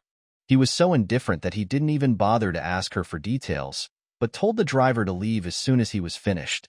Han Yunqi was a little shocked. So cold. She shivered slightly before turning back to discuss Gu Beiwei's life and death waiver with General Mu, then asked him to hurry to the prisons and release the doctor. After taking care of everything, Han Yunqi rushed back to the Duke of Qin's house in the nick of time. Within his rooms, Long Fei had already changed his clothes and was reclining in a rocking chair in the study. His robes were embroidered with golden threads, enhancing his inherent aristocratic aura with vivid intensity. This was the first time Han Yunqi had seen any man wear gold so well. It was easy to feel inferior in his presence. She adjusted her breathing before stepping forward. Your Highness, the 3 ingredients you asked for are on the table. You can start making the antidote now, Long Fei said simply, not even sparing her a glance. Han Yunqi looked to the side and saw 3 giant piles of medicinal ingredients. divided up into Summer Z, Autumn Z, and Winter Z. Goodness, these ingredients aren't easy to find. I didn't expect this guy to bring back piles of them. Han Yunqi was secretly delighted. In fact, she only needed to use a bit, but the rest could be put in reserve in the detox system storage space. Depending on the poison, these ingredients could be used in various prescriptions for treatment. Your Highness, please wait until Chunxie creates the mixture, Han Yunqi said, preparing to store all the medicine in her pouch. Yet Long Fei's cold eyes turned to look at her instead. Just make the antidote here. Your lordship wants to have a good look, too. TCH. This guy was still suspicious of her. Han Yunqi secretly rolled her eyes. Be suspicious all you want. In any case, you'll never guess the truth. Your Highness, Chunxie doesn't have any other ingredients on hand. I need to go to the Leisurely Cloud Pavilion to get them. If you're interested, you might as well walk with me there, Han Yunqi said with a smile. Leisurely Cloud Pavilion? Long Fei grew curious. He didn't recall the Hibiscus Courtyard having a place like this. Chunxie fixed up the discarded building in the northwest corner of the courtyard and named it the Leisurely Cloud Pavilion. In the future, Chunxie will be living there so as to not disturb your highness, Han Yunqi replied truthfully. Actually, she was feeling a bit nervous, fearful that this guy would chase her out of the Hibiscus Courtyard to face Grand Concubine Yi and Murong Wanru. Unexpectedly, he didn't seem to have any complaints, but rose to his feet to follow her. She relaxed in response, nimbly storing the 3 piles of medicinal ingredients into her pouch. Long Fei didn't pay much attention to her movements, but he couldn't have known that it was just a move to mislead him. She'd long stored the ingredients into her detox system dimension instead, and had it mixed with precise proportions of other medicines to make the antidote. There was even an automatic sensor to adjust cooking temperature for the medicine while it boiled. In the time it took for Long Fei to walk from his sleeping quarters to Han Yunqi's Leisurely Cloud Pavilion, the detox system had already prepared the antidote decoction. Han Yunqi snuck it out and hid it inside her medical pouch. At the door to her rooms, Long Fei paused to ask, "What is the meaning of this leisurely cloud?" A cloud naturally has no desires, just as the water is naturally leisurely, Han Yunqi said simply, turning to look at him. Your Highness, after marrying into the Duke of Qin's house, Chunxie's only wish is to be a leisurely cloud in a corner. Actually, what she really wanted to tell Long Fei was, dear, stop suspecting me. I was forced to marry into the Duke of Qin's household, but there's nothing that I'm looking for. I just want to live a calm and peaceful life by myself. I won't bother you, so don't you guys bother me either. But she was very clear that if she said this out loud, Long Fei would probably kill her with his glare. Didn't the ancients like using verses and poetry to express their high ideals? When in Rome, do as the Romans do. 1A cloud naturally has no desires, just as the water is naturally leisurely too, should be one of Bai Juyi's 3 famous lines. Han Yunqi thought that Long Fei would be impressed, but he only looked at her expressionlessly before walking inside.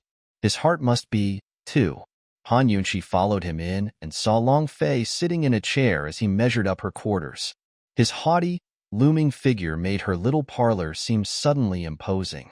At her entrance, he withdrew his gaze and asked, "Can you start making the antidote now?" Chunxie will go get a few medicines. Han Yunqi sounded particularly respectful. You're that curious, huh? Then I'll let you have a good look today. Beneath Long Fei's penetrating scrutiny, Han Yunqi took out a few ingredients from the study next door, along with a pestle and mortar. Then, she took out a few ingredients from her pouch and mixed everything together. The items from her pouch were precisely the ones pre-prepared by the detox system on their way here. In terms of allocation, measurements, and cooking times, everything had been done automatically to perfection. Human labor couldn't compare to this level of accuracy. Western medicine placed emphasis on fine details in their pharmacies, while traditional Chinese medicine relied more on estimates. But if one could combine the meticulous nature of Western medicine with traditional Chinese medicine, then the effects could far surpass that of a traditional Chinese medicine doctor. In other words, even if she was creating the exact same medicine as any doctor of this time period, Han Yunqi could make a better, more potent version. How would Long Fei understand all of that? Who told him to be ignorant of modern times? The ingredients that Han Yunshi had retrieved from the study were all commonplace antibiotics and would have no effect when mixed with the actual antidote. Your Highness, it's actually very easy to make medicine. Han Yunshi had a very pretty smile as she mixed and pounded the antidote with the extra ingredients in the mortar. The prescription isn't that important either. As long as you've gathered all the ingredients, just crush them together and you'll get about what you want. As she pounded the medicine, she kept explaining with a professional air. Of course, there's been research into grinding medicine as well. Strength is a crucial factor. You can't be too rough or too gentle. She offered the stone pestle towards him. Your Highness, do you want to try? Long Fei had already lost his patience. How long do you need? Han Yunshi wore a look of concentration as she spread the ingredients over her palm for an experimental sniff. I'm estimating around 1 shurchen. 1 shurchen was equal to 2 hours. Long Fei rose to his feet. When you're done, bring the medicine to my rooms. It was a command, not a statement. He left without waiting for Han Yunshi to reply. All right. Your Highness, take care. Han Yunshi was incomparably happy as she sent him off all the way to the door. After seeing his figure walk off into the distance, she finally let loose a snort of laughter. That'll teach him to suspect me again. If there's a next time, I'll make sure to bore you even more. She shut the door. Of course, Han Yunshi wasn't going to pound any more medicine. She'd have the detox system take care of it instead. 2 hours was more than enough time for a bath and a nap. The events at the general's house had made her suffer for multiple days. If she didn't rest, this weak and sickly body probably wouldn't be able to stand it. 2 hours later, a refreshed and energetic Han Yunshi appeared in front of Long Fei's rooms. She discovered that he was reading while lying lazily on the bed. His frowning brows and hands holding the book made him look like some sort of handsome immortal and somewhat unreal. Han Yunshi inadvertently recalled the scenes from that first night, when the lamplight made his chest glow with a bronze light. She was here to deliver medicine, but she'd already wandered off into flights of fancy without taking a step. Biting her lip, Han Yunshi entered the rooms.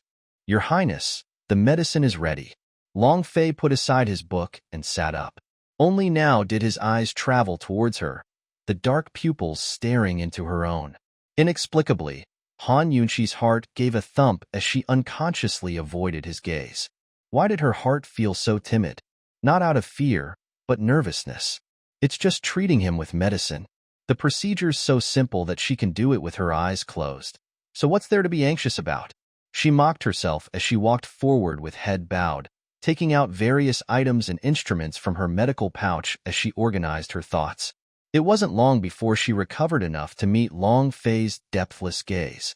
Her voice was serious and professional as she said, "Take off your outer robes."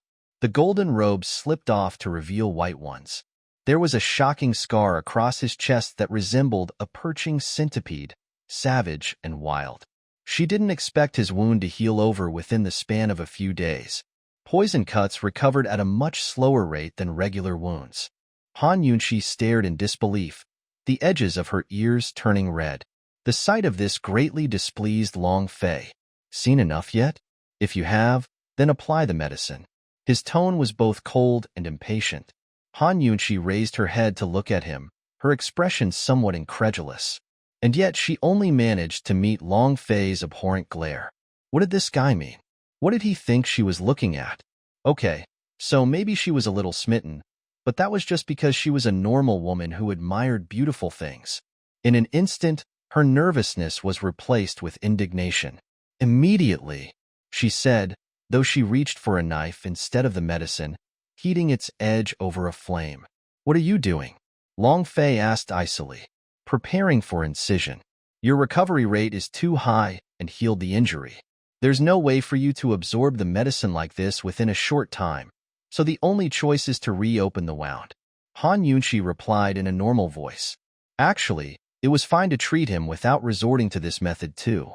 As long as she increased the potency of the antidote by adding more medicine, drinking it would give the same effect. But Long Fei's disgusted glare had made her very unhappy. In this world, there were 2 types of people you should never cross. One was the hairdresser, the other a doctor. The former could turn you so ugly you wanted to die, while the latter could make you so painful that you neither lived nor died. You're certain? Long Fei gave her a suspicious look. Absolutely. Han Yunqi said quickly before explaining. Your Highness, it's fine if we don't make an incision, but this medicine might take half a month to absorb all the poison in your body instead. It's your choice. He only had 10 days at most, and this was already the 7th day. Being forced in a corner like this made Long Fei very uncomfortable, but he could only go to Han Yunqi to secretly treat his poison. Then make the cut, he agreed. To cut open a wound was far more agonizing than any regular pain. So Han Yunqi paid special attention to his expression. She really was merciless, but her knife elicited no reaction from Long Fei, who peered expressionlessly at his wound. What a guy. What kind of pain would be enough to make him knit his eyebrows? Han Yunqi discovered that her train of thought was growing outrageous.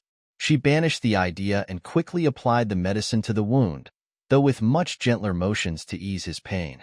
Very quickly, she covered the cut with the antidote and bandaged him securely to finish things up.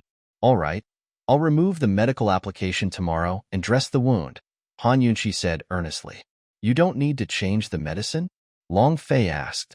No, 1 day is enough. This medicine will draw out all the remaining poison from within your body. Don't let the wound get wet, and when you sleep tonight, make sure you don't lie on top of it, Han Yunqi explained meticulously.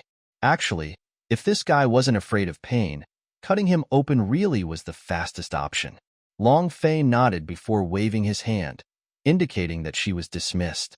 At this moment, the Han Yunqi with her medical pouch really did resemble a servant.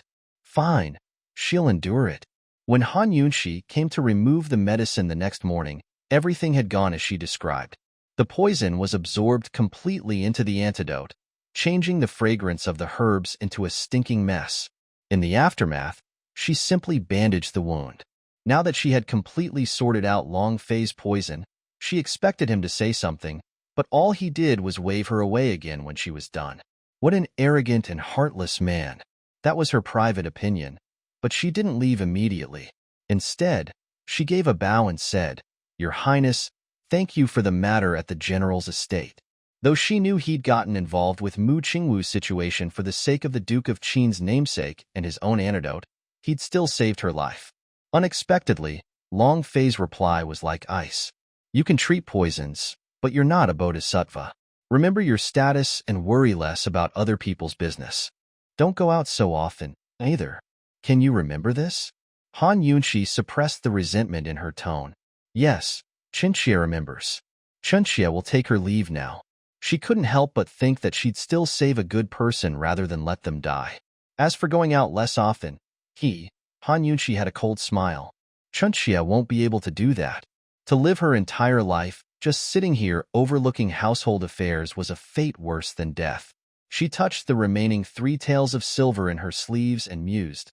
A woman must have some sort of career, regardless of which time period she lives in. Being husband and wife with Long Fei in name only, where the well water didn't touch the river water one, wasn't so bad either. Once she'd stabilized her position in the Duke of Qin's household, she should find something to do. Otherwise, where else would she go to get silver? In the days that followed, Han Yunqi never saw Long Fei during her strolls in the gardens. This guy comes and goes like a shadow. He probably left long ago. But Long Fei surprised her and actually gave her a servant girl named Qian Xiang too. She was a little younger than Han Yunqi, about 15 to 16 years old. Her build was small and delicate. She was clean and pretty. She had a cute and clever personality and a very shy smile. Han Yunqi took a liking to her at first glance. Do you know any martial arts? Han Yunqi asked her curiously. Qian Xiang shook her head. I don't. Where did you serve before? Han Yunqi asked next. My family lives in the western Brookwater village, where I was just sold here yesterday. It was a big brother named Chu Shifeng who brought me here. Qian Xiang replied obediently. Then what did he task you with? Han Yunqi asked again. To listen to esteemed Wang Fei's words. He said if I serve the esteemed Wang Fei well, Wang Fei will give me handsome rewards. Qian Xiang repeated him word for word. Handsome rewards? The corners of Han Yunqi's lips twitched into a smile that wasn't a smile as she gave Qian Xiang her first task. If Murong Wanru came looking, tell her that she was sleeping and had no time to see her. Thus, Muro Wanru came to invite her to tea and was rejected, to take a walk and was rejected.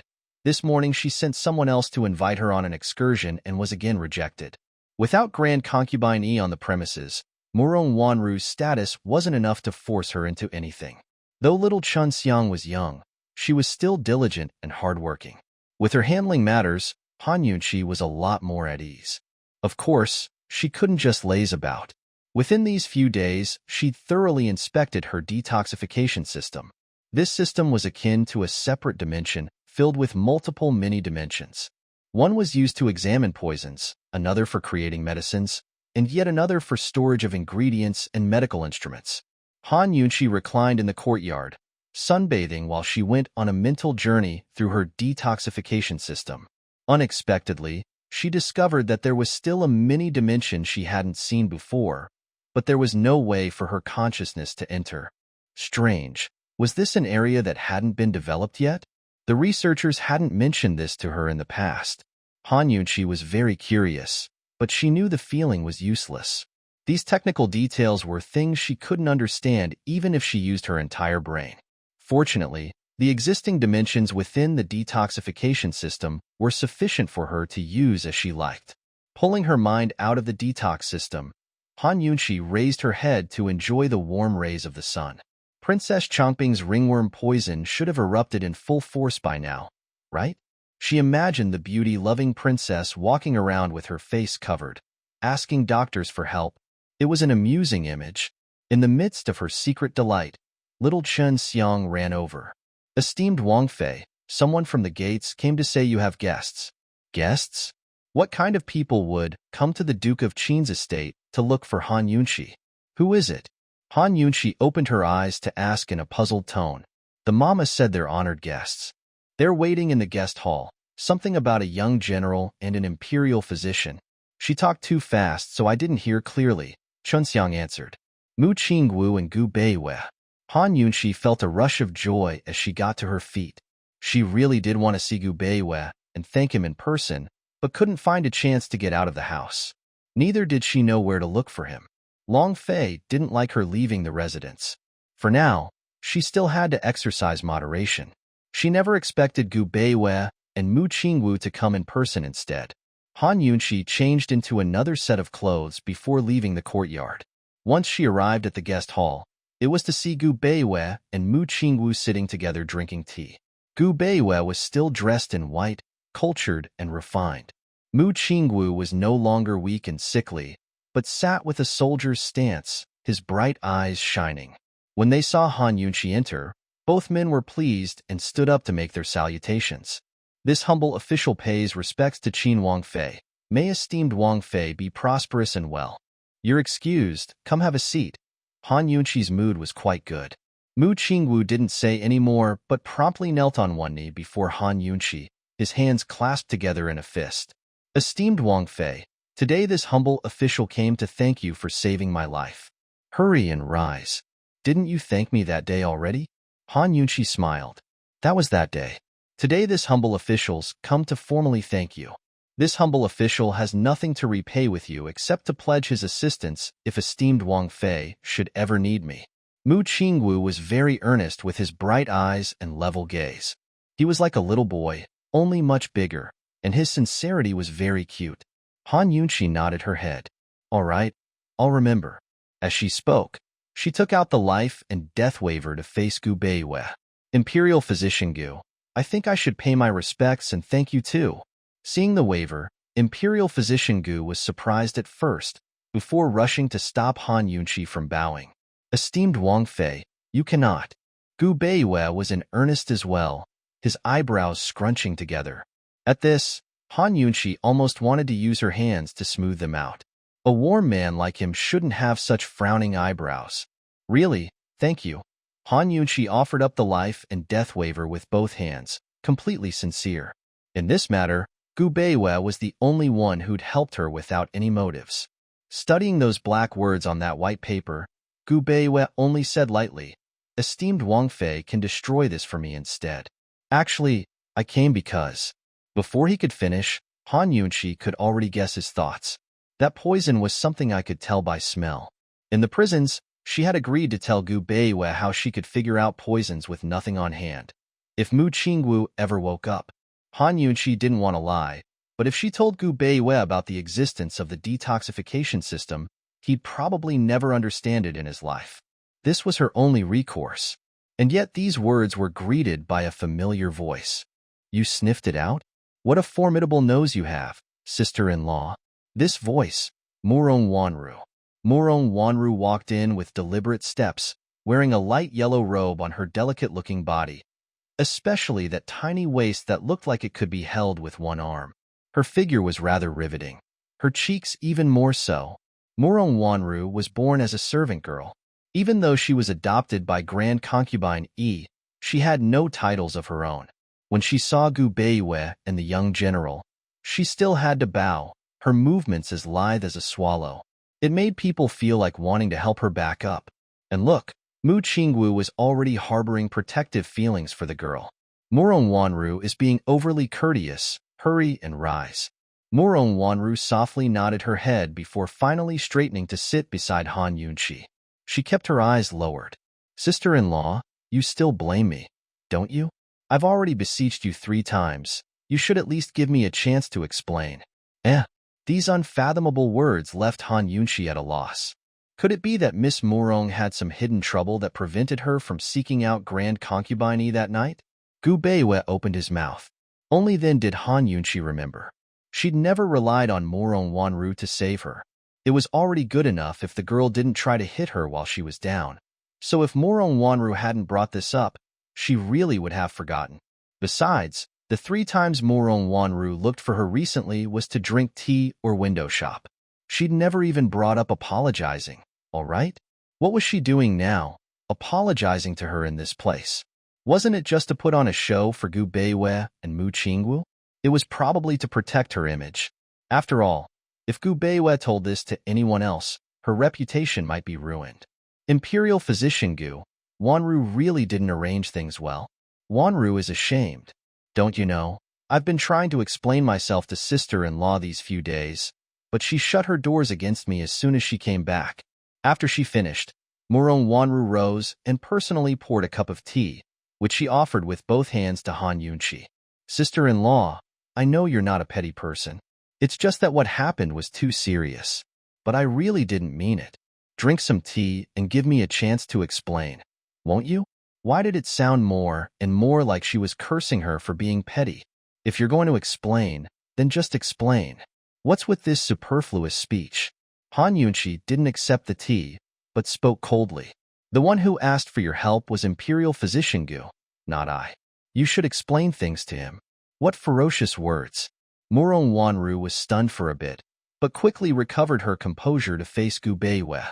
Imperial Physician Gu, I was going to explain to you, but sister-in-laws ignored me for so many days that I need to ask for her forgiveness first. Han Yunqi was about to throw up. Does she really need to kick someone else down to recover her own image? So you're that obsessed with your reputation, huh? She'd ruin it completely for her today. Then you should hurry up and explain. Han Yunqi was frosty. After Imperial Physician Gu left that night, I was so anxious. I ran out of the house immediately, but fainted before I reached the city gates. As she spoke, Murong Wanru kept her head pitifully lowered, her voice seemingly choked with sobs. Sister-in-law, you know that my body isn't well. Whenever I get anxious, I tend to faint. I did come back, but I told little 6-3 to ride a fast horse and report the news. Who knew that the wicked servant didn't go at all, but was hiding behind the door to sleep? Sister-in-law, wouldn't you say, sister-in-law, it's all my fault? A mocking lilt rose to Han Yunqi's lips as she asked, when did you find out little 6th never want to find Mu Fei? Murong Wanru paused to think. Morning. I was unconscious until the next morning. When I saw that Mu Fei hadn't yet returned, I sent someone out again. Then later I saw little 6th sleeping by the door. Oh. Han Yunqi intentionally dragged out her words for emphasis. So, you didn't send anyone else after that? Han Yunqi had been imprisoned for 3 whole days. Murong Wanru was speechless. It was a long time before she spoke again. I did. I went myself, but I didn't find Mu Fei. Sister-in-law, you should know, the words of the lowly carry little weight. I couldn't speak up for your sake. I was worried. I could only continue to look for Mu Fei. While Grand Concubine Yi doted on her, she placed more importance on keeping up appearances. For this girl to use Grand Concubine Yi as an excuse really showed her amount of daring. So you never thought to send someone to tell Imperial Physician Gu that you couldn't find Mu Fei? Han Yunqi asked again. Murong Wanru's eyebrows knitted together as teardrops glistened in her eyes. Sister-in-law, I was so worried that I forgot. Oh. Han Yunqi gave another significant pause. So did you find Mu Fei in the end? Murong Wanru shook her head. No. Later on I heard the mama say that you'd returned, so I rushed over. Sister-in-law, I've wanted to see you for so long. I've wanted to explain, but you wouldn't even see me. Hearing this, Han Yunqi couldn't help but admire her expert lie-patching skills. As a result, she said sincerely, then why did I hear the Duke of Qin say you were at home all those days? He saw you multiple times in the flower gardens. At these words, Murong Wanru's face turned ghastly in a flash. The Duke of Qin. Had Han Yunqi told on her? Heavens! What did this woman say to the Duke of Qin? How would he see her now? Facts prove that to defeat an expert liar, one had to tell even better lies. The Duke of Qin. My body isn't so well. So, I didn't look personally every day, but I sent people in my stead. How on her excuses were now. Gu Beiwa had figured out what was going on and kept silent. Mu Qingwu was the straightforward type who had had a good impression of Murong Wanru before, but now saw the truth for what it was. He gave a snort without any hint of politeness. Miss Murong, you don't need to explain anymore. We have words to say with Qin Wangfei, so please take your leave. This was obviously driving her away. Murong Wanru's tears flowed out. Her ugly face was exposed. Still, she adopted a pathetic manner as if someone had blamed her unjustly. I'm sorry. I don't know what kind of misunderstanding came from this, but I really had sister-in-law's best interests at heart. If sister-in-law doesn't forgive me, then I'll. She held out the tea in both hands and fell to her knees. Then I'll keep kneeling here instead. Han Yunqi wasn't about to stomach this, and spoke lightly. You two, it's getting late. If there's anything to say, let's find time to talk another day. Gu Beiwa and Mu Qingwu exchanged glances before nodding in tandem. Before leaving, Gu Beiwa heaved a sigh. Although it wasn't as straightforward as Mu Qingwu's snort, it made Murong Wanru's entire heart stop. She didn't know what he was thinking, but she knew it probably wasn't good. This really wasn't to her taste. Those two had considerable influence with their words in the upper social circles. If they spread this around, it'd destroy Murong Wanru's carefully crafted image. Han Yunqi ruined everything. Why didn't she die in prison? Murong Wanru was filled with hate. Gue Mama one only hurried over after seeing Han Yunqi, and the others walked far away. Young miss, it's fine if she doesn't forgive you. What's more worrying is whether she'll complain to the Grand Imperial Concubine. Grand Concubine, placed appearances above all else. Even if a servant of the Duke of Qin's household received a scolding from the Empress Dowager's people, she'd take offense for half the day, much less Han Yunqi being imprisoned for so long. Murong Wanru would be implicated as well for not telling her. She stayed unmoving, a sinister gleam flashing across her eyes. When does Mu Fei return? Tomorrow is the Bodhisattva's birthday, so the Grand Imperial Concubine will definitely return today to pray to Buddha. She didn't say what time, though. Young miss, about this matter. Gue Mama was very anxious. If Murong Wanru was punished, then none of the lesser servants would escape punishment either. Yet, Murong Wanru was full of smiles as she straightened her back. Since she's coming back today, I won't get up. I'll wait here and admit my wrongs to Mu Fei.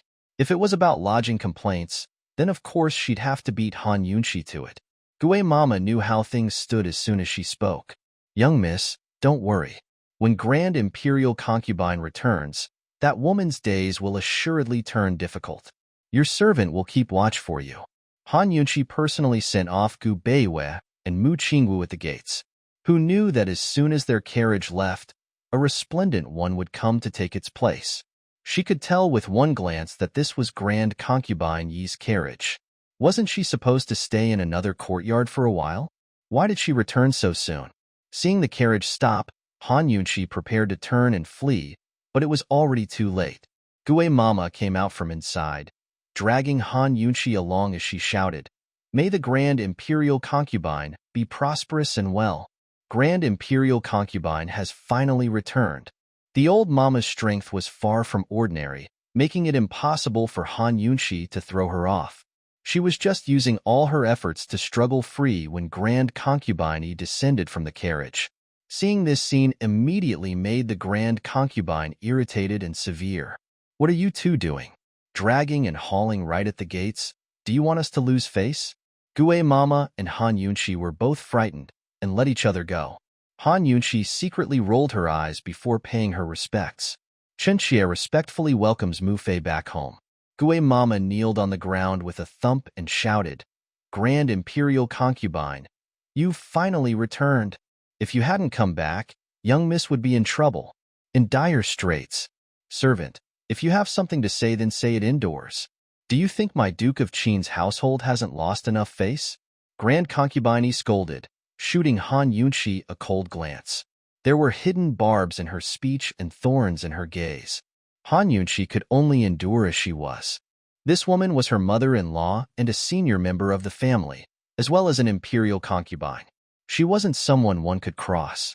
Grand Concubine was elegant and poised, her bearing generous and stately, as if she never took Gue Mama's words to heart. But as soon as they were all indoors, this all changed. Her exquisitely made-up face turned horrifyingly gloomy. "Gue Mama, what's happened? I've only left for a few days. Don't tell me there's a monkey who wants to be king?" Here was another line meant specifically for Han Yunshi. Even if Han Yunshi used her toenails to think, she could guess at Gue Mama's intentions. It looked like Moron Wanru wasn't willing to let things go. In fact, that woman knew Grand Concubine was returning ahead of time.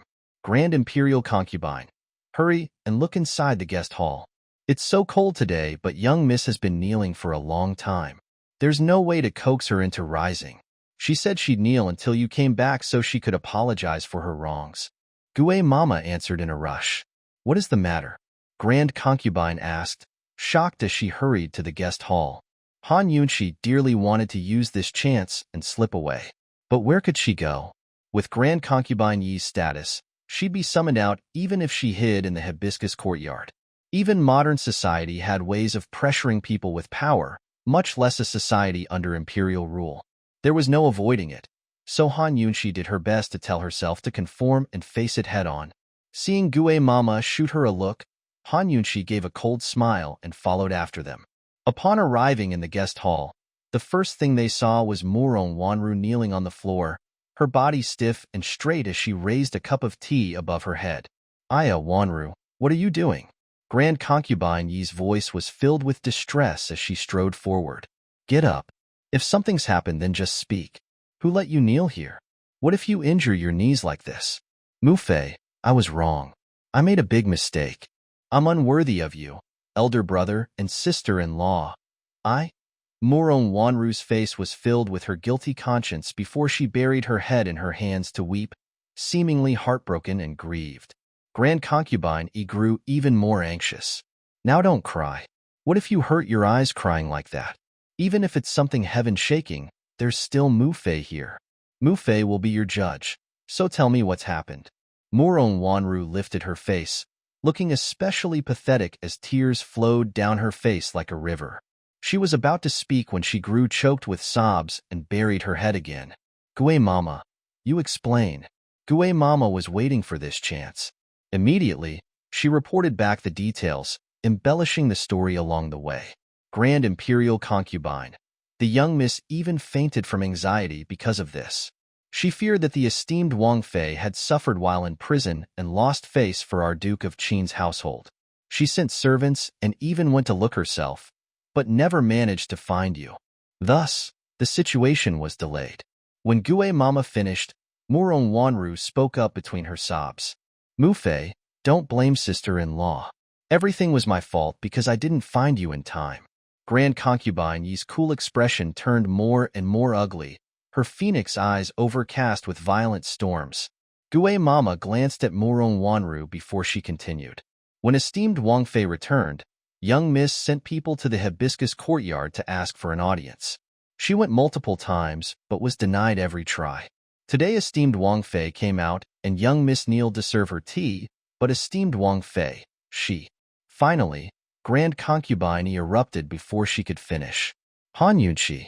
Han Yunqi was just by one side. Faintly she spoke. Chunxia is here. Gue Mama spoke the truth?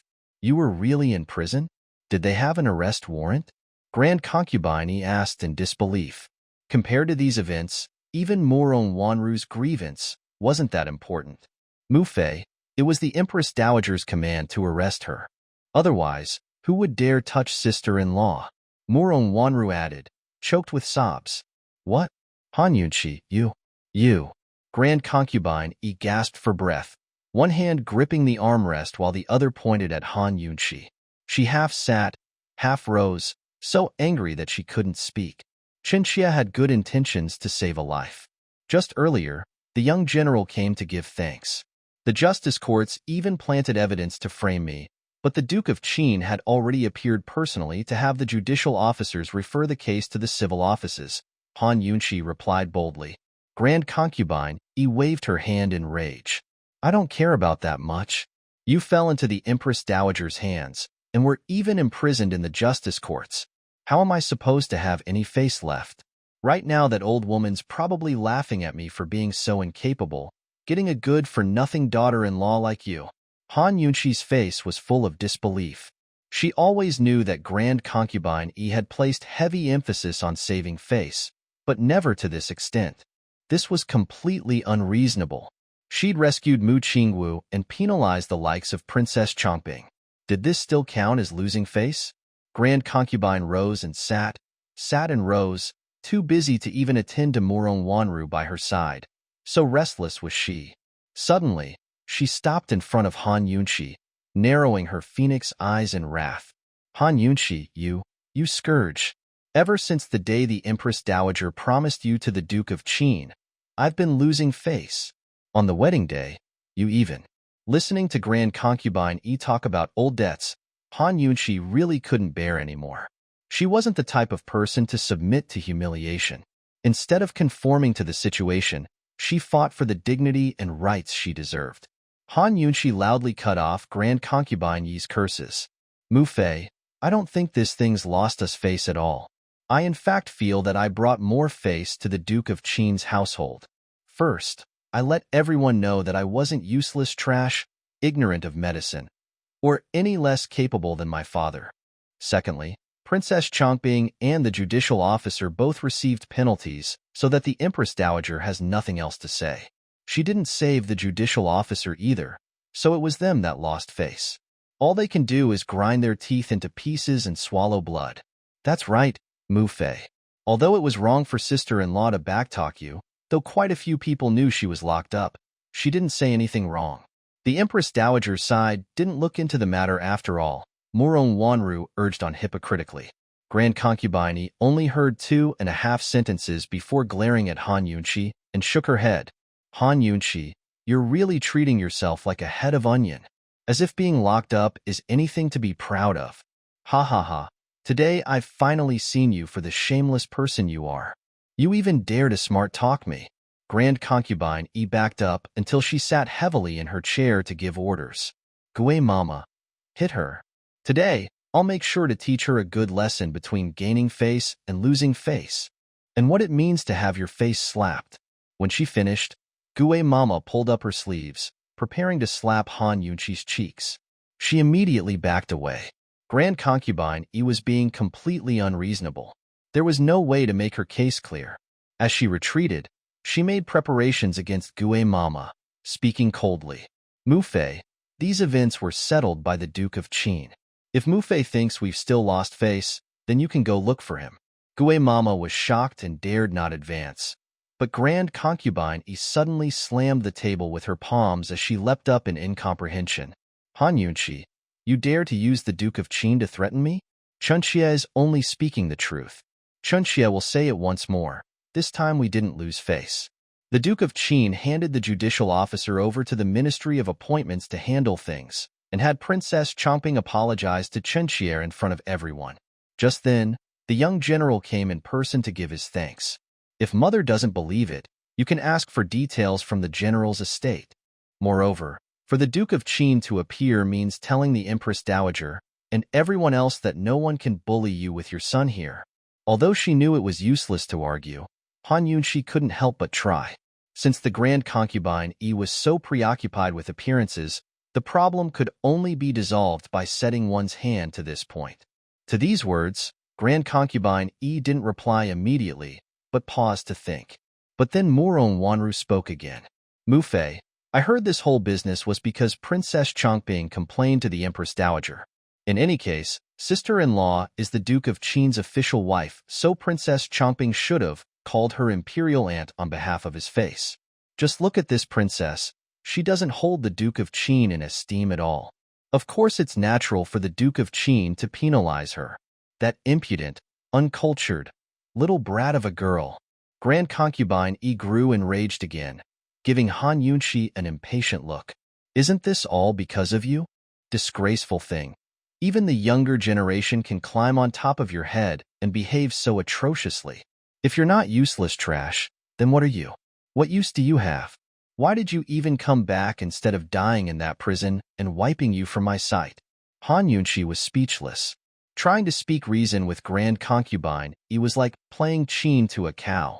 She couldn't understand it. The Grand Imperial Concubine didn't give her any more chances to dispute, but angrily rebuked Gue Mama. What are you waiting for? Hit her. Hit her ruthlessly. Even if the Duke of Qin comes back today, nothing will protect her. Gue Mama rushed forward, but Han Yunxi pushed her aside.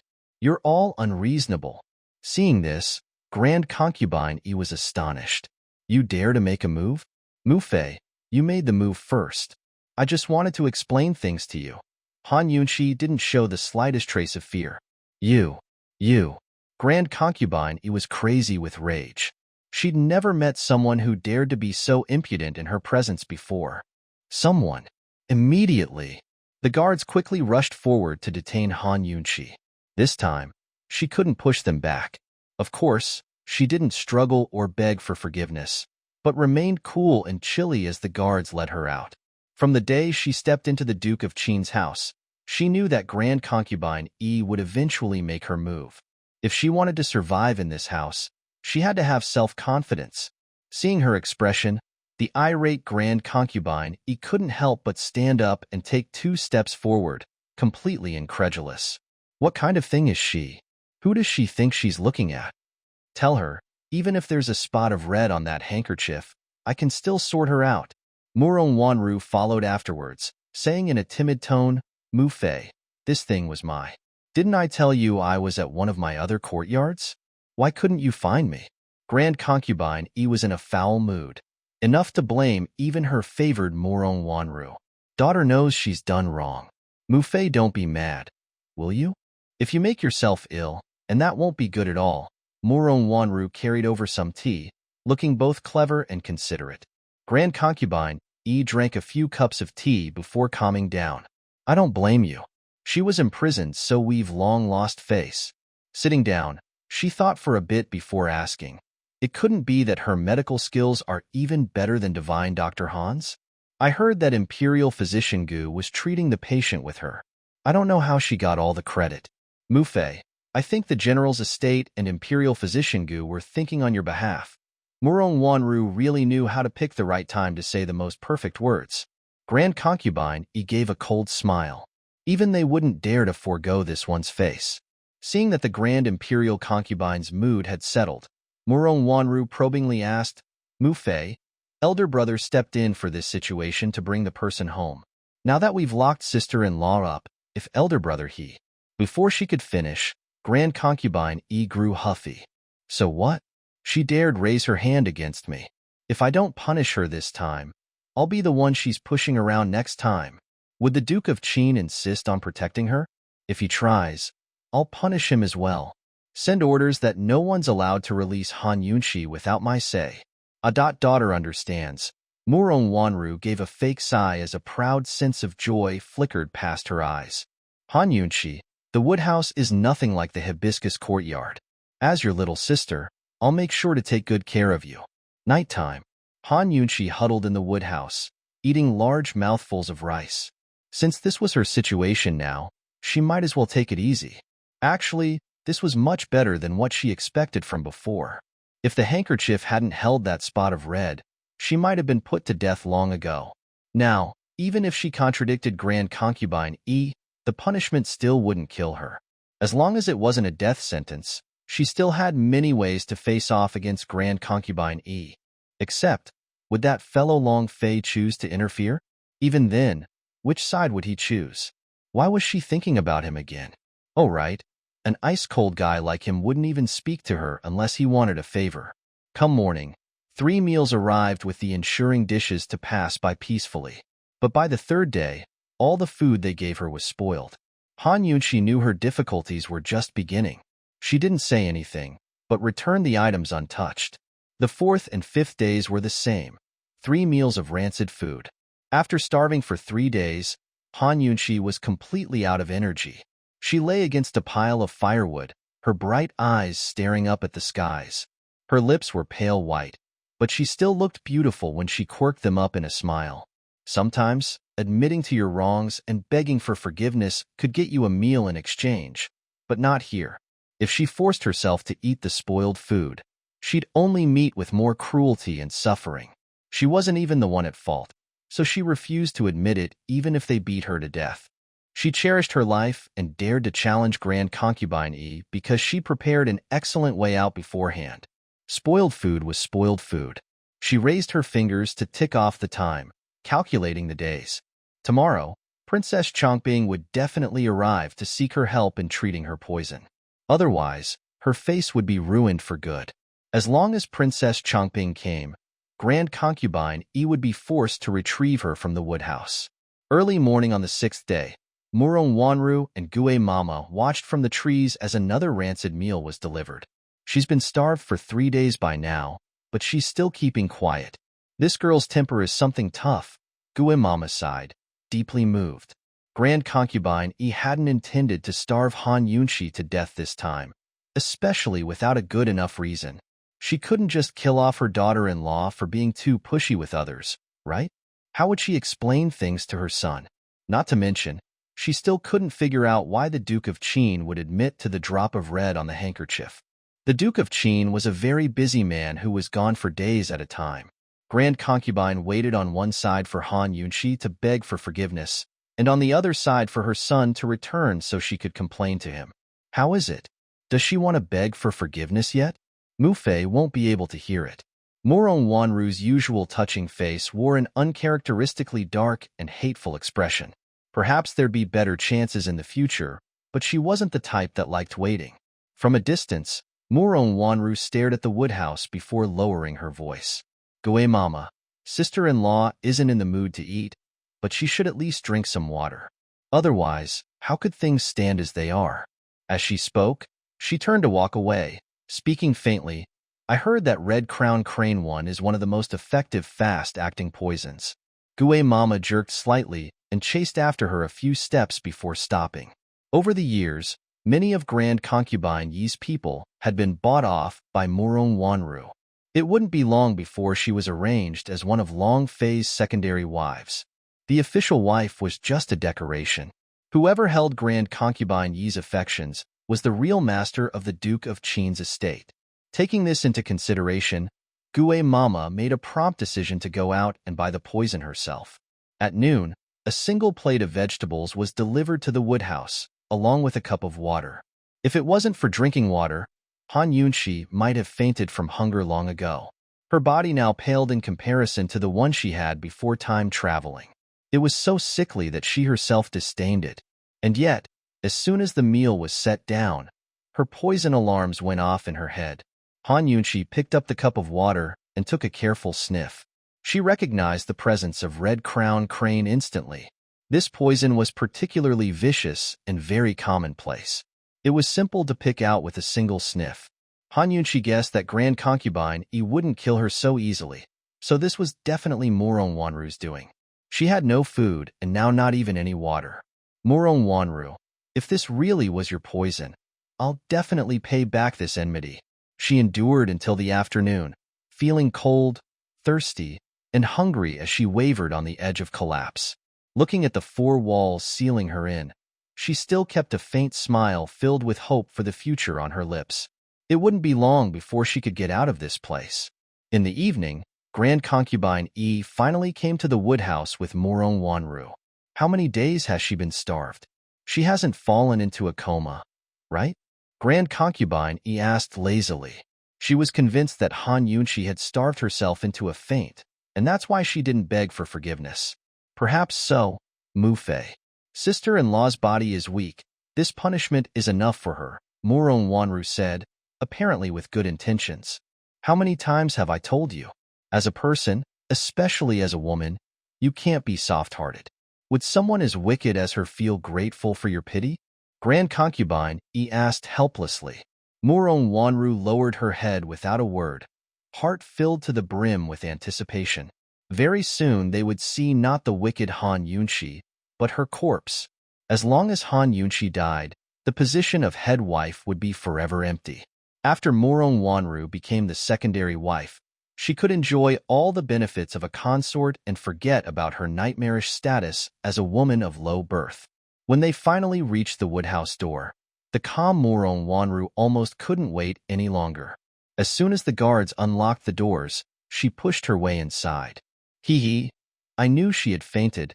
Grand Concubine E gave a cold snort. Someone, go wake her up.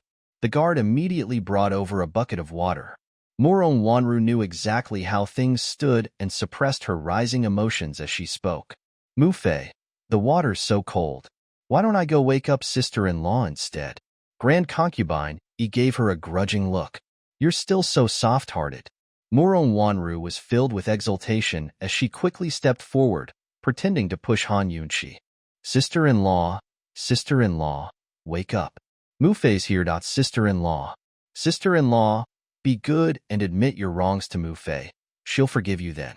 While she pushed, she used her body to block the view of the people behind her while her other hand trembled involuntarily. She was both excited and a bit fearful, but still went to check for Han Yunshi's breathing beneath her nose. As the finger drew closer, her heart clenched. She already knew what to shout after discovering that Han Yunshi had died, and exactly what to say. But Morong Wanru's hand didn't even reach Han Yunshi's nose before the latter opened her eyes to stare at her. I'm not dead yet. What are you doing?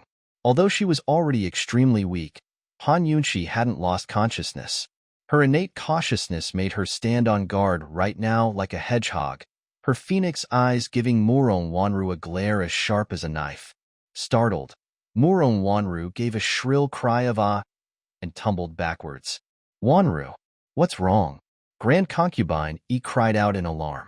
Two guards immediately rushed over to hold Han Yunshi in place. Taking Morong Wanru by the hand, Grand Concubine E looked disdainfully down at Han Yunshi. What did you do to Wanru? I haven't eaten for days. Mu Fei, what do you think I could still do to her? Han Yunshi mocked in return. Grand Concubine E was speechless for a while, before flying into a rage out of humiliation as she kicked aside the rancid food. Even a dog of the house can eat, but what? You can't? Was this insult to say that she was less than even a dog? Han Yunshi raised herself up with difficulty. Mu Fei. Chunxia will place a bet with you. How's that? Grand Concubine E was unhappy, but still curious. What other things could you have? Say it for us to hear. Han Yunshi used great effort to lift the bowl of clear water by her side. Mu Fei. I bet that even the dogs of the house won't drink this water. Morong Wanru was astonished. Sister-in-law, why are you betting with Mu Fei like this? Mu Fei was just too angry. That's why she used dogs as an example. The younger generation shouldn't try to match wits with the older one. So speaking, she seized the water from Han Yunshi's hands and angrily poured it out. In response, Han Yunshi carried a cold smile in her heart. She was so weak that it took effort to even talk, much less argue with Morong Wanru. All she wanted was to verify her guess. With Morong Wanru acting so nervous, she was certain without a doubt that the poison was hers. As Han Yunshi looked at her, her white lips drew into a ridiculing smile. Morong Wanru seemed to have gotten an electric shock and hastily avoided her gaze. She held on to Grand Concubine Yi's hand instead. Mu Fei, don't be angry. Give sister-in-law a little more time. Sister-in-law will definitely admit her mistakes. Han Yunchi smiled coldly. Murong Wanru was afraid that she'd apologize, right? She feared that she and Grand Concubine Yi's relations would warm up, didn't she? Murong Wanru was like a mediator in a quarrel, hurriedly trying to drag Grand Concubine Yi away. Compared to the likes of her, who acted meek and subservient to get to Grand Concubine Yi's good graces, Han Yunchi had a bargaining chip that no woman of this time period possessed.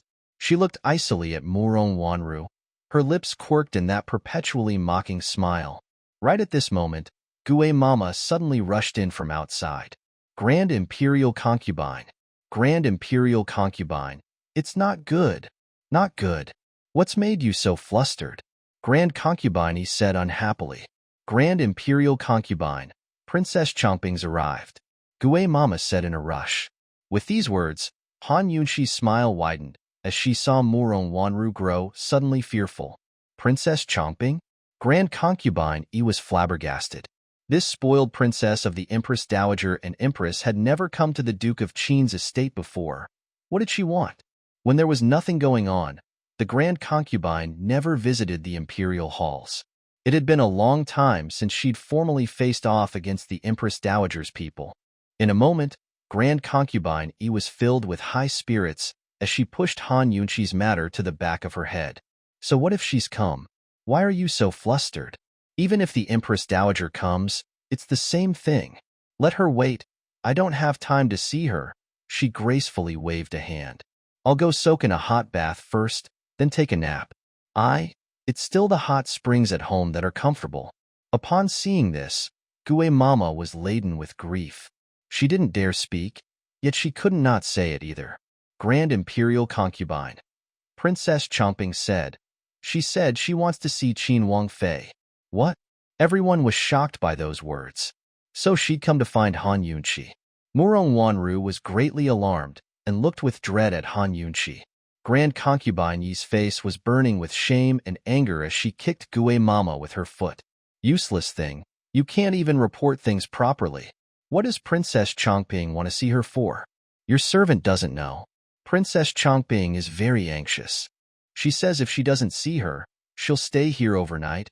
Gue Mama replied quickly.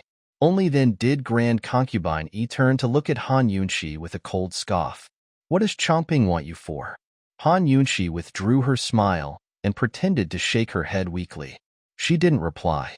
Grand Concubine Yi narrowed her eyes but didn't ask further, only delegating Gue Mama. Go tell her that Qin Wangfei has no time, and to let her wait.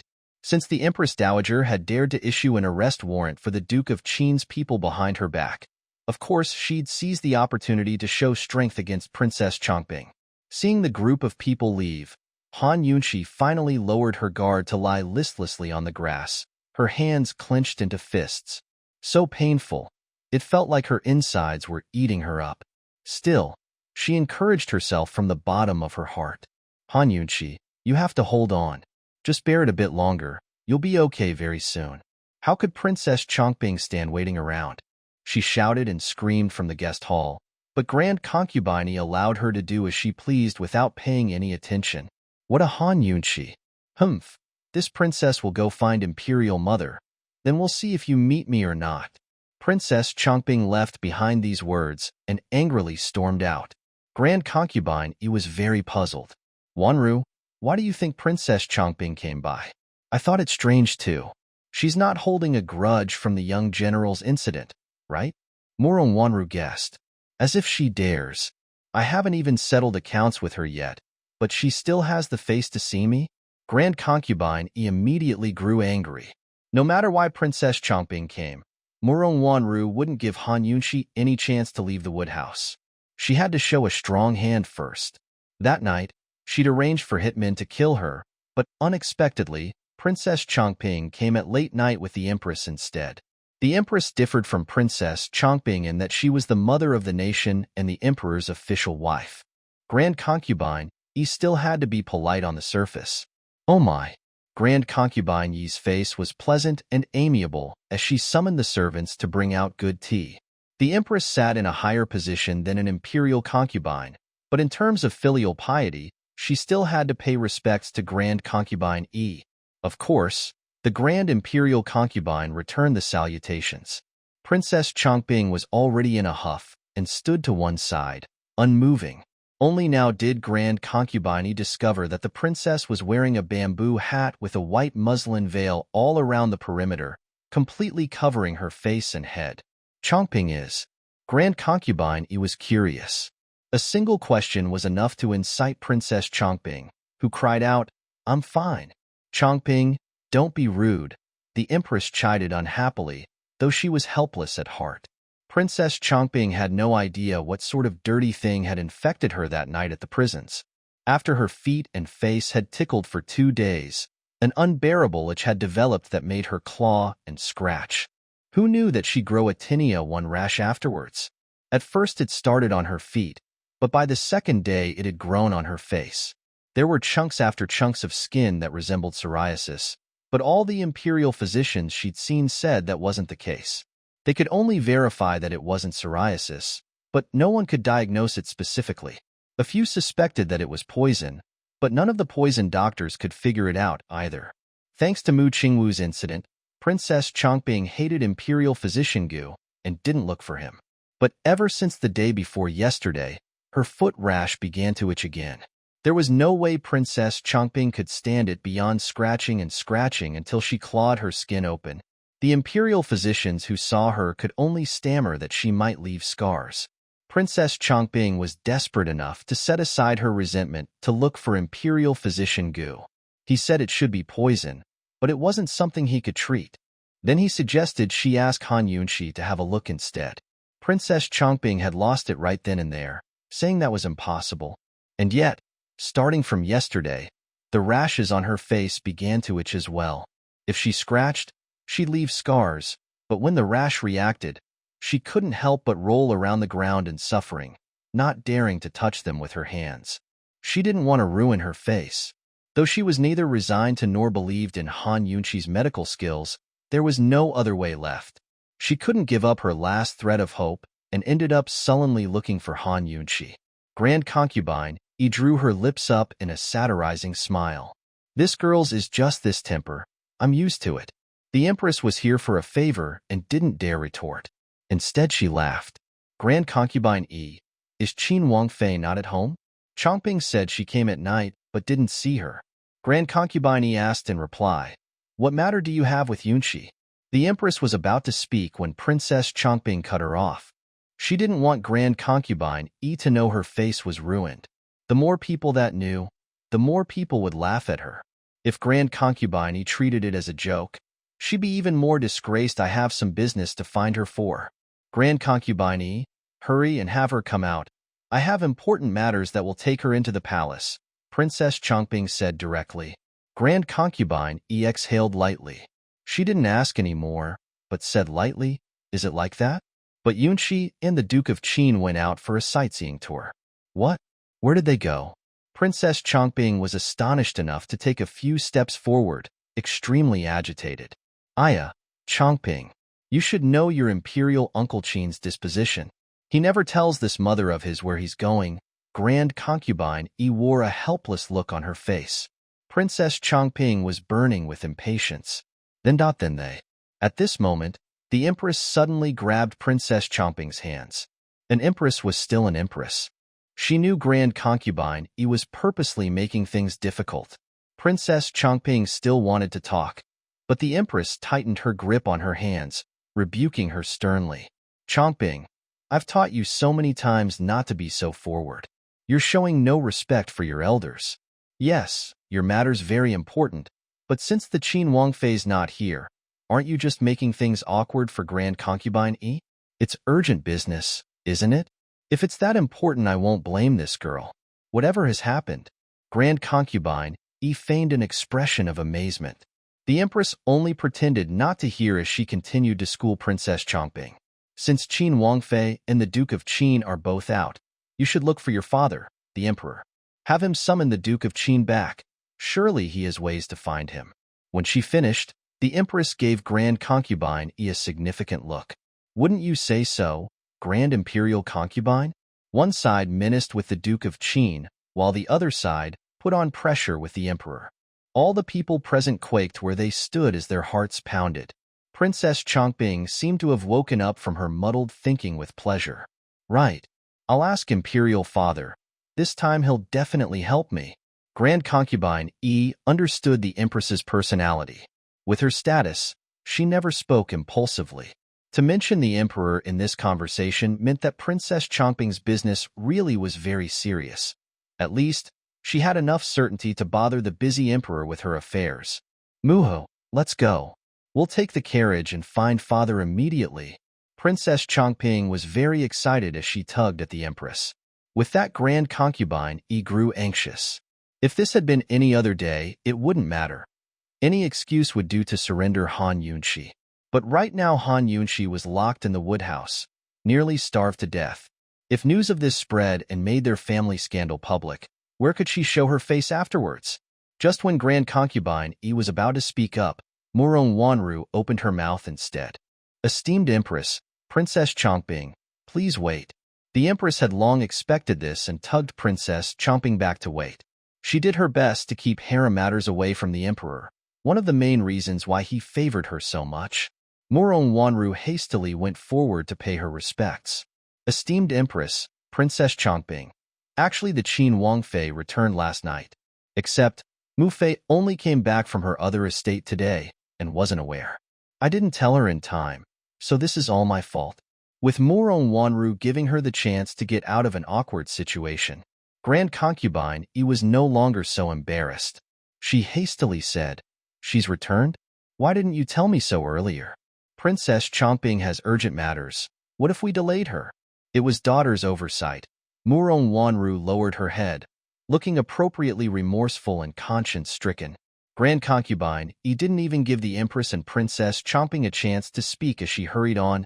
"Empress Chongping, sit a while. I'll find her for you personally." Princess Chongping wasn't satisfied, but the Empress silenced her with one look. "Then we'll have to trouble Grand Imperial Concubine." When Grand Concubine E turned back, she was still smiling and self-possessed. But after leaving with Murong Wanru, her face was drenched in anxiety, such an ugly and horrific sight. If it wasn't for Murong Wanru just then, she might have never had the chance to get off her high perch. Who knew how much disgrace she might have suffered? Just what is going on here? Grand Concubine fumed as she sped along. "Mu Fei, why do I feel like sister-in-law knew this would happen?" Murong Wanru asked in a low voice. If possible, she'd prefer for the Empress and Princess Chongping to go find the Emperor, all the better to give her more time for her murder plot. But right now, Han Yunshi's death would only stir up more trouble and cause her the most worries. Very quickly, they reached the woodhouse where Han Yunshi was on her last breath. She was so tired, her heavy eyelids about to fall off from their weight. But she still managed to open her eyes and stare at the door. She was waiting, not only for her chance to live, but the opportunity to strike back against this White Lotus, Murong Wanru.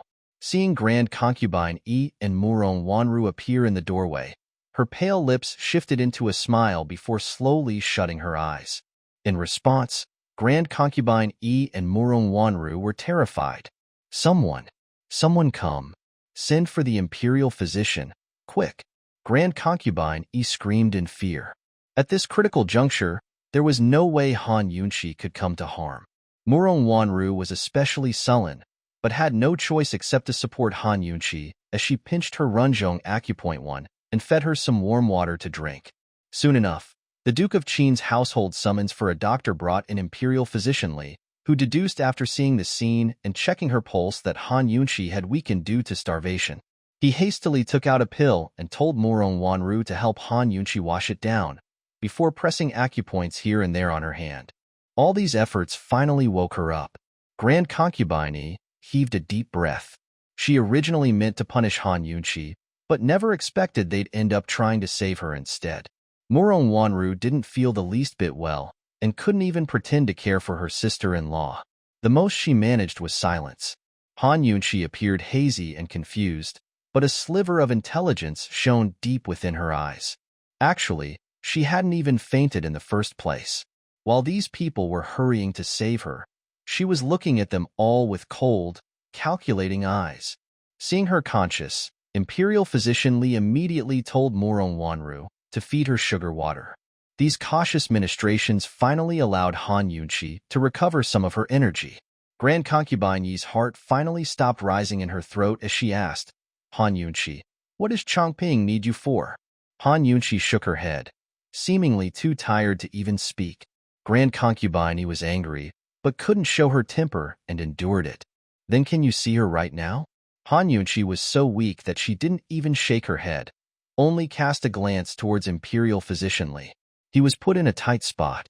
Grand Imperial Concubine, if it's not anything urgent, then the esteemed Wang Fei should rest. Boil her some millet congee to eat. It's urgent. Grand Concubine Yi hollered. No matter what you do, make her energetic right now. Grand Imperial Concubine, that at this official's abilities are limited. Imperial Physician Li was frightened. Mu Fei, why don't I bring sister-in-law to my rooms first? We can tell esteemed Empress that she caught a cold and fell ill, so they can condescend to visit us instead, Morong Wanru suggested. Grand Concubine Yi could only agree. Hurry and bring her over, quickly. Don't let them discover our weak points. She was about to turn around but gave Han Yunqi a warning glance first before hurrying away. Sister-in-law, you've suffered these few days. Come to my place. Morong Wanru's eyes took on a calculating glint before she called for Little Fourth Two to carry Han Yunqi away. Morong Wanru lived in the orchid enclosure, located near the flower gardens next to Grand Concubine Yi's peony courtyard. She didn't bring Han Yunqi into her bedroom, but arranged for her to stay in one of the empty wings in her little courtyard instead. Right after Han Yunqi was put to bed with the curtains drawn around her, the Empress and Princess Chongping arrived. Han Yunqi made to get up and pay her respects, but the Empress stopped her and sat by the edge of the bed, holding her hand. Forget it. You're excused. A small chill like that has made you so ill. I see that your body needs to be well nourished. Many thanks for being on esteemed Empress's mind, Han Yunqi replied weakly. Princess Chongping stood to one side, unable to bear it any longer. She called her Imperial Aunt, but her tone was commanding. Imperial Aunt Qin, I have urgent business. Hurry back to the palace with me. Han Yunqi caught a glimpse of Grand Concubine Yi jerking in surprise on one side, her face extremely sullen. She didn't know what sorts of temper Grand Concubine Yi endured from mother and daughter, but she knew this was her chance to set herself free. That frigid Lord the Duke of Qin had only paid her back for a favor. He couldn't protect her all the time. If she couldn't leave this house, then she should try her best to gain the approval of its high and mighty mistress. Now was an excellent chance. Han Yunqi didn't answer Princess Chongping, but docilely looked towards Grand Concubine Yi as if to say it was her decision. It was at this moment that Princess Chongping felt her face starting to itch again. Impatient, she hastily went to beg, Grand Concubine Yi, just agree to it. Let Imperial Aunt go with me to the palace. I promise she'll return safe and sound in good condition.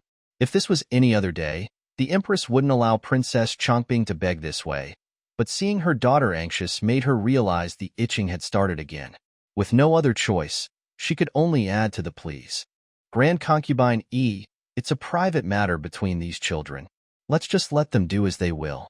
Grand Concubine Yi expected Han Yunqi to use this chance and flaunt herself and give her looks. Who knew that this little daughter-in-law actually gave her this much face to take charge of the decision? She was suddenly much less sullen, feeling as if the Empress and Princess Chongping were here to beg her instead. Her smug glance traveled to Han Yunqi before she seized the chance. Like she'd let off the Empress and Princess so easily. Yunqi, look at how ill you've gotten. If you catch a chill on the way to the palace again and grow sicker, how will Mu Fei explain things to the Duke of Qin? Wouldn't he blame this mother-in-law for not looking after you? Since when did Grand Concubine Yi learn to care for her daughter-in-law? Hearing this, the Empress's face grew dark. Grand Concubine Yi was obviously seizing the opportunity to bully them. The smart Han Yunqi saw through Grand Concubine Yi's wishes and added, Mu Fei is just saying things. Chunxia knows of His Highness's temper. He only listens to you and the Emperor and would definitely respect all your wishes. How could he dare to blame you? Mu Fei's care, Chunxia will remember in her heart. TSK, look at how powerful Han Yunqi's words were. She was mentioning both the Duke of Qin and the Emperor before the Empress. Not only did she avoid disrespecting the Emperor, she got to flatter Grand Concubine Yi in the same breath. Han Yunqi really had no idea that the Empress had used the Emperor to force Grand Concubine Yi's hand. But the truth was that her words sounded incomparably sweet to Grand Concubine Yi's ears, even better than 100 of Murong Wanru's usual sentences. On one side, Murong Wanru stood with her heart in a flurry, wondering exactly what Han Yunqi was up to. The angry Empress smoothed her lips into a flat line, unable to speak. Her itchy face was already getting unbearable. Grand Concubine Yi, if her illness gets worse, I'll take responsibility. Just let her come back with me. Princess Chongping was nearly choked with sobs. But Grand Concubine Yi kept at a leisurely pace, looking at Han Yunqi with a light sigh. I doubt this. Muhu 3. Princess Chongping was really crying as she pulled at the Empress's hand. Muhu, help me convince her, hurry. The Empress had been holding herself back so much that she was quick to erupting. But still she had to speak. Grand Concubine Yi, Chongping really does have urgent matters. Our carriage is waiting just outside the gates, and I can promise that Yunqi's illness won't get worse. There's Imperial Physician Gu at the palace too. He can examine her right there and then. Just let Yunqi go with her, all right? Truthfully speaking, Grand Concubine Yi wasn't the compassionate type at all. Even with the Empress like this, she still looked like she was hesitating. Finally, Princess Chongping broke out in sobs and cried out, Grand Concubine Yi, I'm begging you. Begging you. Excellent. This begging was exactly what Grand Concubine Yi wanted. Finally, she nodded her head. Yunqi, just go to the palace with the Empress. Han Yunqi nodded her head obediently. The Empress immediately had people raise Han Yunqi into a sedan chair and carry her out of the gates. Before she boarded the carriage, Grand Concubine Yi gave her a look. Unfortunately, Han Yunqi acted as if she didn't see. Her mouth held the piece of ginseng that Grand Concubine Yi had given her, thinking to herself, Grand Concubine Yi, Murong Wanru, just wait until I return. The speeding carriages stopped not long after departing from the Duke of Qin's house. Princess Chongping's poison had already flared up on her face, becoming unbearably itchy. Things were fine as long as they left the premises. Even if they were the middle of the streets, she didn't care. One hand held the lantern while the other grabbed her dress as she hurried to Han Yunqi's carriage. Inside, Han Yunqi was still drowsy and instinctively put up a hand to block the light as the princess entered. Your Highness, this is... Before she could finish, Princess Chongping abruptly tore off her veil and revealed a face covered in rashes from the poison. Her pale complexion combined with the lantern light to create a horrifying sight. Monster! Han Yunqi blurted out, only half pretending. She understood this type of poison very well, but she'd never actually seen a case in person. Han Yunqi, you actually dared to call the princess a monster? Princess Chongping was very angry. Did she really look like one? And yet all the doctors who'd seen her had all been so frightened that she didn't even dare look in a mirror anymore. That's not. Han Yunqi seemed extremely weak, too tired to even shake her head as she lay there, paralyzed. Actually, after taking a pill and drinking some millet congee, in addition to the ginseng flake, she was far from being so frail. But before such a strong-willed princess, of course she had to appear weakly. Han Yunqi, get up. Imperial Physician Gu said you're very skilled in treating poisons, so hurry up and treat this for me. Hurry. I'm going to itch to death. Princess Chongping rudely demanded. Leaving aside the fact that Princess Chongping belonged to the younger generation, she shouldn't be yelling or so insufferably arrogant towards the person she wanted a favor from. Without teaching her a real lesson, she'll never learn how to behave. Princess, Han Yunqi tried for a long time without saying much of anything, making Princess Chongping even more desperate. Her hands reached for her face multiple times, but she still couldn't bear to scratch. You are what? You? Hurry up and see for me, she said, and suddenly drew closer, plastering her face up to Han Yunqi's. If this was anyone else, they might have thrown up already, but Han Yunqi had seen poisons much worse than this and was immune. Princess, I don't have any strength. Finally, she finished what she was saying. Just look. Take a look. What kind of strength do you need for that? Aren't you super skilled? What? Now you can't do anything. Princess Changbing was like an ant on a scorching pot one, ordering her about as her hands clutched here and there, afraid of losing control. Then Princess Spring. Han Yunqi sounded like someone on her last breath.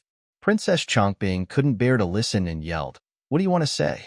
She didn't know that the more excited she felt, the more her adrenaline would rise. These hormones would only encourage more flare-ups for her itching. "Bring the lantern a bit closer, so I can see clearly," Han Yunqi murmured slowly. Despite how she felt, Princess Changbing would do anything Han Yunqi asked her to now. She was very obedient and immediately brought the lantern closer.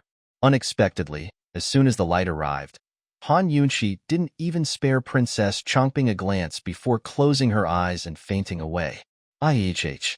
Princess Changbing couldn't hold back her rage and gave a shrill scream. Why was it like this? She raised the lantern to smash Han Yunqi's face, but checked herself in time, just like how she forced herself to stop scratching. Han Yunqi was her last hope. Hearing the scream, the Empress waiting outside couldn't help but ask, "Changbing, what's wrong?" Princess Changbing stormed out of the carriage and smashed the lantern on the ground. Finally, she started to bawl. She fainted. "Worthless thing," as she cried. Her hands started unconsciously clawing at her face. Seeing this, the frightened Empress immediately grabbed both of them. "You can't scratch. It'll leave a scar." A court lady on the side hastily helped her put on the hat and veil, but Princess Changbing suddenly shoved the Empress's hands away, tossed aside the hat and veil, and began to scratch in earnest. Heavens knew how itchy she was and how hard she scratched. Just one claw was enough to leave her cheeks bleeding. Princess Changbing didn't seem to feel the pain, but kept on scratching. The Empress's face paled in fright. "Someone, quickly stop her. Grab her hands." The guards rushed forward and did as she told. "Let me go. How dare you? Let go. I'll itch to death. Release me. I'm ordering you to let go. I'll kill you all." Princess Changbing's violent struggles scared the Empress to the point of tears. "Hurry, tie up her hands and gag her." Even though it was the middle of the night, they were still on the main streets.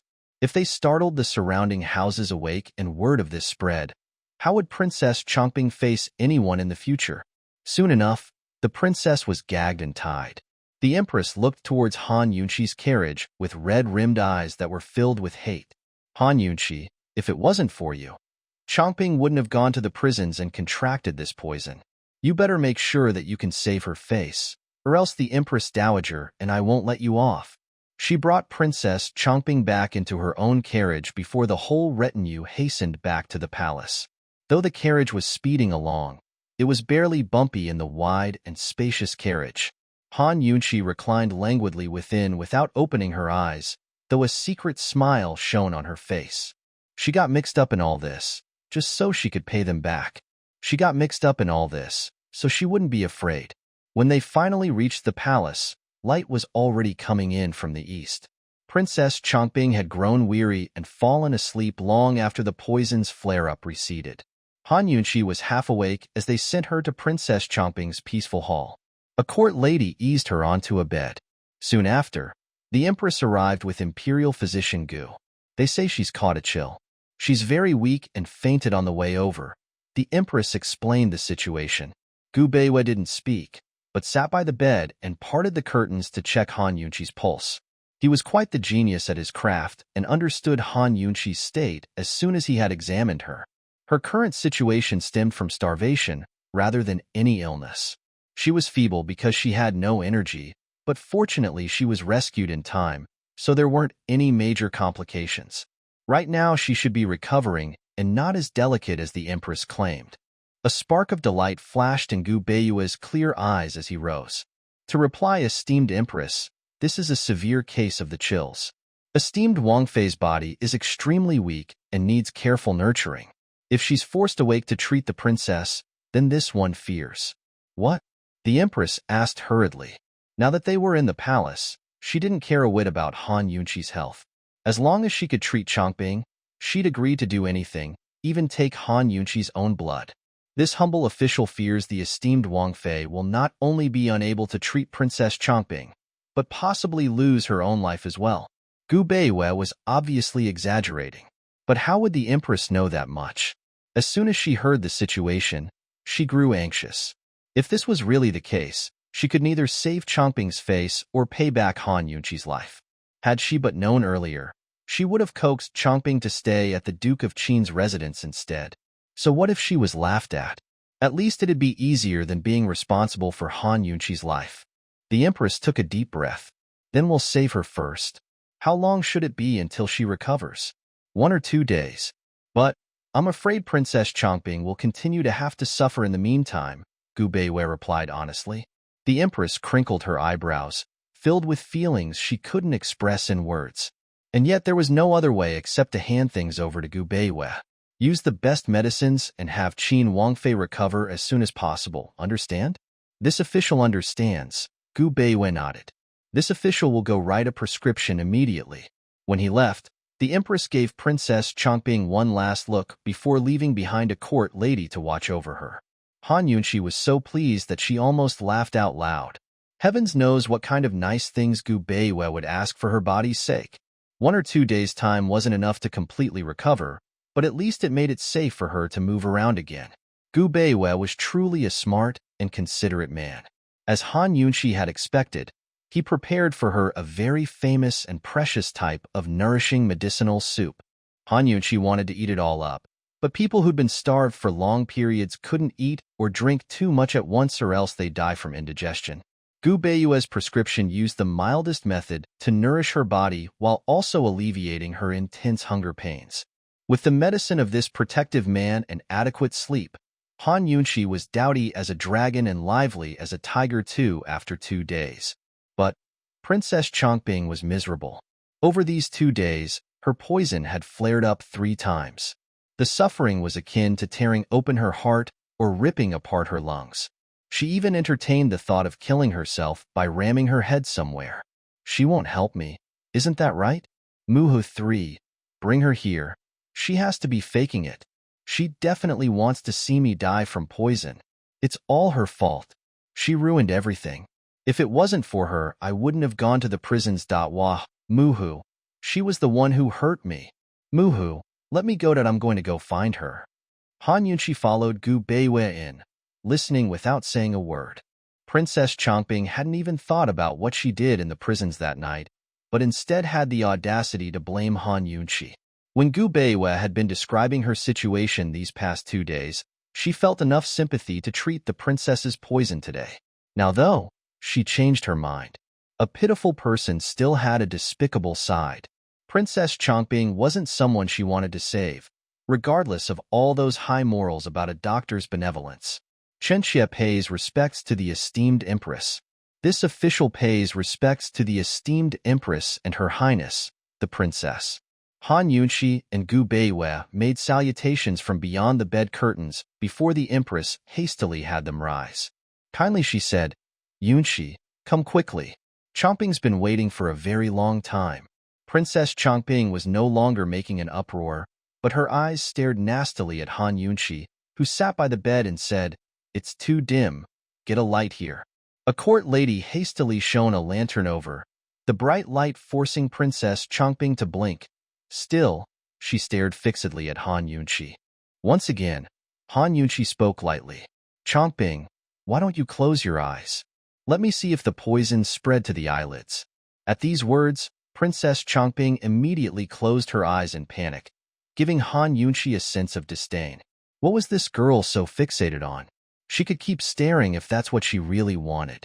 Only now did Han Yunqi carefully examine her face, activating her detox system scanners in the dark to check how much the poison had spread and whether it had mutated in the meantime. Afterwards, she inspected the situation around the princess's legs as well. Princess Changping could be considered extremely lucky that the poison hadn't spread or changed form. Seeing Han Yunqi finish her examination, the Empress couldn't help but ask, How is it? Is it poison? What kind of poison? Can we treat it? Only then did Princess Changping realize Han Yunqi was done. Her eyes flew open as she demanded, Han Yunqi, what are you dawdling for? Hurry up and speak. Faced with Princess Chongping's yelling, Han Yunshi put on her most serious doctor's expression instead of arguing. It was a face that was both calm and somewhat stern, filled with an authority that gave people a sense of security. Instead of answering the questions, she lightly stroked Princess Chongping's face to quiet her down. Even the Empress grew nervous and afraid to ask. Han Yunshi touched the right side, then the left. According to the latest results of her scanners, Princess Chongping should have another reaction very soon. She stayed calm as she stroked her for a long time, while Princess Chongping and the Empress grew increasingly anxious. Yet neither of them dared to open their mouths and ask questions, much less make impertinent remarks. Even Gu Beiwei, who was standing outside the bed curtain, was starting to feel a little uneasy. He knew that Han Yunshi could treat poisons, but he wasn't sure if she could cure the one on Princess Chongping's face. At most, he just recommended her. In an instant, the atmosphere had turned tense. And yet, Han Yunshi suddenly withdrew her hand as if frightened, before rising and backing away with a cry of alarm. Heavens! The poison's changed. It's going to turn contagious soon. What? Hearing this, the Empress backed away in fear of her life. All the surrounding court ladies did the same in terror. This was truly horrifying. Not just the princess, but anyone with an infectious disease, including the emperor, would be taken away from the palace and shut up in a separate hall. If they couldn't be cured, then they wouldn't be able to return for the rest of their lives. Princess Chongping gave a jerk before wailing loudly in fright. I don't want to. Don't wanna.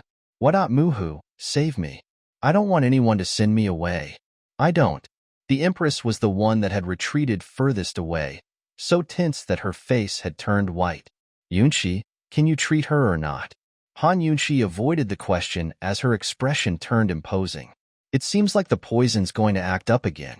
Sure enough, as soon as she spoke, Princess Chongping began to struggle. Itchy.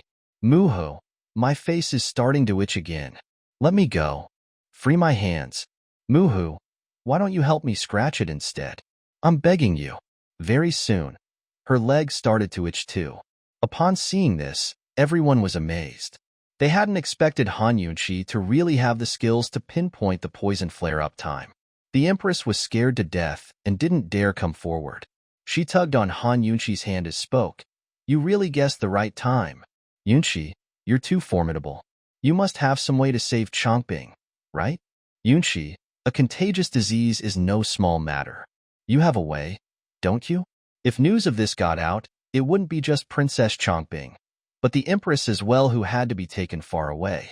Even if the Empress didn't catch the illness, it'd take her a year before she could see the Emperor again. Within the palace, how many eyes watched and coveted her position? She couldn't afford to lose a year. Save me. Muhu. Hurry and let her save me. I'm going to itch to death. Which one of you can help me? Imperial Father. Sob. I want to see Imperial Father. Princess Chongping tossed and turned, too tormented to speak. Only now did Han Yunshi push aside the Empress's hand with a serious tone. I'll try. Good. The Empress nodded her head. Han Yunshi walked over to sit by Princess Chongping's side. Seeing this, everyone grew anxious and stared. Would this woman really have a solution? Princess Chongping was shouting insanely, using all her strength to shake her head and twist her body. When she saw Han Yunshi, she gathered her senses and cursed her. It's all you. Everything's because of you. You're the one that left me in this state. I'm warning you, if you can't save me, then my Muhu won't forgive you. Chongping. The Empress's tone was severe. What kind of drivel are you spewing? She was about to apologize to Han Yunshi when the latter raised her hand for silence. The Empress grew quiet, but Princess Chongping became ever crazier. Han Yunshi, if you... And yet before she finished, Han Yunshi placed a salve on her face. In an instant, Princess Chongping shut her mouth, her eyes bulging open in disbelief. This medicine, so refreshing. The place where it touched was ice-cold and not a bit itchy. If I doubt what? Han Yunshi asked in a low voice. Princess Chongping was thrown for a second before shaking her head. No, nothing. Han Yunshi applied the ointment on another patch of poison rash. Its refreshing coolness better than even turning into an immortal. It feels so comfortable, right? Han Yunshi smiled as she asked. Princess Chongping only nodded her head. I want more. Even more. Han Yunqi seemed to hesitate, looking somewhat reluctant. Princess Chongping was very nervous as she saw the giant bottle of ointment in Han Yunqi's hands. She didn't bother with pride as she entreated, Imperial Aunt Qin. I'm begging you, please. I was wrong. I brought everything on myself. I was wrong. Please save me. The Empress grew anxious as well. Yunqi, Chongping's still young and doesn't know how to act. If she's wronged you in any aspect, please don't take it to heart. Han Yunqi turned around. Esteemed Empress must be speaking in jest. Why would Yunqi bear a grudge against the younger generation? It's just that there are cuts on her face, so I'm afraid of leaving scars if I use this ointment. That's why I hesitated. She sat at the foot of the bed, applying medicine to Chongping as she spoke in earnest. Let's stop the itching in the legs first. As for the face, I suggest that the princess bear with it for a bit so she doesn't ruin her looks. I'll do my best to create an antidote before the poison turns contagious. Hearing this, the Empress finally sighed in relief. Excellent, excellent. She proceeded to tell Chongping, just endure it a while longer. If your face is ruined, your Qingwu Gij won't want you anymore. Princess Chongping was noticeably tearing up. Fine, fine, fine. I'll endure. I can bear it. Sobs. I've already endured so many times. She did her best to focus on the cooling sensations from her legs. But even though she said she'd endured, her hands still struggled against their bonds. It really was too itchy to bear. After applying the salve, Han Yunqi only said one thing. She might be contagious during this period of time, so it's better not to approach her too often. Her words undoubtedly sent Princess Chongping to the depths of Hades. There was no such thing as pure familial affection in the palace. The Empress wouldn't come to visit Princess Chongping, leaving only a few court ladies to wait upon her. Even Han Yunqi had left her behind. Seeing her retreating form, Princess Chongping was filled with hate. But she didn't know for how many days she still needed to suffer. Before they reached the guest hall, the Empress was already asking questions. Yunqi, what exactly was that poison? Poison rash, probably picked up from the prison. That place is too filthy and filled with toxins. Han Yunqi spoke, pretending to be thoughtful. Esteemed Empress, the princess is the golden branch and jade leaf. If there's nothing to do, don't let her run off to the prisons instead. Of course, the Empress knew of the princess's torture methods that night in the prison cells. Faced with Han Yunqi's taunt, she couldn't help it when her face turned red from irritation and embarrassment. Still, she had to grit her teeth and bear it. On one side, Gu Beiwei stealthily shot Han Yunqi a glance as he smiled. This woman really didn't take any losses. Those who owed her would eventually find themselves paying her back. It was a long time before the Empress spoke again. How long until she recovers? She'll be well as soon as the poison's treated. I'll write a prescription for the antidote, so have someone collect the ingredients immediately. Han Yunqi walked through the doors as she spoke, while the Empress quickly followed, ordering someone to bring brush and ink to serve her. A typical antidote only needed a few ingredients, but Han Yunqi wrote down a whole list of them, enough to fill 2 sheets of paper. There were quite a few rare and precious ingredients within them as well. The Empress couldn't understand it, but Gu Beiwei couldn't resist a smile when he read through the list. Was this woman really writing a prescription for an antidote? She was clearly looting a burning house one. Many of these items were mutually exclusive ingredients that couldn't be mixed together in the same medicine. In the end, when Gu Beiwei thought that Han Yunqi was finished, she took out a 3rd sheet of paper and wrote down the final ingredient, 10 seasoned cicada slough.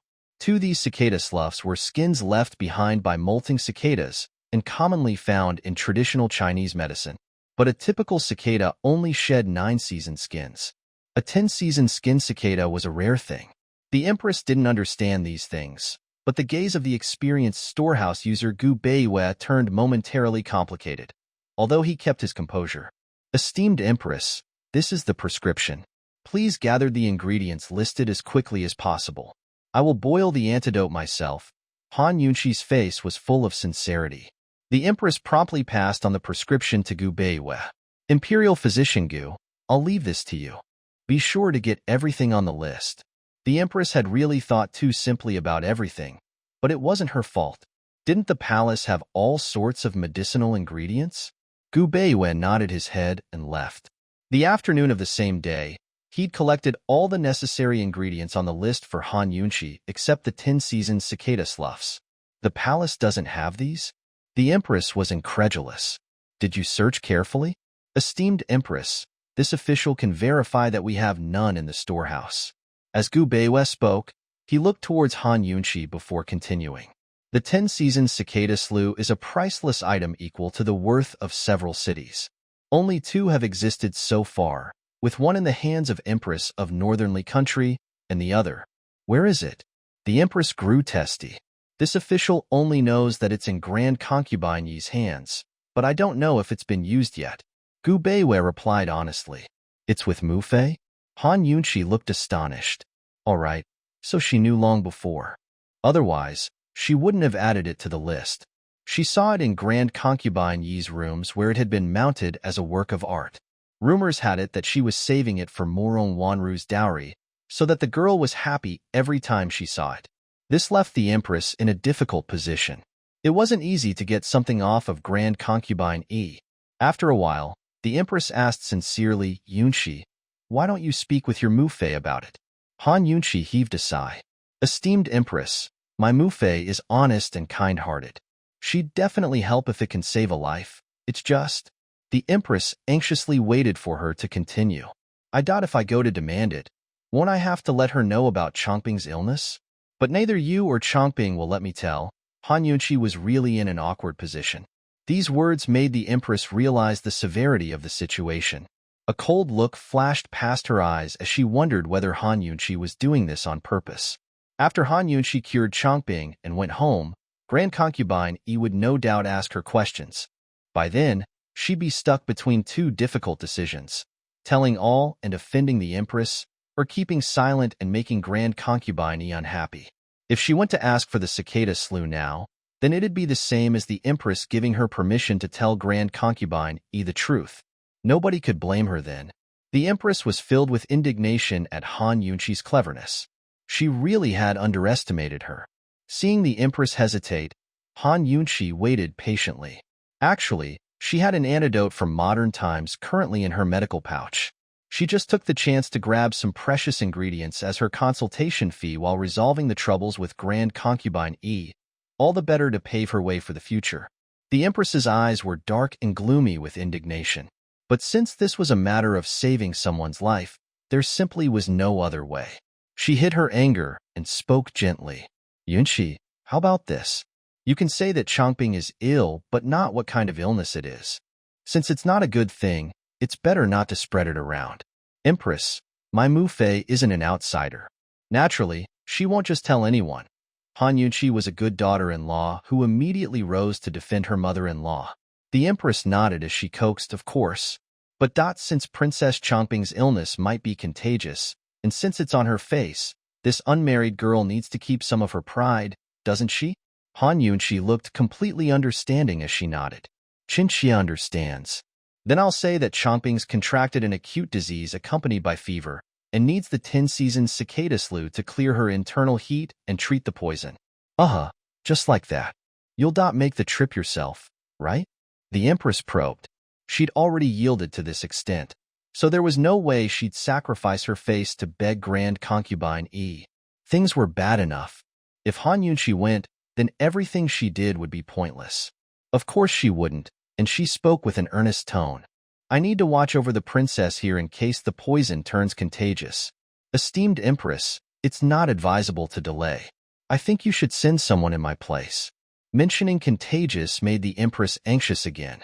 With no other choice, she handed over the matter to Gu Beiwen. He didn't express his opinion, but respectfully retreated to ask for the item from the Duke of Qin's residence. All afternoon, the situation there was unclear, especially when Gu Beiwen didn't return. The Empress sat anxiously in the guest hall as a nervous wreck, while Han Yunshi took refuge in the stove room to make her so-called antidote. She didn't allow anyone to disturb her, but she'd long stolen those valuable medicinal ingredients for herself. All the precious items and ingredients she'd ran out of in her reserves were hidden in her detoxification system's storage space, while she replaced them with some plain and common ingredients to mix together and boil in their place. Right now, she was warming herself by the stove fire while pondering over the situation at the Duke of Qin's. Grand concubine, he was convinced that she'd lost face for them when thrown into the prisons. Well then, now she'd give her a chance to recover her pride. So she should be happy, right? Since Princess Chongping was the one who was sick, Grand concubine, he wouldn't be able to explain herself if she refused to help. Han Yunshi was convinced that the Grand Imperial concubine would give it up. Murong Wanru would probably be frustrated to see her precious dowry being taken away, right? Han Yunshi couldn't help but laugh at the thought. But even she hadn't expected that Gu Beiwe would return with Grand Concubine E to court at sunset. This was a surprise even to the Empress, who had to force herself to smile. Without asking any questions, she gained the initiative by speaking first. Grand Concubine E, it's just a medicinal ingredient. Chongping can't shoulder the responsibility of troubling you to come in person. Before she could explain any further, Grand Concubine E shot a glance at Han Yunshi sitting on one side and replied, "If I knew it was for treating an illness, I wouldn't have let her come. What kind of medical skills does she have? Isn't she just doing whatever she thinks and writing nonsense prescriptions? Wouldn't she harm Chongping?" Han Yunshi didn't say anything. The Empress grew even more anxious and hurried to explain. "How is that possible? There's Imperial Physician Gu to check on things." "Imperial Physician Gu checking things? Then let him treat her. It's much safer." Grand Concubine E replied, staring at Han Yunshi. "This ignorant and incompetent girl is a liar. If she knew how to treat illnesses, why would they still call her useless trash? A few days ago she was even in prison. So what can she cure?" At these words, the Empress's face darkened as she took deep breaths. Grand Concubine E came today to pick a quarrel. Yet still, an Empress was an Empress, and her self-cultivation was excellent. She only gave a helpless sigh. "Oh my, please don't make such modest remarks, Grand Imperial Concubine. Who dares to call Han Yunshi useless trash? I won't let them get away with it." The young general's situation was a misunderstanding. A misunderstanding. Chongping already apologized for the offense. You as a superior shouldn't attend to words of an inferior. Grand Concubine E was quite pleased to hear these words as she looked askance at the Empress. Now, everyone knows that Chongping's bad temper all comes from you spoiling her." The Empress's eyes were burning in fury, but she endured as before, politely half rising from her chair to half joke in reply, Yes, it's Chinchia's mistake. Chunxia will ask forgiveness for her wrongs from Grand Imperial Concubine." Grand Concubine E pretended to be flustered as she helped the Empress up by the arm. Don't dare. I was just making a joke. These children, they're all spoiled and doted on by their elders. Just like our family's Yunshi, don't I spoil her every day?" Seeing these two harem females going at it with their false affections, both Han Yunshi and Gu Beiwe felt goosebumps rising on their skin as they exchanged glances. At the very least, Han Yunshi knew that her days back at home wouldn't be as difficult as before anymore. Grand Concubine E sure was enjoying this hypocrisy to her heart's content. She was in the mood, and had the time, to put on a fake show of friendship. But the Empress didn't have this advantage considering that Princess Chongping's situation might turn contagious at any time. She didn't want to waste a second of time. Grand Concubine E, Yunshi's medical skills aren't any less than Imperial Physician Gu's. I don't know what they spread outside to say she was useless trash. As I see it, the Empress Dowager said it right. The Duke of Qin lucked out by wedding Yunshi. The Empress was very earnest. In the past, these words would have provoked Grand Concubine E, but now they sounded soothing and comfortable to her ears. She originally thought that there was something fishy about Han Yunshi curing the young general, but after Imperial Physician Gu came to her house and explained the situation, she was amazed. Who knew that Han Yunshi's medical skills were so good? The Empress Dowager must regret forcing the Duke of Qin to wed her. Meanwhile, the Empress alternately apologized and coaxed Grand Concubine E until her heart finally softened. After years and years of vying with the Empress Dowager, it had been a long while since she worked off all her anger. As a result, she cheerfully took out the 10-season cicada slew and bypassed the Empress to personally give it into Han Yunshi's hands. "Yunshi, you must take good care with Princess Chongping in your hands." Han Yunshi rose to accept it. Mu Fei can set her worries at rest. Chenxia understands. Chenxia will go boil the medicine right away. Esteemed Wang Fei, this official will be your assistant, Gu Beiwei rushed to say. He knew that Han Yunqi's prescription was a sham and was curious to find out more about the true antidote. The head imperial physician wants to be Han Yunqi's assistant? Grand concubine Yi was even happier as she smiled. Then go, imperial physician Gu, and hurry. And yet halfway there, Han Yunqi dismissed Gu Beiwei. Imperial physician Gu, you should check on Princess Chongping. Gu Beiwei knew she didn't want him to follow. He hesitated, wanting to say something else, but ultimately decided to keep quiet with a smile. This official shall obey your command. And yet as soon as he was about to leave, Han Yunqi turned around with a smile as fresh as a flower. Gu Beiwei, thanks. Then she turned back and left, leaving him a little stunned. After a while, he helplessly shook his head. The pupils of his eyes were as warm as an April breeze.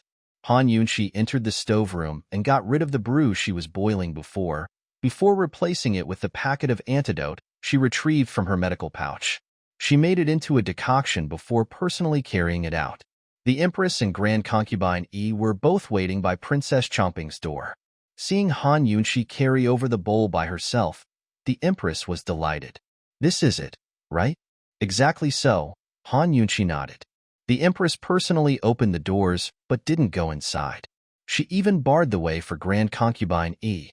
Grand Imperial Concubine. The inside smells like medicine. Chongping's afraid of the wind, so we haven't opened the windows these past days. Why don't we wait outside? Grand Concubine Yi had an unhealthy obsession with cleanliness. Once she caught the whiff of something unpleasant, she drew back in fear. That might be better. Gu Beiwen naturally went inside, leaving the Empress and Grand Concubine Yi waiting in the rooms beyond. Though the princess could be cured, the Empress was still nervous about the final results. Even the rampaging Grand Concubine Yi, who invited herself inside, was a bit perturbed. Unexpectedly, they ended up waiting for an hour before the Empress couldn't sit any longer. Someone, go inside and see what's the matter. Grand Concubine Yi frowned slightly, thinking to herself, Han Yunqi, Han Yunqi. I came here to boost my pride today. If you make me lose face in the palace, I won't just starve you for a few days and nights. The court lady dreaded the risk of catching an infection, but had to go inside. And yet the doors opened before she even took a step. It was Gu Beiwei who came out, followed by Han Yunqi. Very quickly, the windows on both sides were opened as well. The Empress and Grand Concubine Yi practically rose at the same time to ask, how is it? We've treated the source of the illness. It's just that the princess has tired herself out these few days, so her body is very weak. She needs to be properly nursed back to health, Han Yunqi said calmly. Really? The Empress looked disbelieving. So it's true that everything's all right? What she really wanted to ask was whether there were any scars left. These words were just Han Yunqi being mischievous in her acting. She nodded and replied, Esteemed Empress, Chongping has been waiting to see you. You should hurry inside. With Han Yunqi's words, the Empress's heart finally settled in her chest as she went in wordlessly. Grand Concubine Yi kept thinking that something felt off, but couldn't describe what it was. She followed inside as well. Within the chambers, Princess Chongping had been untied. Although she didn't have much energy, her mind was filled with excitement. She commanded a servant to bring her a mirror for a look. Although her skin looked coarser than before, with a slight wound on her left and right sides, it was still better than a face full of rashes. Gu Beiwei and Han Yunqi had both said that her scars would take a few months to completely disappear. But at this moment, she was too thrilled to fuss over details. Her face was fine. Her looks weren't ruined, and she wouldn't infect other people. Princess Chongping didn't want to admit it, but she had to say that Han Yunqi saved her entire life by recovering her face. The Empress rushed in and covered her mouth as soon as she saw Chongping. Heavens, it was true. All the imperial doctors and famous poison specialists had no way to cure this poison like Han Yunqi did with a single bowl of medicine, and it was done with amazing speed. She sat down and stared at her daughter's fair and clear face, too moved for words. But Grand Concubine Yi remained bewildered. Chongping, you caught an illness with fever, but how did you hurt your face? Of course, it's because she couldn't take the sickness and scratched herself. The Empress hastily offered an excuse. Princess Changping was too wrapped up in her own joy, staring at the mirror while ignoring everyone else. What? So Han Yunchi didn't treat that in the meantime as well? Grand Concubine asked doubtfully. A mama by the side spoke up. To reply the Grand Imperial Concubine, Qin Wangfei prescribed a medicine for external application. She says the marks will heal in a few more months. Grand Concubine was very satisfied and laughed. Then that's good. Changping, it's your fortune to have such an imperial aunt. Fortune? Princess Changping looked over, about to speak when the Empress cut her off. Isn't that so? We'll have to give thanks to Grand Imperial Concubine's item for that. Chunxia will definitely tell the Empress Dowager so she can prepare a generous gift in gratitude. The Empress didn't dare to have the Empress Dowager find out about this. Yet she knew that Grand Concubine wouldn't leave unless she said these words. She really had enough of this. When Changping recovered, she didn't want to see Grand Concubine or Han Yunchi again. Grand Concubine was flushed with success as her face lit up with pleasure. There's no need to be so courteous. Yunchi was given to our house by the Empress Dowager. Han Yunchi noted some details and instructions before returning home with the Grand Imperial Concubine. Seeing mother and daughter holding hands as they left, the Empress was angry enough to stomp her feet. Suddenly, she turned to storm into the rooms. Princess Changping was still immersed in her own happy world. How did she know how many petty annoyances her mother had endured to save her? Changping, you better do things more carefully for me in the future.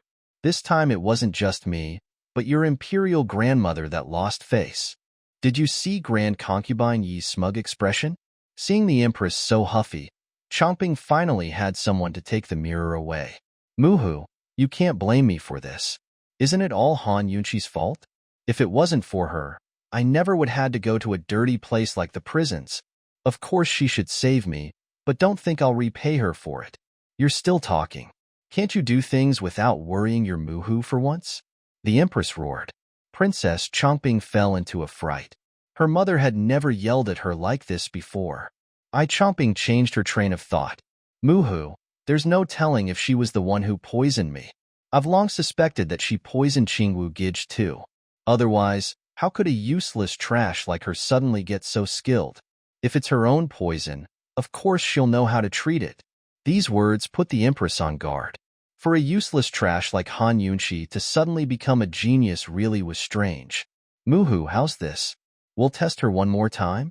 Princess Changping hurriedly suggested.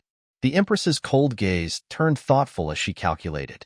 Han Yunchi was still one of the Han family's people even after getting married. She was divine Dr. Han's daughter, so perhaps she could discuss a countermove with the Empress Dowager. Grand Concubine let go of Han Yunchi's hands as soon as they left the palace. Han Yunchi expected this. She knew that being the daughter of the Empress Dowager's lifesaver naturally made her Grand Concubine Yi's enemy, and didn't demand the Grand Imperial Concubine treat her like family. She just wanted less troubles for herself. After getting into the carriage, Grand Concubine Yi's first question was, "Where did you learn your medical skills from?" She answered her the same way she answered Long Fei, deciding that this would be how she always explained in the future. It was likely that both this woman and her son had looked into her beforehand. They couldn't find her weak points within the Han household, so they shouldn't expect to discover any clues with her, either. As soon as she mentioned Lady Tianxin, Grand Concubine Yi's face turned much darker. She didn't ask any more about her or her time in the prisons. Murong Wanru was waiting at the gates, her usual docile expression overcast with gloom.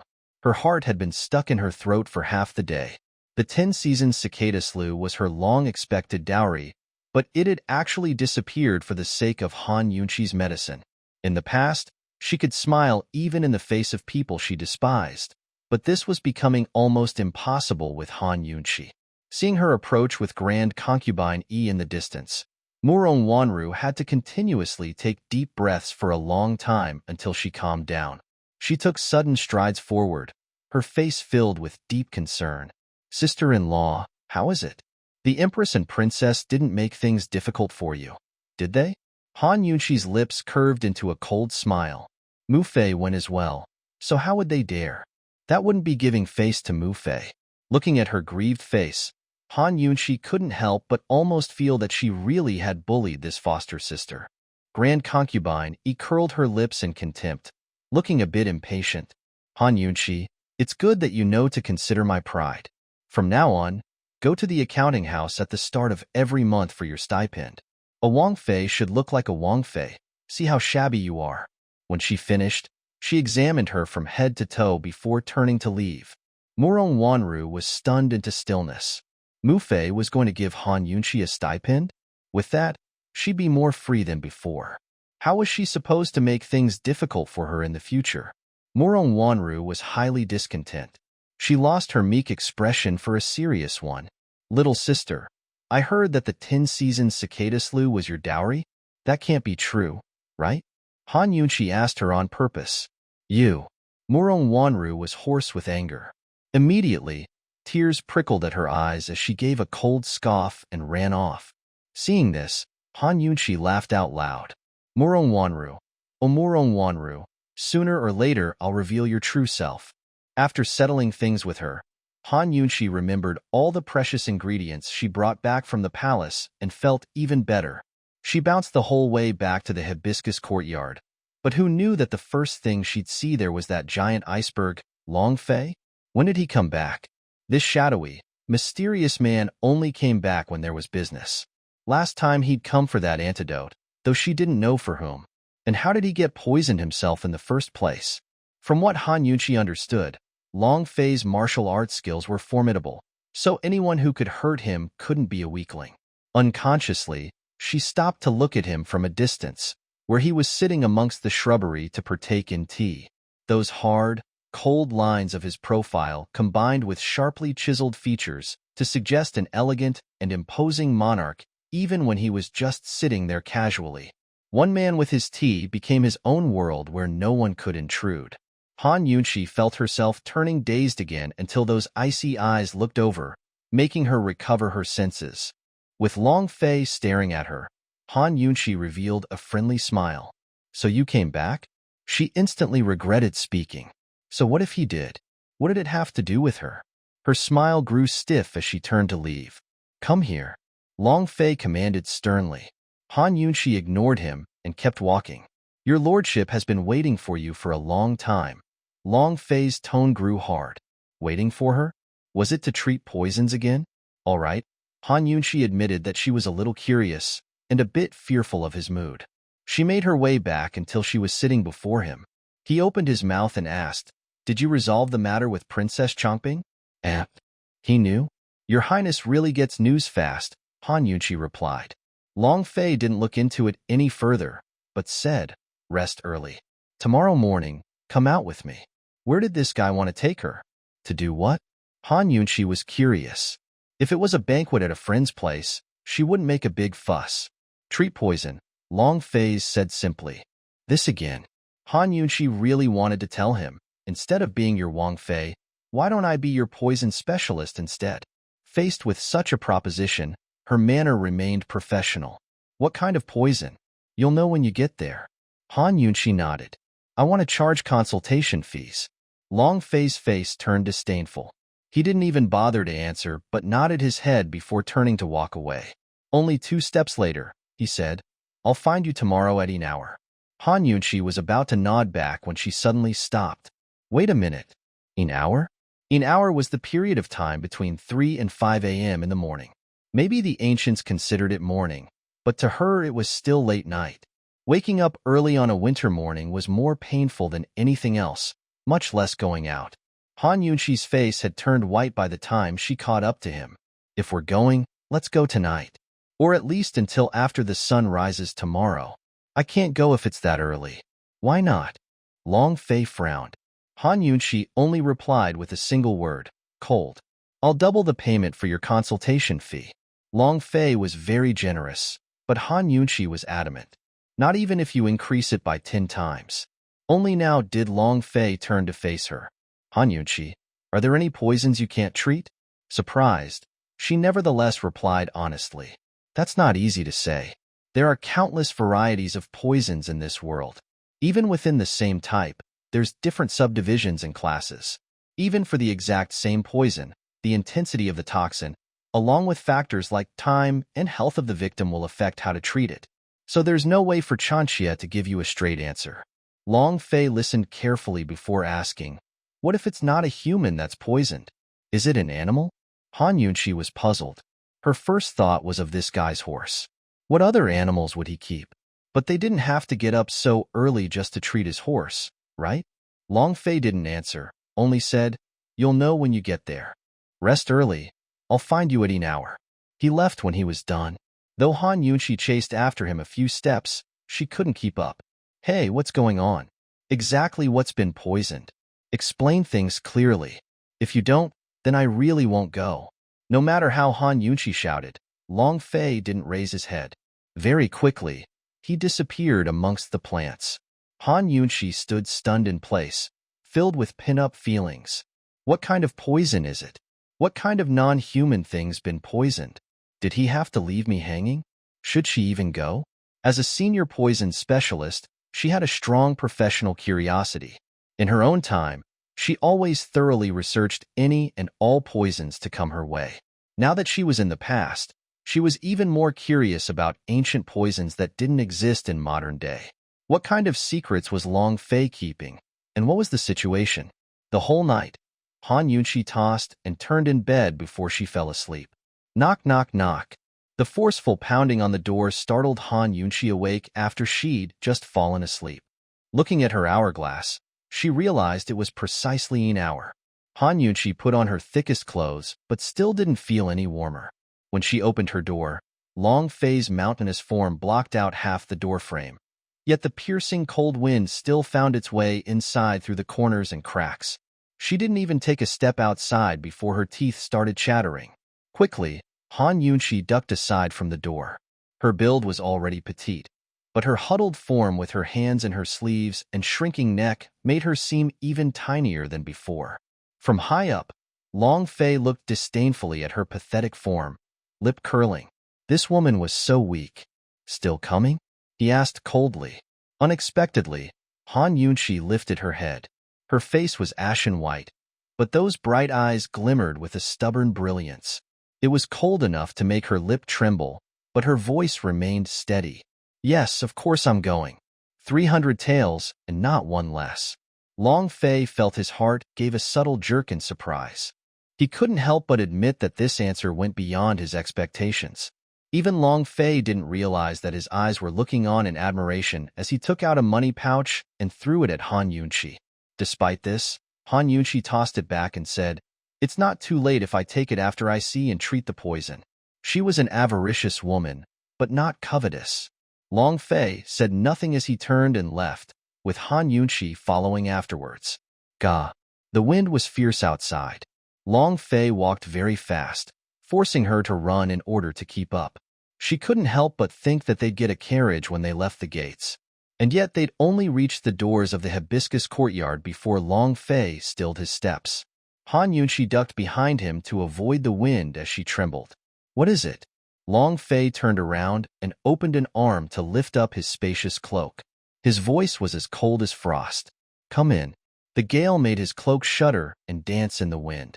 His features looked firm and staunch in the darkness, those eyebrows resting as knives across his brow. He was like some god of the shadows, looking down at her with seeming disdain. Han Yunqi was dumbfounded. For a moment, she couldn't figure out what he meant. Long Fei was impatient and used a hand to pull her into his embrace. His arms enveloped her until she was wrapped tightly in his cloak against the winter chill. In that moment, Han Yunqi's heart started thumping wildly as she was left in a fluster. Heavens! His body was so warm and exuded a sort of sleepy fragrance. Was this the so-called warmth of an angel's wings? It was so cozy. Before Han Yunqi could recover her senses, Long Fei held her close and took a few light steps before soaring into the northwestern skies. Han Yunqi was covered by the cloak as she nestled snugly in Long Fei's embrace, flying through the air with him faster than any horse.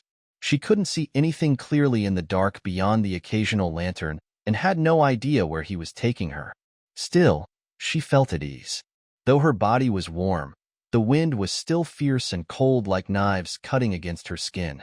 Very soon, Han Yunxi found herself unable to stand it. She tried to turn her face to the side, then lower her head, but couldn't find any way to hide. In the end, she had no choice but to try and carefully shift her body.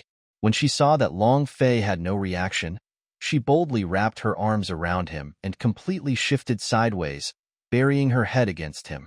Finally, she was completely warm. It would be a lie to say that she wasn't nervous. She kept stiff for a long time before seeing that Long Fei didn't seem to mind her being this close. Only then did she relax and enjoy the body heat.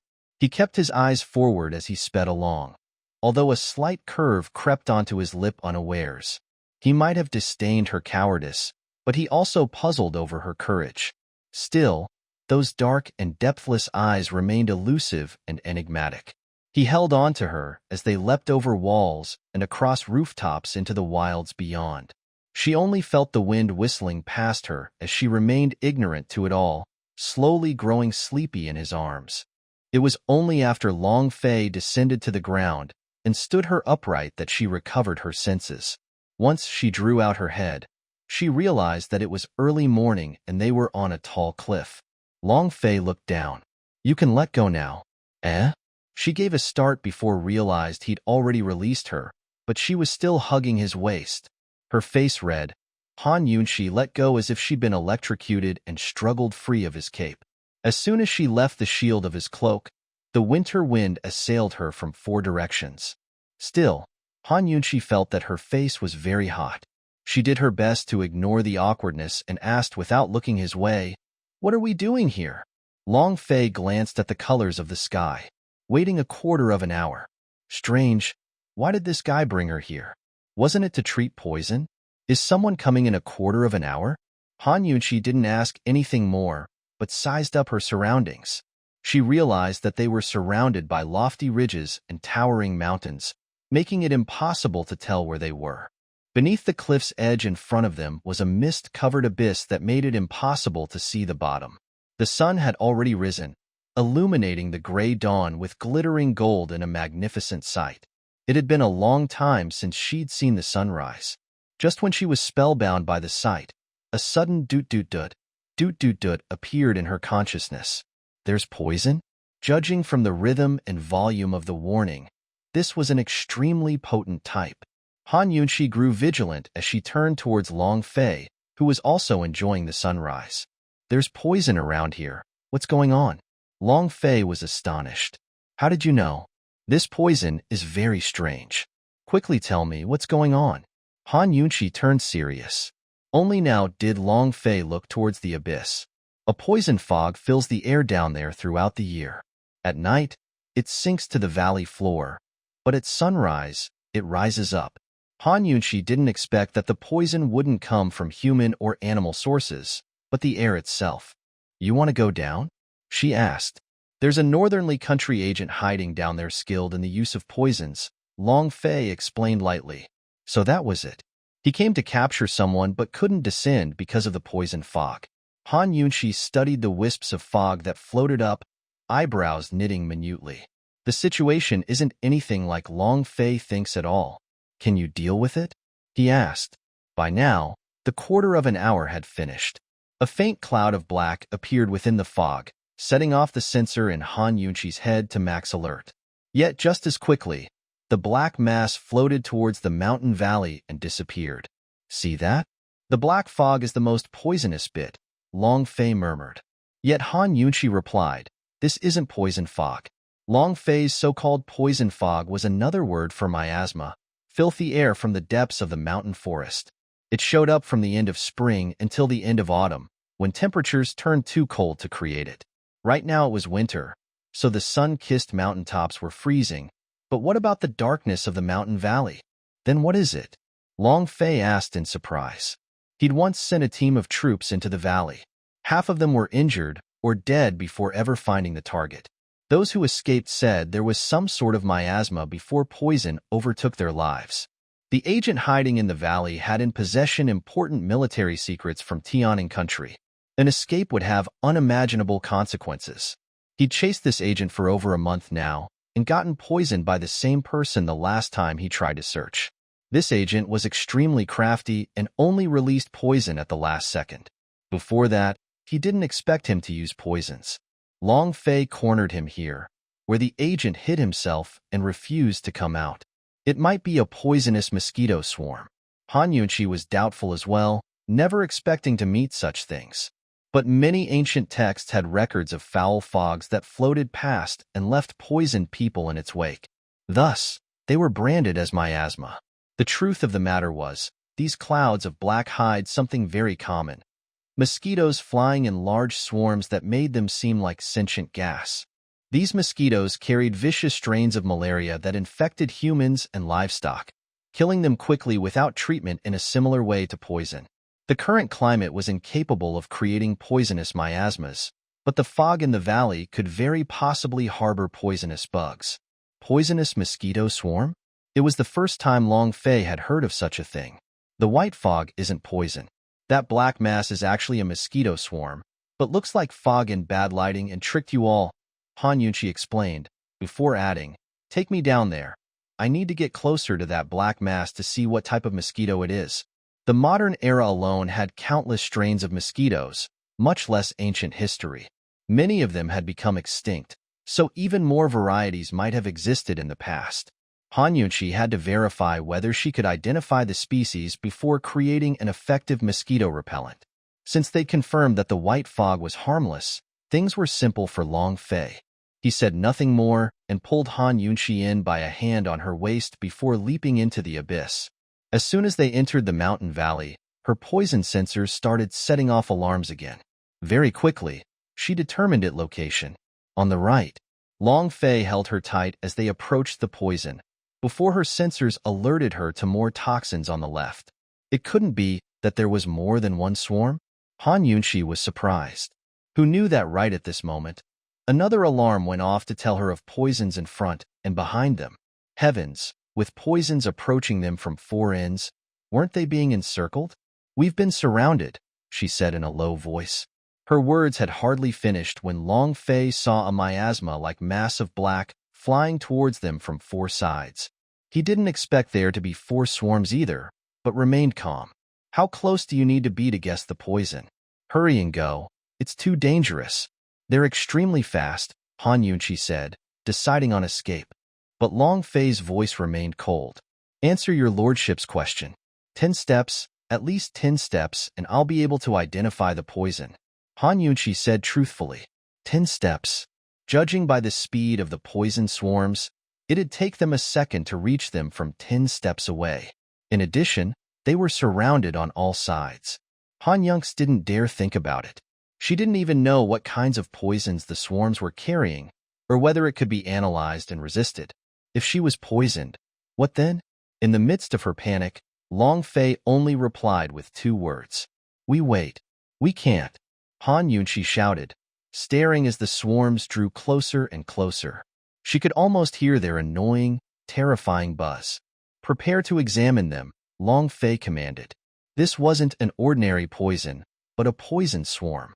4 of them on all sides closing in was much more horrifying than a single swarm. They'd be swallowed up and torn to pieces. Han Yunqi admitted that she was a coward. "We can't. I'm scared." But Long Fei suddenly drew her into his embrace with a cold tone. "Your lordship is here and forbids you from being scared." So strong and forceful. Han Yunqi hated arrogant and conceited men who swaggered around without reason, but she didn't feel that way this time. Her heart thumped in her chest as she suddenly calmed down. The power of this man made her feel safe. At this moment, the 4 swarms drew even nearer. "Are you ready?" Long Fei asked in a low voice. Calmer now, Han Yunqi adopted a professional air and activated her scanner to continuously sweep the surrounding areas before lowering her voice in turn. "Ready." Right at that moment, the surrounding 4 swarms suddenly stopped. Han Yunqi knew that this was their signal to attack. Her line of vision quickly swept around in a circle before she promptly decided, "Go now." As expected, it took only a second for the 4 swarms to rush forward. Neither too fast nor too slow, Long Fei escaped the swarm as they converged into one and gave frenzied chase. He didn't stop, but flew straight up towards the cliff with the swarm in hot pursuit. It changed shape to resemble an attacking arrow as it sped up after them. Han Yunchi was wrapped tightly in the cloak, without a bit of skin revealed. But she could tell by the buzzing drone that these poison mosquitoes were very close behind, and their loud buzzing sounded angry. She really wanted to poke her head out for a look. Were they close to the cliff edge yet? While she was thinking, her feet touched the ground. They made it? Han Yunchi rejoiced as she suddenly pushed aside Long Fei's hands, pulling down the cloak for a look. Within the abyss, a giant swarm of poison mosquitoes hovered in place, not daring to fly any higher. Soon enough, they sank back into the depths of the abyss. She turned to gaze at Long Fei with a particularly pleasant smile in the sunlight. Long Fei, you're impressive. With her back to the light, Han Yunchi was completely enveloped in a soft golden glow. Her sweet smile made her look like a flower beneath the sun. Long Fei looked at her, and in that moment, time seemed to stop. Yet as before, his words were cold. Coward. Han Yunchi abruptly stopped smiling, pursing her lips as she rolled her eyes, too lazy to argue further. The results from her scan had all been stored in her detox system. She'd been shaking from fear too much to extract the results, but now she turned around to take in a deep breath. The detoxification system was connected to her consciousness, so if she was too agitated, the system would become agitated as well. Have you determined the type of poison yet? Long Fei pressed. He really thought that Han Yunchi only needed to see and smell it. Han Yunchi quickly organized her thoughts before facing him and speaking seriously. Your Highness, congratulations. The 4 swarms all contain the same species of spider mosquitoes, meaning that they all carry the same poison, and only one type, from the black widow spider. It's commonly referred to as black widow venom. She couldn't tell whether this was her luck or Long Fei's, because she'd already researched this peculiar strain of mosquitoes extensively in the present. It was extraordinarily singular phenomenon for mosquitoes and spiders to carry the same type of poison. Without a doubt, Han Yunchi's detoxification system carried the antidote.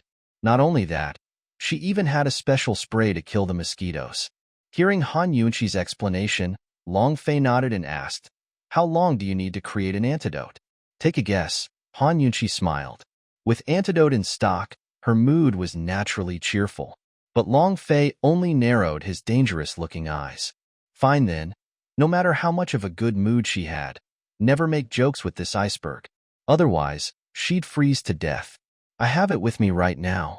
Han Yunchi said coldly. Long Fei raised an eyebrow in disbelief. She scoffed softly and took out 2 bottles of mosquito spray with a container of antidote. Seeing these strange items, Long Fei's handsome brow wrinkled even further, not understanding. This is the antidote, and that's the spray to kill the mosquitoes. Take the antidote and it'll protect you for 2 hours. Even if you get bitten, there won't be any after effects or scars.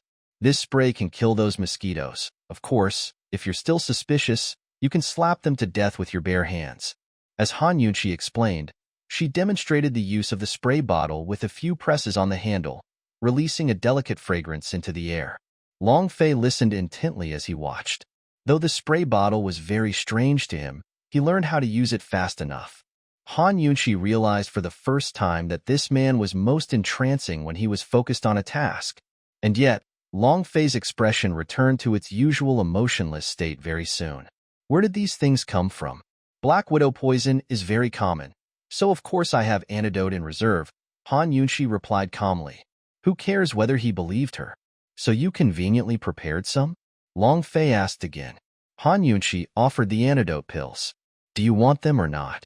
Only then did Long Fei drop the issue and swallow a pill, handing over his cloak to her at the same time. I'm not cold, so I don't need it. Han Yunchi returned the item. Long Fei only turned frosty. If your face gets scarred, your lordship won't take responsibility. So that was it.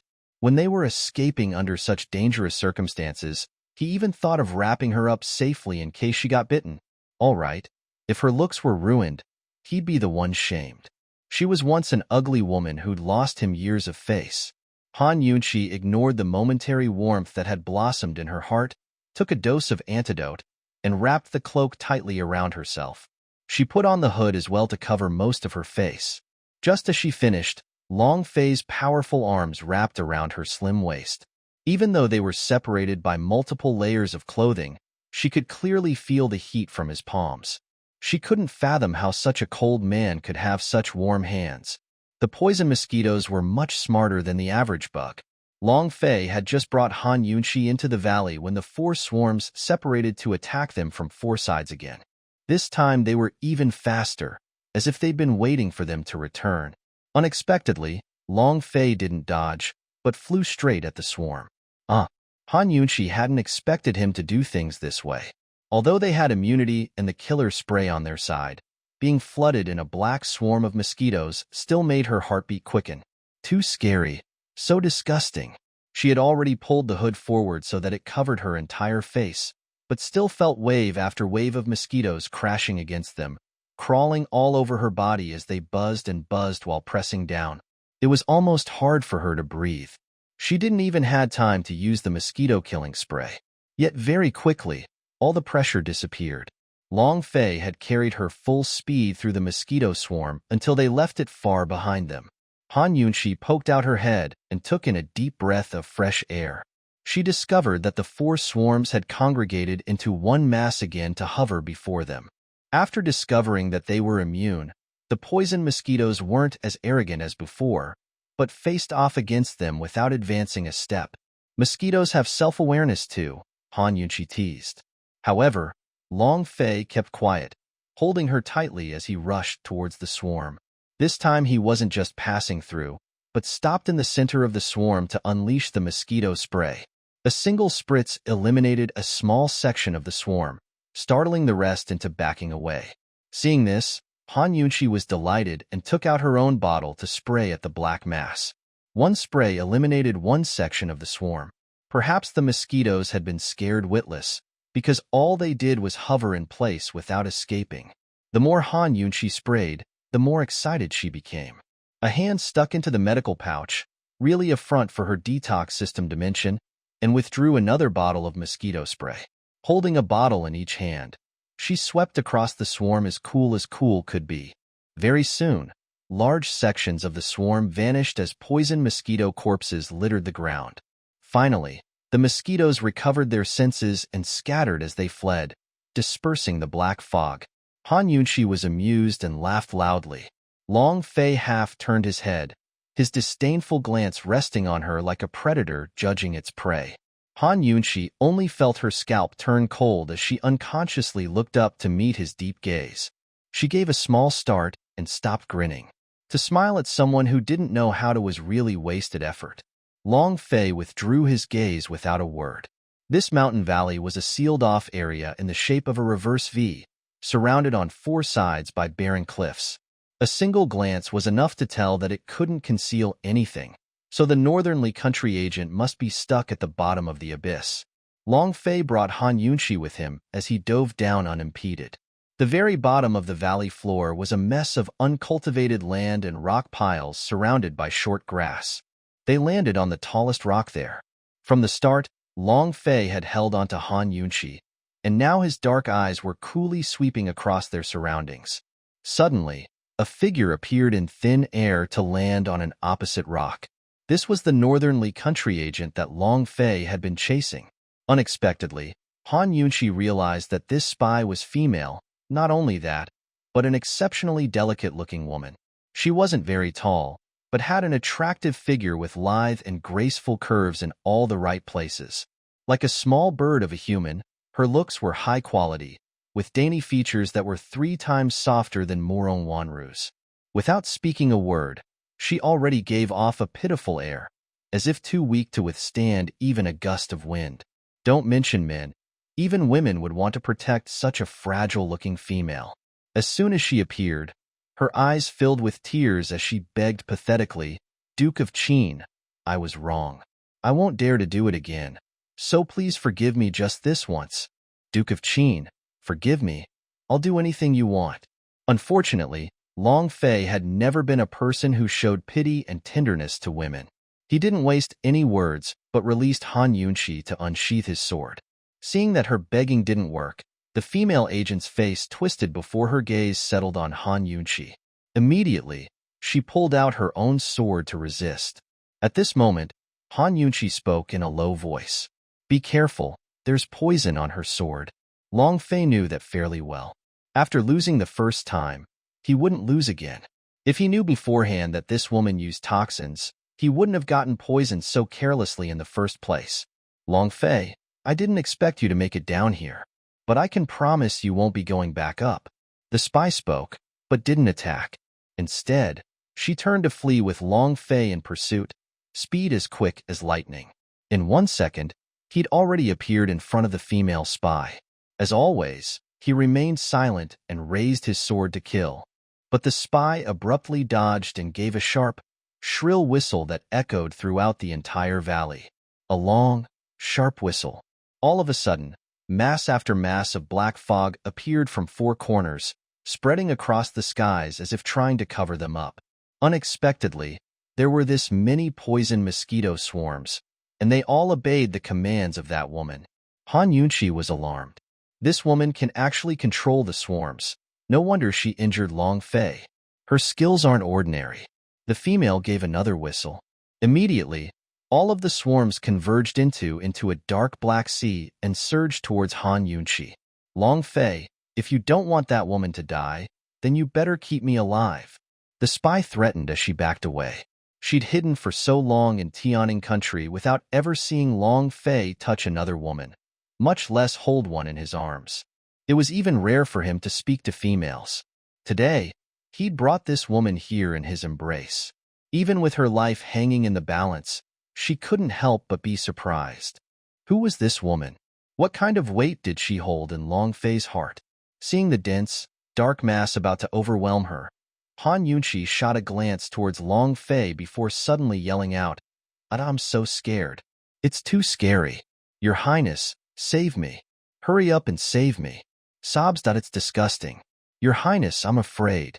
While she screamed, she even danced around to wave and smack at the swarms. Long Fei's eyes betrayed a dumbfounded expression before he quickly understood. Unconsciously, his lips drew into a helpless line. Seeing this, the female spy grew smug and gave a cold snort. Long Fei, I think you've seen quite a few of your men die pitiful deaths from poison, right? Your Highness, she's threatening you. How terrifying. Han Yunqi fretted. No matter what kind of battle he faced, Long Fei always forced it to a quick conclusion. He wouldn't waste any time with the enemy. But against the female spy's threats, he was unusually patient. This made the spy relax as well instead of suspecting Han Yunqi. Filled with confidence, she raised her eyebrows in a cold smile. Long Fei, if I die, she dies. Moreover, don't think you'll be able to escape from this valley either. Unfortunately, even Long Fei's patience had its limits. An annoyed expression emerged on his face before his sword suddenly was resting against the spy's neck. You. The spy was greatly alarmed. She threw him an angry warning. Long Fei, have you thought things over clearly? Only now did Long Fei open his mouth, words merciless and ice-cold. Your lordship wants to you died with discontent. With these words, Han Yunqi came to a tacit understanding and stopped moving. A crafty smile crept onto her lips. At this, the spy grew uneasy. You too. But it was already too late. Han Yunqi took out 2 spray bottles and stuck up her leg like some fairy tale princess before elegantly walking around in a circle, spraying medicine as she went. The ring of mosquitoes around her lessened by 1 circle, leaving the female spy stupefied. She had no idea what kinds of thing Han Yunqi was holding. Han Yunqi did another elegant circle and gave a light wave of her hand. Very quickly, the mosquitoes all backed away before rapidly speeding off. The female spy was utterly discomfited. Ignoring the sword at her throat, she whistled again and again. But between obeying her commands and preserving their lives, the mosquitoes infinitely preferred the latter. The female spy tried multiple times before losing hope. She gave an incredulous look towards Han Yunqi and asked, What? What is that you have in your hands? Han Yunqi walked over with her eyes curved into crescents, smiling harmlessly. My family's highness said he wanted you to die in discontent.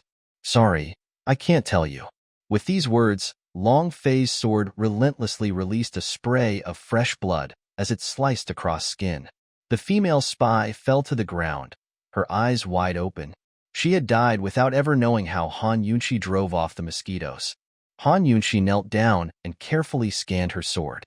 She discovered that it contained the same snake poison that had poisoned Long Fei that night. It looked like this fellow had been chasing the spy for a long time.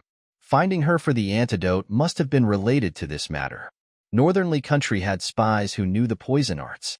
Han Yunchi felt that the entire situation wasn't so simple anymore. You could tell her sword had poison just with a glance? Long Fei asked in bewilderment. The mosquito swarms had been huge and carried their own scent, so it was possible for Han Yunchi to smell them. But as for this sword, Han Yunchi stood up calmly. I sniffed it out. If Long Fei really believed her, then he'd be an idiot. He only examined her closely without a word.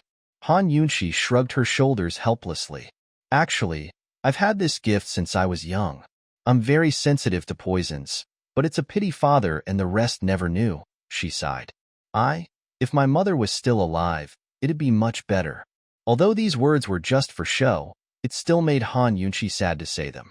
Perhaps this body was reacting instinctively to the mention of its body, or perhaps it was herself, who didn't have anyone to rely on while growing up and longed for a mother's love. In her previous life, she didn't even know who her mother was. In this life, her mother had already passed away, but she knew who and what kind of person she was. Sometimes she'd even catch stories about her. This already left her with feelings of warmth. Seeing Han Yunchi's sadness, a complicated expression flickered past Long Fei's eyes, and he asked no more. After getting the secret military letters from the female spy's body, he took Han Yunchi and left. They arrived at the Duke of Qin's residence long past noon. The first thing Long Fei did was to toss her the pouch of money, reminding her of their deal. She wasn't shy at all about opening the bag in front of him to pull out a banknote worth 300 taels. Laughing, she replied, "Thanks, with this we're clear." Long Fei said nothing as he turned to leave. She watched his form disappearing into the gardens and couldn't help but think, will he stay home tonight? Or will he be busy with other matters? Absent-mindedly, she wrapped her clothes around herself, only then realizing that she still had his cloak.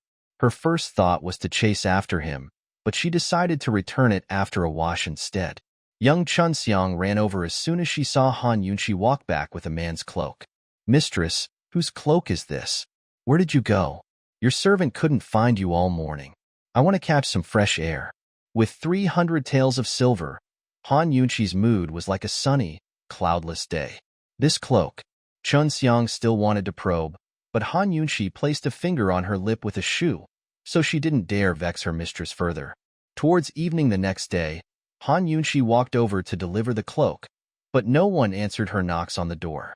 She was about to leave when she discovered that the door was unlocked. Does this guy know how to lock up? Or is it too safe here? Han Yunchi walked inside and saw that everything was as it was before, clean and appropriately suited to its owner. But the iceberg really wasn't here. Perhaps the Duke of Qin's house only served as his sleeping quarters. She left the cloak in his study and gave a light sigh without knowing why, before shrugging her shoulders and leaving. These past days, she hadn't been idle. She'd acquired a medicine cabinet and bookshelves for her leisurely cloud pavilion, as well as purchasing a few collections of medicinal ingredients to replenish and fill up her detoxification system. Although she was busy, her days were comfortable. She had no idea that Long Fei, Grand Concubine E, and the mistresses of the imperial harem were all secretly investigating her. Her father, Han Kongan, was not only summoned to the palace, but also before Long Fei himself. It forced Han Kongan to repeatedly dig through his daughter's rooms before she got married off to try and find any clues. "Master, we've already investigated and verified that no one replaced the Han Yunchi living in the leisurely cloud pavilion. Before she got married, the Han family servants and two young misses personally saw her put on the wedding veil and get on the bridal sedan. From the Han family to your lordship's house, she traveled throughout the entire city and the downtown streets. It'd be impossible for anyone to try something then. As for that night outside the house, the wedding nanny was keeping watch," Chu Shifeng reported in detail. "The poison on her face was treated by herself in the sedan chair?" Long Fei asked coldly. "She had it when she went in, but it had already vanished when she got out." She must have treated it in the carriage. Chu Shifeng hesitated for a while before adding, Master.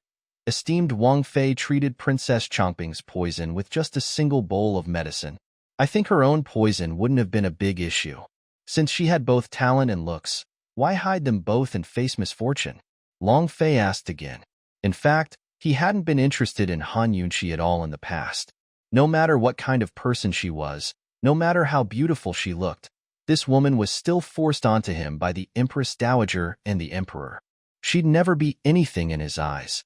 He'd originally planned for someone to chase her out on the night of her wedding and send her to the countryside, where she could be under house arrest for the rest of her life. And yet, Han Yunqi had saved him on their wedding night, then displayed medical skills and exceptional conduct that surprised him time after time. Your Highness, cleverness can't compare to idiocy. As your subordinate sees it, if esteemed Wang Fei really did reveal her talent and looks, she might not be able to marry you, Chu Shifeng said with a smile. These words made it seem that Han Yunqi really wanted to marry Long Fei, so she'd patiently endured everything for this chance. At least, that was how Long Fei heard it. He looked over expressionlessly, but the fearless Chu Shifeng added, Master, your subordinate thinks that esteemed Wang Fei really likes you. Your subordinate.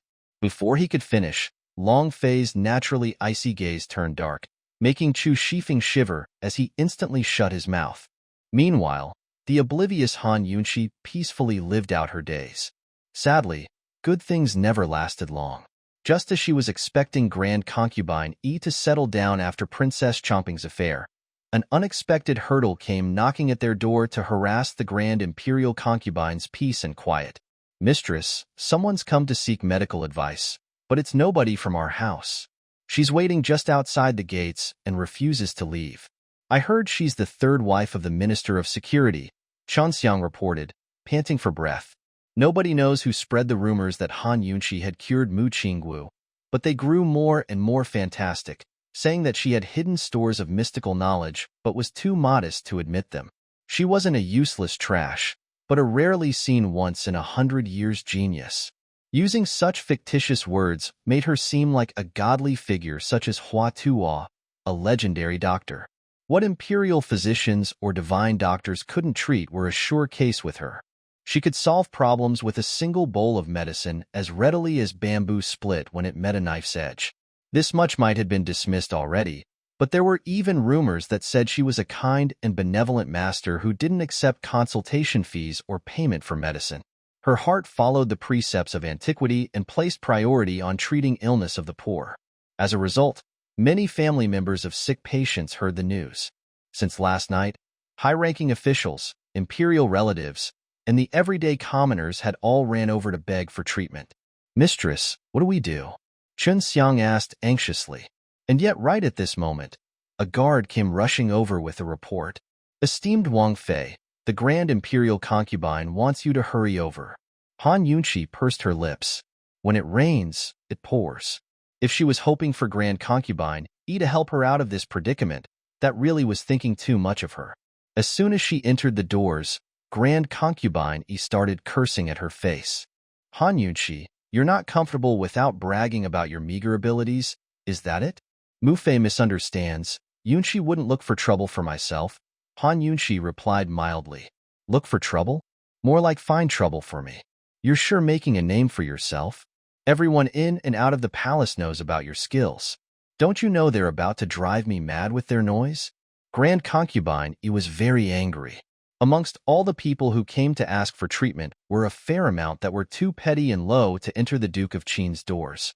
As for those high-ranking officials of distinguished positions, Grand Concubine Yi had temporarily refused them. After all, the Duke of Qin's house was no clinic, nor was the Qin Wang Fei a doctor. If those aristocrats had friendly relations with Grand Concubine Yi, she might let Han Yunqi see them. But at this critical juncture, rumors had spread to all corners of the city. If she set a single precedent, then she'd have to make ways for the others. If all of this hadn't happened on the Duke of Qin's doorsteps, it might have been a different affair entirely. Grand Concubine Yi actually made plans long ago. Mu Fei is intelligent and should be able to tell that someone's spreading rumors to cause Yunqi's fall after excessive praise. Han Yunqi spoke sincerely. Grand concubine, he gave a snort of contempt as her eyes took on a calculating glint. I don't care about all of that. Tell me how to deal with this. As soon as she finished, the gatekeeper ran to entrance of their room to make another report. Seeing this, the irate Grand Imperial concubine slammed the table. Han Yunshi, move out of the Duke of Qin's residence. Move out? Han Yunshi immediately understood. The people asking for treatment didn't vex Grand Concubine E as much as her so-called daughter-in-law. She wanted to take advantage of the situation and kick her out. Now that Han Yunshi had thought things through, she realized that all her efforts to save Grand Concubine Yi's face were futile. Her wrongs didn't lie with the trouble she provoked, but her identity. If it was Murong Wanru who'd stirred up today's troubles, Grand Concubine Yi's personality would have her going out personally to disseminate the rumors in a ruthless counterattack. But Han Yunshi was just a daughter-in-law and an outsider, unsuited to the older woman's likes. Between them existed irreconcilable differences. Who knows, these rumors might have been a trap set by Grand Concubine E and Murong Wanru themselves. If that was the case, there was no need to force herself endure it silently. She welcomed it with a smiling face. Mu Fei, Han Yunshi wore a bitter grin. Do you want to split the family apart? Such a big thing. Chunxia dares not take responsibility. I think you should find and discuss things with His Highness. Wherever Long Fei lived, she'd stay too, as the man sang while the woman followed one. She would even kick her own sedan chair to be wedded to the Duke of Qin's residence. So how would she leave so easily? Once she did, how many people would gossip about her behind her back, and how long could she live peacefully? This wedding was decided on by the Empress Dowager and commanded by the Emperor. Even Long Fei couldn't expel her without ample reason, much less Grand Concubine E. Split the family? Hearing this, Grand Concubine E was stunned. On one side, Murong Wanru stood speechless as well. Neither of them thought Han Yunshi would dare to say such words. Grand Concubine Yi's precious son was like her own life. When the previous emperor passed away, she used the pretext that the palace was too gloomy to move into his household instead. An outsider like Han Yunshi dared to accuse her of breaking up the family? Pa. Grand Concubine E lost all reason as she slammed the table and stood up. Han Yunshi, what did you just say?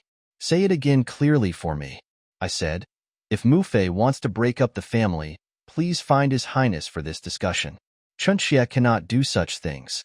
Chunxia still has matters to attend to, so I'll be excusing myself. Han Yunshi finished her cold words and turned to leave. It's backwards, all backwards. Someone bar her way. Grand Concubine E was furious. A few guards immediately moved to block the exit. Han Yunshi, you actually mentioned breaking up the family to me. What kind of qualifications do you have to raise the topic? Fei would never agree to you. Don't think of yourself as anything special. Are you rebelling? Grand Concubine E couldn't hold back her rage. Mu Fei, you're accusing wrongly. Han Yunshi yelled. It was your idea to begin with, not mine. You mustn't wrong me like this. What? Grand Concubine E felt her heart blocked up as she struggled to put her thoughts on words. You woman. How can you tell lies with your eyes open? When did I say such a thing? Mu Fei wants me to move out. Is it possible for me to leave on my own without the Duke of Qin? Han Yuni asked earnestly. These words stirred Grand Concubine Yi's emotions for a moment, so that she couldn't retort. Han Yunshi assumed the expression of someone coming to a large realization and said in surprise, Mu Fei, you're not really letting me move out on my own, right? Mu Fei, since the day I've married in, I haven't been wanton or disrespectful. I haven't spoken much, stolen from others, or been envious or sick. Right now I'm trying my best to give His Highness a heir. So why are you chasing me away? The 7 requirements for repudiating one's wife included being barren, wasteful, disrespectful, talkative, a thief, jealous, or foully diseased. Han Yunshi really hadn't done any of these things. Grand Concubine E just wanted to chase her away and felt anger rush to her head. Just when she was about to speak, Murong Wanru interrupted. Sister-in-law, it's a misunderstanding. A mistake. You've really wrongly accused Mu Fei. It wasn't such a big matter to begin it. Why are you thinking so much? She spoke and glanced at the fuming Grand Imperial Concubine at the same time. assisting her to a seat. Sister-in-law, what Mufei means is for you to stay a few days in the countryside. There are so many sick people looking for you nowadays, but they can't just live at the Duke of Qin's, nor can we reject them all. Murong Wanru obediently carried over a cup of tea for Grand Concubine Yi as she consoled, Mufei, don't be angry. If you make yourself ill, how will sister-in-law feel at ease? She misunderstood your intentions, so let me talk to her instead. She'll understand and then definitely agree. Grand Concubine Yi only nodded. She'd lived through wind and rain in the palace for so many years and knew how to calm herself. She and Murong Wanru had already discussed how to trick Han Yunqi into some faraway courtyard. Once she left, it'd be difficult to return. Only, Han Yunqi's breaking apart the family really left her at a loss.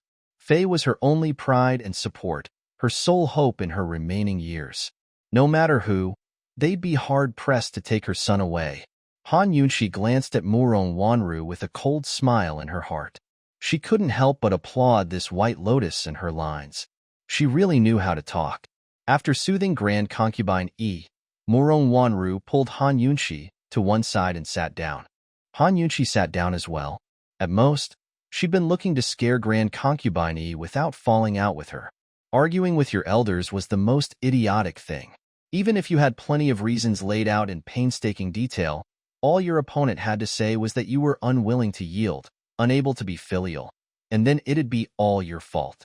Murong Wanru had a lot of patience as she gave Han Yunqi some tea. Sister-in-law, calm down. Mufei means for you to live elsewhere for a few days. This way you can treat all those patients and have time to plan a counter-response. It's not like we'd let you stay there being a doctor forever. Why did you talk about breaking up the family? No wonder Mufei got mad. If elder brother heard, he'd be short with you as well. With these words, everything became Han Yunqi's fault instead. Murong Wanru's words were indeed formidable. At this rate, she'd have to apologize to Grand Concubine Yi next, and then accept the arrangements to move out, right? Murong Wanru, the White Lotus, had good tricks up her sleeves, but Han Yunqi wasn't so easily deceived. She avoided arguing and spoke up directly.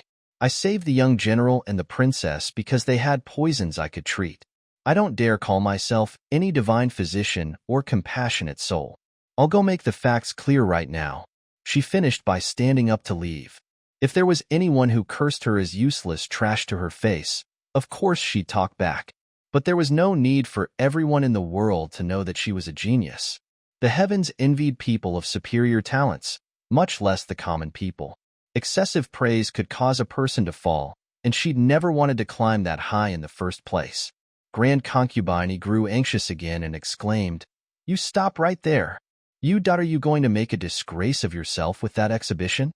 Mufei, don't tell me you've misunderstood me as well. I'm no doctor, nor do I know how to treat diseases. I just happen to dip into treating poisons. If they force me to treat patients, what if I can't and kill them instead? Wouldn't that be even more shameful?" Han Yunqi asked sincerely. These words left Grand Concubine Yi and Murong Wanru without the ability to retort. Bitter resentment flashed through the latter's eyes.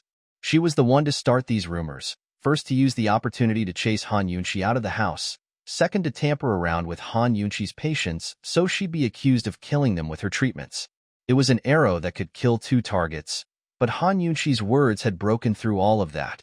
Murong Wanru was too unsatisfied with the results. She gave a helpless sigh and said, "Sister-in-law, the art of medicine and poisons are one family. You're too modest. With all those flourishing rumors, people might think you're just acting noble and virtuous if you try to deny them. There's quite a few noble families there too. If elder brother was here, we wouldn't need to fear offending them. But..." Murong Wanru stopped speaking here. "But what?" Grand Concubine asked in a heavy tone. Murong Wanru glanced at Han Yunqi, looking utterly at a loss. But sister-in-law also represents elder brother. If she disappoints all the people, I'm afraid it'll affect elder brother's image in their hearts. That's the most important thing. Long Fei's position was high and mighty, so that even the emperor had to yield somewhat before him. It wasn't just because of the power in his hands, but his prestige amongst the common people of Tianing country. Murong Wanru's words were exactly on point. They also cheered up Han Yunchi. If that woman hadn't mentioned it, she would have brought up the matter herself. This kind of trouble was perfectly placed to be pushed onto Long Fei. Wanru's words are right. I can't act as the authority for these things, so it's better to find His Highness for discussion before deciding. Since she couldn't chase Han Yunchi away, Grand Concubine Yi was already disappointed. Now that they were talking about Long Fei, she immediately grew cautious. She'd lost the chicken, but didn't want it nibbling on the rice too and affecting her son's image. Someone send a message to the hibiscus courtyard. Tell the Duke of Qin to hurry over. Just say that I have urgent matters. Grand Concubine Yi ordered immediately. She knew that she'd completely lost. Han Yunchi had thought that Long Fei wouldn't return so quickly, but it turned out that he'd never left. He was in the hibiscus courtyard when the message reached him and came to answer the summons. As soon as that proud and tall form appeared in the doorway, not only Murong Wanru, but the surrounding servant girls all grew red-faced and nervous, their hearts all aflutter. Though they wanted to look at him more, they didn't dare try. He was wearing loose white robes, and his ink-black hair was coiled up and held in place with a dark jade clasp.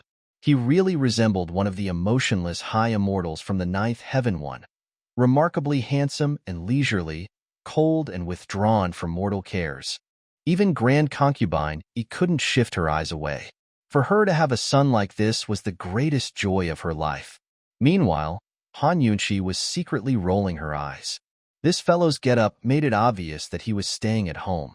For a master of the house to completely ignore the chaos outside his own door was something she could applaud inside. Grand Concubine Yi happily pulled Long Fei over to sit on the seat, adding oil to vinegar too as she explained the situation. The way she put it, it seemed like everything was Han Yunchi's fault.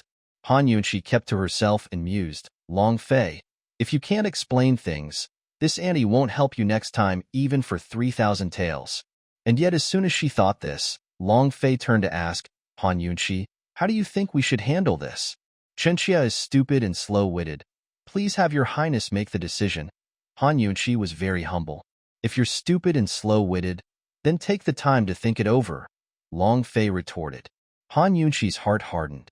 As Chenxia sees it, a clear explanation is necessary. The crucial points lie to how to explain and who will speak up.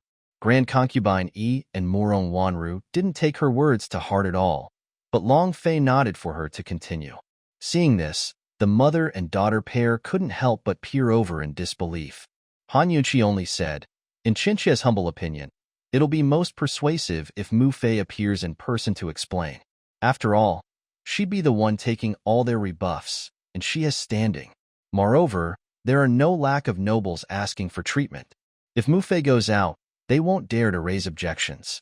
As for the common people, Chenxia suggests that Mu Fei give them each a donation to treat their illnesses with other famous doctors. On the one hand, it'll show off Mu Fei's benevolence. On the other, it'll prevent idle gossip. She wanted Grand Concubine Yi to personally dispel the rumors. Murong Wanru covered her mouth in disbelief. She thought, Han Yunchi, you're indulging in wild fantasies. Just wait until you admit defeat. Have me go out? Grand Concubine Yi was a little unhappy. Han Yunchi added, Mu Fei, you're the perfect representative for His Highness. She looked towards Long Fei. Your Highness, wouldn't you say so? She wanted this person here to be her support. So of course he had to speak up. Long Fei's eyes flashed with a hint of admiration that no one could see before he magnanimously nodded his head. Grand Concubine Yi might have doted on her son, but since childhood, he'd never been close with her. When he grew up, it was even less so, especially in recent years. It was hard enough to speak to him about her feelings, much less sit and eat with him at the same table. Seeing her son nod his head, Grand Concubine Yi felt as if she was eating sweet honey and forgot about arguing with Han Yunchi. All right, someone prepare the silver. I'll take care of this issue right away. Grand Concubine Yi was about to leave when she turned back. Fei, just have dinner here tonight. You haven't eaten with your Mu Fei in a long time. She didn't wait for him to reply, but hastily instructed Murong Wanru to raise the funds. Murong Wanru wanted to stay a bit longer, but had no choice but to leave. When everyone was gone, there was only Long Fei and Han Yunchi in the guest hall. Han Yunshi silently exhaled a breath over surmounting another obstacle. She better not find out who spread those rumors, or else this poison doctor might become a poisoner. She snuck a peek towards Long Fei. Whether it was using his name to act fiercely or inviting him out in person, this guy was always immensely useful. Just as Han Yunshi was laughing secretly up her sleeve, Long Fei spoke. There's potential. HN. What? She didn't hear him clearly. Unfortunately, Long Fei didn't repeat himself. He stood up and walked towards the door, his back as cold and imposing as he himself. Han Yunshi had the impression that he was far away despite being right under her nose. She chased after him and yelled by the door. Hey, the cloak I returned to your study. Did you see it? Han Yunshi thought he'd ignore her, but he actually turned around to nod his head. Startled, she casually replied with an "oh," before suddenly breaking into a smile, feeling foolishly happy. A moment later, Long Fei was far away. Han Yunshi suddenly realized something wasn't right. Didn't Grand Concubine want to have him for dinner? Yet he left without a word? She coughed lightly. Seeing that no one else was around, she slipped away with quick strides. Grand Concubine hadn't told her to stay and Long Fei was already gone. So what was the point of sticking around? The one who'd let loose Grand Concubine Yi's doves 3 was all Long Fei. When Han Yunshi returned to the hibiscus courtyard, Long Fei's chambers were already lit, meaning that he was inside. Would he stay overnight in his rooms? How many days had he come back? Where did he stay overnight outside, and how? Han Yunshi thought of a bunch of questions before realizing how bored she was. What was the use of being curious about these things? He had his dominion. She had her leisurely cloud pavilion. Well water didn't mix with river water. She shrugged her shoulders and went back to her rooms. Chun Xiang had already prepared all sorts of savory dishes to wait for her. As soon as she went inside, Han Yunshi smelled a rich variety of foods. Only, as soon as she stepped in the door, a guard called out from behind her. Esteemed Wang Fei, Grand Concubine wants you to come back immediately. These words again. Han Yunshi gave a muddled sigh and asked, What's the matter? Your subordinate isn't clear. Grand Concubine also told His Highness to come over, so I estimate that it's no small matter, the guard replied. Han Yunshi took exception to this. What other great matters could Grand Concubine have? Even if she hadn't suggested how to fix the troubles at the gates, the smart Grand Concubine would have dealt with it herself. She even summoned Long Fei, so it was probably related to letting those doves loose 3. Right away, Han Yunshi said lightly. As soon as the guard left, her footsteps led her into her rooms. First, she grabbed a few bites to fill her stomach before going over. With such a precipice facing their family feast, she'd definitely starve for dinner there. Han Yunshi was slow in coming, but things went beyond her expectations. Long Fei had long arrived, but Grand Concubine had an extra guest in her hall. Tianing Country's Emperor Tianhui's 4 personal eunuch Shui 5. When she entered, all eyes turned to her. This made the uneasy Han Yunshi grow nervous for no reason. For the Emperor's own eunuch to come knocking at their doors meant it had to be an issue related to the Emperor himself. Seeing Long Fei and Grand Concubine Yi's expressions, Han Yunshi's heart was perturbed. She had a feeling this wasn't good news. Servant Shui Guaping 6 greets esteemed Wang Fei. Eunuch Shui smiled ambiguously. Eunuch Shui doesn't need to mind. Please rise, Han Yunshi said politely. This was no ordinary servant. Eunuch Shui, please take a seat. Grand Concubine spoke, and the eunuch sat on one side. In response, Han Yunshi found a seat next to Long Fei. Yunshi, why don't you explain to eunuch Shui how you don't know any medical skills, only how to treat poisons? Otherwise, it'll be hard for eunuch Shui to explain things, Grand Concubine said, once she had collected herself. These words made Han Yunshi's heart stop. It couldn't be that the rumors reached the Emperor's ears as well, so he wanted her to treat an illness? Her heart was flurried, but her expression remained composed. Eunuch Shui, what exactly is the matter? To reply, esteemed Wang Fei, the Emperor heard of your prowess in the medical arts. You can treat dubious cases that stumped even Imperial Physician Gu and Divine Dr. Han. So this old servant would like to invite you into the palace and examine the pulse of the Crown Prince, Eunuch Shui explained politely. Han Yunqi's lips twitched. These 3 words, examine the pulse, were spoken so deftly. The crown prince was the empress and empress dowager's treasure, cultivated by the emperor himself. But 7 years ago, he fell sick with a strange illness. Han Kongen was requested to treat him, but still couldn't diagnose him after all this time. Han Kongen spent much of his energy and sacrificed quite a few relations to arrange for a discussion panel with the other directors of the medical academy, but he still couldn't cure this disease. There were all sorts of incurable diseases in the world, but somehow Han Kongen managed to diagnose the crown prince with a pregnancy pulse 7. How could a man get pregnant? Everyone assumed this was a misdiagnosis, yet the directors of the medical academy all verified that it was indeed a pregnancy pulse. This angered the Empress Dowager and created her hate towards the Han family. She forgot all about how Lady Tianxin had saved her life and threatened to kill Han Kongen multiple times. Of course, this was all a big secret. The only people who knew were the Emperor, Empress Dowager, Empress, the Duke of Qin, and Han Kongen, as well as Imperial Physician Gu and a few medical academy directors. As for everyone else, all they knew was that the crown prince had a strange illness of which rumors abounded. After the medical academy directors left, tragedy befell Han Kongen. His consultation with those doctors yielded no results, so the Empress Dowager and Emperor invited others in for a look. They, too, showed no results, so Han Kongen had to continue treating him in case they revealed too much. From then on, all of the resentment and hate fell on his shoulders.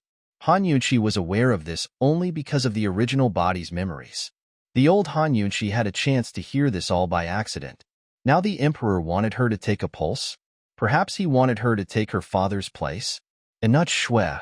There's been a big misunderstanding. Han Yunqi suddenly stood up, face worried. And not Shui. Although the Han is a medical family, I was born slow-witted and stupid. Everyone knows I don't understand anything about medical arts. Perhaps the emperor listened to those rumors outside and misunderstood me? And not Shui smiled. Esteemed Wang Fei is really modest. There are no waves without wind, no smoke without fire. Esteemed Wang Fei must have such abilities for outsiders to spread such rumors. It's a mistake, a misunderstanding. My Mu Fei just went out to set things straight. Han Yunqi wanted to cry, but she had no tears. Yet Anut Shui just said, Esteemed Wang Fei, even if the news outside are mistakes, we can believe in the truth, yes? The young general's incident and Princess Chongping's situation, the emperor has heard of them both. Both their illnesses confounded Imperial Physician Gu and Divine Dr. Han, but your medicine cured them within half a day. After hearing this, the emperor rejoiced and praised you as blue that is made of indigo, but is more vivid than indigo 8. There is much of your mother Lady Tianxin's bearing about you. Anut Shui spoke with boundless joy, but Han Yunqi was deeply grieved to hear such words. Esteemed Wang Fei, this time it was the empress who gave her personal recommendation. Esteemed Wang Fei really has hidden depths. If you're any more modest, be careful of angering the imperial countenance. Anut Shui joked. The empress?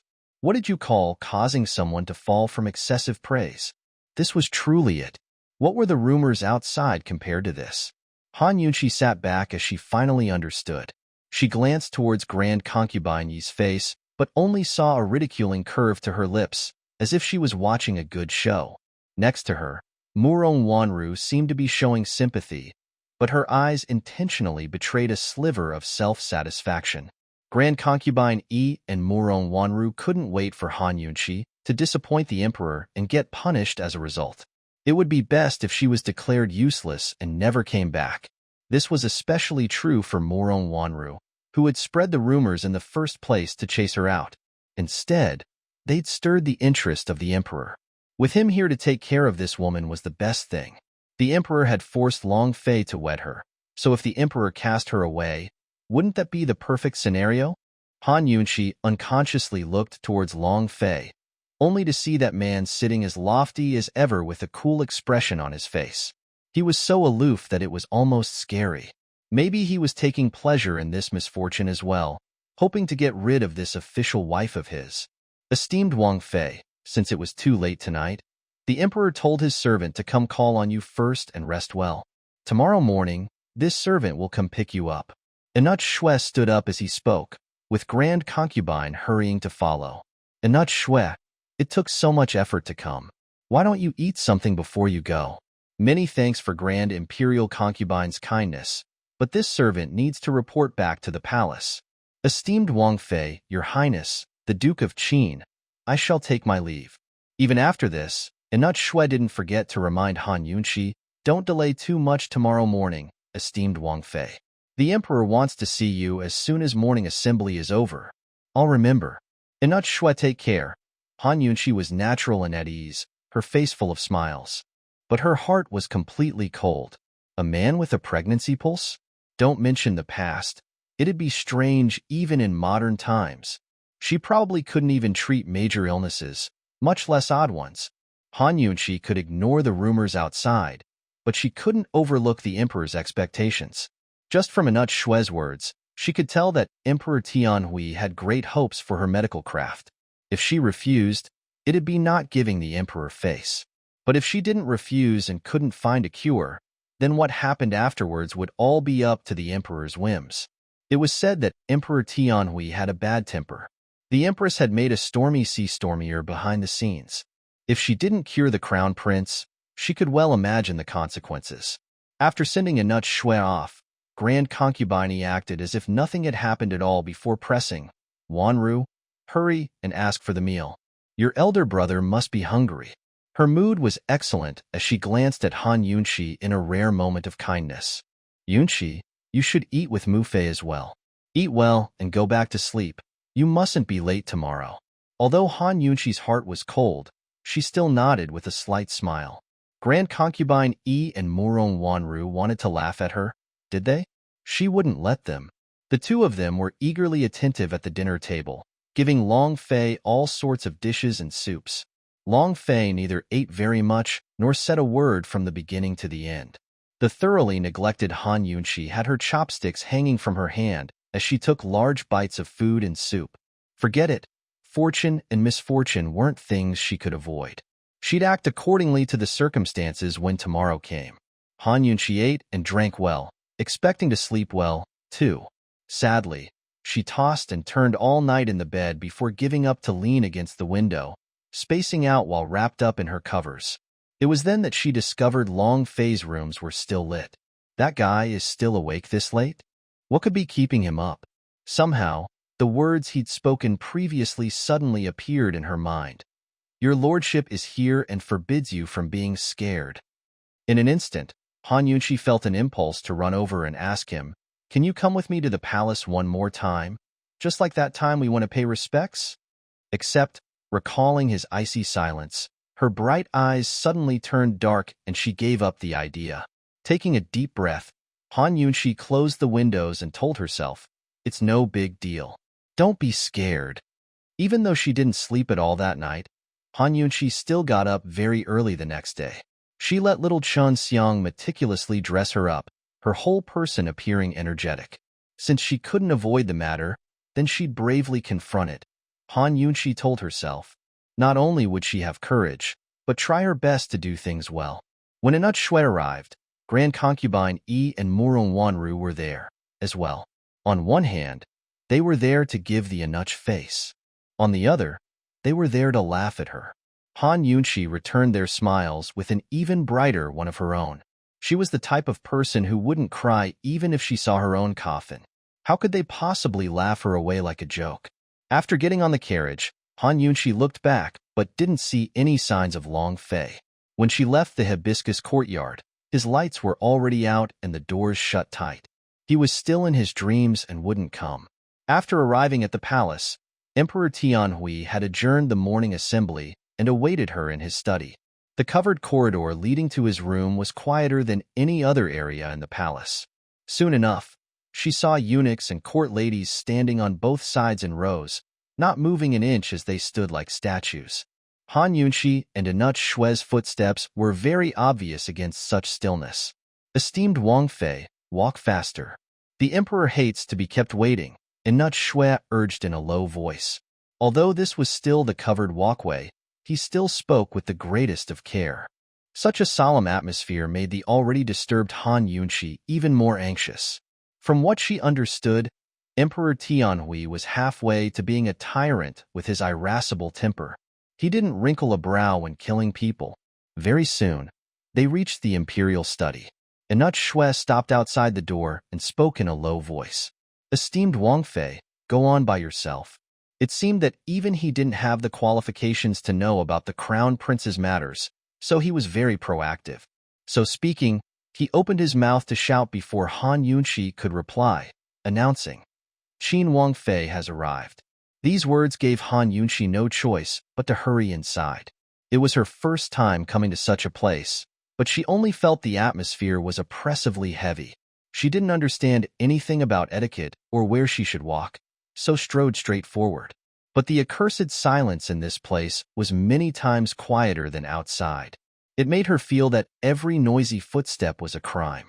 Finally, Han Yunshi saw a curtain of beads before her, beyond which was an indistinct form sitting by a writing desk. Was Emperor Tianhui here? Her heart gave a thump as she squeezed her hand a few times and went forward with her head bowed. She carefully lifted a corner of the hanging beads, only to be immediately met with a pair of hawk-like eyes filled with murderous intent. "You're the Qin Wang Fei, Han Yunshi?" Emperor Tianhui asked coldly. He was around 40 years old, with a short beard and a face as cruel as the king of Hades, angry and impressive. This was a different coldness than Long Fei. Long Fei's ice came from detachment, indifference, and a certain loftiness. Emperor Tianhui's coldness was both serious and fiendish. Nerves upon nerves piled onto Han Yunshi, though she kept a calm face and gave a Jinru bow. "To reply, Your Majesty, Chunxia is precisely the Qin Wang Fei, Han Yunshi." Yet Emperor Tianhui suddenly turned stern. "Who allowed you to just walk in so casually? Who let you in?" These words stunned Han Yunshi in place. She was a time traveler who only knew the basics of etiquette. How would she know there were so many rules associated with the imperial study? Not to mention, hadn't Inut Shui announced her beforehand and told her to go in? Han Yunshi kept her body bowed, not knowing where she'd gone wrong. For a while, she couldn't think of an answer and thus decided not to answer at all. Although she was the Qin Wang Fei, in the emperor's eyes, Han Yunshi was just a petty and low commoner. Just when she was in dire straits, a familiar voice spoke up from the side. "Elder imperial brother, she was originally a woman without breeding. Why wrangle with her over these things? There's more important business at hand." That low voice with its particular brand of magnetism was icy enough to make one shiver. Though the tone was sneering, right now it was the warmest thing to reach Han Yunshi's ears. "He's here, Long Fei."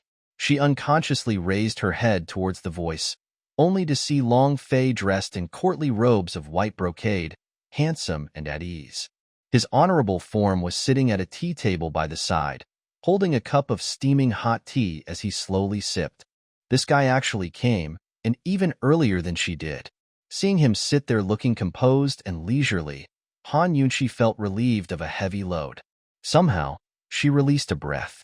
Did he come because of her? A wild hope rose in her heart, even against her own expectations. Beyond a doubt, Long Fei's words carried weight. Emperor Tianhui looked over and didn't say any more, but waved his hand to gesture for Han Yunshi to rise. It was only a long time later that Han Yunshi learned even the empress had to pay respects outside the imperial studies curtains until the emperor gave permission to enter. "Thanks to your majesty," Han Yunshi rose, shooting Long Fei a grateful glance. Unfortunately, he wasn't looking her way. Although she and the emperor were siblings now, there were still differences between a ruler and his ministers. She couldn't even enter the emperor's eyes. Long Fei remained sitting while she remained standing. Zhenwan heard the empress say that Mu Qingwu's coma and Princess Chongping's rash left all the physicians at their wits' end. Yet, you cured them with a single prescription? Emperor Tianhui spoke straight to the point, looking disdainfully down at Han Yunshi. It was obvious that he didn't see her as a sister-in-law at all. "To reply, Your Majesty, such a thing did happen.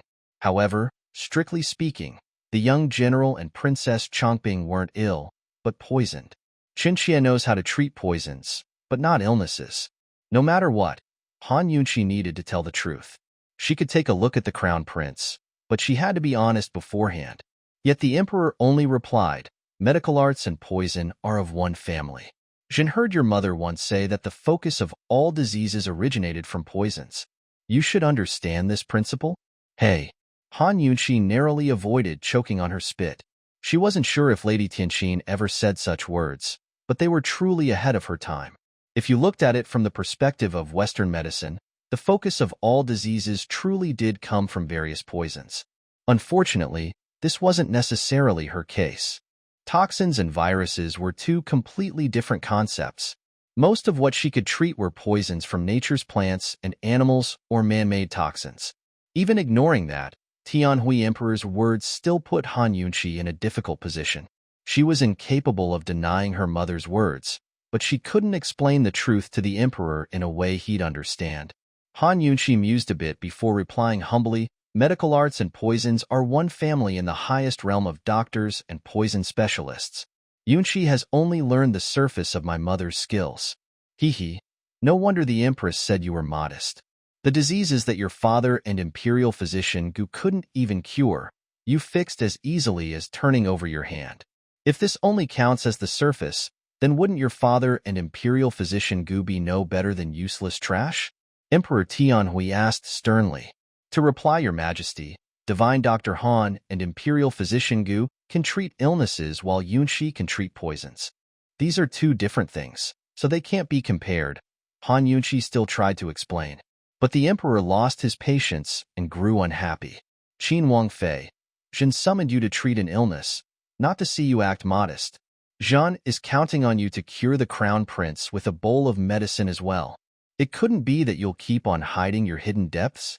With these words, Han Yunqi's heart gave a lurch. Heaven knows how the Empress had fed him all this pillow talk. Now the Emperor firmly believed the rumors that she was a highly skilled physician. Faced with Emperor Tianhui's impatience, Han Yunqi knew that any more explaining would just evolve into a debate. If she argued with the Emperor, wouldn't she lose her head? She secretly snuck a peek at Long Fei. She only knew how to treat poisons. That guy should know this as well. In any case, he should speak up for her. Unfortunately, Long Fei was still idly drinking tea on one side, ignoring her matters completely. Han Yunqi almost wanted to laugh at herself. She clearly had thought too much of him. How could this guy help her? He probably dropped by for a look because he had nothing else to do. Since she couldn't explain herself, she wouldn't. Han Yunqi would try her best to treat him, and if she really couldn't, it's not like the Emperor would kill for her it. Your Majesty, since Yunqi's been called to treat the illness, then let Yunqi take the Crown Prince's pulse first, she said seriously. Emperor Tianhui was waiting for these exact words. Han Yunqi, don't disappoint Jin. The pressure came on thick then, but Han Yunqi did her best to resist as she followed the Emperor and the Duke of Qin to the Eastern Palace. There were strict guards stationed by the doors, since few people knew about the details regarding Crown Prince's strange illness. It was a big secret, so that only Han Yunqi knew it was a pregnancy pulse. If this was the Crown Prince's situation, she wondered why his illness had never changed. Ever since he had fallen 6-7 years ago, he had never left the Eastern Palace.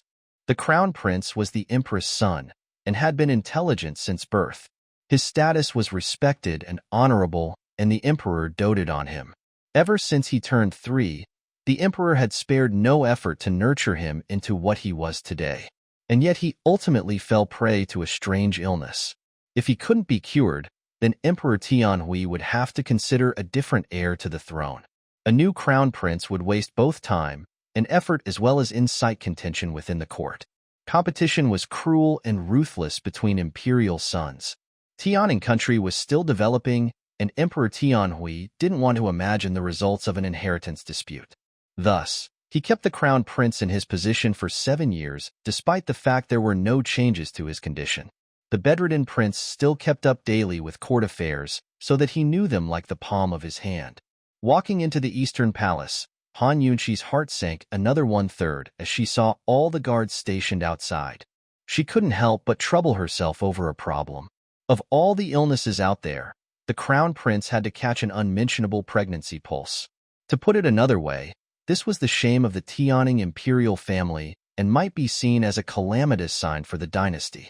If the emperor decided to give up on the crown prince, wouldn't all the people who knew of his strange sickness have to die too?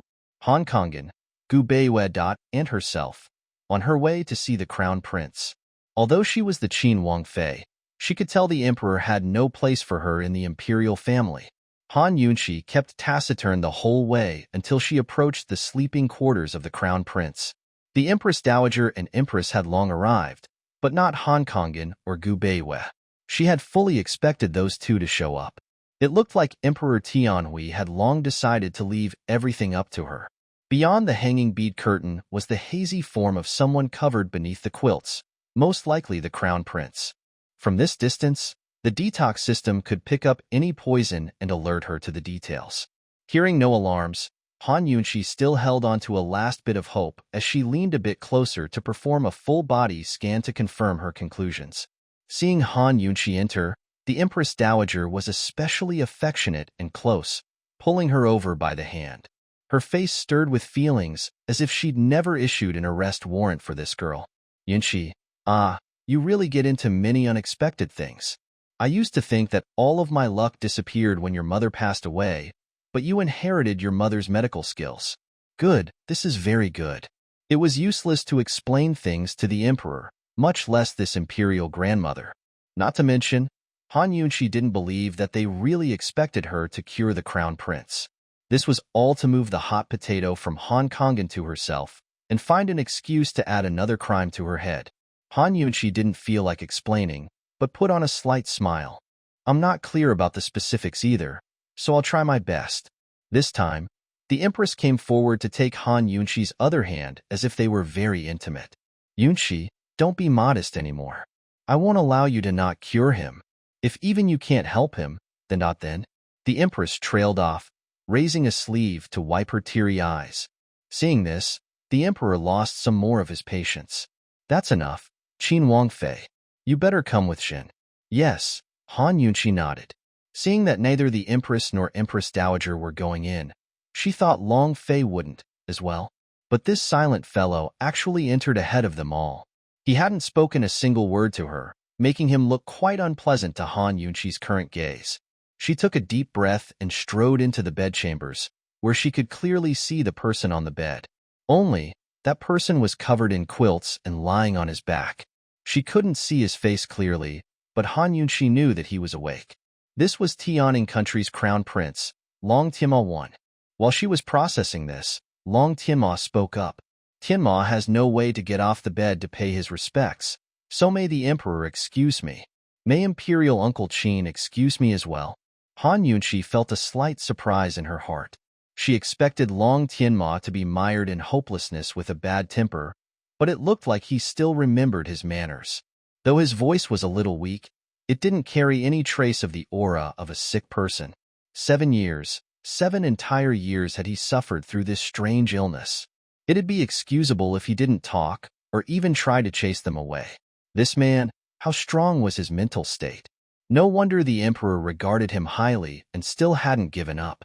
As a doctor, the sensitive Han Yunshi immediately sensed his strong will to live even without him expressing it. This was the kind of patient that she admired. Divided by the bed curtains, Han Yunshi sat at the edge of his bed and said, "Hand." It was some time before Long Tianma stuck out his wrist without a word. He was obviously dissatisfied and didn't trust her one bit. Han Yunshi wanted to tell him that she was even more unhappy, but she threw away such distracting thoughts as soon as she touched his hand and turned serious. With her concentration, Emperor Tianhui and Long Tianma also grew reticent and even a little anxious. Only Long Fei was measuring her up while sitting on the side. Nobody could tell what he was thinking. Han Yunshi didn't immediately move to take his pulse, but activated her scanning system for an in-depth examination. Unfortunately, the results were disappointing. There was no poison present. She controlled her thoughts before proceeding to take his pulse. Although she was a poison specialist, she still knew how to examine illnesses, just not proficiently. If there was anemia, rheumatism, acute infections following fever, chronic gastroenteritis, cirrhosis of the liver with ascites or similar symptoms, the body would still have a smooth pulse despite being ill. Han Yunshi felt a smooth pulse, which made it seem that Long Tianma wasn't ill at all. It puzzled her for a moment. What kind of pulse was this? Han Kongan and those noble directors from the medical academy had all said this was a pregnancy pulse, But what about her? Although modern medical theories put forward possibilities of male pregnancies after surgical procedures, those were just theories, much less established fact. What did this long Tianma count for? This could only be the symptom of some unknown disease. Thinking up to here, Han Yunshi released his hand. Emperor Tianhui noticed and asked, "How is it? Your Majesty, can you call for Imperial Physician Gu?" Han Yunshi asked sincerely, as if she needed to consult him. Hearing this, the Emperor's face turned ugly. Gu Beiyu has already seen him. He doesn't have any methods. What exactly did you see? Han Yunshi felt no dread as she replied honestly. Your Majesty, the Crown Prince has a smooth pulse, but I can't determine the exact condition of that pulse. Yunshi temporarily has no way to draw a conclusion without more examinations, so I need Imperial Physician Gu's assistance. Isn't it a pregnancy pulse? The Emperor was surprised. Long Fei looked over with interest as well, seemingly astonished. At this point, the Empress Dowager and Empress rushed over from the side. It's not a pregnancy pulse? It really isn't? Yunshi, then what is it? Hurry up and speak. Yunshi, I knew you wouldn't disappoint the Emperor. Hurry and tell us. What is the matter? The Empress Dowager and Empress were both very excited. For a second, Han Yunshi almost believed that they were sincere. Yet right at this moment, Long Tianma suddenly lifted the bed curtains and pointed at his stomach in a mocking tone. Qin Wangfei, you say it's not a pregnancy pulse. Then what's this? Even with the gauze partition between them, Han Yunshi could see clearly. Heavens! She only saw that Long Tianma's abdomen was very large, like a 7 months pregnant stomach. This. Han Yunshi seemed to have thought of something as her face turned ashen white. She knew what this was. Things are complicated now. Extremely complicated. She can't even properly examine a pulse. Imperial Father, Akin Tu refuses to let her treat me. Long Tianma's voice was exceptionally cold. He'd already been completely vexed by Han Kongan. So how could he trust Han Kongan's useless trash of a daughter?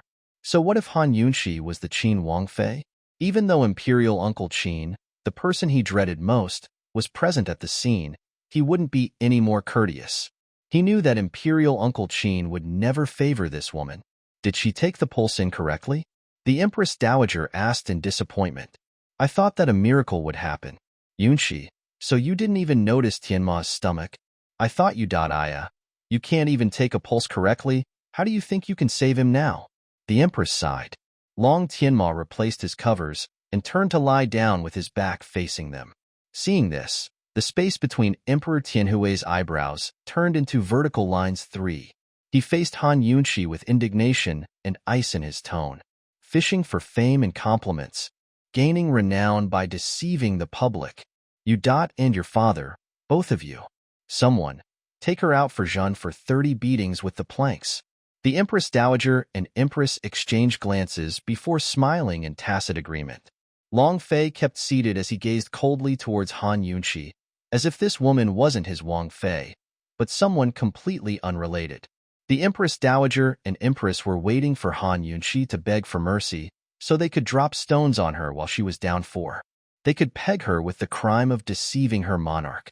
But Han Yunshi's eyes were glittering with a face full of fury. She was actually glaring at Emperor Tianhui, not the least bit timid. Her 2 hands were clenched into fists, that petite body hiding a burst of strength that could erupt at any second. This woman, what is she planning? Does she realize what she's doing now? Emperor Tianhui looked at her incredulously, his eyes widening. This was the first time someone dared to glare at him. Han Yunshi was indignant. Don't spread the doubt of those who will not learn it. Don't knock on doors for those who don't want treatment. One was reason she still understood. It was Emperor Tianhui who wanted her diagnosis. So why did it sound like she was the one coming over to lie to them? When did she fish for fame and compliments? When did she gain renown by deceiving the public? Weren't those rumors outside spread by people intentionally? The 2 little eunuchs that were about to approach her stopped, too scared to make any sudden moves. The Empress Dowager and Empress couldn't believe their eyes. Wasn't this girl was too bold, acting so unbridled before the Emperor? Meanwhile, Long Fei's lips rose up into an attractive curve. In the silence, Han Yunshi opened her mouth and spoke word by icy word. Your Majesty, I don't care who it was that diagnosed him with a pregnancy pulse. I'll say it once more, the Crown Prince seems to have a smooth pulse, not a pregnancy one. If you called me here just here to corroborate someone else's results, then you found the wrong person. These words left Emperor Tianhui speechless. The pregnancy pulse had been verified long ago, so he'd invited Han Yunshi here to treat just such an illness. After the Crown Prince's stomach swelled, Han Kongen had prescribed a pill for miscarriage, but it had no effects whatsoever. Han Kongen didn't even know where to start for treatment, so he only took the Crown Prince's pulse daily and fed him fortifying decoctions for his body.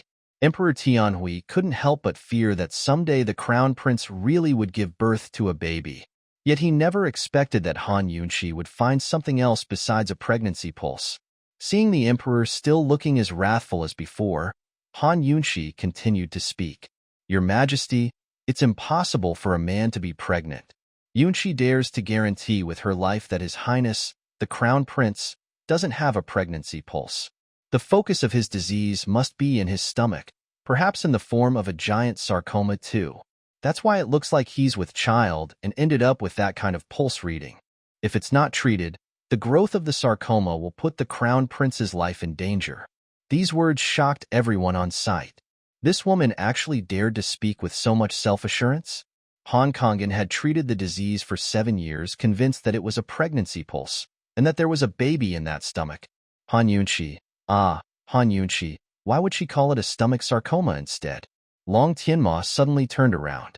He couldn't help but admit that he didn't hold any expectations for Han Yunshi, but these examination results revealed a sliver of hope in his gaze. If it wasn't a pregnancy pulse but a strange illness, or Han Yunshi's sarcoma, then his entire life could turn around. The truth was, a verified pregnancy pulse, even if it was cured, would lead to a dark mark on the rest of his life. Once it was exposed, he'd be ridiculed by everyone under heaven. If it was some sort of toxic tumor, then that was well within the norm. He wouldn't have to take so much pains to guard against spying and investigations from other imperial sons. Seeing Han Yunshi's stubborn face, Long Tianma suddenly felt like believing her. Meanwhile, the Empress's expression grew complicated. Of course she wanted her son to be better because he was her everything. Yet she really had no way to completely believe Han Yunshi, much less have her do well at this task. Yunshi, but your father checked his pulse every day from the past 7 years. He couldn't have been wrong all this time? The Empress asked with worry. These words reminded Han Yunshi at the same time it did Emperor Tianhui and Crown Prince, thoroughly smashing their hopes to pieces.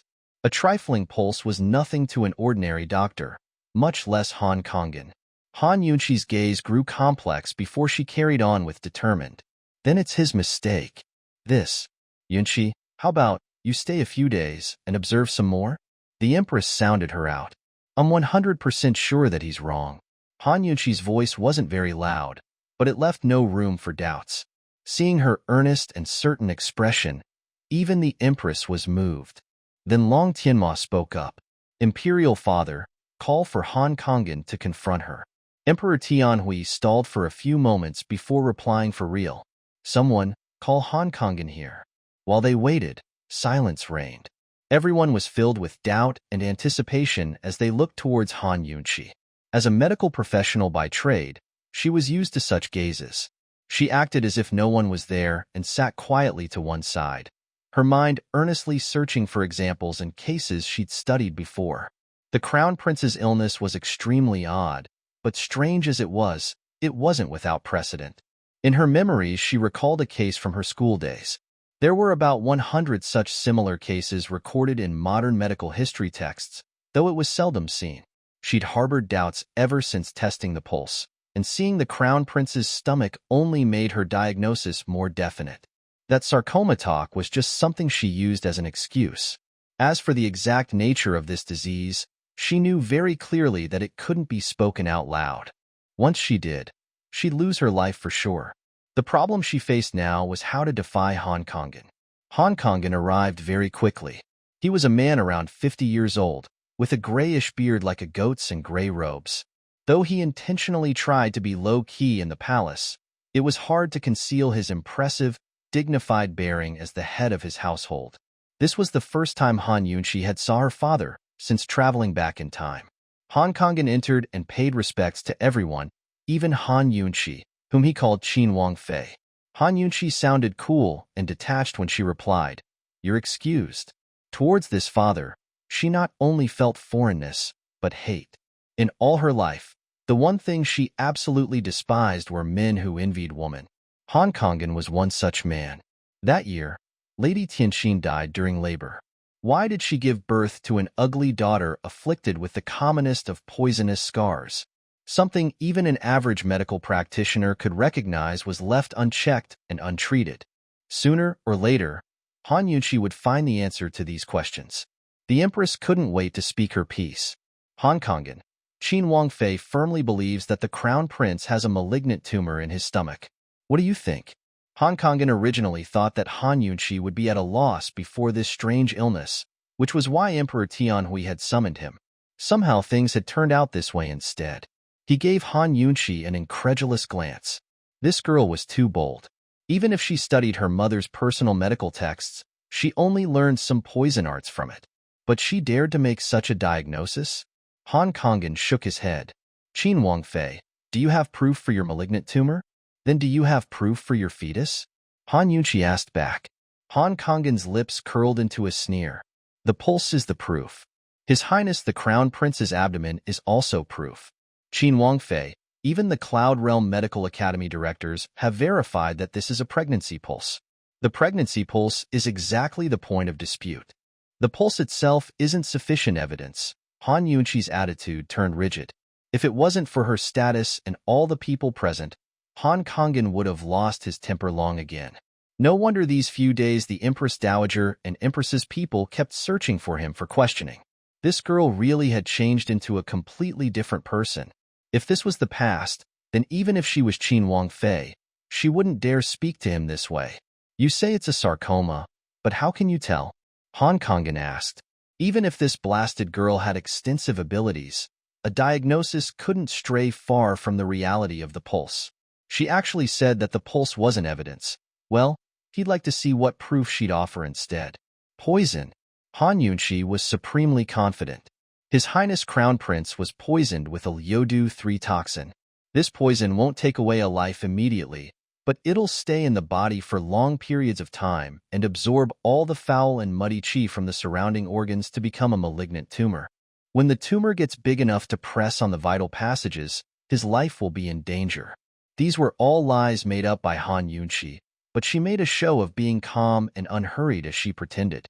Everyone present was gaping at her words, not ever thinking that such a dangerous poison could exist in this world, much less that this was the cause behind the Crown Prince's illness. This was completely different from a pregnancy pulse and its ensuing pregnancy. Compared to a pregnant man, Han Yunshi's words appeared far more sensible and trustworthy. Even the Empress, who had intended to make things difficult for her, revealed an expression filled with pleased surprise. With things as they were, she really wanted to believe Han Yunshi. Han Kangen was stunned as well. It took him a while to ask then. Then you have proof? Han Yunshi wouldn't say something as foolish like she saw it from the pulse. Her eyes glimmered with self-confidence as she said, I can dissolve the poison and extract the malignant tumor. It's already been 7 years, but can you birth a baby from that stomach? You. Han Kangen couldn't bear it anymore and backed up 2 steps, face filled with incredulity. Those who didn't know they were father and daughter would probably think they were competing rivals. Esteemed Wangfei, you can't make jokes with His Highness Crown Prince's life, Han Kangen said earnestly. Though he wasn't familiar with poison, he didn't want to believe that the Crown Prince could be one of its victims. It was clearly a pregnancy pulse, and his stomach clearly held a life. Even if he was wrong, would the medical director's top medical academy be mistaken as well? Though all the medical directors had left, these years he'd consulted with a few of them in secret to discuss this problem. The pregnancy pulse was a certain thing, so they had to discuss how to shrink the Crown Prince's stomach and kill the fetus within without endangering his life. Abortion pills were completely ineffective, so they'd have to attempt a birth. But if birthing was already so dangerous for a woman, how much more would it be for a man? Truthfully speaking, none of them had figured out from where a man would birth a child. Nobody dared to use a knife to do surgery, either. Moreover, If they really cut out a child, their lives would be forfeit. The emperor had believed in the pregnancy pulse a long time ago, but he still held hope in his heart for another possibility. As the Wang Fei, I haven't used the crown prince's life as a joke. Instead, it's you who can't even tell his pulse has been poisoned and dragged everything on for 7 years. Don't you know that treating the poison early on would have prevented His Highness's stomach from getting so large? You're the one that wasted 7 years of the crown prince's time. Han Yunshi wrathfully rebutted. She could admit that she was seizing the opportunity to take revenge. Don't think she didn't know how Han Kongan stuck his foot into the young general's affairs. Without even mentioning her bullying and humiliation in the Han household, her father's readiness to sacrifice a daughter for the sake of making good with the Empress Dowager was enough to make Han Yunshi hate him for a lifetime. Did a man like this deserve to be her father? You're speaking nonsense. Balderdash. Han Kongan was stirred up, censuring her with no thought for status. Yet Han Yunshi only dressed him down in exchange. Audacious Han Kongan. Is this how you speak to the Wang Fei? An inferior going against a superior, shouldn't that be punished? These words were rather unexpected. Nobody thought that an unloved Qin Wang Fei like Han Yunshi would hold up her noble status against Han Kongan in front of everyone. This woman was a little too interesting, wasn't she? The curve in Long Fei's lips grew more and more attractive, while Emperor Tianhui massaged his chin in thought. Han Kongan was shocked beyond speech as he kept shaking his head in disbelief, unable to say a word. Han Yunshi set herself above the masses as she looked at him disdainfully. Whether or not I'm speaking nonsense will be proved once I extract the malignant tumor. As she spoke, she turned towards Emperor Tianhui. Your Majesty, I've already explained the results of my examination. Please take the lead in approving or denying treatment. Approve or deny. Qin Wang Fei, are you implying you have a way to treat the Crown Prince? Emperor Tianhui asked earnestly. With the Crown Prince's illness, a simple B-mode ultrasound in the modern world would reveal the cause, followed by a standard stomach surgery. But in ancient times, that would be a bit difficult. Even so, Han Yunshi fearlessly nodded her head. Naturally, she had other methods available. What kind of treatment? Long Tianma asked in a hurry, his words revealing his trust in Han Yunshi. I'll create an antidote to the malignant tumor to dissolve it as poisonous blood, then make a cut on the stomach to draw out the remnants of poison with acupuncture needles, Han Yunshi replied honestly. If she tried to cut directly into the Crown Prince's stomach to remove the object, it'd have to be a very large and deep incision. Without the proper tools, she was unwilling to take such a risk. But if she used medicine to dissolve the internal poison before expelling it from his body, then it was extremely similar to what she did with young General Mu Qingwu. As long as there wasn't too much blood lost, the risks of such a procedure were well within her control. Han Kongan spoke up first. Then you still can't prove that the Crown Prince has a malignant tumor inside his stomach. When the tumor dissolves into poisonous blood, Divine Dr. Han can examine the blood for toxins. Han Yunshi curved her lips into a mocking smile, placing extra emphasis on Divine Dr. Han. Han Kongan's face turned red, then white with hate, but he couldn't say a word. So the stomach has to be cut open. The Empress hesitated. This isn't appropriate, is it? The Empress Dowager was irresolute as well. Her face looked anxious, genuinely worried, because the Crown Prince was her beloved eldest grandson. When Chen Xie treated the young general's poison, I also used a knife on his stomach. The Empress Dowager even mistook my intentions then. Esteemed Empress Dowager, if you don't believe Chen Xie, you can summon the young general for a look. There should still be a scar on his stomach from the incision. Han Yunshi's voice was very calm. The Empress Dowager lowered her eyes as they flashed with rage. This blasted girl, she still remembers something like that. It's clearly a taunt. She grew silent. With her case successfully presented, Han Yunshi tossed the hot potato issue one at Emperor Tianhui for him to decide. Your Majesty, Yunshi has explained everything. Please decide on whether or not to proceed with treatment. Emperor Tianhui traded glances with the bedridden Long Tianma between the gauzy curtains, neither of them speaking a word. Han Yunshi was intelligent enough to come up with a completely different diagnosis from Han Kongan. If Emperor Tianhui believed her, he'd let her treat him.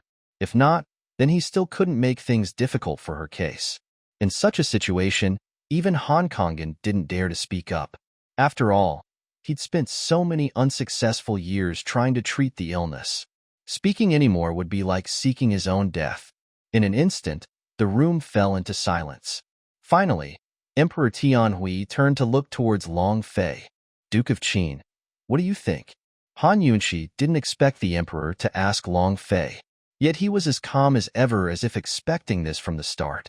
His manner was indifferent and hard to read. This is a weighty matter, so Imperial Brother should naturally make the decision. A few simple words had tossed the affair back to Emperor Tianhui. Of course, the emperor was no oil-saving lamp too, and continued to ask, does the Duke of Qin trust Qin Wangfei? Such a question forced Long Fei to answer directly. Han Yunshi's heart was puzzled, thinking that something wasn't quite right. It was widely rumored that Emperor Tianhui and the Duke of Qin were close brothers with each other. The Duke of Qin was very authoritative, but Emperor Tianhui yielded to him as a matter of courtesy. But from what she saw now, the emperor and the duke weren't close at all. Rather, both moved very subtly against each other. If Long Fei answered that he trusted her, then wouldn't he be punished if Han Yunshi failed? And if he answered that he didn't, her exploits would come to an end. Now everyone was looking towards Long Fei, who had personally gone to General Mu's residence to rescue Han Yunshi. This time, would he speak up again?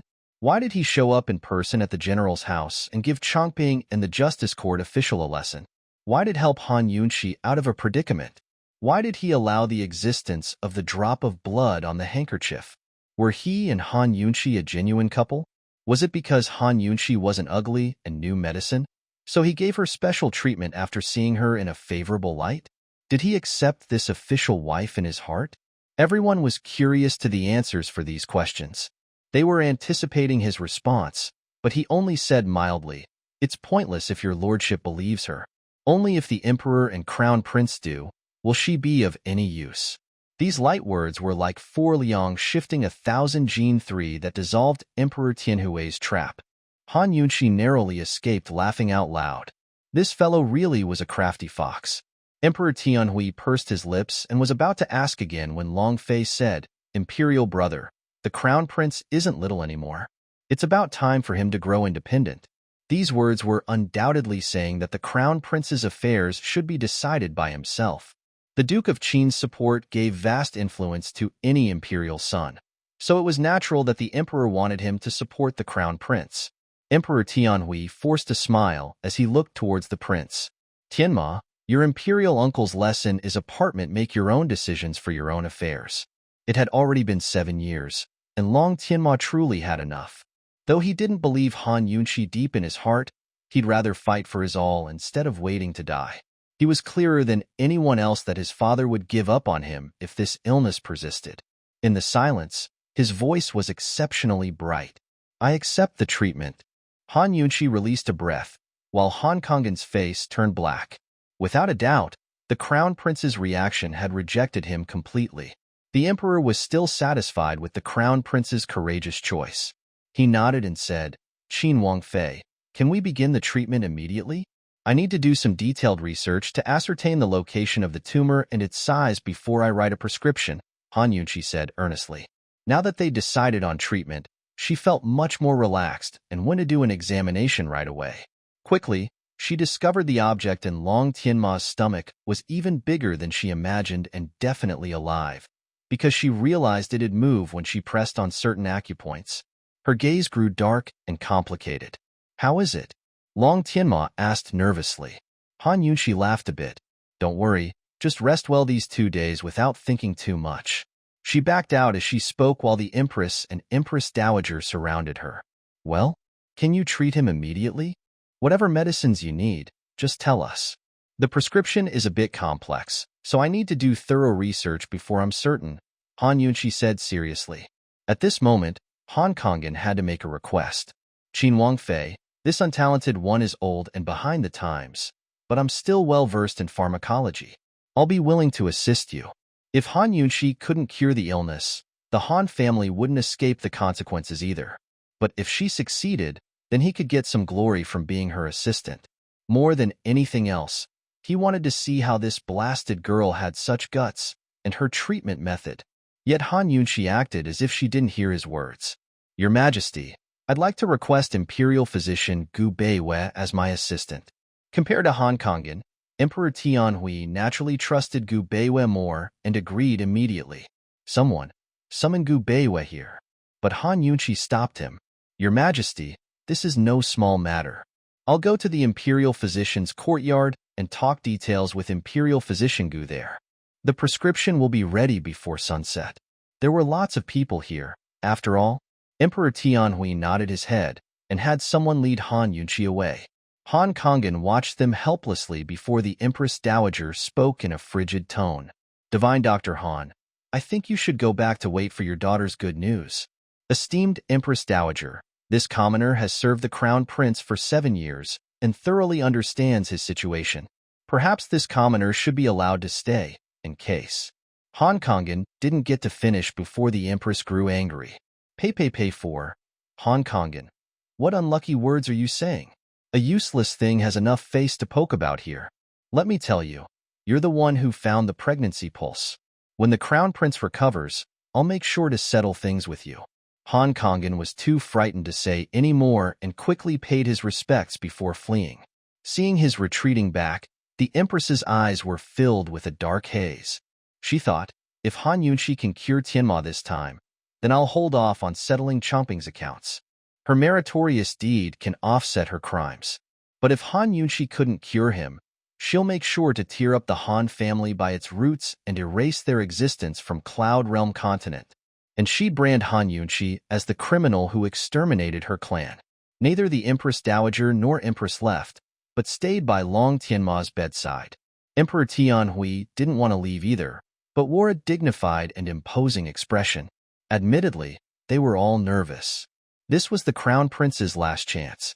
If Han Yunshi couldn't save him, then Emperor Tianhui would have to bear the pain of giving up his heir. She held the conclusion in her own hands, but none of them could predict the outcome. Long Fei seemed to be the least affected one as he rose to leave. Imperial brother, let's go. Chindi 5 will accompany you to sample some tea. Only then did Emperor Tianhui recover enough to nod his head and follow Long Fei out. It's simple to reign over a country, but difficult to reign over family.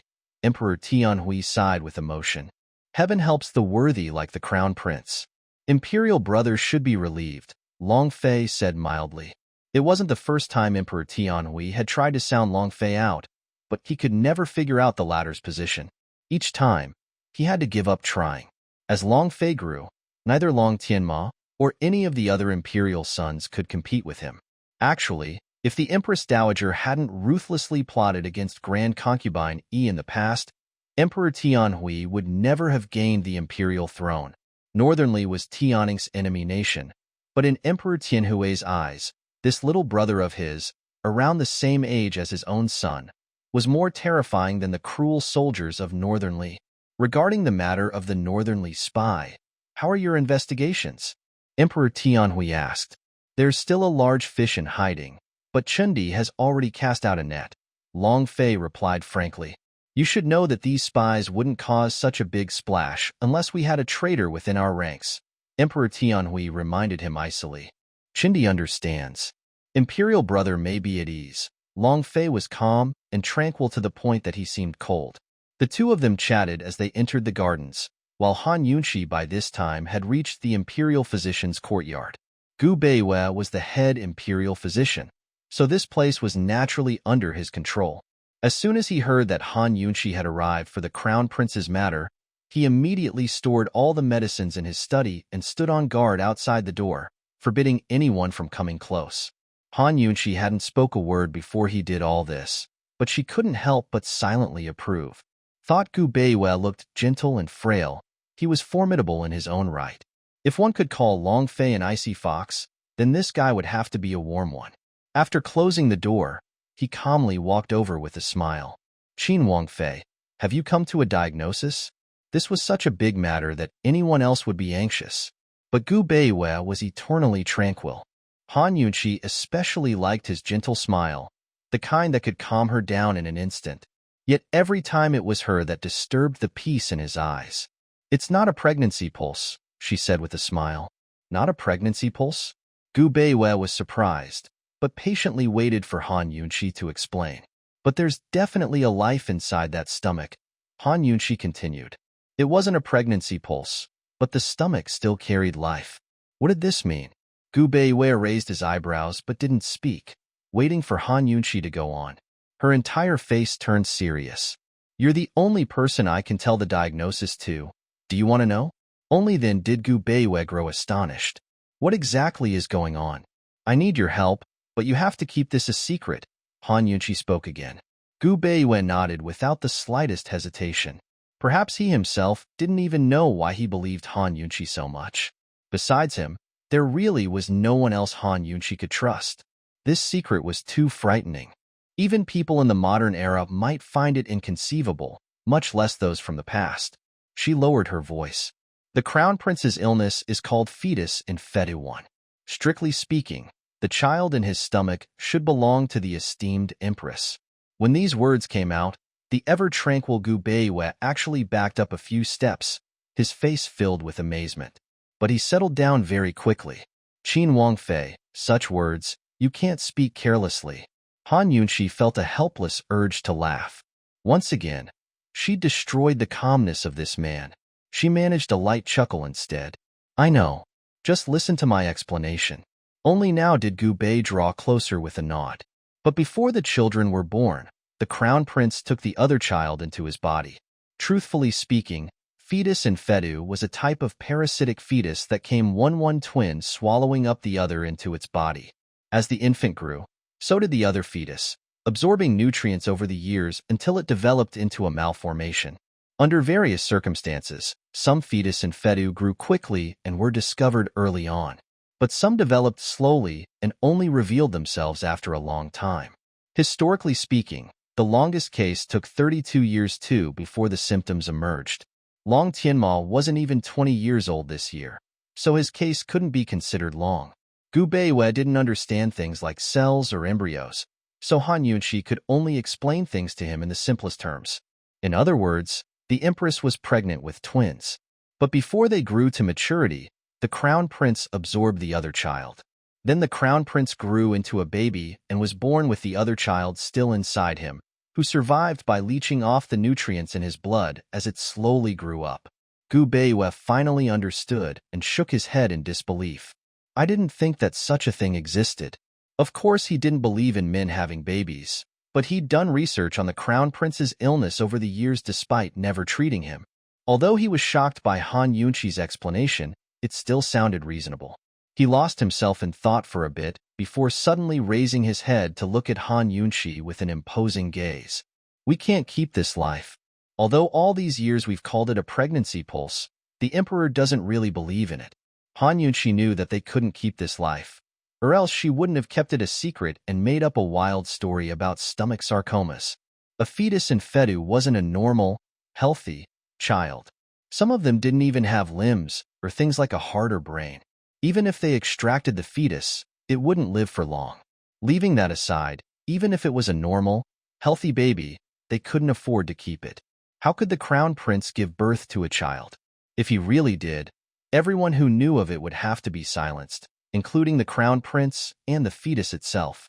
When news of this spread, the Long imperial family would be labeled as monsters, giving rebellious forces the excuse to stir up the populace for an uprising. Of course, Han Yunqi didn't care about all that. She just knew that she couldn't tell the truth, but she had to save her patient in order to live. Seeing Gu Beiwei's imposing gaze, Han Yunqi's voice turned icy. So we have to kill it in the stomach. Your father prescribed quite a few miscarriage pills without effect, Gu Beiwei reminded her. Han Yunqi's lips curled up. Of course his medicine wouldn't work. Miscarriage pills are used by women. Han Kong's medicine only worked on pregnant females. Technically speaking, Long Tianma wasn't pregnant. So how could it work on him? I need a certain poison to dissolve the thing inside the Crown Prince's stomach to watery blood. Then I'll expel it with my usual methods for poison, so all the Emperor and the rest will see is poison water. The Crown Prince wasn't pregnant, but grew a malignant tumor. Han Yunqi's tone of voice was very self-assured. Hearing this, Gu Beiwei fell silent for a long while before giving her a thumbs up. Beyond a doubt, Han Yunqi's idea was most appropriate. It not only protected herself, but the reality behind this secret forever. Those who didn't know the truth would never feel the knot in their hearts. His Highness Crown Prince should thank you, Gu Beiwei smiled. Han Yunxi just shrugged her shoulders. I just hope his mother will give me less trouble in the future. Gu Beiwei knew that poisons weren't difficult for Han Yunxi, so why did she need his assistance? You found me for. He trailed off. Han Yunxi's self-assured gaze suddenly darkened. That thing's extremely large, so making the incision will be 10 times more difficult than what I did with the young general. Before we expel all the poison, there's a risk that the Crown Prince might lose too much blood. In fact, Han Yunxi was preparing poison for the Crown Prince to dissolve the object inside his stomach. She could make up the most efficient, exquisite prescriptions that wouldn't harm the organs and just dissolve the lump into watery blood. But the poisoned blood would have to be quickly expelled from the body. Her biggest problem now was what to do with the body's loss of blood, because she needed enough time to expunge all the poison. In modern times, a blood transfusion would do the trick, but now all her hopes rested on Gu Beiwei, who understood as soon as he heard the problem. He looked at Han Yunxi with a complicated expression, only speaking after a long time. I know of a medicine called the lifeblood pill that can create blood after being ingested. Han Yunxi was already delighted before he finished speaking. Where is it? Seeing her so excited, Gu Beiwei couldn't help the affectionate flicker in his eyes. Qin Wangfei, this pill is hard to obtain. The imperial household has plenty of money and power, so what's there to fear? Han Yunxi said easily. All right. In her heart at least, the imperial family was an incomparable tyrant and thief. Gu Beiwei looked even more helpless as he replied. Qin Wangfei. In the Cloud Realm continent, the Tianning imperial family is but one of many powers. Naturally, Han Yunxi knew that the Cloud Realm continent was vast and filled with powerful hidden tigers and crouching dragons. But right now she was most concerned with the location of the lifeblood pill. With it on hand, the Crown Prince's treatment would only take minutes to complete. Then tell me who has it? Han Yunxi was getting impatient. Gu Beiwei spoke 3 words. Gu Qi Sha 3. Gu Qi Sha? Han Yunxi seemed to have heard of this famous name in the recesses of her memories. The strange genius Gu Qi Sha who was expelled from Cloud Realm Medical Academy? Gu Beiwei nodded. Exactly so. This fellow's been an eccentric genius since birth and has a natural talent for cultivating medicinal plants. Many commonly used plants today were personally grafted by him in his youth, so people call him the Pill Fiend 4. I heard he was the adopted son of a medical academy elder and ate medicinal plants as his 3 meals while growing up? Han Yunxi asked with curiosity. Gu Beiwei nodded. This was as much as he knew, even though his grandfather was a director at that same medical academy. But a director was 1 level lower than an elder, so there was no way for him to come in contact with his superiors. Moreover, he hadn't stayed long at the medical academy before following his grandfather to Tianning's capital city. So where's Gu Qi Sha now? Han Yunxi asked in a hurry. After the medical academy expelled him, he set off on his own and created Pill Fiend Valley. There he collects and cultivates all kinds of miraculous medicines and sells them based on his moods. If you want to buy the lifeblood pill from him, it'll be a difficult task, Gu Beiwei said. And yet Han Yunxi's face relaxed in response. I thought you'd have to use a lot of effort, but it's something this easy. A single pill's obtainable enough. It'll be hard to get. Gu Beiwei couldn't help but remind her again.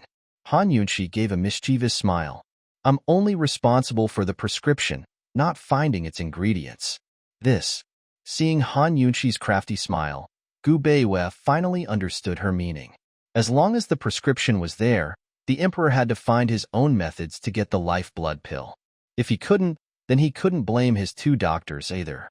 Han Yunxi immediately went to the table and scribbled rapidly with her brush all the ingredients and their prescribed quantities.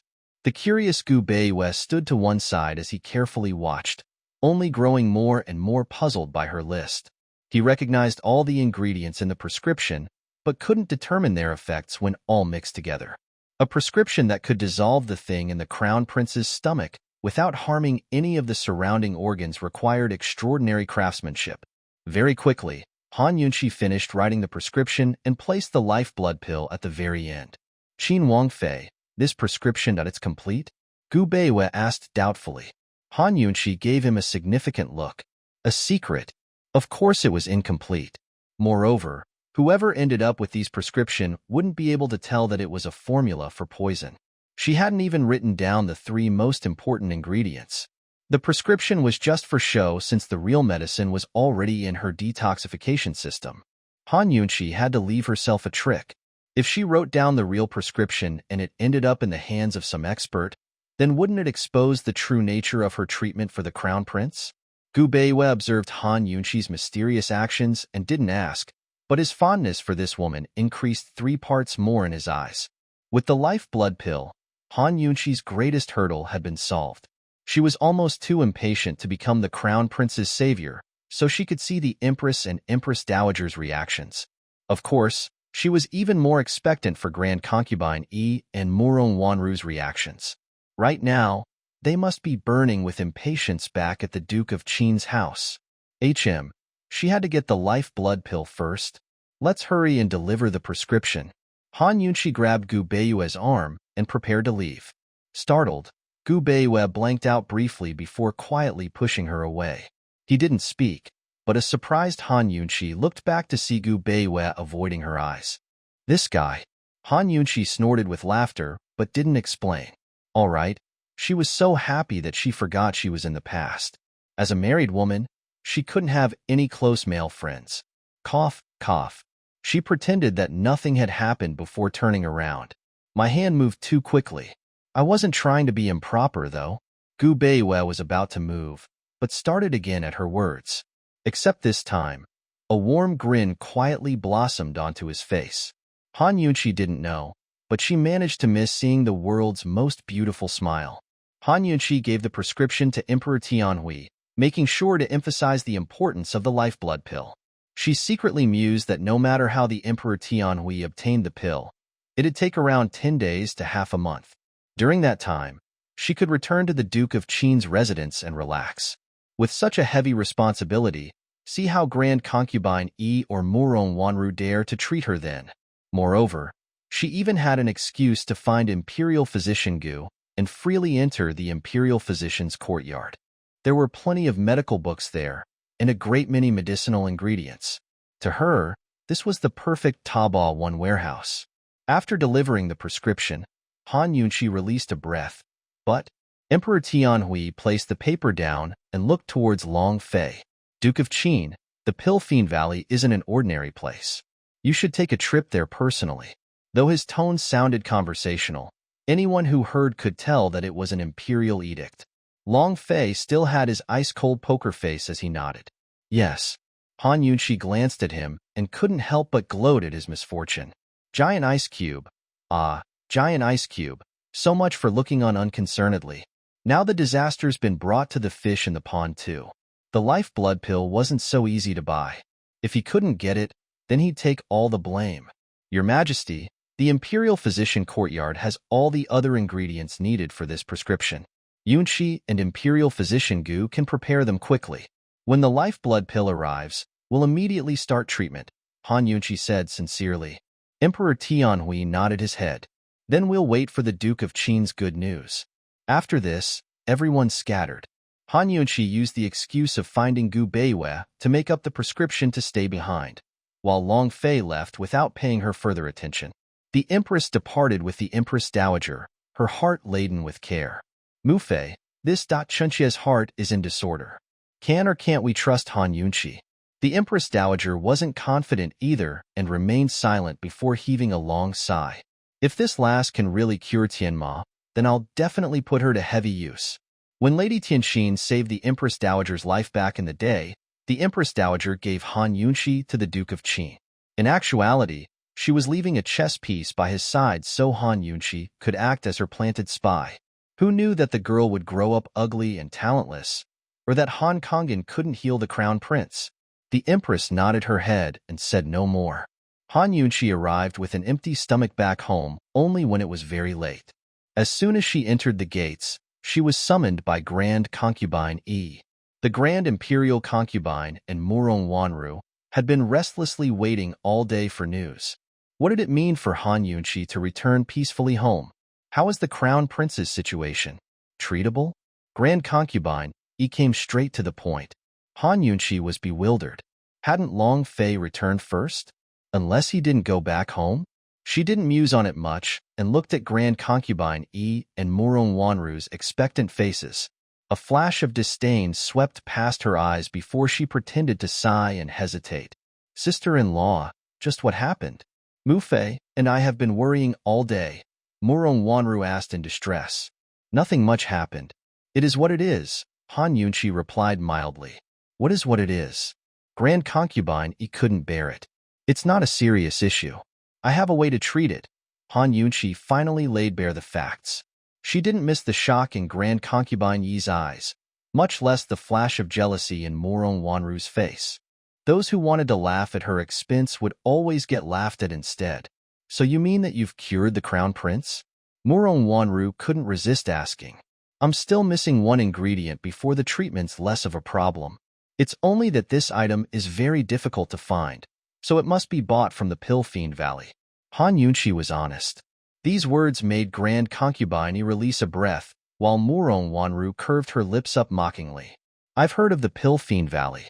Its master is His Excellency Pill Fiend, a very unreasonable eccentric. He never shows anyone his face, and 8 to 9 people out of 10 come back from him empty-handed. Some people even have to offer up their lives before they can get medicine. The agitated Grand concubine calmed down at these words. Is that so? Then it'll be quite troublesome to treat the crown prince. Han Yunqi agreed immensely and nodded her head. That's exactly so, very troublesome. Yet she soon changed the topic. However, His Majesty sent His Highness Duke of Qin to ask for it. As I see it, it shouldn't be such a difficult task now, right? Her words left Grand concubine Yi and Murong Wanru stunned. Immediately, Grand concubine Yi angrily struck the table. What? He told the Duke of Qin, go to Pill Fiend Valley? Han Yunqi's expression was both innocent and earnest as she nodded. If the Duke of Qin goes, he can definitely get the pill. His Majesty's decision can't be wrong.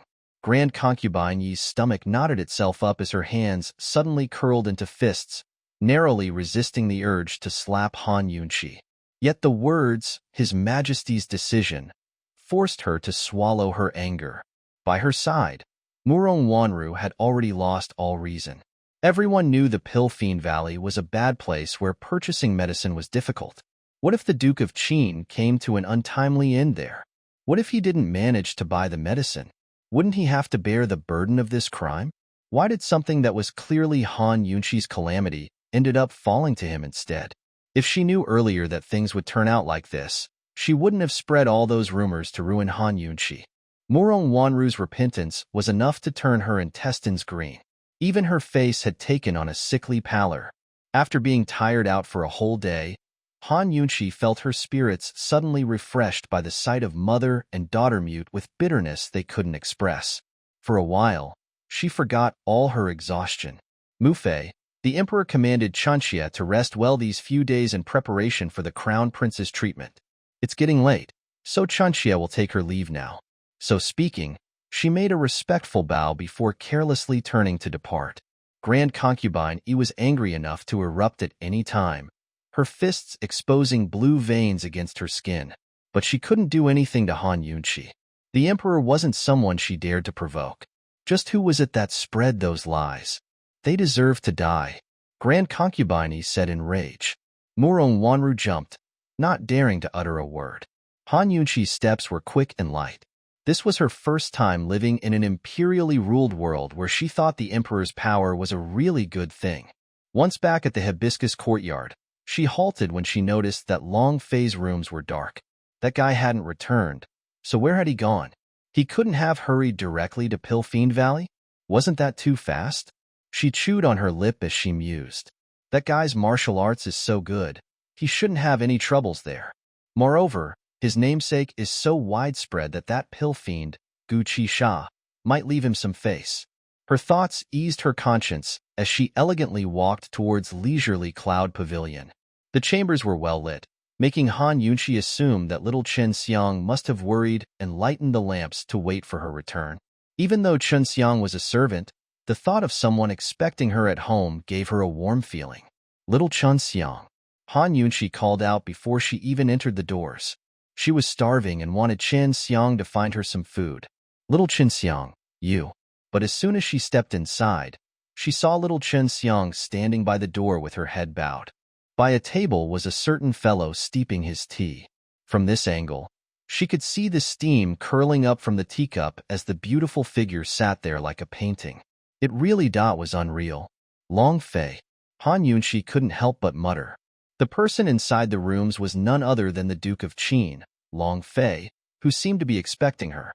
Mistress, His Highness has been waiting for you for a very long time. Chen Xiang reminded her under her voice before Han Yunshi recovered her wits. Waiting for a very long time? He couldn't have come here right after leaving the palace? She hastily walked over. Chen Xie pays respects to your highness. Long Fei poured himself some tea and didn't even raise his eyes, saying mildly, "You finished up the prescription?" Han Yunshi answered, heart pounding like a drum. She couldn't figure out why this fellow had come. Though she knew he had a sharper mind than the emperor, he still shouldn't know about the true nature of the crown prince's illness. What's he here for? Unexpectedly, Long Fei rose and said, "Then get your things ready to accompany your lordship to Pill Fiend Valley." What? Han Yunshi asked in surprise. Only then did Long Fei raise his eyebrows to look over. Is there a problem? Yes. A big problem. It's not a good place, so why am I going? Han Yunshi had an answer long in her heart, but her face only revealed a difficult expression as she said helplessly, "Your Highness, Chen Xie doesn't know the Pill Fiend, so I'm afraid I won't be able to help and would just burden your highness."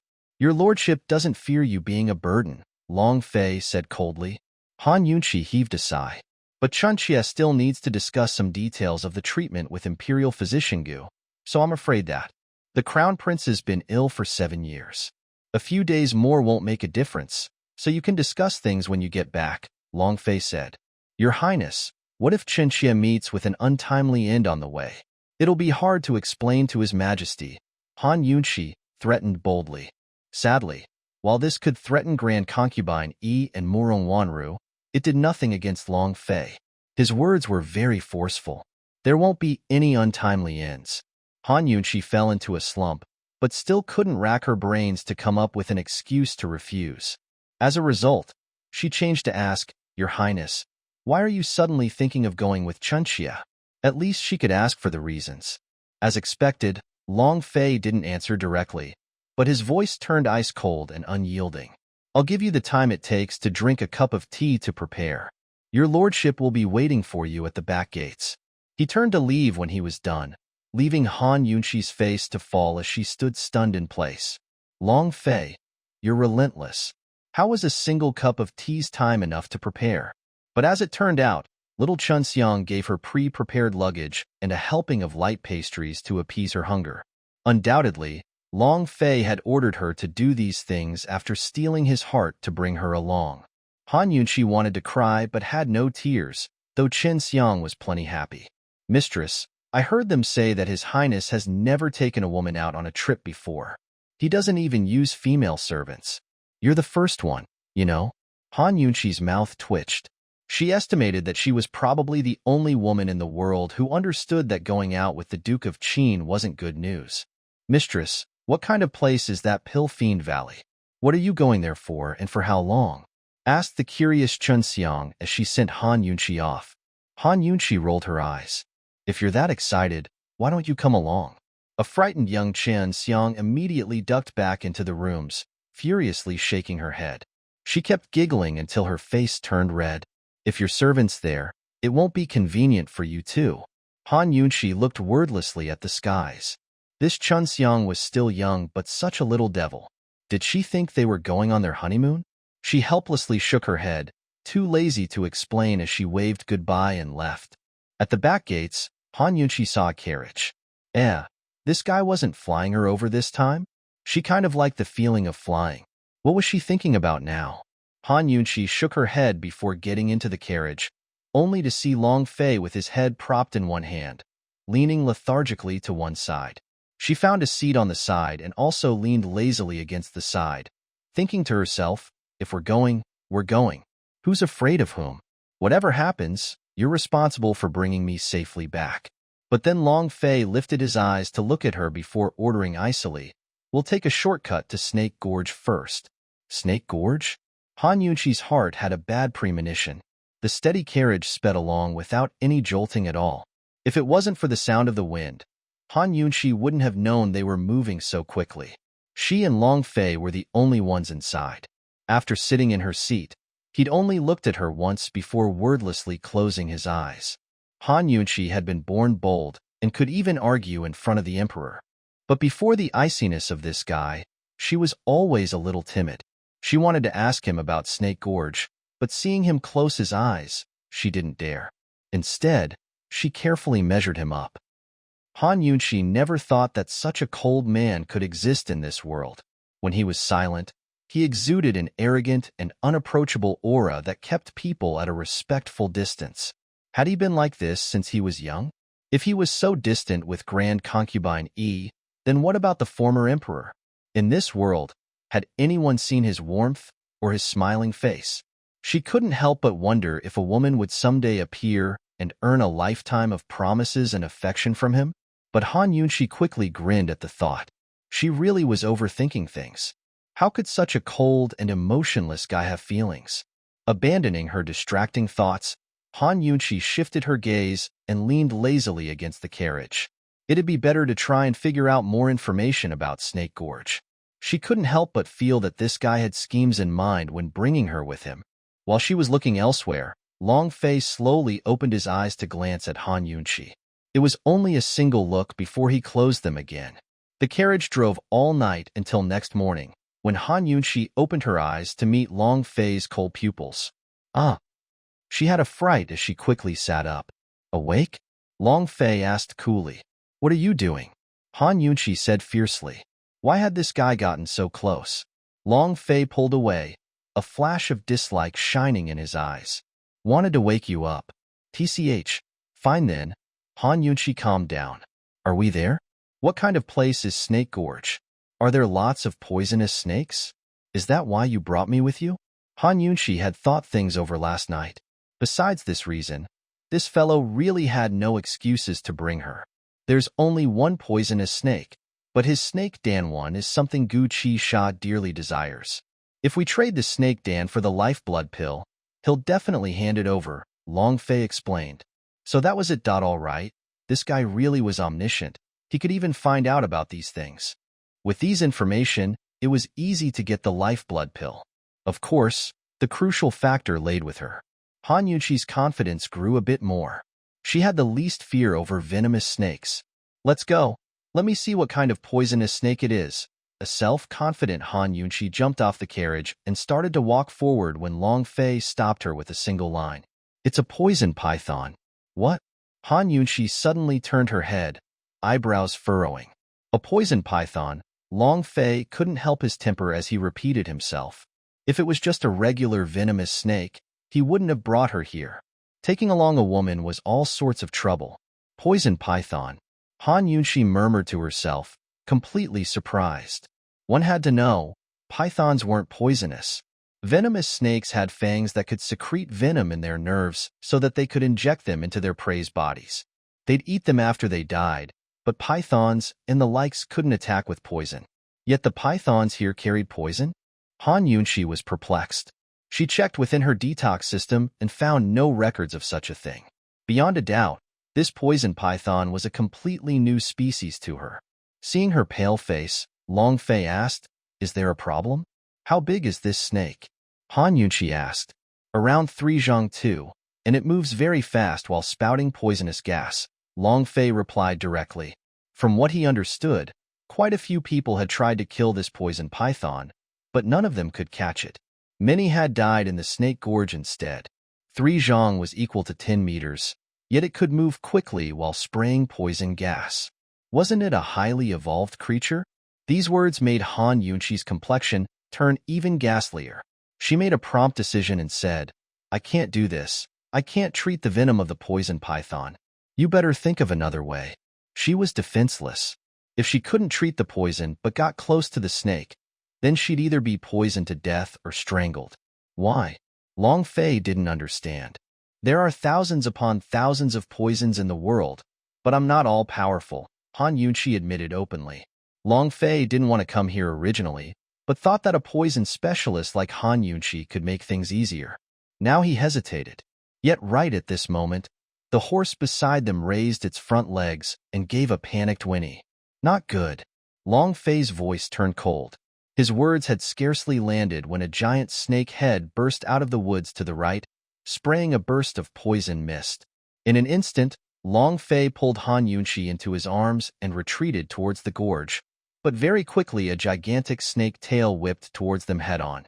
Long Fei had no choice but to quickly speed down into the gorge itself. Soon enough, the python revealed its body and chased after them like a flying sword. Long Fei kept guard against their surroundings as he fled. Han Yunqi was held tightly in his embrace, her eyes wide and her mouth speechless. When she heard Long Fei speak, she hadn't sensed anything and was now seriously frightened. What a horrific snake! They narrowly avoided the poisonous mist multiple times, but her detox system didn't give her any alerts. It once again proved that this was an unknown poison. If Han Yunqi had enough time to collect some samples, she could still formulate an antidote. But right now they were stuck fighting between life and death. The deeper they went in the gorge, the denser the trees became. Because of this, their danger grew as well. Long Fei kept rushing forward at a terrifying speed. Han Yunqi thought, since we're in the gorge now, this guy should be trying to find the exit at the other end. But suddenly, Long Fei changed directions to flee into a copse of trees on the right.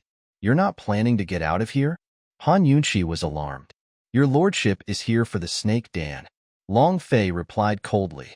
Compared to this poison python, dealing with Pill Fiend Valley's Gu Qi Sha was much more of a hassle. He didn't have the leisure to beg for a pill, so now that they were in the snake gorge, he definitely wouldn't leave empty-handed. The poison python seemed to doubt Long Fei's actions as well.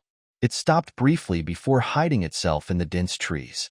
Seeing this, Han Yunqi forgot about persuading Long Fei and gave a long exhale. It's gone. Long Fei made a quick decision to fly upwards at the same time the poison python tried to rush their previous position. So dangerous. This was a pure race of speed. Quickly, the poison python disappeared again. Long Fei landed on the tallest tree, one hand wrapped around Han Yunqi's pretty waist, the other around a tree branch. From this height, he could overlook the entire valley. Han Yunqi was scared, but her first time seeing the world from such a height gave her a surge of excited emotions. Although nothing good ever came out of traveling with this guy, each time was very stimulating. She knew that there was no way he'd run away. If he wanted to, he would have long ago, but they came here instead. In that case, they might as well risk everything and fight a few bouts with the poison python. They might even get the snake Dan. Look, over there. Han Yunqi's sharp eyes quickly picked out signs of movement in the forest. Because of the snake's poison mist, animals of the snake gorge had long died or escaped. Such a big stir could only be the poison python itself. Long Fei glanced over before taking Han Yunqi to land on a tree crotch below and to the right of them. Stand still, he said coldly. Han Yunqi immediately held on tight to a tree branch. She couldn't help but admit that she lost all sense of safety when he let her go. Long Fei didn't hold onto any branches, but stood steadily in the center of one, his figure as tall and straight as a pine tree. In his hands were bow and arrows as his cold gaze took aim at the constantly moving form in the distance. Han Yunqi observed all this from one side and could only think that this man was bursting with an oppressive cruelty. No matter how she looked, he resembled some sort of top-tier assassin. Suddenly, the movement in the forest abruptly ceased as the poison python halted. Long Fei gradually narrowed his eyes as his ever-shifting bow came to a stop in one direction. The arrow on the bow was ready to fly at any time. Han Yunqi anxiously held her breath, but just when she expected Long Fei to shoot, he suddenly turned and aimed towards a spot below them before releasing the arrow. The swish of its launch was swift and fierce. She saw it fly down like lightning, its momentum carried along by a startling speed. Long after the arrow had disappeared, Han Yunqi could still sense the strength behind its flight. She didn't expected this guy to channel internal energy into his arrow. But why had he changed directions? In the midst of her confusion, Long Fei had already shot countless other arrows, one after the other shooting like meteors from the sky as they flashed by, filled with infinite energy. When a giant snake tail started spasming in the forest, Han Yunqi finally understood. Just then, Long Fei had given up on aiming at the snake tail to shoot at the head instead. If she guessed correctly, the poison python must have incurred heavy wounds on its cranium, thus restricting its movements. With a brain injury, it'd be much harder to haul along such a big body and tail to escape. This round of shooting looked simple, but any other person might be hard-pressed to escape the pursuing snake in the first place, much less shoot with 100% accuracy to wound its head from a tall tree. Han Yunqi knew that every single one of Long Fei's arrows contained a massive amount of strength, or else a tiny bow and arrow next to the python's massive body would be like a mayfly to a tree. Long Fei had stopped, but the veins that had appeared on his hands had yet to disappear. The giant snake tail thrashed in the air, quickly crushing the trees around it. Han Yunqi had to estimate that the thrashing wouldn't reach their tree before she could set her mind at rest and peer towards the snake head with Long Fei. As long as the head died, no matter how much the tail thrashed, it'd just be something on its last legs. As they waited, Long Fei took out the bow and arrow again. Yet at the same time, the snake head went through a few last struggles before growing still. "It's finally dead?" Han Yunqi asked timidly. Long Fei didn't reply, but a careful look crept into his eyes as he continued to wait. Unexpectedly, a white shadow suddenly flew down from a nearby tree, heading straight towards the snake head. Han Yunqi could clearly see that it was a white-robed female. What nerve, trying to get something without lifting a finger in front of Long Fei. This white-robed female dares to steal from Long Fei. Is she sick of living? As Han Yunqi mused, a sudden burst of poison gas rose from the trees, heading towards the woman. "Beware of poison." Suddenly, Long Fei cried out in alarm and flew down in a split second. Was he trying to block her or save her?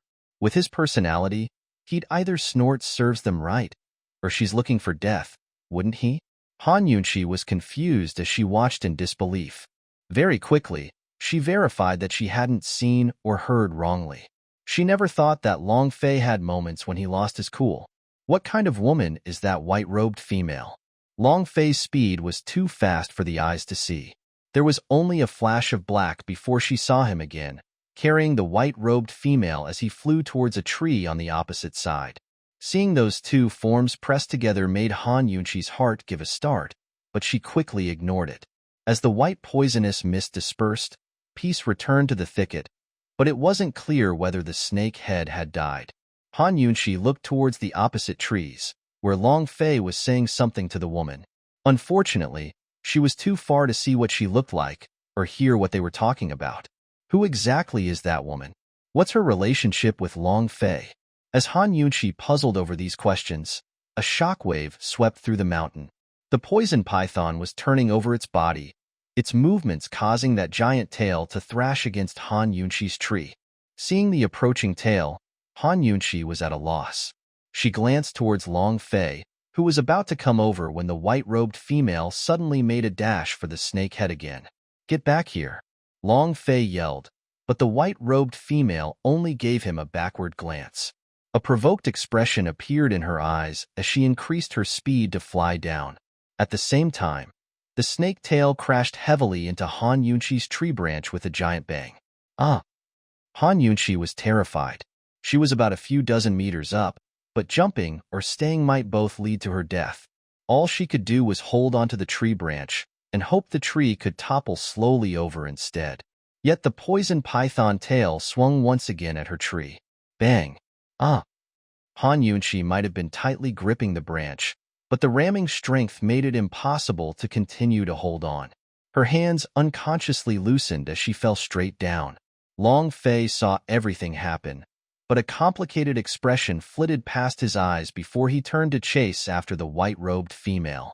Han Yunqi's four limbs were facing the sky as she fell. She didn't catch Long Fei turning around his head, but she knew that with his speed, he would have saved her by now if he chose to. But he didn't come. He never came. She didn't know when she'd hit the ground or whether it had hurt. Han Yunshi closed her eyes as her voice grew choked with sobs. Long Fei, you rascal. I'll hate you even after I die. While Han Yunshi was falling, Long Fei had already caught up with the white-robed female and kicked her away from the poison python. His voice was cold. Duamu Yaowan, show some propriety. And here I thought Fei Gij 2 stopped caring whether Yao Yao 3 lived or died after he married his wife. Duanmu Yao's white robes carried an ethereal beauty, making her seem like a celestial maiden of the ninth heaven 4. When she smiled, 2 dimples appeared to make her even cuter. She was the princess of Western Zhou Country, Tianing Country's ally state, as well as Long Fei's junior sister under a shared master. Your lordship will say this once, get lost, or I won't be polite. Long Fei said coldly. Out of the corner of his eye, he could see Han Yunshi about to hit the ground. Duanmu Yao raised an eyebrow and glanced over. Fei Gij, would you say my life is important? Or your Wang Fei's? As she spoke, she prepared to fly towards the poison python head again. This was obviously threatening Long Fei with her own life. A flash of heinous rage flitted past Long Fei's eyes as he spoke.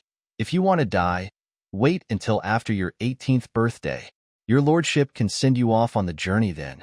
He turned his body sideways and used a leg to viciously kick Duanmu Yao aside. On the one hand, it drove her far into the forest. On the other, it gave him a burst of speed that propelled him to Han Yunshi's side. Han Yunshi had already given up hope. Although her eyes were closed as she fell backwards towards the ground, she really felt that she was about to hit it at any moment. Did people who jump off buildings feel like this? Very soon, the back of her head would ram into the ground and spill out her brains. Her 4 limbs would be shattered upon impact. Who said, with him here, she didn't need to be afraid? Who said, there wouldn't be any untimely ends? A teardrop wordlessly slipped out from the corner of her eye. She gritted her teeth and forced her eyes open. Even if she was going to die, she still wanted to see this world one last time. Yet as she did, she saw before her a handsome man's face, the features sculpted and as cold as ice. His eyes were like frozen pools of water, his lips as thin and fine as cicadas' wings. Something so familiar, yet so foreign at the same time. Long Fei. Han Yunshi couldn't resist smiling. Was this a hallucination before her death? She didn't realize she was still hoping for him to rescue her. Long Fei leaned forward to grab her waist, pulling her into his arms as they slowly descended to earth. Han Yunshi just felt that this was a very realistic hallucination, but as beautiful as a wonderful dream. For a moment, everything disappeared from the world, only leaving her and him. She forgot her fear and her hate, indulging herself with the vision of his deep eyes. Unconsciously, she reached out a hand and lightly caressed his cheek. But in that instant, she saw Long Fei's handsome face scrunch up its eyebrows, his cold eyes turning even colder. It startled Han Yunshi to her senses. This guy is knitting his eyebrows. This guy is real. She was shocked, speechless, her hand turning stiff against his face.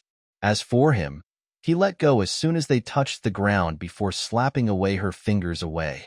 Han Yunshi's legs collapsed beneath her as she tumbled to the ground, finally regaining her wits.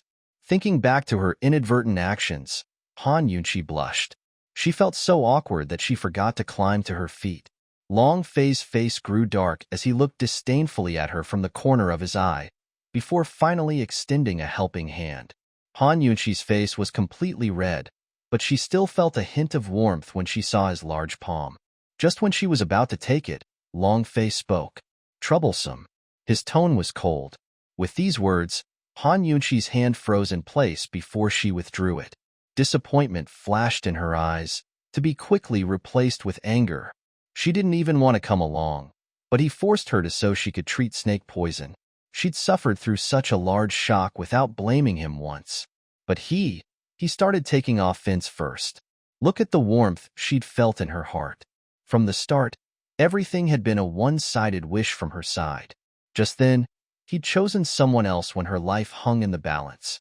He hadn't cared whether she lived or died, but probably rushed back to save her because it'd be hard to explain her death to Emperor Tianhui. Han Yunshi pushed off from the ground with both hands to stand up abruptly, glaring at Long Fei. My life is cheap, so I'm troublesome. Well, you sought out your own troubles. Bring back this Wang Fei in the same condition that you brought her out. If I'm missing even a single hair, then this Wang Fei won't be able to treat the crown prince. Long Fei's disgusted expression turned slightly stiff as he spoke. Don't be such a coward. You still have your life. So speaking, he avoided Han Yunqi's glare and looked towards the poison python. It was spasming and still spewing poisonous gas, but not as much as before. These were obviously its death throes. Han Yunqi couldn't utter a word because of her anger, before finally hesitating and saying nothing at all. She couldn't help but wonder, where's that white-robed female? Did she leave? That woman was so intent on the snake head. If she didn't come for the snake Dan, then what was she doing? She probably knows Long Fei. He saved her just then because he was worried that she'd get poisoned. Curiouser and curiouser. More than that, though, Han Yunqi was still furious. Didn't Long Fei knew that she'd be dead if he came a second later?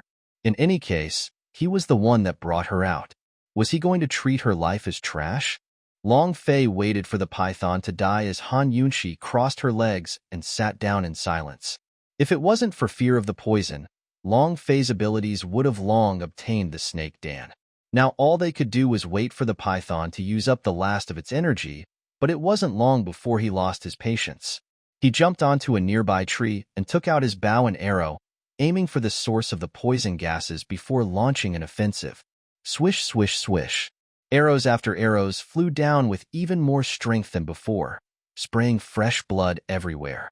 Han Yunqi's heart trembled with fear at the sight. She belatedly realized that this fellow was very unhappy and using the arrows to vent out his anger. If she didn't have any counters on hand, would she become an outlet for his anger as well? Her hair stood on end at the thought. Her words just then couldn't be enough to set this guy off. In his eyes, she was of no consequence, so the white-robed female must have done something. Han Yunqi didn't want to be curious about so many things, but she ended up wondering anyways. Though she knew he probably wouldn't answer, she still wanted to ask him about it. She equivocated for a bit before deciding that she was still angry. They were in a cold war. She wouldn't ask. Though Long Fei's offensive was fierce, this poison python had lived for many years and wouldn't die so easily. Its tail was still thrashing around as its head rose multiple times, leaking fresh blood as it sprayed poison mist into the surroundings. Seeing this, Long Fei grew even more impatient and jumped off the tree, walking forward to look for a better shooting spot. Han Yunqi watched his retreating back with a gloomy face. Silently she thought, "Surname Long, just go. Go far away. Leave me here so if anything happens, you'll take responsibility." Yet Long Fei hadn't walked a few steps before he turned back to gaze down at Han Yunqi with a single command. "Get up." "What for?" Han Yunqi asked curiously. Long Fei didn't answer, but dragged her upright and held her tight, flying into the air until they alighted on a tree nearby that was 70 meters tall. Han Yunqi cried out until they reached the top of the tree. She just narrowly escaped death from falling and was still suffering from the aftershocks, all right? She wouldn't be able to climb trees for a year. Long Fei was both stern and impatient. "What are you hollering for?" Han Yunqi took the chance to turn around and bury her head in his chest, arms wrapped tightly around him. She was both angry and afraid. "Long Fei, I'm warning you, if you leave me alone on a tree again." I definitely. Long Fei waited. But Han Yunqi's brains had short-circuited, leaving her stalling on definitely before she declared, "I definitely won't forgive you." Long Fei gave a start, lowering his head to see that the person by his chest was actually trembling. Unexpectedly, his lips curved up minutely. Most likely, no one had told him his smile made the entire world pale in comparison. That was because no one had ever seen him smile simply for the sake of smiling. He allowed Han Yunqi to hold on to him as he gathered his bow and arrow to aim towards the giant mouth of the python. Shwa! Straight into the mouth with one shot. The arrow that landed inside its mouth finally finished off the poison python. It turned over and stopped moving without spraying any more poison gas. Only then did a satisfied Long Fei withdraw his bow and arrow. Meanwhile, a certain cowardly lady was still hanging off him, completely oblivious to what happened. His lips quirked into a slight curve before holding onto her and landing lightly before the python's corpse. You can let go now. When his icy voice rose in the air, Han Yunshi recovered her senses from her fear and realized she was standing on solid ground. She raised her head to catch a certain person's heartless eyes before releasing her hands as if she'd been electrocuted. Long Fei ignored her, pulling out a dagger to collect the snake Dan. Han Yunshi coughed lightly and pretended nothing had happened while she observed from the side. His movements were quick and efficient, and it wasn't long before he retrieved a tiny sphere-shaped object that was what she believed to be the snake Dan. Having this in hand was equivalent to having the lifeblood pill, sparing them half the effort. Han Yunshi steadied her nerves before withdrawing an acupuncture needle to collect some poison python blood. Of course, she had to take this rare poison back for research. What are you doing? Long Fei asked coolly. Nothing much. Han Yunshi's face was serious, her voice frosty. Right now, she didn't want to speak much with him. Coward, Long Fei retorted. A flash of anger passed through Han Yunshi. She clenched her hands into fists but didn't reply. After collecting the blood, she spoke again. Since you have the snake Dan, I'm pretty much useless to you now. I want to go back. Long Fei gave a slight start but didn't persuade her to say. Then go, your lordship will take you out of the gorge. Thus, the two of them silently went back to where they came from. However, they discovered that both the horse and its driver had been poisoned to death, leaving no one to protect her way home. Han Yunshi was secretly delighted as she spoke. Now see what you're going to do with a burden like me. That'll teach you not to look for trouble again. But Long Fei only gave her two choices. You can either go back on your own or travel with your lordship. He didn't give Han Yunshi time to think when he finished, but started walking back towards the gorge. Han Yunshi cherished her life. There were quite a few bandits on the road, which made it very dangerous. How could she dare go back by herself? More importantly, she didn't even know the way home. While she hesitated, that guy was already far away. Was he serious? Han Yunshi grew agitated and chased after him, yelling all the way. Hey, Long Fei, you're too much. Stop right there, Long Fei. If you don't stop, I'll leave immediately. Long Fei heard her shouts. Instead of slowing down, he actually sped up, the curve of his lips growing wider and wider. Han Yunshi had no choice but to run after him. Thus, the two of them, one in front, one in back, one walking along, one running after, quickly passed through the gorge. Atop a tall tree in the gorge, Duanmu Yao lay listlessly on a branch, a trickle of blood by her mouth. Long Fei had used the perfect amount of strength to heavily wound her so she couldn't move, but not enough to take her life away. Her appearance resembled that of a celestial being, but at this moment, those phoenix eyes were as sinister and ruthless as a witch. She stared icily after those two departing figures in the distance. Han Yunshi, you're really shameless. You actually hugged my senior brother. What happened just then was inconceivable even to Duanmu Yao's maidservant. The misophobic Duke of Qin allowed a woman to get close to him and let her embrace him that tightly? They didn't see wrong, did they? I'll definitely kill you. Duanmu Yao grew indignant the more she thought. To be honest, she left the palace this time just because of Han Yunshi. Her servant spoke in a low tone. Princess, it's essential to treat your wounds. I won't. See what he does if I die. See how he explains to Master what happened. Duanmu Yao's furious voice set off her temper and internal injuries, forcing her to spit out a mouthful of blood. Princess, you should know that the Duke of Qin hates people threatening him. Yet why did you? Before the servant could finish, Duanmu Yao cut her off. Do I count as just anyone in his eyes? He'd even injure me to protect that woman's life? Since when did Han Yunshi become more important than this princess in his heart? Princess, Han Yunshi was the Qin Wangfei assigned by Tianix's Empress Dowager. The Duke of Qin probably has no choice, the servant comforted her. Duanmu Yao wore a cold smile. If he isn't willing, then nothing under heaven can force him to do anything. Han Yunshi married into the Duke of Qin's household on Tianix's emperor's orders. But why did Long Fei allow her to stay in the house? So much time had passed since the wedding. She had been waiting for him to finish off Han Yunshi, but he didn't make a move. And now he was bringing her with him? They'd been senior brother and junior sister for years, but he'd never taken her with him to do anything. That useless and cowardly woman. What part of her had caught his eye? The more she thought, the angrier Duanmu Yao grew. Chioer, let's go to Tianning's capital city. I want to live in the Duke of Qin's residence. Tio nurse my injuries. Princess, His Highness Crown Prince is still trying to ask for medicine for Imperial Mother from Pill Fiend Valley. For better or worse, you should take a look over there first, the servant reminded her. Only then did Duanmu Yao remember this fact. She nodded and mused that it wouldn't be too late to go to the capital after getting the Empress's medicine. Han Yunqi was currently in Long Fei's arms, flying quickly through the trees. Although she showed nothing but coldness towards Long Fei, she was still curious about that white-robed female. Only, she couldn't guess at her origins. It was true that curiosity killed the cat, because she finally couldn't help but blurt out, "Hey, who was that white-robed woman back there?" She'd been wanting to ask for ages, but Long Fei acted as if he heard nothing. He kept his eyes facing forward with an expressionless look. Han Yunqi rolled her eyes and completely lost all her curiosity. They traveled for a day before reaching Pill Fiend Valley the next morning. As soon as they entered the valley, Han Yunqi could smell all sorts of fragrances from medicinal plants. Heaven knows how many species of flora grew here, but it really was a mystical place. Soon, they came to the true entrance to the valley, a vine-covered gate guarded by two medical youths. There were two groups of people by the gate, ones lined up in a queue, the others kneeling on the ground. It looked like the people in line were here to buy medicine, while the kneeling ones came to beg for it.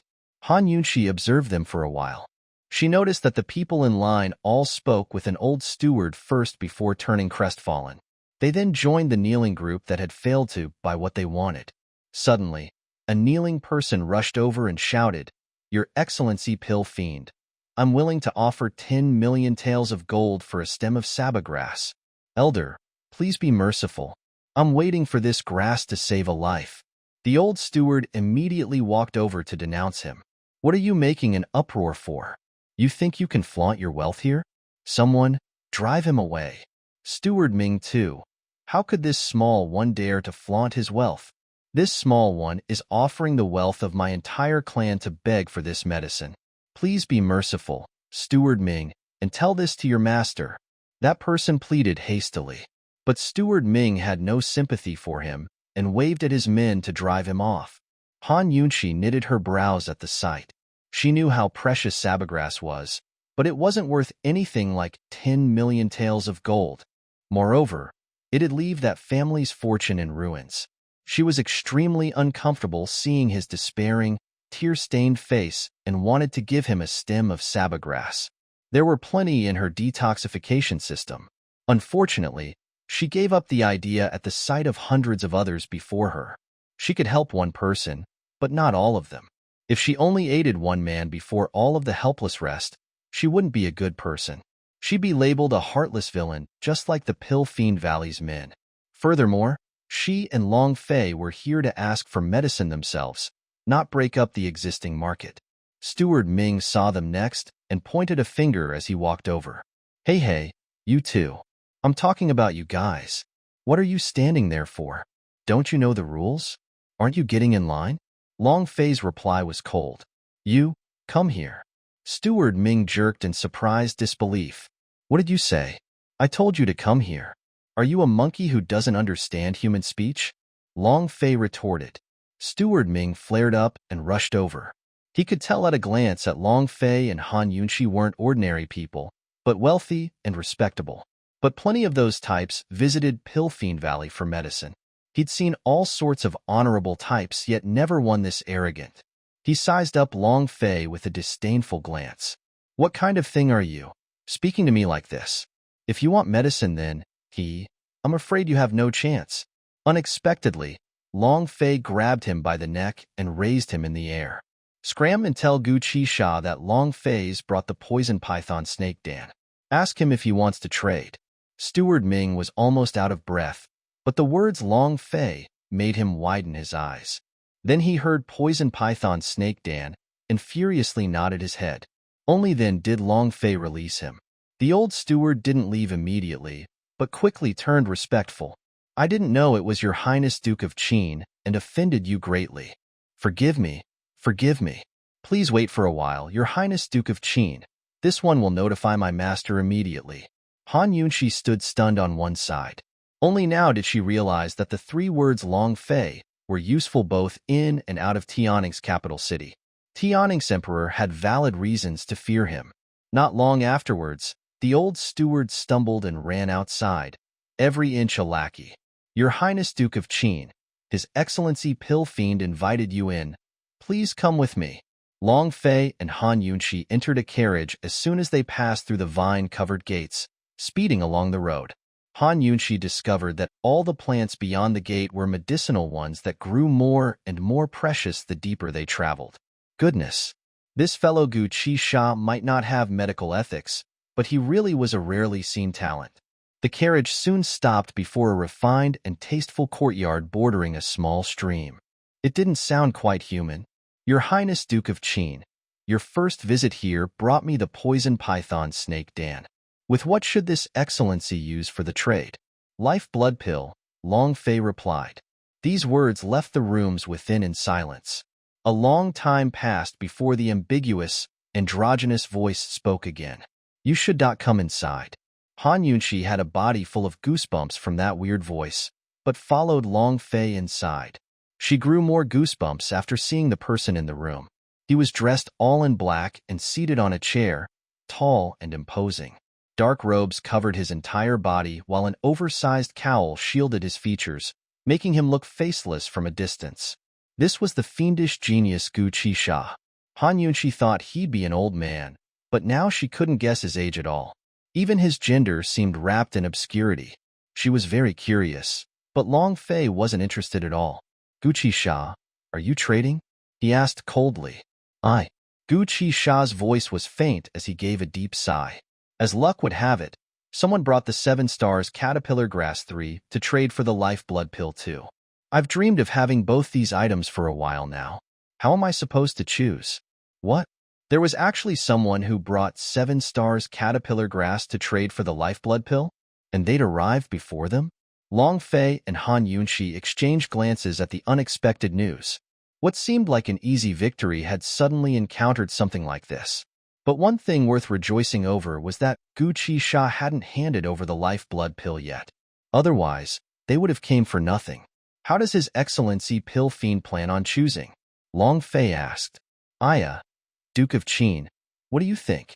Gu Qi's sighs were very light, but still made one's hairs stand on end for no reason because it sounded like the noise was right next to one's ears. Very simple, trade with your lordship, Long Fei finished coldly, displaying the poison python snake Dan while ignoring that 7 stars caterpillar grass. At that moment, a cold look passed over the faceless pill fiend before a pair of narrow, bewitching eyes revealed themselves. They were staring at the object in Long Fei's palm like some sort of prey. A fox. This was Han Yunshi's first thought. What a beguiling and devilish stare. This excellency pill fiend. Wasn't he already very old? Why were his eyes so puzzlingly ominous? At this time, a flippant laugh sounded from one side. Your Highness Duke of Qin didn't even ask before deciding for this crown prince. Following the voice lead one to an exceptionally domineering-looking man, his features deep and profound. Tall, bold, and fierce, he was dressed in a pitch-black robe with gold hems that showcased his respectability and mystery. The man strolled leisurely over, his arrogant gaze resting on Long Fei before wantonly gazing towards Han Yunshi. He seemed to know who she was, and a flicker of surprise shone in his eyes before it quickly disappeared. Han Yunshi hated these type of haughty, rude inspections and gave him a cold look. From his words, she knew he was a crown prince, but not the country where he came from. Does Crown Prince Yi disagree? Long Fei spoke. Long Fei's cold rendition of Crown Prince Yi seemed to have been spoken for Han Yunshi's sake alone, so she could know the identity of this man. So it's him. Han Yunshi had heard of this name before. This was Western Zhou country's Crown Prince Duamu Bei II, whom people called Crown Prince Yi. Unlike Tianning's Crown Prince, this one from Western Zhou was well known in Cloud Realm continent for being arrogant and lofty, sinister and cruel. He hadn't even inherited the throne yet, but he'd already wiped out his dissidents in court. Western Zhou country was west of Tianning country and allied to it by marriage. Strictly speaking, Duanmu Bei and Long Fei should have been on good relations, but the sight before her proved that they didn't get along. Duanmu Bei was around 180 centimeters tall, not much different from Long Fei. He approached Long Fei and lightly pressed on his shoulder, his voice painstakingly slow. Word by word, he spoke. "I don't agree." These words elicited a violent force from Long Fei's shoulders that shocked Duanmu Bei off. He couldn't stand on his feet and backed up a couple of steps, eyes narrowing. "Long Fei, do you understand what first come, first served means? Your lordship doesn't understand." Long Fei sounded even more arrogant and aggressive in comparison. Han Yunxi was stunned by the sight at first, then she grew delighted. Long Fei was being savage and forceful, but she liked it. Once he stole the 7 stars caterpillar grass, what would Duanmu Bei use to trade with Pill Fiend? That shock with the shoulder already proved that Duanmu Bei wasn't Long Fei's match. He immediately retreated, dodging as he cried, "Long Fei, you're petty. The winner was a king and the loser a crook. Who was petty and who was noble was something only the victor could decide." Long Fei didn't stop as his moves grew more and more brutal, his speed so fast that Duanmu Bei had no time to waste on words. Han Yunxi spectated from the side with a thrill in her heart, seeing Long Fei miss his target time and time again.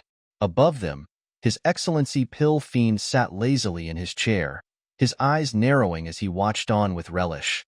Suddenly, Long Fei grabbed Duanmu Bei's wrist with one hand and the box in his palm with the other. But right at this moment, with everything hanging in the balance, His Excellency Pill Fiend abruptly hollered, "Stop." He intentionally drew out the word with an indolent air. Long Fei was distracted, giving Duanmu Bei enough time to duck away and speak. "Your Excellency Pill Fiend, since when has your Pill Fiend Valley allowed outsiders to do as they please?"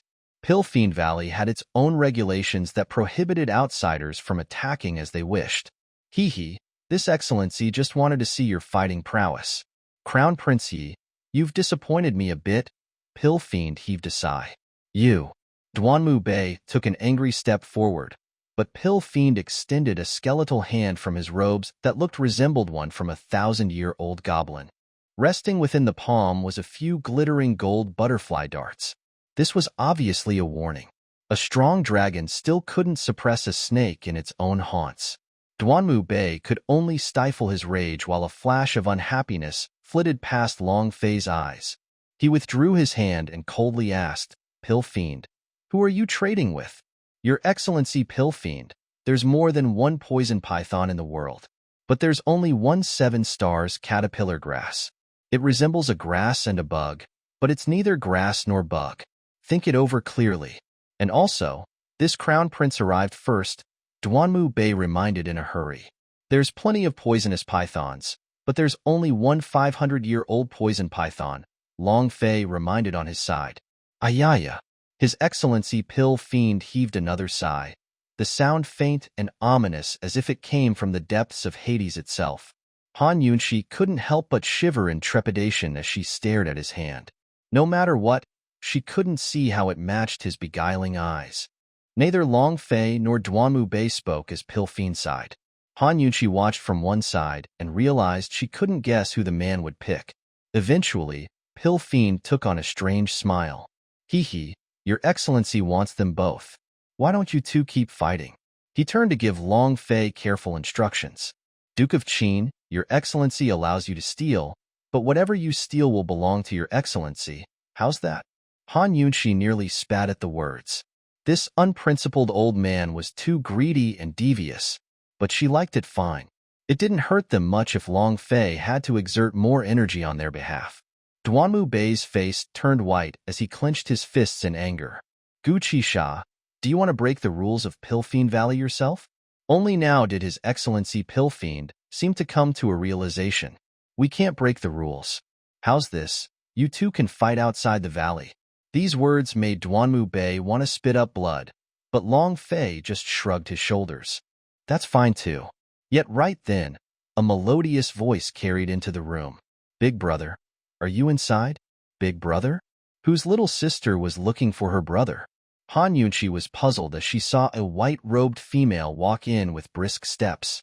Her beauty was beyond that of the mortal world, more like a celestial maiden on earth. The dimples framing the corners of her lips gave her a lively, girlish spirit. She was the perfect combination of ethereal beauty and sprightly charm. Han Yunxi immediately knew her as Duanmu Bei's little sister. She was skilled in the three aspects of fine arts, martial prowess, and appearance in Western Zhou, popularly known as the Princess Chang'e III, Duanmu Yao. It was said that after this princess became of age, her suitors grew year by year to ask for her hand in marriage at Western Zhou's imperial palace. But she had set her sights high and refused all of them. Han Yunxi knew that she'd never seen this princess before, but why did her figure feel so familiar? Duanmu Yao came inside and froze at the sight of Long Fei and Han Yunxi. She didn't expect for her senior brother to be here, too. And he even brought Han Yunxi along. Envy flitted through her eyes. She pretended that none of her unhappiness with Long Fei had ever happened and strode forward, intentionally knocking against Han Yunxi on the way. Her voice was pleasantly surprised when she spoke. "Senior brother, why are you here too?" Only now did Han Yunxi realize this was the suicidal white-robed female from Snake Gorge. So she was Long Fei's junior sister who dove towards the poison gas in Snake Gorge to provoke her senior brother. Seems like she really was a jealous type. The appearance of Duanmu Yao turned Duanmu Bei calculative. Duanmu Yao was astonished as she frowned. "Senior brother, is this true? What do you need the lifeblood pill for?" Long Fei looked impatient and wanted to speak, but Han Yunxi beat him to it. She took a step to stand by his side and raised her eyebrows at Duanmu Yao with an earnest tone. "Your Highness, Chenxia must have the lifeblood pill." These words astonished Duanmu Yao further. How could this be? Senior brother was fighting over something for the sake of a woman? And for her, of all people? No, she definitely wouldn't allow this. Moreover, she couldn't take the fact that Han Yunxi was using Chenxia in front of her senior brother. "Senior brother, the lifeblood pill is mine." Duanmu Yao was literally ordering them around, sounding both overbearing and spoiled. Long Fei acted as if he hadn't heard. Neither did he pay attention to Han Yunxi, looking coldly at Duanmu Bei instead as he spoke. "Crown Prince Yi, since this is His Excellency Pill Fiend's idea, why don't you two go out and spar around?" If this was before, Duanmu Bei might have agreed, but after exchanging a few blows he was very clear that he didn't have an advantage. His gaze turned treacherous as he smiled. "Since Yao Yao's here, you senior brother and junior sister should swap pointers with each other in a round. As I see it, it's just comparing notes, so there's no need to leave the valley to fight." He looked towards Pill Fiend. "What do you think, Your Excellency Pill Fiend?" Pill Fiend gave an eerie, gurgling laugh. Senior brother and junior sister comparing notes. This Excellency likes it very much. Hearing this, Duanmu Bei promptly gave the 7 stars caterpillar grass to Duanmu Yao and told her about Pill Fiend's terms. Though surprised, Duanmu Yao immediately tightened her grip on the box of grass. "Your Excellency Pill Fiend." Long Fei wanted to retort, but Pill Fiend laughed loudly. "Your Highness Duke of Qin, this Excellency holds high expectations." He ordering a servant to make him some tea and prepared to enjoy the show. This meritless thing. Long Fei narrowed his eyes dangerously, while Han Yunxi cursed from the bottom of her heart. Duanmu Yao had shown up, but this relationship between senior brother and junior sister was still unclear. Now that they were about to fight, both the process and results would be hard to guess. Duanmu Yao seemed set on risking her life to protect the 7 stars caterpillar grass. Would Long Fei yield before her? Although he treated Duanmu Yao coldly, he was extremely proactive in Snake Gorge. His anxiety clearly stemmed from worrying that Duanmu Yao would get hurt, enough to even throw Han Yunxi aside to meet her death. Han Yunxi couldn't help but cry in her heart. That's why she ended up throwing caution to the wind and provoked the other woman. In any case, she was only responsible for treating the patient. Whether or not they got the lifeblood pill wasn't part of her job. With those thoughts, Han Yunxi felt much more comfortable. She quietly retreated to one side of the room and sat down, prepared to watch the proceedings. "Your Highness Duke of Qin, Chenxia will be awaiting your outstanding performance." Pill Fiend had already given his orders, allowing Duanmu Bei to give a derisive smirk. "Your Highness Duke of Qin, it's just a chance to learn from one another. Don't get too serious." He finished speaking to draw to one side as the room turned quiet.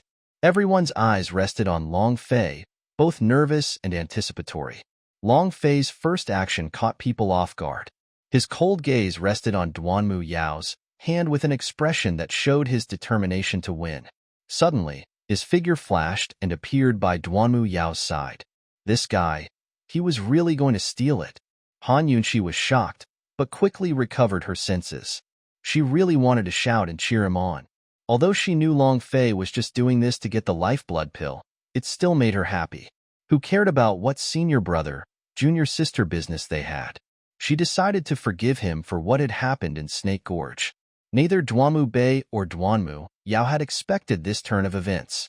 Duanmu Yao backed away in a flash, the corners of her eyes turning red.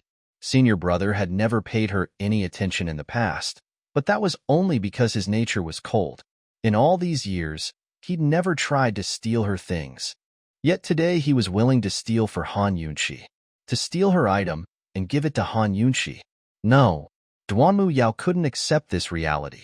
She gave Han Yunqi a hateful glare, wishing she could go over and tear that woman apart. Duanmu Bei's voice was furious. Long Fei, are you really stealing a woman's things? The thing doesn't belong to her. Long Fei retorted aggressively.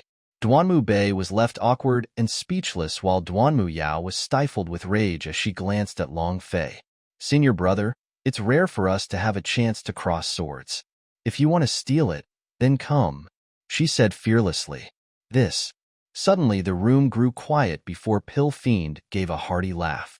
The sound was both dark and strange, sounding ancient in one moment and clear and bright the next. It flooded the entire room. Good. An excellent idea, huh? Han Yunqi watched as her mouth kept twitching. Duanmu Yao, you're plenty fierce. Do you still want to leave yourself any face? A man's base tactics couldn't compare to a woman's. Long Fei's face darkened. His eyes filled with loathing as both parties came to a deadlock. In the wake of His Excellency Pill Fiend's laughter, the room grew silent again. Sitting above them all, Pill Fiend was extremely happy. It had been a long time since Pill Fiend Valley had turned so lively. His eyes swept over the assembled crowd before finally resting on Han Yunqi and narrowing in thought. Everyone was standing in a deadlock, but this woman was interesting. She decided to sit and watch, much like him. Thus, Pill Fiend opened his mouth and spoke in a leisurely tone. Your Highness Duke of Qin, it's more fitting for a woman to steal from a woman. These words were undoubtedly targeting Han Yunqi, who looked at Pill Fiend with wide eyes. What did this old guy want to do? Duanmu Bei and Duanmu Yao both looked at Han Yunqi, only now realizing that she was sitting leisurely on one side. Seeing her so carefree made Duanmu Yao even more angry. Who did she think she was? Duanmu Yao had long witnessed how much of a useless coward Han Yunqi was in Snake Gorge. She didn't want to fight with senior brother in the first place, so now Pill Fiend had offered up a good idea. With a smirk, Duanmu Yao spoke. Han Yunqi, if it's something you want, steal it yourself. This princess will yield 3 moves to you. Her words had hardly landed before Long Fei said mildly, Your Excellency Pill Fiend, she doesn't know martial arts. Doesn't know martial arts? Pill Fiend was a bit skeptical. How could a woman be so calm and free to sit around if she didn't know how to fight? Duanmu Yao had no idea why Long Fei really wanted the lifeblood pill. Seeing how protective he was, her 2 eyes seemed to ooze with poisonous intent. If she's incapable, then she shouldn't make a disgrace of herself. Han Yunqi was pretty satisfied with Long Fei's actions. At the very least, they stood on the same side. Seeing Duanmu Yao running rampant, she didn't lose her cool but slowly rose, feigning a miserable countenance. Your Excellency Pill Fiend, how crude it is for women to come to blows. Furthermore, I don't know martial arts, so why don't we compete with something else? Pill Fiend didn't get a chance to answer before Duanmu Yao butted in. Han Yunqi, what do you mean? Who are you calling crude? Of course it's whoever's taking offense, Han Yunqi said carelessly. Duanmu Yao was about to erupt, but Han Yunqi kept talking. The stately Western Zhou princess whose name is known throughout her country is accomplished in the arts, martial prowess, and appearances. Her self-cultivation and accomplishments must be excellent, so how could she be crude? The second half of those words left Duanmu Yao with no words to say. No matter how angry she was, she could only choke it back into her heart. Duanmu Yao's eyes narrowed. Despite her rage, a flicker of admiration passed through her pupils. This woman didn't know martial arts but was more formidable than one who did. Long Fei's lips quirked up, while Pill Fiend burst into laughter, thoroughly enjoying this bout. Unable to vent her temper, Duanmu Yao could only take a few deep breaths before she calmed herself down. All right, Han Yunqi. This princess agrees. Whatever we compete in, you can choose. Han Yunqi was right. She was one of Cloud Realm Continent's famous talented women, gifted in the arts, martial prowess, and appearances. Weak women only competed in things like qin playing, chess, calligraphy, and so on. She'd won all these things since she was young. So how could a small fry like Han Yunqi, unfavored wife that she was, win in comparison? Han Yunqi frowned slightly. To make things fair, we should have His Excellency Pill Fiend decide on the competition. Naturally, Pill Fiend agreed. No matter who won or lost, he'd still get 2 treasures, and watching women struggle was much better than watching men. Excellent, that's how it'll be. He gave another weird laugh in excitement. Your Excellency will decide the topic. You'll compete in. He stopped here. What to compete? Pill Fiend fell silent. After getting used to that strange laugh, Han Yunqi felt that this silence was much more frightening. Though she was far away from him, she could still feel a terrifying and mysterious aura emanating from his being. Heaven knows what kind of freakish, horrific topic he'd choose. Duanmu Yao raised her chin to gaze provokingly at Han Yunqi, determined to win. She was in an aggressive mood. No matter what the topic was, she had to showcase herself before senior brother today and thoroughly humiliate this Qin Wang Fei. Though Han Yunqi had no confidence, competing in anything was better than sparring. Her strength was much less than Duanmu Yao's. She didn't lose her disposition and raised an eyebrow to stare back. So what if she was a princess? She could sort out the princess of her own country, much less one from a bordering nation. After a long time, Pill Fiend slowly raised his head. Your Excellencies thought it through. Immediately, everyone looked over to see him in a great mood, laughing eerily. Hunting for medicinal ingredients. The 2 of you can compete in plant hunting. Hunting for medicinal ingredients? What kind of medicine? How do we hunt for them? Duanmu Yao was doubtful. This was beyond her expectations. Your Excellency will provide a prescription and a book of pictures of medicinal plants. You 2 can search the entire Pill Fiend Valley for the plants. Whoever gathers up all of them first wins. Pill Fiend said smugly, very satisfied with his idea. Duanmu Yao did some mental calculations. She didn't understand anything about medicine, but what about Han Yunqi? This woman was the useless trash of the Han family, though news of her becoming a divine doctor had drifted out from Tianning's capital. Duanmu Yao still didn't believe it, thinking that Han Yunqi had spread the rumors herself. Otherwise, why would she refuse to treat all the people who'd gathered at her house? So Han Yunqi should be just like her, ignorant of any and all medicinal plants. If that was the case, she'd be in the superior position. Pill Fiend Valley was so big that it'd take massive effort to search through the whole place for plants. A glance at Han Yunqi's frail body convinced her that the woman couldn't take the strain. Even if she could, her speed would pale in comparison. Here Duanmu Yao immediately spoke up in a flattering tone. His Excellency Pill Fiend truly is venerable. Even the topics he picks are different from everyone else. Though, I don't know if anyone else can help us search for the plants. Since it's a competition between the 2 of you, outside help is naturally forbidden, Pill Fiend replied. These words gave Duanmu Yao even more confidence. Without Long Fei's help, how far could Han Yunqi walk on those pair of legs? And how quickly? She could easily fly a distance that would take Han Yunqi half a day to walk. Your Excellency Pill Fiend, I agree to this competition. Duanmu Yao was delighted. Pill Fiend was very satisfied and looked towards Han Yunqi. Qin Wang Fei, what about you? It's a bit difficult. Han Yunqi admitted with a sigh. You could admit defeat now, Duanmu Yao sneered immediately. But Han Yunqi only said earnestly, although it's a little hard, I was still born from a medical family. To compete in hunting for medicinal plants, wouldn't Princess Changel think it's unfair? Duanmu Yao gave a mocking laugh and said under her breath, I hear you're the first useless trash in Han family history How pitiful. It's no harm if this princess yields to you a bit. In other words, Princess Changle thinks this competition is very fair? Han Yunchi asked again. Duanmu Bei felt that something wasn't right and wanted to speak, but Duanmu Yao had ulterior motives. Afraid that Han Yunchi would try to change the topic, she impatiently said, very fair. If you agree, then we'll start right now. Han Yunchi looked completely helpless as she nodded her head. All right.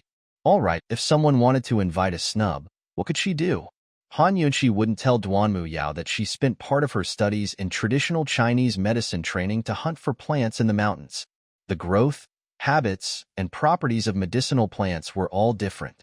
They grew in different places, and while some plants grew in clusters, others would never grow together. As long as one was familiar with the characteristics of these plants and rules of their growth, you could give her an entire valley, nay, an entire mountain, and she'd still find the ingredients quickly. She depended on such skills to earn her meals, so why wouldn't she know her strengths? Hearing Han Yunchi agree made Duanmu Yao smile. She couldn't wait to see Han Yunchi lose the lifeblood pill for Long Fei. Very good, then don't regret what you've agreed to. If you do, Your Excellency will be very unhappy. Pill Fiend's laughter sounded like he was joking, but it was also a warning. Only then did he lazily rise to his feet and walk gracefully to a table to write out a prescription. With so many plants in Pill Fiend Valley, what kind of prescription would he choose? The thin, emaciated hand of Pill Fiend was basically skin and bones, each and every joint clear to the eye. Not only that, they were black, raising the hairs of everyone who looked at it. Still, even such a hand deftly held the brush to write strong and bold strokes, the characters free and unrestrained. Soon, Pill Fiend had filled an entire paper with about 20 different plants. Long Fei's gaze grew complicated and unhappy at the sight. We're waiting for the lifeblood pill to save a life. Do you want them to hunt forever? Your Excellency Pill Fiend, there's no time to waste when it comes to saving lives. Duanmu Bei spoke up as well. Cough, cough.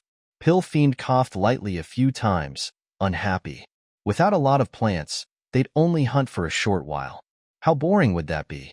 They should at least search for 10 days or half a month, so he could watch the beauties hunting every day without getting bored. As for saving lives, what business did it have with him? There were plenty of people waiting to be saved outside the valley. If it's too many, then don't play. Pill Fiend smiled coldly. Duanmu Bei and Duanmu Yao grew anxious. They were about to accept his terms when Long Fei said, "Fine." He actually turned to leave when he finished. Pill Fiend narrowed his eyes at his retreating back, a dangerous aura emanating from his figure. Long Fei could feel a powerful force pressuring his back, but his expression remained as aloof as always, his steps certain. He even urged Han Yunchi, still not leaving? Hunting for medicinal plants was one of Han Yunchi's strengths, so Long Fei didn't want to refuse. But with so many plants, Han Yunchi's endurance wouldn't outlast Duanmu Yao, and she'd still end up losing. Long Fei was unwilling to concede. Of course, Han Yunchi was clear on her advantages and disadvantages. She secretly approved of Long Fei's boldness and followed him without another word. Seeing that they were really leaving, Pill Fiend's eyes grew angrier and angrier. Duanmu Yao was closest by his side and began to feel afraid, but by now Long Fei and Han Yunchi had reached the door and were about to go outside. Suddenly, a butterfly dart flew from Pill Fiend's hands in a whirlwind swirl to fly towards Long Fei. Yet he didn't even turn around, instead using a shapeless force to repel and return the butterfly dart to Pill Fiend. Duanmu Bei and Duanmu Yao were both astonished. They didn't expect that Long Fei's martial arts would have improved so much in the space of but a few months. Pill Fiend had been longing for the poison python Snake Dan for many years now. How could he just let Long Fei leave? Moreover, there were other places with the lifeblood pill as well. With Long Fei's abilities, it was possible that he'd find them. Seeing that Long Fei hadn't even turned around but was stepping over the threshold, Pill Fiend finally spoke up. Long Fei, this Excellency agrees to your terms. Only then did Long Fei and Han Yunchi retrace their steps back inside. It had to be said that these two really resembled husband and wife with their equally calm composure. Pill Fiend gave them an icy look, his eyes flickering with hate. Long Fei, you were ruthless this time. You better never ask for the secret poisons of my Pill Fiend Valley. In fact, this excellency will avenge myself right now. Pill Fiend ripped up the first prescription he had written and picked up his brush again. The more anxious Long Fei felt, the longer he'd take. He wouldn't write too many plants, but just a few. Enough to keep Han Yunxi and Duanmu Yao searching for a year. He'd like to see who would be the first to lose their cool between Long Fei or Duanmu Bei. Pill Fiend's brush hovered over the paper as he thought carefully. There's plenty of hard-to-find plants. Some of them resembled commonplace plants at first glance, but hid extremely potent natures. It was hard to find them even if they were right in front of you. There were others with strict growing conditions that were almost impossible to find, much less harvest and use.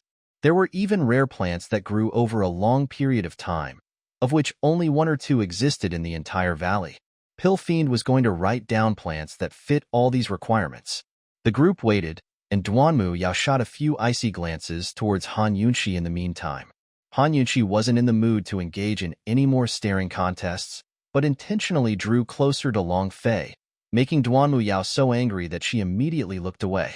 Long Fei gave her a disdainful glance and shifted away, leaving Han Yunxi in an awkward spot, though Duanmu Yao missing seeing the fact. Han Yunxi couldn't help but feel a little stifled. If it wasn't Long Fei but just herself who wanted the lifeblood pill, he'd probably stand by and watch everything. She didn't have to suspect anything between this guy and his junior sister Duanmu Yao because he was cold and emotionless to everyone he met. There were no exceptions in his heart. After a long wait, Pill Fiend finally decided and wrote down 3 items on his paper, making 2 copies for Han Yunxi and Duanmu Yao each. Han Yunxi didn't even read it before Duanmu Yao said them out loud. 7 Death's Hawktail, Simple White Yimi, Wall-Hitting Ghost. Hearing these names left Han Yunxi momentarily speechless. She suddenly glanced at the paper in her hands, reading word by word to make sure she wasn't mistaken. Heavens, so it's these 3. Han Yunxi's face was visibly moved, so much that she almost teared up. From an outsider's perspective, it looked like she was stuck on the verge of crying. Long Fei's gaze turned complicated at her expression, unable to understand this woman, but Duanmu Yao was smiling. Qin Wang Fei, as one born from a medical family, have you seen these 3 plants before? Han Yunxi sniffled emotionally and shook her head. I haven't. In a flash, Duanmu Yao was filled with confidence. Very good. This completely depends on physical endurance. Soon enough, Pill Fiend summoned people to bring over 2 sets of diagrams depicting the plants. How is it? Let's start. Pill Fiend asked impatiently. No problem. Duanmu Yao was long eager to give it a try. As long as there were pictures for comparison, she could definitely track down these 3 plants with her speed and endurance, even if it meant searching the entirety of Pill Fiend Valley. Han Yunxi clutched the plant diagrams tightly. All right, begin. Your Excellency will be waiting, right? Before Pill Fiend could finish, Duanmu Yao stuffed the diagrams into her robes and flashed out the door. So quick, ha. Your Excellency is looking forward to this. Pill Fiend was laughing so much that he was ready to dance and gesticulate in joy. Of course, he was still more interested on Han Yunxi at the moment. Who told Long Fei to tick him off? Han Yunxi was surprised to see Duanmu Yao leave so quickly, but recovered soon enough. She clutched her diagrams and ran outside, her sluggish speed enough to make Pill Fiend feel anxious for her sake. He rose to his feet and followed beside her at a sedate pace, though still a little ways ahead. Han Yunxi, you can't be so slow. I suppose it's no harm if I tell you now, but there's only a single wall-hitting ghost in the entire Pill Fiend Valley. If you find it too late, you'll lose. Han Yunxi turned around, feigning a face full of shock. Really? Pill Fiend laughed until his pretty eyes turned into crescents. This Excellency never lies to women. Then I'll have to thank you. Han Yunxi smiled sweetly and sped up, finally running into the courtyard. By now, Duanmu Yao was gone without a trace. Long Fei and Duanmu Bei had been waiting outside long ago. Seeing Han Yunxi just arrive made Duanmu Bei smirk and mock her. Qin Wang Fei isn't in a rush at all. You must be very confident? But Han Yunxi actually turned around and assumed the same expression when first seeing the plants on the list, nodding in reply. She thoroughly approved of Duanmu Bei's words. This time, it didn't look like she was on the verge of tears, but emotionally moved. Duanmu Bei stared at her blankly. What's wrong with this woman? What does her expression mean? Even Long Fei was befuddled by Han Yunqi. What kind of reaction is this? Did or didn't she recognize these three plants? Han Yunqi ignored them both to sit down on a stone seat nearby, a hand resting on her heart to calm herself down. Seeing this, even the smug pill fiend quieted down. This woman couldn't be giving up now, right? If that was the case, he should prepare to have a good laugh at Long Fei.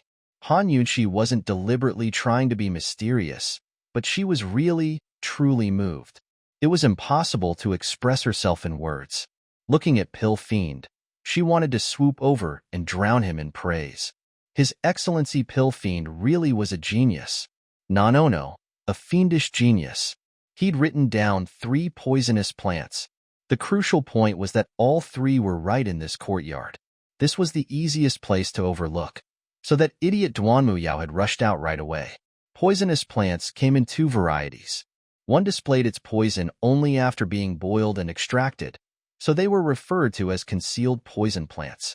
The other showed its poison as soon as it sprouted, so they were called visible poison plants.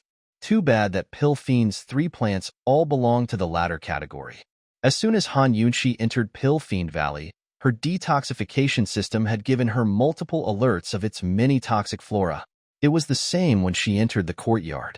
She was most familiar with poisonous vegetation, so there was no need to detect visible poison plants when she could recognize them with a sweep of her eyes. Duanmu Yao, go ahead and search. 7 Death's Hawktail and Simple White Yimi aren't ordinary plants, but extremely rare poison plants. Even if there's a second or third one in this valley, it's unlikely that Pill Fiend himself could find them, and there was only one wall-hitting ghost, probably specially cultivated by old Pill Fiend himself. It'd be impossible to find it beyond this courtyard.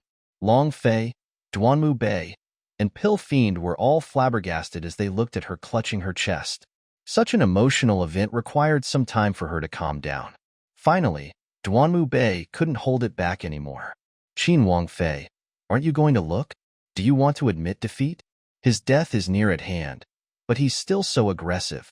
Just wait and you'll be crying later. Han Yunqi rose to her feet with a smile. Crown Prince Yi. Princess Changel was in such a rush. So now you're being anxious as well? As she spoke, she handed over the unopened diagrams to Long Fei. Your Highness, help me hold on to these. Long Fei seemed amused as he quietly accepted the papers. Duanmu Bei had no rebuttal, but felt uneasy in his heart. It couldn't be that this woman actually felt self-assured, but he quickly rejected the idea. That was impossible. Even if she recognized these plants, she wouldn't be able to find them immediately. Where did her self-confidence come from? She was just trying to be intentionally mystifying. Duanmu Bei crossed his arms as his face turned cold. He'd just wait. He didn't believe that Han Yunqi could come up with anything. Meanwhile, Pill Fiend grew secretly restless. This woman's just sitting in the courtyard without leaving. She can't have discovered something, right? Once he saw that Han Yunqi had no intentions of leaving the courtyard, Pill Fiend couldn't help but to grow suspicious. In the end, he still couldn't believe that she'd found those 3 plants. He'd racked his brains to think them up, and all of them were growing in this very courtyard. No matter how smart a person was, they wouldn't think to look here immediately. Moreover, even if Han Yunqi suspects that the plants are here, she still has to find them. Pill Fiend's thoughts drifted as his gaze settled on the plant diagrams in Long Fei's hands. Han Yunqi hadn't even flipped them open. Even if she thought the plants were here, she still needed time to look them up. There was no guarantee that she'd find them even after that. Much more relieved, Pill Fiend relaxed. He still had plenty of confidence in his choice of plants. He shot another glance at the expressionless Long Fei as his pretty eyes flashed with a devious smile. I'll see how arrogant he gets. If Han Yunqi takes longer than 3 days to find the plants, he'll have to beg obediently for his medicine. But just when Pill Fiend was feeling smug, he felt a prickle run down his back. Turning around, he saw Han Yunqi's eyes full of laughter. He gave a little start, bewildered. Unexpectedly, Han Yunqi's beautiful eyes looked around before her dark pupils rested on the stone steps behind and to his right. There was a patch of moss growing by the steps, next to a cluster of dogtail grass. Pill Fiend followed Han Yunqi's gaze to rest on the dogtail grass, his heart skipping a beat as it narrowly avoided stopping altogether. His 7 Deaths hawktail was mixed in with that clump of dogtail grass. It couldn't be. If someone could see Pill Fiend's face now, they'd notice the deep furrows between his eyebrows. No, this had to be a coincidence. Han Yunqi's a good-for-nothing, so there's no way she recognizes the 7 Deaths hawktail. After all, quite a few pill masters had no idea what it even looked like. Pill Fiend hastily withdrew his gaze, a ruthless look flashing past his eyes. He firmly believed that Han Yunqi couldn't find it, but then Han Yunqi rose to her feet and walked over. This time, Pill Fiend hurriedly chased after her, only to see Han Yunqi accurately pick out the 7 Deaths hawktail from the cluster of dogtails, preparing it pull it up by the roots. "Stop it!" Pill Fiend cried in alarm. There was nothing strange or eerie about his voice right now. Neither did it sound deep and ancient, only very fierce and angry, with a hint of his true voice hiding beneath it. Han Yunqi didn't let go, but simply smiled. 7 Deaths hawktail, right? Though she was holding it in her hands, hearing her say the name was still hard for Pill Fiend to bear. Was this useless trash trying to defy the natural order of things? Pill Fiend narrowed his eyes and didn't reply. Han Yunqi shrugged and prepared to pull, forcing Pill Fiend to cry out, "Yes." These words caused the Duanmu Bei sitting on the side to stand up in disbelief. Han Yunqi, you. Han Yunqi, how did you know the 7 Deaths hawktail was in this courtyard? And how did you find it? Pill Fiend was curious as well. This woman hadn't even studied at the plant diagrams before finding it with a glance. She didn't even use time to search but pinpointed it with one look. "Because I'm smart," Han Yunqi smiled as she let go. This 7 Deaths hawktail was still very young. She liked medicinal plants, so she wouldn't waste the products of nature. Of course, the more important reason was that she couldn't pay back Pill Fiend if she did. "Smart? I think you're practicing fraud. You're clearly useless trash, so how could you recognize the 7 Deaths hawktail?" Duanmu Bei spoke with biting sarcasm. "Someone just said that this competition was fair. Why are you acting shamelessly now? Crown Prince Yi, I've only found 1 plant so far. Have more faith in your sister," Han Yunqi teased. Her words left Duanmu Bei unable to retort. If he spoke any more, he'd be slapping his and Yao Yao's faces. This crown prince doesn't believe you can find a second plant." Duanmu Bei snarled. "This excellency doesn't believe you can find a second plant either." Pill Fiend's eyes had never stopped staring at Han Yunqi, his voice and eyes faint. Even if Han Yunqi had only found the 7 Deaths hawktail by coincidence, it didn't mean she could find the simple white Yimi too. He wouldn't believe in something so odd. But Han Yunqi only smiled as her crafty eyes wandered around the courtyard, finally settling on the grass beneath the railings in front of her. After what happened the first time, even Duanmu Bei's eyes followed her gaze, but he couldn't understand any of what he saw.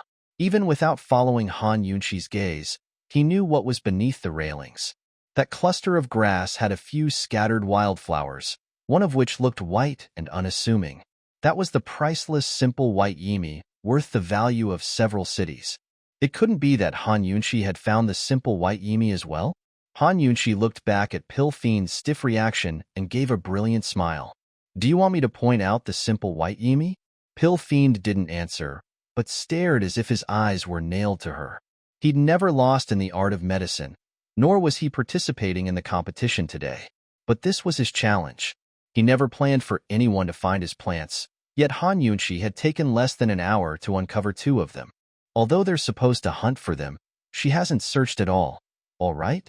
She even recognizes the simple white Yimi? Where's the so-called useless trash? Even formidable pill masters were impressive enough if they could identify the 7 Deaths hawktail. Simple white Yimi was even rarer than 7 Deaths hawktail, and poisonous to boot. "Your Excellency Pill Fiend, that little flower is simple white Yimi. Do you want me to point it out? It's that white one over there. There's only a single plant." Han Yunqi purposefully described it in detail. Pill Fiend was taking deep breaths. The topics he'd racked his brains to think up were so easily analyzed and explained. As for the final wall-hitting ghost, don't tell him she'd found it long ago, too? Again, he didn't reply, But Duanmu Bei grabbed the diagrams that Long Fei had set on the table until he found one of simple white Yimi. He intentionally walked over to compare the two and was completely floored by the results. It really was simple white Yimi. Crown Prince Yi, I'm not wrong, right? Han Yunshi asked with a smile.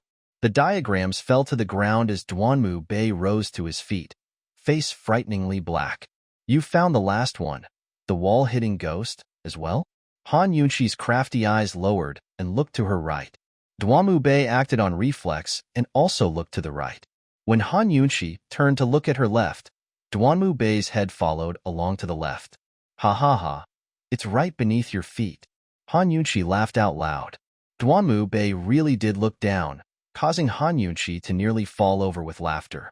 There was absolutely nothing by his feet. He'd been played.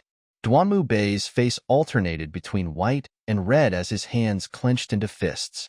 Meanwhile, Pill Fiend's eyes had turned gloomy and complicated. He'd personally planted the wall-hitting ghost on the rooftop, where it looked no different from the other weeds there. Don't mention pill masters, but even elite poison specialists that dropped by had yet to find it. Since Han Yunshi tricked Duanmu Bei, that meant she hadn't found it yet, right? These thoughts gave him a smidgen of confidence. He quickly regained his cool and reminded her in his strange voice, Han Yunshi, you found the 7 Deaths Hawktail and simple white Yimi, but you can't win without finding the wall-hitting ghost. His words had barely landed when Han Yunshi's gaze grew profound. Seeing this, Pill Fiend felt his heart turn flustered. But her significant look quickly faded as Han Yunshi gave a careless glance towards the roof. This simple glance made Pill Fiend much more jittery than her previous expression.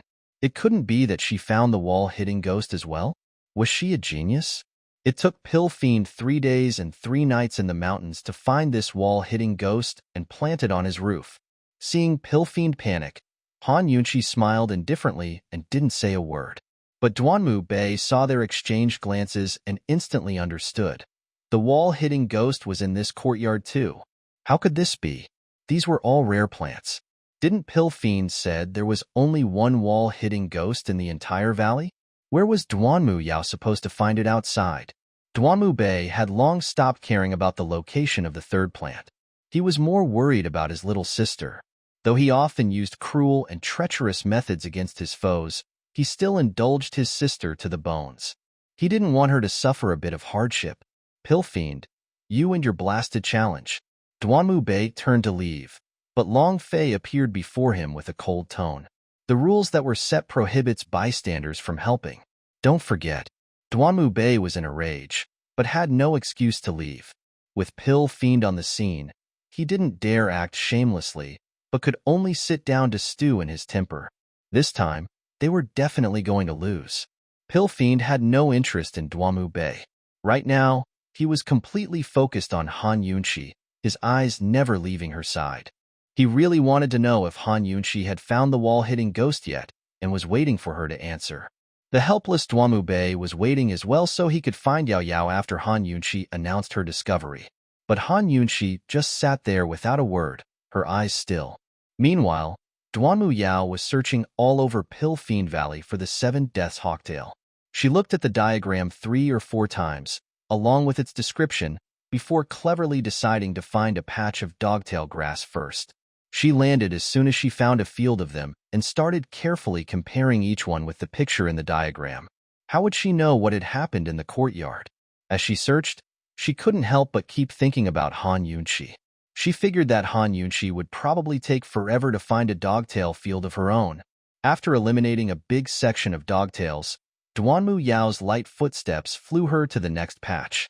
Although the task was difficult, she was still full of confidence. Soon enough, the skies began to grow dim.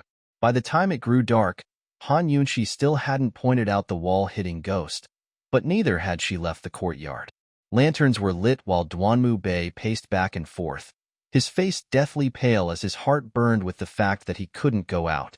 Pill Fiend crouched in a raised flower bed on the side, dividing his gaze between the rooftop and Han Yunshi, suppressing his temper as he waited.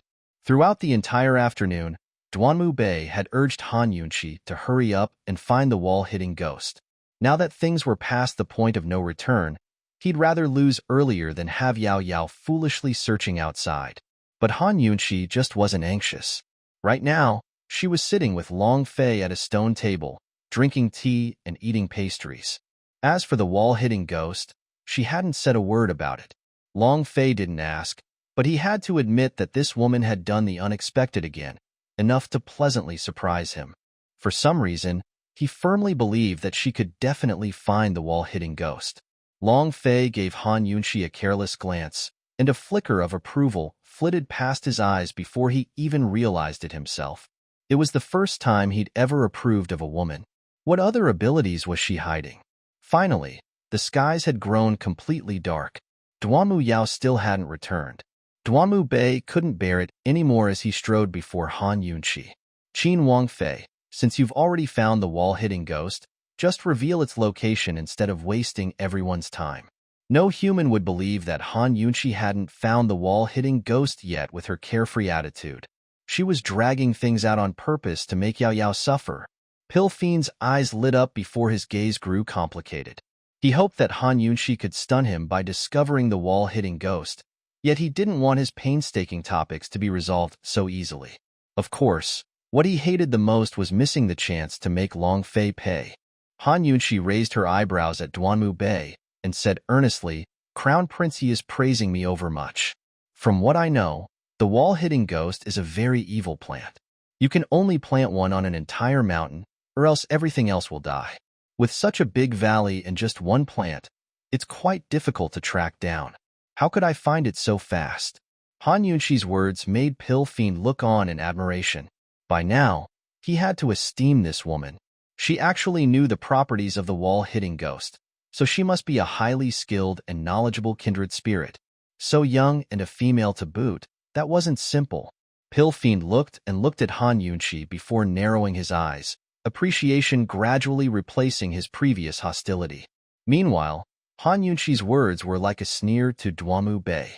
Pill Fiend had said there was only one wall-hitting ghost in the entire valley.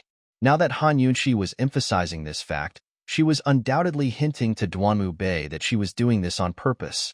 Wasn't Duanmu Yao's speed very fast? She could still circle a few more times outside. Since it was already dark, she didn't want to leave just yet. Duanmu Bei's fists clenched tightly. If Han Yunqi had been a man, he definitely would have punched him. Every day that Han Yunqi delayed in the courtyard was one more day of hard work for Yao Yao.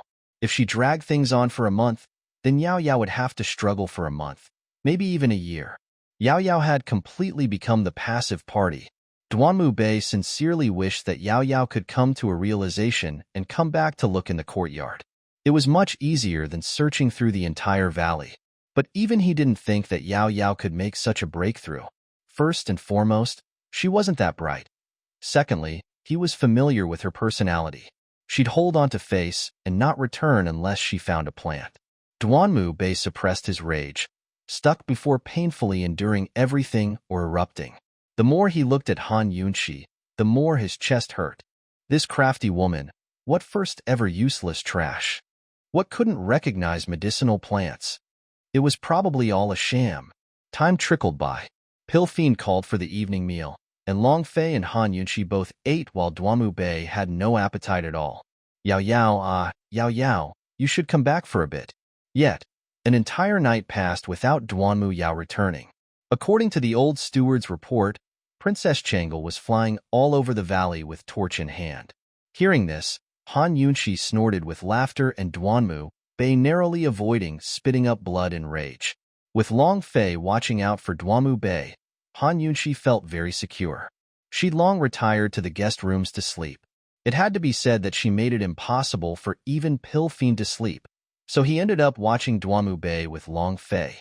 After rushing around and riding a carriage, Han Yunqi slept both deeply and sweetly. She only woke up the next day at Sangon hour, one to walk lazily into the yard. Morning, Han Yunqi greeted everyone. She was in a good mood. Long Fei raised an eyebrow as he looked at her and didn't speak. Pill Fiend was still filled with misgivings and didn't know what to say. Duanmu Bei narrowed his eyes at Han Yunqi before suddenly dashing in front of her. But at the same time, Long Fei also stepped forward and placed her behind him, giving Duanmu Bei a cold stare to express his displeasure. Though she knew Long Fei was protecting her for the reason of the lifeblood pill, Han Yunqi still felt her heart warm up slightly. This at least proved that she was worth the protection of the world's foremost sovereign. What are you two playing at? Duanmu Bei finally lost it. Although it had only been one day and one night, he was still distressed over his little sister. Yao Yao was the golden branch and jade leaf too, doted on since youth in the palm of everyone's hand. Even when she was training martial arts with her master, she'd never suffered like this. Furthermore, Han Yunqi had set up this chessboard from the start, and now she was here watching the joke. Staying here any longer was just pure humiliation for both of them. This was the first time that Duanmu Bei had been beaten by a woman, and he couldn't take the shame. Crown Prince Yi, don't be impatient. I haven't even found the third plant yet. If you can't wait, you could always give up. I won't stop you, Han Yunqi reminded him sincerely. These words made Duanmu Bei abruptly raise an angry hand. You. A flash of Keilingren tint flitted past Long Fei's eyes as he caught Duanmu Bei's wrist. Qin Wang Fei isn't someone you can threaten lightly. Seeing Long Fei's killing intent, Duanmu Bei felt his heart give a jolt. In all the years he'd known Long Fei, he'd never seen him so earnest about a mere woman. Duke of Qin, don't tell me you're really getting the lifeblood pill for this woman's sake. Duanmu Bei tried to feel him out. Long Fei roughly pushed him aside until he crashed into a nearby wall. His reply was cold.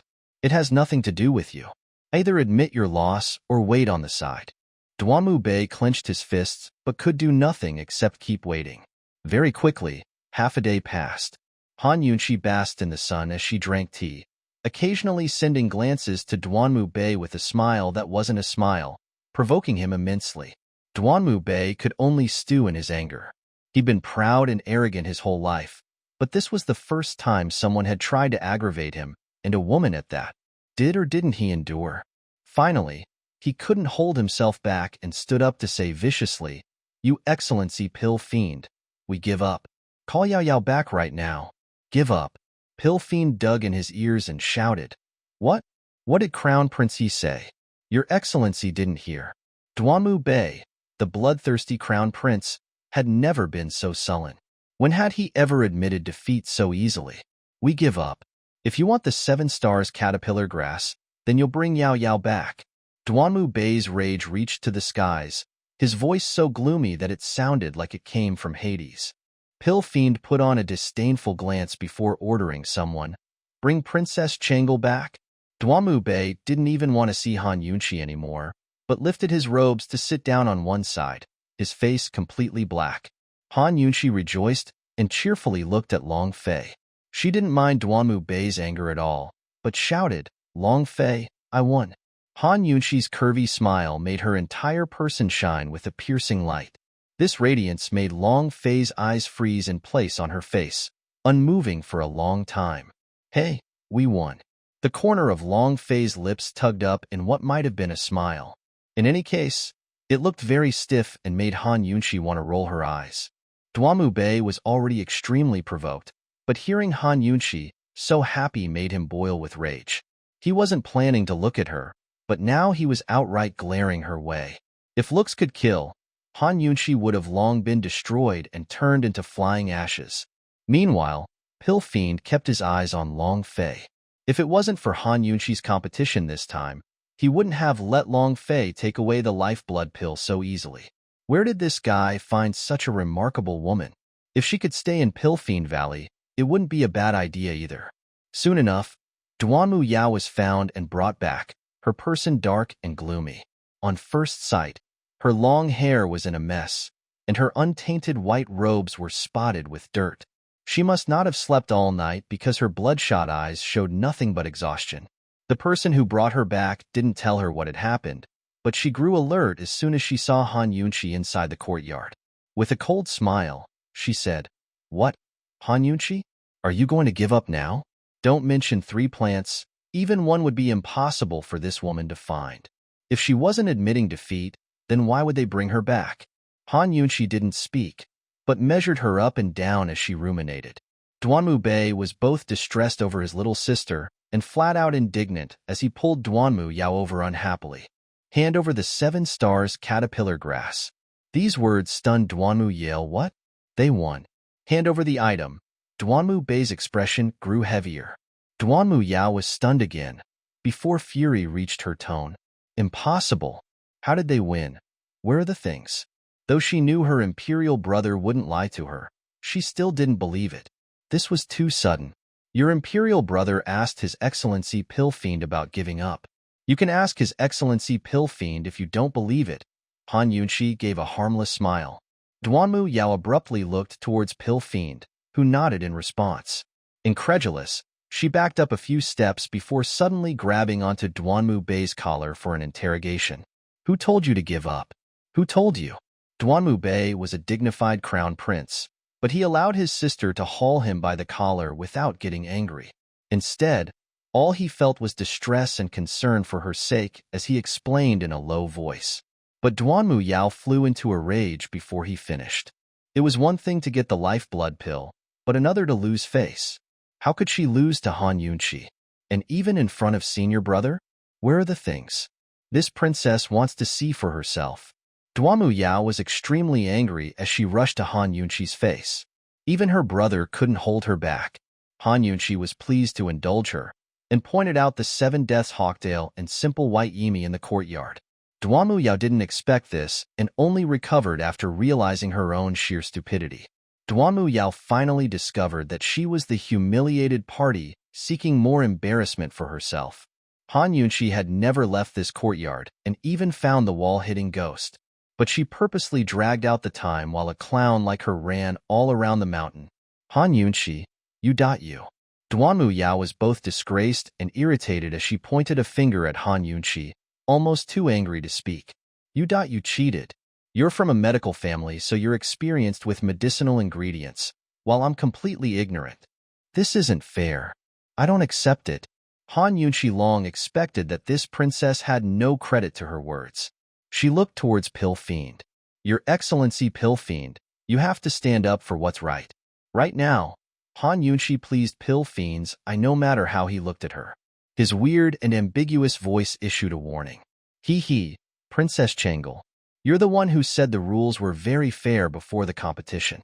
If you go back on your words now, this excellency will be very unhappy. Duanmu Yao didn't know about the complexity of things and wanted to keep arguing, but Duanmu Bei held her back and tightly clutched her wrist. Enough, this isn't a place to make trouble. Pill Fiend might have been an eccentric that was vaguely sinister, a crazy talking chatterbox, but he wasn't easy to provoke. After being disgraced once, Duanmu Bei didn't want to gamble with his namesake, which he couldn't afford to lose, nor make the issue into a big deal. Imperial Brother was a little angry, while Duanmu Yao's heart held 100 different displeasures. Still, he turned her back and obediently withdrew the box with the 7 stars caterpillar grass. As soon as she placed it in her brother's palms, tears began to flow from her eyes. She gave a resentful glare at Long Fei and Han Yunshi before turning away and running outside.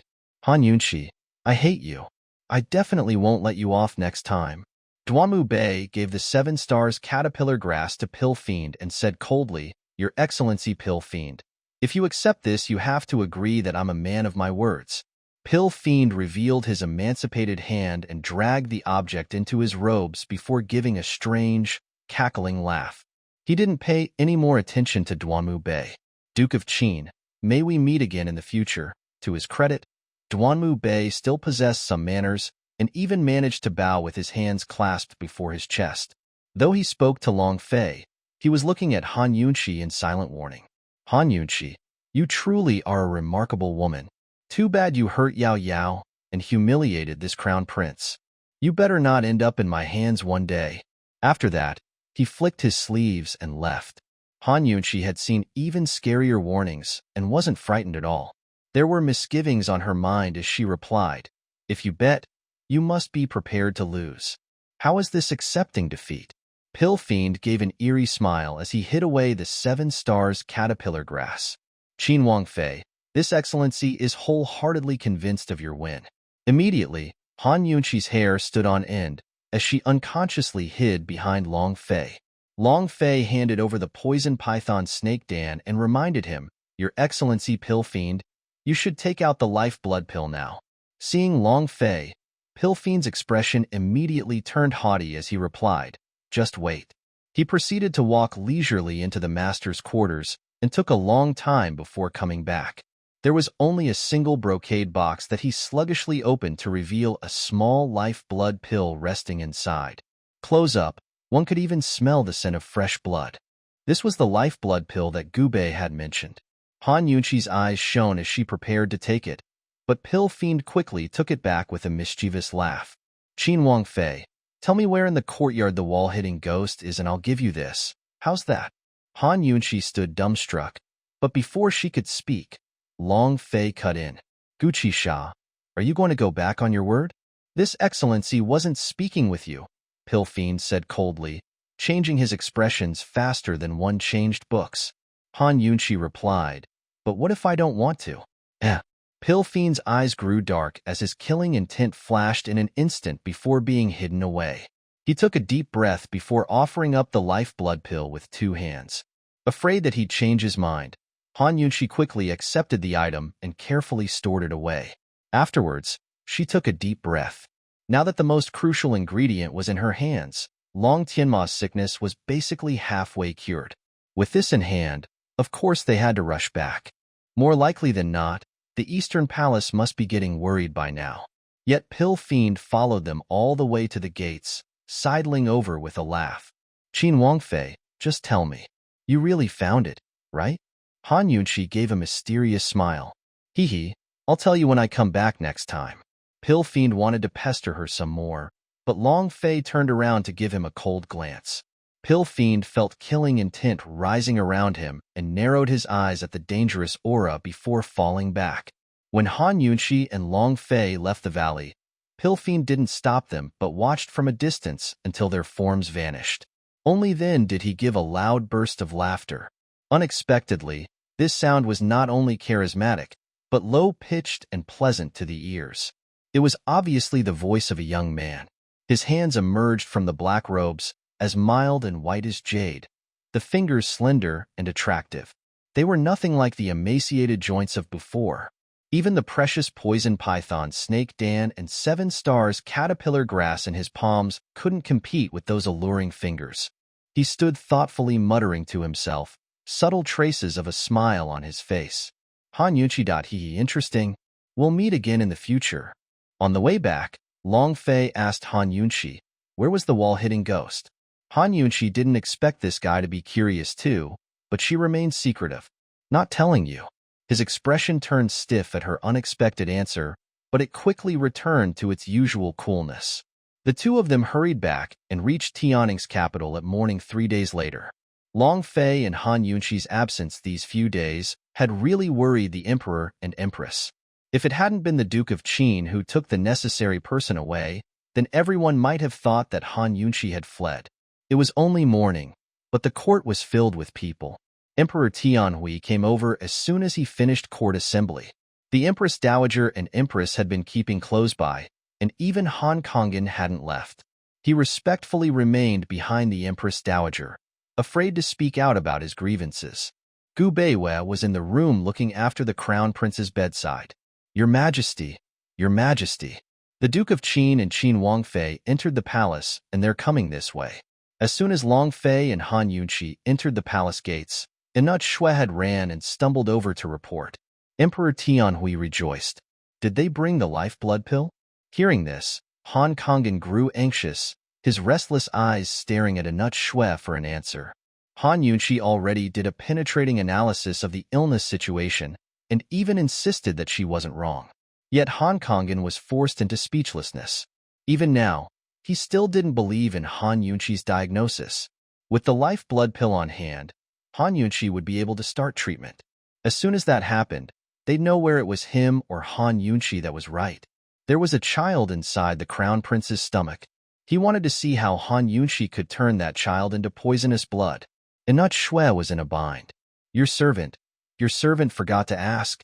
Actually, it was more like Inut Shue didn't dare to ask. What kind of qualifications did he have to ask His Highness Duke of Qin? Even if he had them, His Highness Duke of Qin wouldn't spare him a glance. Useless thing. Hurry over. The Empress Dowager rebuked, even more worried than Emperor Tianhui. Yes, yes, yes, your servant will go right away. Just when Anut Shui was about to leave, Long Fei and Han Yunqi entered, looking travel-worn and tired. Despite this, their bearing was still as elegant as before, especially Long Fei. As soon as he entered the courtyard, his tall, proud form gave a feeling of pressure to all those present, well matched to the impressive dignity of an emperor. Emperor Tianhui was anxious on top of being worried. He couldn't help but rush forward when Long Fei entered, deeply concerned. Duke of Qin, were your travels successful? With Imperial Brother's good fortune, everything ran smoothly. Long Fei made a slight bow with hands folded in front, Han Yunqi copying the motion by his side. Hee, then that's good, that's good. Both of you may rise, Emperor Tianhui smiled. He didn't seem flustered, but the people around them were burning with impatience as they eagerly watched Long Fei and Han Yunqi for news. Then, you've brought back the lifeblood pill? Emperor Tianhui asked. The crowd tensed up at these words, especially Han Kongan, whose forehead showed a crease. Within the room, Gu Beiyue and Crown Prince Long Tianma both stilled, listening quietly. Long Fei's face was expressionless. He didn't get anxious like everyone else, because the object wasn't in his hands. Han Yunqi swept her eyes over the assembled people and was secretly delighted. Making you all wait is payback for this Wang Fei's hard trip. Her line of vision slid past Han Kongan, whose heart leaped at the sight. What did this girl mean by this? Han Yunqi only delayed for a few seconds, but anxious people couldn't wait. Duke of Qin, did you too get the lifeblood pill? The Empress couldn't help but blurt out. Long Fei didn't speak, but looked towards Han Yunqi as if to say, stop before it gets too far. All right. Han Yunqi smiled and immediately withdrew the box from her sleeve, opening it up. This is the lifeblood pill. We have obtained it successfully. In a flash, everyone's eyes fixated on the object. Emperor Tianhui didn't dare relax just yet, but hurriedly shouted, Imperial Physician Gu, Imperial Physician Gu, come. Gu Beiyue left the bedroom and made quick steps over. Imperial Physician Gu, this is the lifeblood pill? Emperor Tianhui asked seriously. Smelling the scent of blood and seeing its color, Gu Beiyue was certain and rejoiced. To reply, Your Majesty, Empress Dowager, and esteemed Empress, this is indeed the lifeblood pill. The Crown Prince can be cured. Congratulations to Your Majesty. Congratulations to Your Majesty. With Gu Beiyue's assertion, everyone finally felt relieved. Now that the lifeblood pill was on hand, Han Yunqi's treatment could begin. Actually, neither Emperor Tianhui nor the Empress Dowager completely trusted Han Yunqi's diagnosis, but compared to Han Kongan's diagnosis, they much preferred hers. Of course, this also counted as Emperor Tianhui's last chance for the Crown Prince. If he was cured, then everything would be fine. If he couldn't, Emperor Tianhui would have to abandon this Crown Prince. The Empress saw these formidable conditions most clearly. In Emperor Tianhui's eyes, there were plenty of sons available. But for the Empress, she only had a single son in this Crown Prince. She didn't care whether Han Yunqi's diagnosis was correct or if the Crown Prince had a sarcoma or baby in his stomach. She only wanted a result that would leave the Crown Prince unharmed. Han Yunqi, then we can start expelling the poison now, right? Emperor Tianhui's eyes revealed an anxiety he couldn't quite hide. But Han Yunqi replied, not yet. What? The lifeblood pill was already here, but it was still not yet? The crowd fell silent at these words. Even Long Fei's eyebrows knitted as he looked over. Why wasn't Han Yunqi starting treatment even after getting the lifeblood pill? Everyone was astonished, but Han Yunqi started to explain. I'm too exhausted. Let's start in the afternoon to avoid making any mistakes. She'd been rushing about for her entire trip and was now tired out. These people were anxious, but not her. She had to look after her own body. As a doctor, taking responsibility for herself was being responsible to the patient. Although the lifeblood pill was at hand, although it was just a small surgery to expel the poison, it was still making an incision. If she wasn't careful during the process, then it'd be hard to predict the consequences. Hearing her words, Emperor Tianhui's eyes flashed with displeasure, but the dreaded avoid making any mistakes kept his mouth shut as he nodded to agree. Han Yunqi slept all morning in a wing of the Eastern Palace. Besides Long Fei, no one else left. They were all nervous but had no choice but to wait for her all morning. In the afternoon, she woke up and ate a few snacks before returning to the courtyard. Gu Beiwa had already finished all preparations and was waiting for her. Han Yunqi was surprised to see no sign of Long Fei around, but she had no time to dwell on the details. Han Yunqi, are you alert now? Emperor Tianhui asked loftily. To reply, Your Majesty, Yunqi's recovered quite a bit. Han Yunqi bent slightly, replying with honest words. Then that's good. You should know that if there's any mistake. Emperor Tianhui didn't finish his words, but it was a stronger warning because of it. Yunqi understands. Han Yunqi kept her head bowed, eyes lowered. She was very calm. Since Emperor Tianhui had said things this way, she naturally had requirements of her own. Your Majesty, when Chunxia is performing the treatment, I don't want anyone else there except Imperial Physician Gu. These words made the Empress ill at ease. She spoke up coldly. Han Yunqi, what kind of attitude is this? At one side, the waiting Han Kongan immediately called her into question. Qin Wangfei, could it be that your treatment has some unseen plot, and that's why you want to clear the scene? Or maybe you're afraid that the Crown Prince has an infant in his stomach, and you're worried others will see. Han Yunqi shot him a cold glare and mocked. How about you treat him, Divine Dr. Han? You. Han Kongan had no answer, but spun to face Emperor Tianhui. Your Majesty, as this subject sees it, there's definitely something fishy. Gu Beiwei was accustomed to Han Yunqi's habits and readied himself to explain, but she sincerely petitioned Emperor Tianhui instead. Your Majesty, this treatment takes a lot of concentration. With you here, there's a lot of pressure on Yunqi and I can't concentrate. To minimize putting the patient at risk, and for the Crown Prince's own safety, I'd like to ask the Emperor to please understand. As for Divine Dr. Han's suspicions, Yunqi said long before. When the poison in the Crown Prince's stomach has dissolved, he can examine a sample himself. When Han Yunqi fell into character, it revealed her respectable, professional side. Though her voice wasn't very loud, it gave people an unmistakable sense of authority. She didn't wait for Emperor Tianhui to reply before adding. Besides that, Yunqi has another requirement. While Yunqi is doing the treatment, I hope the surroundings can be kept safe and quiet, besides exceptions and mandatory disturbances. All the people present were part of the Empire's noblest, but right now the doctor took precedence. Although Han Yunqi's attitude made Emperor Tianhui very uncomfortable, things had already arrived at this critical juncture, so he could only agree.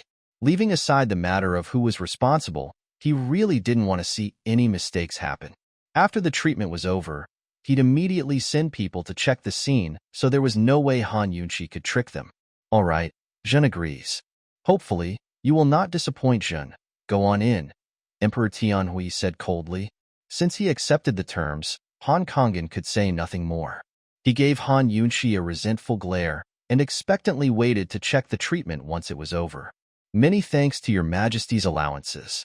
Yunqi won't disappoint you. Han Yunqi was still fairly confident. After taking care of the blood loss problem, this treatment was much easier. She straightened up and prepared to go in with Gu Beiwei when the Empress caught up with them, tugging at her hand. Yunqi, I'll leave Tianma with you. Han Yunqi was about to speak when the Empress lowered her voice with a cold warning. Han Yunqi, you better make sure that Tianma is safe and sound. Otherwise, I definitely won't let you off. Her lips quirked into an arrogant smile. Of course, if you cure Tianma, neither I nor the Empress Dowager will treat you unjustly. Han Yunqi had a cold smile in her heart. All this fuss was caused by the Empress herself.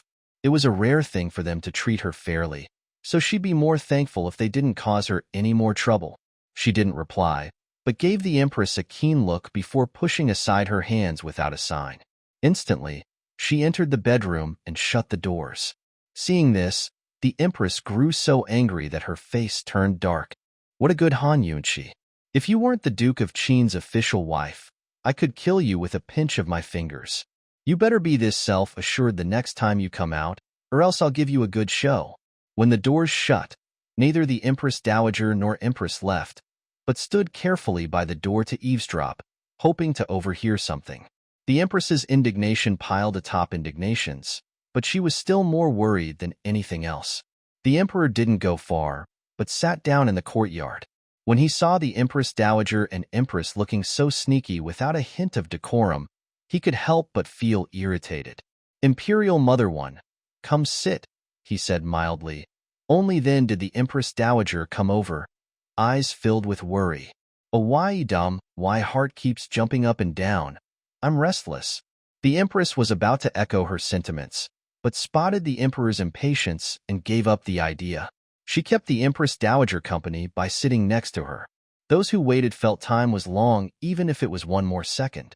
Yet inside the room, the bustling Han Yunshi had long lost track of time. She'd already done various necessary examinations on Long Tianma to verify that she could use anesthetic medicine immediately after cutting him open.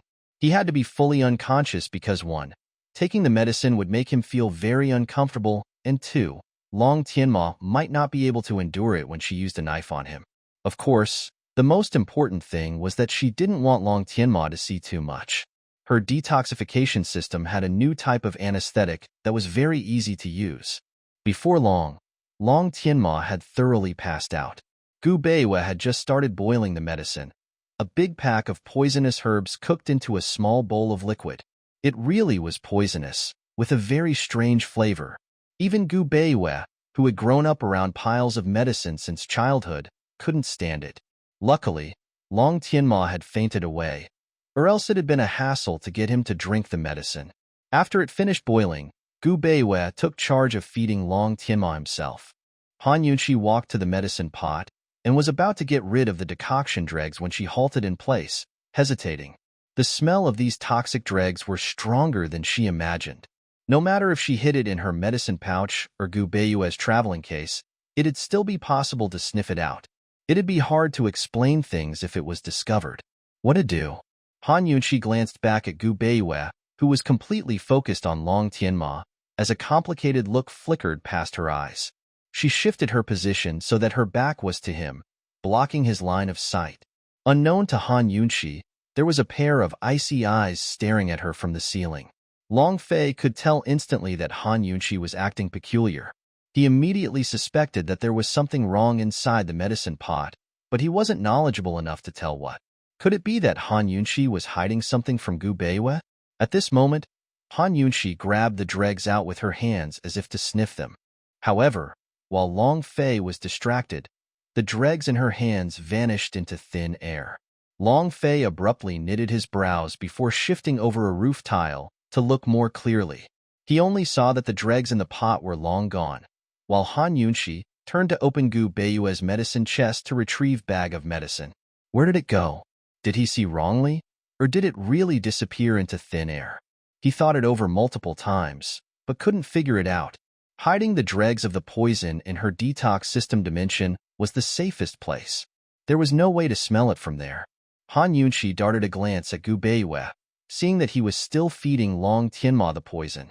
She expelled a breath and felt much more relaxed, before taking out the pre-prepared ingredients she'd stored in his chest. This mix was exactly the combination she'd haphazardly written up in her prescription. She dumped the entire thing into the medicine pot before filling it halfway with water and boiling it anew. After she finished expelling the poison, this medicine should boil into dregs as well. At that time, she'd have nothing to fear when Emperor Tianhui and Han Kongan came for their inspections. After the entire bowl of poison was ingested, Han Yunshi's gaze turned solemn. Though she was about to perform a very simple surgery, there was still risk involved. The next step was the most crucial, dangerous one. When the poison entered the stomach, it'd start to dissolve Long Tianma's fetus in fetu, or what Han Yunshi preferred to call a thing, because it was only something that had life but no human form. Thinking this way reduced her sense of committing a crime against a life. Han Yunshi calmly lifted Long Tianma's robes to expose his swollen stomach. Though Gu Beiwa knew she was a doctor right now, he was still tongue-tied seeing such nimble movements. Again, he admired this woman for not being affectedly bashful like other females. Her behavior was reckless, but her heart was very magnanimous. When she did things, it was clear-cut, decisive, and bold. Imperial Physician Gu, before I make the cut you can't speak to me. No matter what happens, you mustn't disturb me. Han Yunqi's tone was very serious. It took some time for the poison to dissolve inside, but this period of time determined when Han Yunqi should cut. If she was too early, she'd have no way to dissolve all of the fetus in fetu. Too late, and the poison might pose a risk to his internal organs and create new complications or after effects. Han Yunqi wouldn't allow any of that, nor could she afford to let it happen. Those 3 people waiting outside the door weren't meant to be provoked, and there was a Hong Kongan waiting to seize on her mistakes. This step had to succeed. There was no allowance for failure. Although Gu Beiwei didn't understand the profound and subtle details, he knew this step was critical. Otherwise, Han Yunqi wouldn't have raised her second requirement for Emperor Tianhui back then for peace and quiet. "All right, don't be too nervous," Gu Beiwei said, before turning to walk far away to minimize distractions. Han Yunqi's line of sight rested on Long Tianma's swollen stomach, her gaze solemn and focused. She immediately activated the detox system's deep-level scanners to observe the poison in Long Tianma's stomach and tracked its displacement throughout the body. Judging by the toxicity of the poison, she could measure the degree of corrosion against the thing inside. Right now, Han Yunqi was completely concentrated, her entire being emanating a severity that brooked no disturbances that kept people away. Although the detox system's deep-level scanners could compute things accurately, she still needed to consciously work with the system. Her focus needed to be 100%. Otherwise, the scanners would generate errors that would affect the timing for her incision. Gu Beiwei looked at her breathtaking form from a distance. He liked this woman most of all when she was concentrating. And yet, right at this moment, just as Han Yunqi was concentrating, Han Kongan's voice carried in from outside. He was pleading with Emperor Tianhui, and his voice was quite loud. "Rascal!" Gu Beiwei silently cursed, but he didn't dare open the door to stop him. There was the fear that it'd just make everyone outside rush in and affect Han Yunqi even further. Outside the room, Han Kongan was first anticipating inspecting the results of the treatment. But the more he thought, the less he felt it was right. The more he thought, the more anxious he felt. He couldn't just sit still and wait for his tragic end. What if Han Yunqi had bribed Gu Beiwei and really came up with some tricks? Then wouldn't he be done for? No matter what, even if there was a tiny possibility, he couldn't allow it. He had to go in personally and watch every movement Han Yunqi did. "Your Majesty, let this subject go inside for a look. This subject has treated His Highness Crown Prince for many years and understand his condition better than Imperial Physician Gu." Emperor Tianhui gave him a cold look but seemed to hesitate. "Your Majesty, let your subject inside. At the very least, it'll be one more person who can see what Qin Wangfei is doing with her treatment and how she's using the medicine. In this way, the inspection afterwards would be more thorough, won't it?" Han Kongan's words were clear enough. Emperor Tianhui still held suspicions towards Han Yunqi and nodded his head after these lines. "Go on in." Han Kongan rejoiced. "Thanks to your Majesty. This subject will definitely observe everything." Han Kongan's delight raised his voice even louder so that Gu Beiwei heard everything clearly. But Han Yunqi remained as unmoving as before. It wasn't clear if she'd heard as well. With Han Kongan coming over, Gu Beiwei began burning with impatience. They were in a difficult dilemma and he didn't know what to do. Did he refuse when Han Kongan knocked on the door? Or he could go out and block his way. Both methods would greatly affect Han Yunqi. Gu Beiwei's normally calm eyebrows scrunched themselves together. Meanwhile, Han Yunqi had already heard the fuss outside, but she was rather resistant to distractions and ignored it on purpose. Yet nobody could predict whether she'd hold on to her concentration when Han Kongan came knocking. At the critical moment, Han Kongan reached the door. Gu Beiwei decided to risk everything and pressed his hand against the door, preparing to go out. Han Yunqi became aware of his movement and lost her train of thought for a second. She immediately forced herself to refocus, beads of perspiration popping out on her forehead. Her back was already long soaked in sweat, but now it was impossible to regain her concentration. If she kept up like this, she'd make a mistake, a big one. What to do? At this urgent moment, an icy voice rose up. "Your Majesty, didn't you agree just then not to let anyone disturb her?" This voice was the Duke of Qin. The Duke of Qin was still the Duke of Qin. Hearing this, Han Kongan halted his steps. Gu Beiyue's rising heart sank back down at the voice as he withdrew his hand from the door, while Han Yunxi exhaled in relief. This was like the time he'd saved her at the general's house. Back then, she'd been so distracted her hands holding the acupuncture needles had trembled.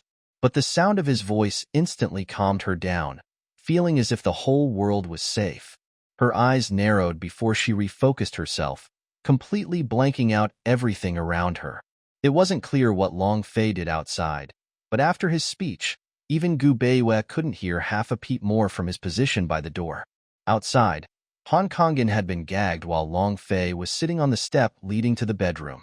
Though he was sitting at a very low position, his whole body exuded a noble aura that made it difficult for people to overlook him. His every movement had a natural and unrestrained grace. Since Emperor Tianhui had promised, he had nothing to say, but a complicated gaze flitted past his eyes. He kept trying to figure out Long Fei's attitude towards this Wang Fei of his. Such a lofty man had never concerned himself with others' affairs. Did he take action for the sake of the crown prince's safety, or to make sure Han Yunxi wouldn't make a mistake that'd convict her with a crime? Within the room, all was still and quiet. Time slowed at this moment as the sound of gurgling came from Long Tianma's stomach. The poison was dissolving his fetus in fetu. This sound alternated between soft and loud in waves, before slowly fading away.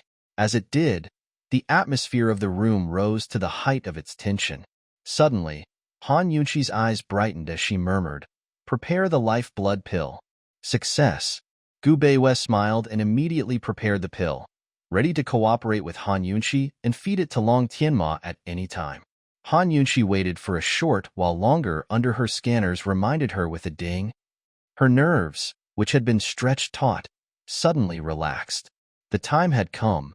She warmed up her hands before starting the incision, her movements experienced, agile, and very beautiful. The sharp edge of the knife drew a cut on Long Tianma's stomach 2cun1 long, and fresh red blood began to flow out. But once Han Yunxi inserted acupuncture needles, the flowing blood turned black. She alternated between sticking needles and acupoints and observing the flow of blood. Very quickly, the entire bed had been dyed red.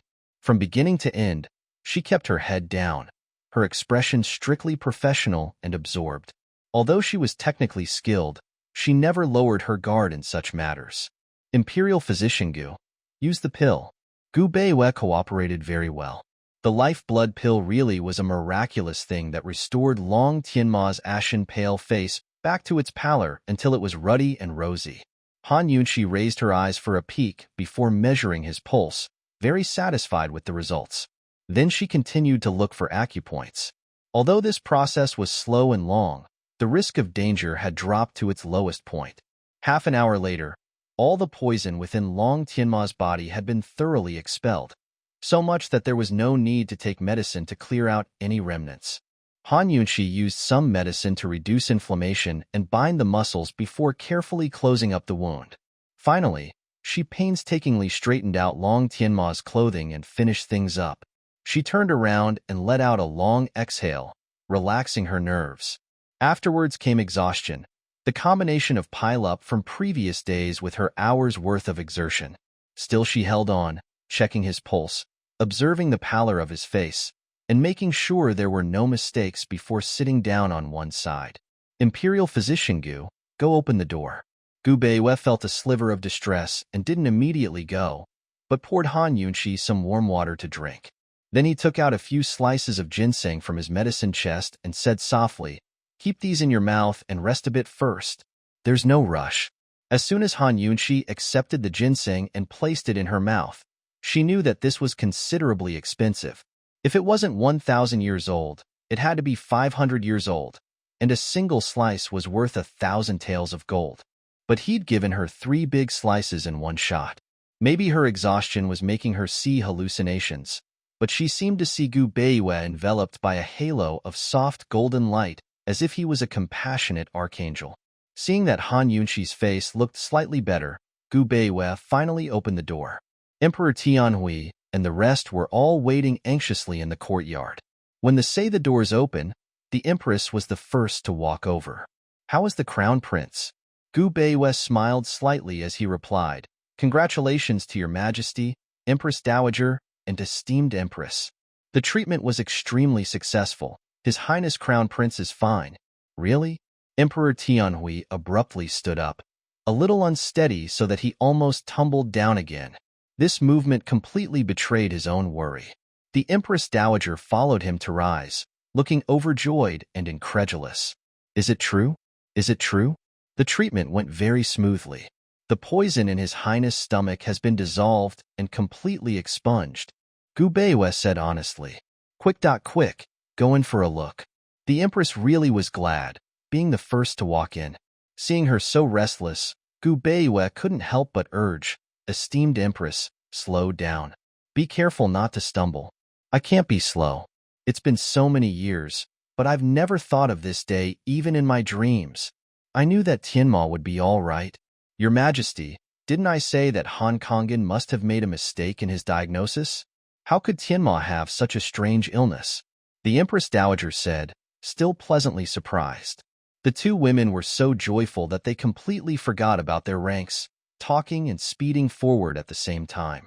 Emperor Tianhui didn't bother with the details and strode inside as well.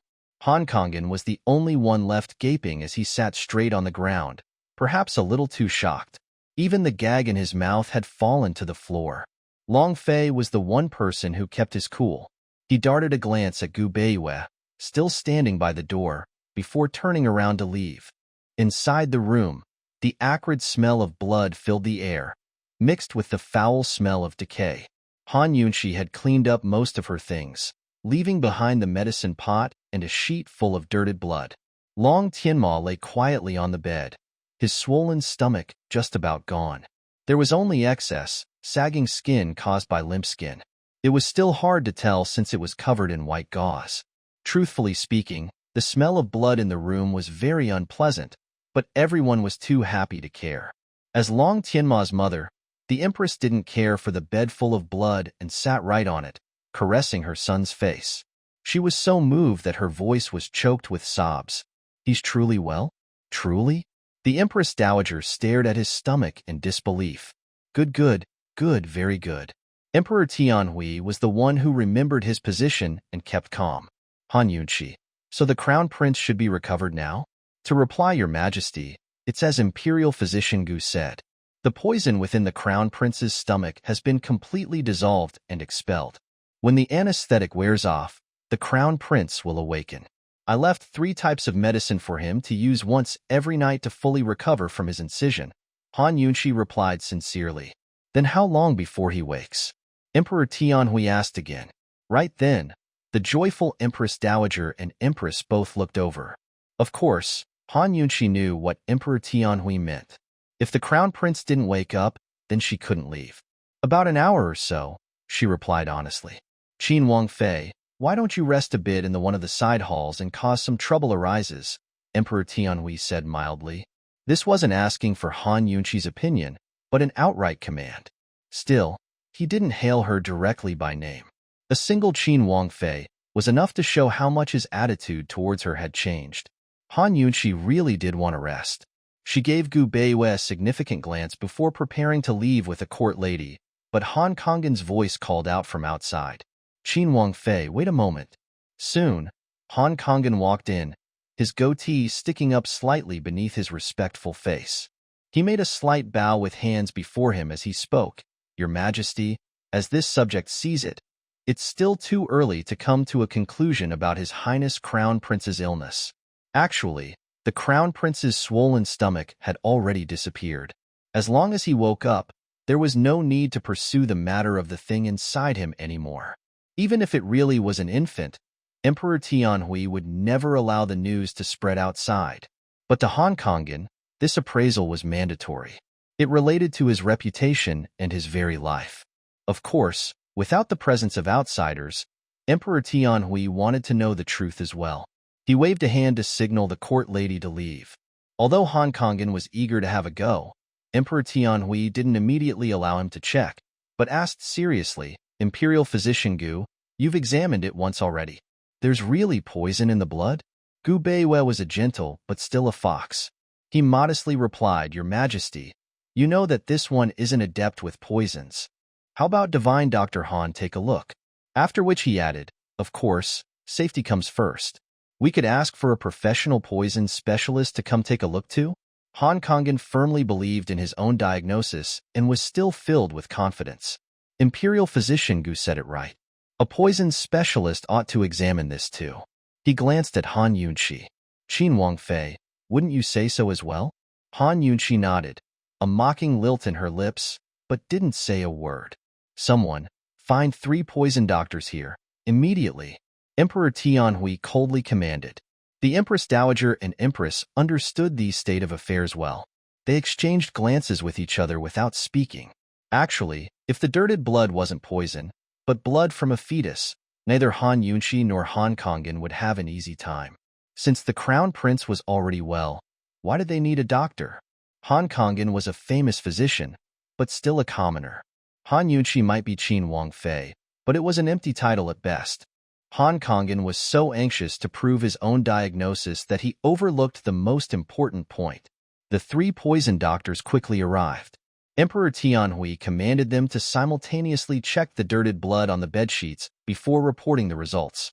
Seeing the doctors examine the blood samples, everyone in the room held thoughts of their own. Han Kangen's eyes swept past Han Yunshi's pouch and Imperial Physician Gu's medicine chest on purpose, as if he'd really discovered something. Han Yunshi seemed tired as she quietly sat on one side. All right. Despite all the exhaustion piling up, she was still anticipating the examination results. Soon enough, the 3 poison doctors came to a conclusion. To reply, Your Majesty, there really is poison in this blood, and it's potent enough to be hypertoxic. But this official is ignorant and doesn't know what type of poison it might be, the poison doctor reported truthfully. These words shocked the self-confident Han Kangen, who roared, Impossible. Emperor Tianhui gave him a cold glance before Han Kangen cooled down, suppressing his amazement and indignation. He said respectfully, Your Majesty, even if there's poison in the blood, we can't determine whether it came from the crown prince's stomach or was added into the blood that flowed out. Divine Dr. Han, what do you mean by these words? The calm and placid Gu Beiwei asked coldly. Han Kangen naturally suspected Gu Beiwei. Only, he didn't dare speak his suspicions out loud. Your Majesty, without ample evidence, there's no way to convince someone, much less determine the truth. Han Kangen reminded. Since there's poison, there's naturally an antidote. Gu Beiwei said. Emperor Tianhui still trusted Gu Beiwei and nodded at his words before his eyes rested on the nearby medicine pot. Gu Beiwei was quite indifferent as he spoke. Your Majesty, that medicine was boiled by this official and isn't poisonous. However, since the poison doctors are here, there's no harm in inspecting that as well? Han Yunshi had long taken care of the dregs, so how could they find anything to give the game away? Emperor Tianhui was quite prudent and nodded for the poison specialists to examine the pot. A short while later, they concluded, Your Majesty, these are medicinal ingredients and have no poison. It contains many varieties, but this official isn't familiar with commonplace ingredients and cannot determine what kind of medicine it is. Hearing this, Han Kangen's face turned 3 parts whiter, while Emperor Tianhui had a better idea of how things stood. Han Kangen, you're proficient in medicinal materials. How about you go see what kind of medicine it is? Emperor Tianhui said, a hint of ice in his tone. Han Kangen just wouldn't believe it. He just wanted to uncover Han Yunshi's tale. Yes. Thus, Han Kangen dumped out all the ingredients in the medicine pot and analyzed them one by one, carefully writing down each ingredient into a prescription. Han Yunshi watched coldly from the side, at a loss as to why her mother would have married such a man. How did she find him attractive? A long time later, Han Kangen finally finished analyzing each ingredient to write a finished prescription. He thought, as long as this medicine was a single smidgen different from the one written before, it'd be enough proof that Han Yunshi tampered with it. The prescription was handed to Emperor Tianhui, while Gu Beiwei took out the original. Emperor Tianhui personally compared the two and fell into silence as everyone waited anxiously. Perhaps the atmosphere had affected him, but Han Kangen grew nervous for no reason, his hands tangled together behind his back. Finally, Emperor Tianhui lifted his head and looked towards Han Kangen. In an instant, everyone's heart skipped a beat. The results of the comparison were clap. Suddenly, Emperor Tianhui slammed the table and threw the 2 prescriptions at Han Kangen's face in anger. What a good divine, Dr. Han. Look for yourself. Han Kangen's face turned white as he picked up the papers for comparison. He discovered that these 2 prescriptions were actually identical. Heavens! How could this be? No. Han Kangen shook his head. Your Majesty, it can't be. It can't be. Han Yunshi must have used poison to harm the infant. There must be poison in the dregs, but she hid them away. He was fortunate to guess correctly, but it was already too late. Han Kangen, what nonsense are you saying? On one side, the Empress had finally gotten angry. The truth was right before their eyes. There was no baby in the Crown Prince's stomach. It was just a malignant tumor, but Han Kangen dared to rave and tarnish the Crown Prince's name. Esteemed Empress, Han Yunshi must have used poison. There must be signs of it in the dregs. Believe me. Han Kangen was on the edge of falling apart. He suddenly rushed towards Gu Beiyue's traveling medicine chest and searched through it in a frenzy. But not only were there no dregs, there wasn't even any poison. Seeing this, Han Yunshi generously threw over her medicine pouch. Divine Dr. Han, look through mine as well. Han Kangen started searching as soon as he got the pouch, dumping out everything in Han Yunshi's bag. For a while, all sorts of acupuncture needles landed on the ground, as well as some white gauze. But there was no medicine inside.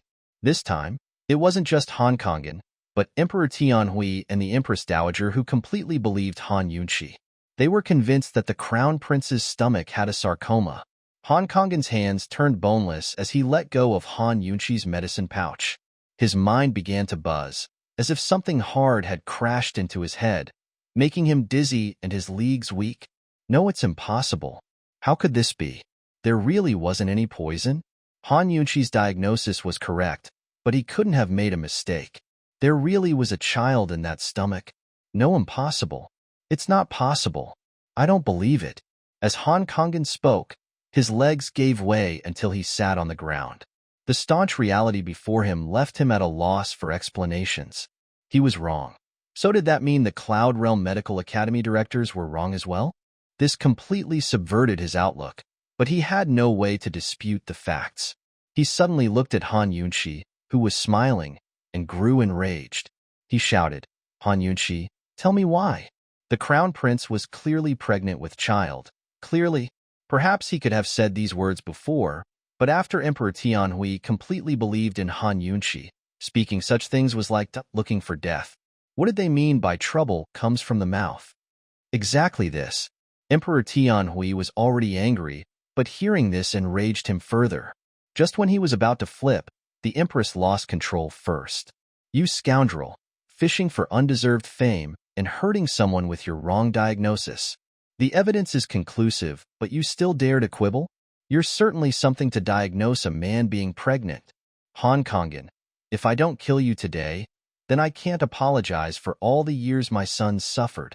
Such a lecture sobered down the frenzied Han Kangen until he didn't refute a word. As soon as he sensed death, his mind turned blank and left him at a loss. Emperor Tianhui's eyes were filled with killer intent.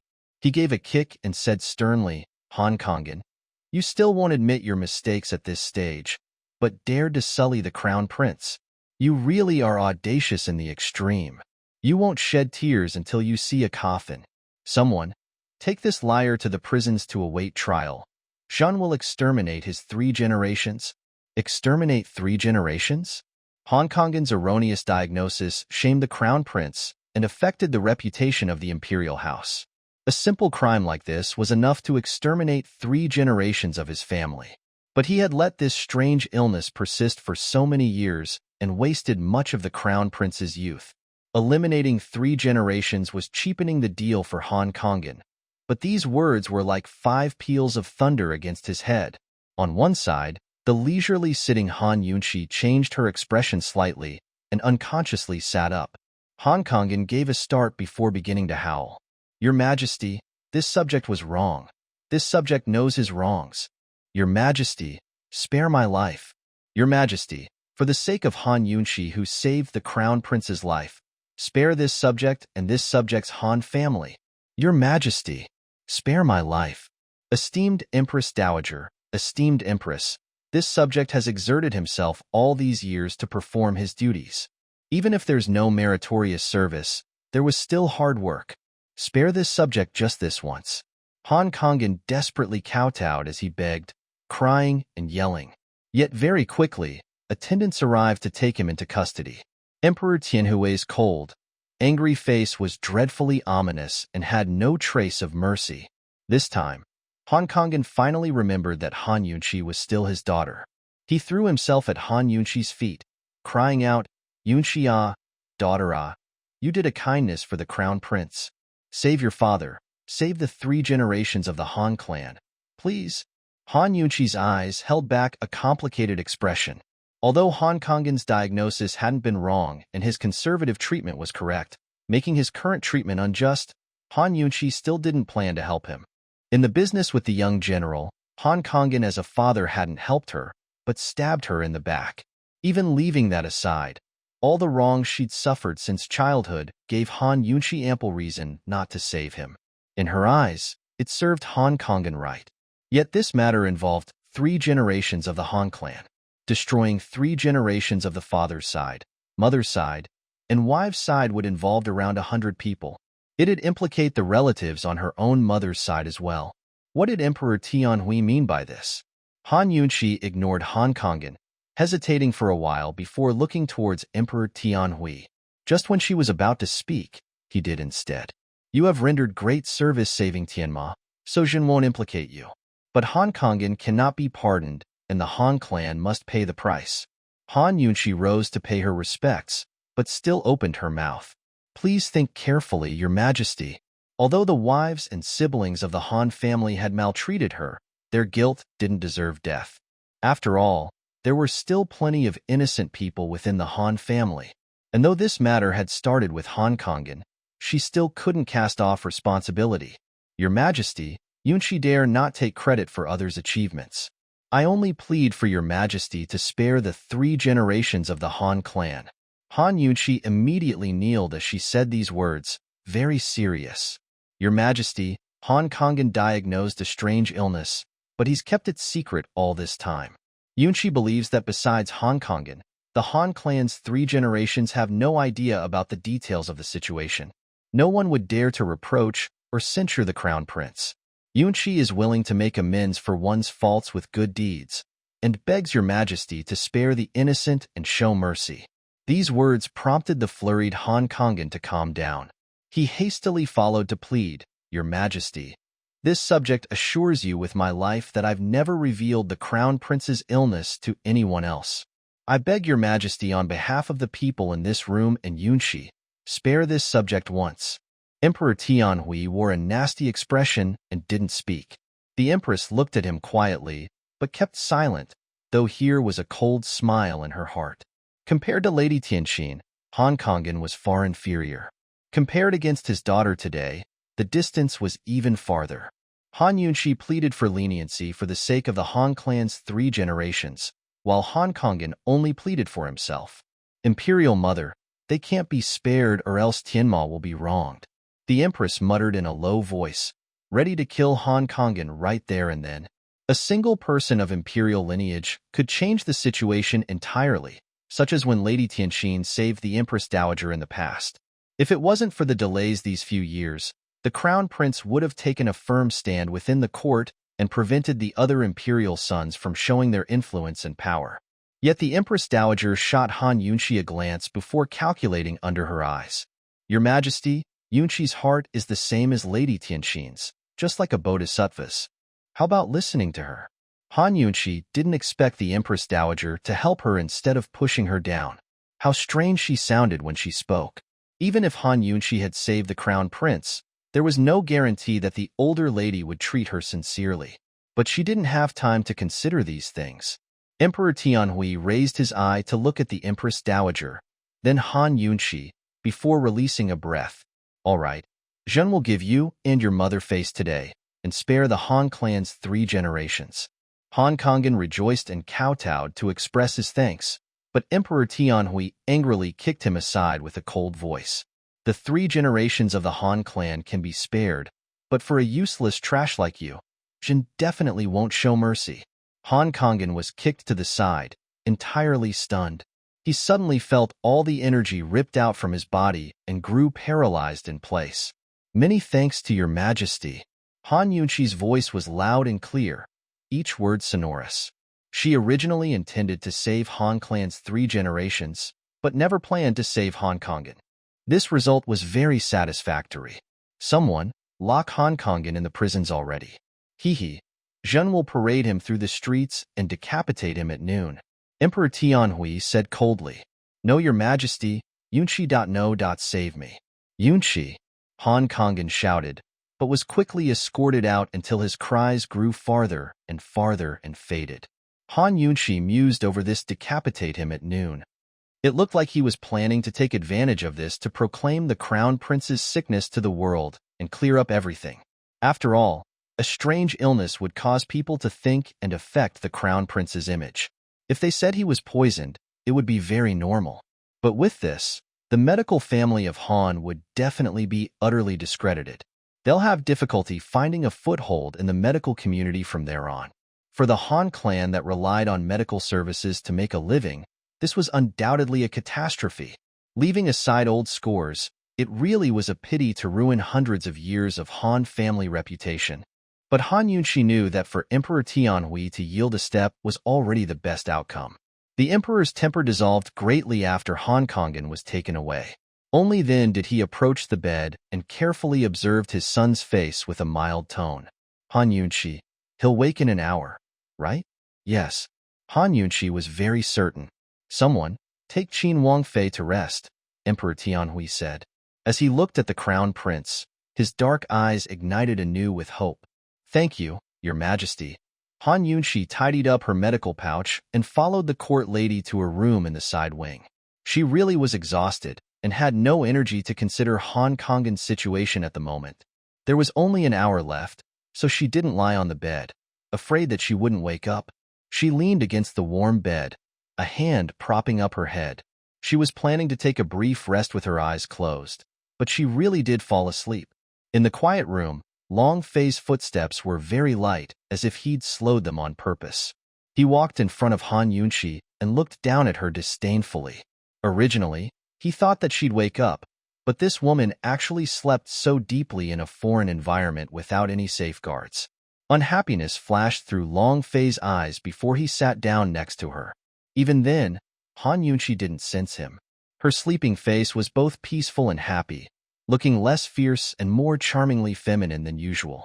This was the first time Long Fei had seen her so close, and the first time he really looked at her. His cold, penetrating gaze slowly turned intense, as if locking onto prey, as he brazenly studied every single aspect of her daintiness. In the silence, he boldly reached out his hand to lightly press a finger against her tender lips. Han Yunqi, just who are you? He asked in a low voice. He had investigated for a long time, but was completely unable to find any of her weak points. Still, he refused to believe that this woman was that timid and ugly useless trash who feared getting into trouble. If she wanted to blindly marry into the Duke of Qin's household, she had no need to pretend or suffer grievances in the Han house. The one thing that he could ascertain was that he'd seen everything clearly from the roof of the crown prince's room. This woman had turned her back to Gu Beiwei and completely conjured away the dregs in the medicine pot so that Han Kangen couldn't find them at all. Did this count as part of her miraculous poison skills? Leaving aside the Han family, even Cloud Realm Medical Academy wouldn't possess people with such abilities, right? Heaven knows how tired Han Yunqi was to sleep like death. Only when Long Fei applied more pressure to his finger did she suddenly wake up. The first thing she saw upon opening her eyes was Long Fei's cold and hazy eyes. Adopt this is. Han Yunqi's eyes looked down to see his finger pressing on her lips. This movement was so dubious. The muddle-headed Han Yunqi opened her eyes even wider. She couldn't be dreaming, right? Otherwise, why would Long Fei take liberties with her while she was sleeping? Thinking here, Han Yunqi gave a start and abruptly pushed his hand away. She rubbed her eyes. Had sleeping turned her stupid? This was trying to assail her by eating the fruit. Long Fei, What are you doing? An angry Han Yunqi backed away and curled up defensively. Long Fei didn't plan on explaining his actions, but lazily leaned against the other side of the bed with eyebrow raised. Han Yunqi, you have quite the guts to poison the crown prince. Han Yunqi was shocked. This guy knew? What are you saying? I don't understand what you mean. Of course she had to feign ignorance. Your lordship saw everything. You switched the medicine in the pot, Long Fei said again. Han Yunqi was even more surprised. This guy had spied on them. Could it be that he saw her hide the poison inside her detoxification system too? Although she was ill at ease, she quickly calmed down. Even if she was exposed on the spot, she'd still try to defend herself. Since she hadn't been exposed on the spot, she wouldn't own up to her actions even if she died. I don't know how your highness was watching, but it was probably a mistake, she said, indifferent and self-possessed, before mentioning a sore point. Your highness, these things can't be said so carelessly. Poisoning is a serious crime, so if his majesty sets the blame, neither of us would be able to afford it. Han Yunqi's expression was leisurely and comfortable, but Long Fei looked even more relaxed as he said, Your lordship can afford it. Gloominess flitted past Han Yunqi's eyes, but she bore it and went on. Your highness, such words demand evidence. Qinxia treated the crown prince with Gu Beiwei there the whole time. Imperial physician Gu can confirm that your words are false. As soon as these words were spoke, Long Fei inclined his body and drew near to her. Not expecting this, Han Yunqi leaned back. If the screen of the bed hadn't been so high, she might have toppled to the ground long ago. One hand warded off his chest as she glared at him. What was this guy doing? Can't he just speak properly? Why is Gu Beiwei helping you? Gu Beiwei probably knows too much. Long Fei smiled coldly. Your highness, Imperial physician Gu acted under orders to assist Qinxia. So helping Qinxia is only natural. Han Yunqi feigned ignorance as she replied seriously. You know what your lordship is talking about. Exactly what is the matter with the crown prince's illness? Long Fei had turned serious as well. Your highness, Qinxia has already clearly explained his condition. Han Yunqi's intentions were revealed by her taut tone.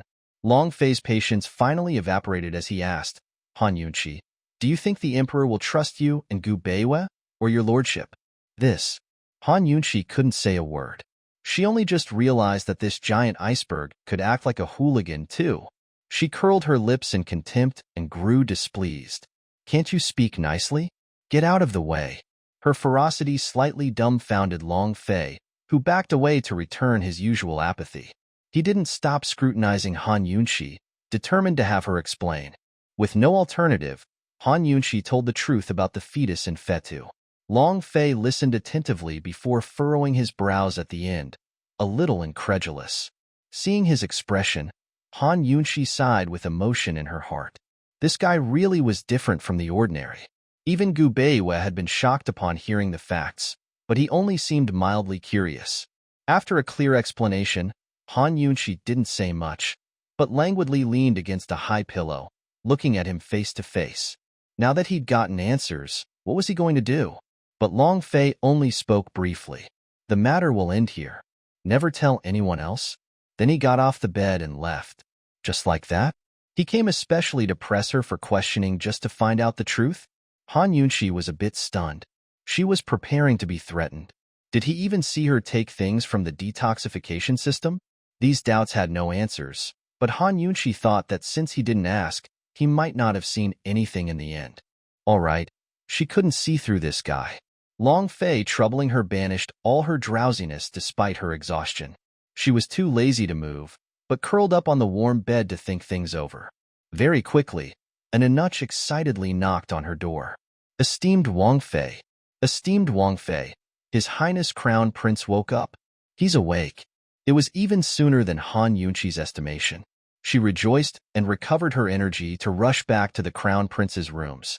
Inside, everything was as it was before. Emperor Tianhui, the Empress Dowager and Empress all surrounded the edge of the bed. Emperor Tianhui had summoned many imperial physicians, each of whom were taking Long Tianma's pulse.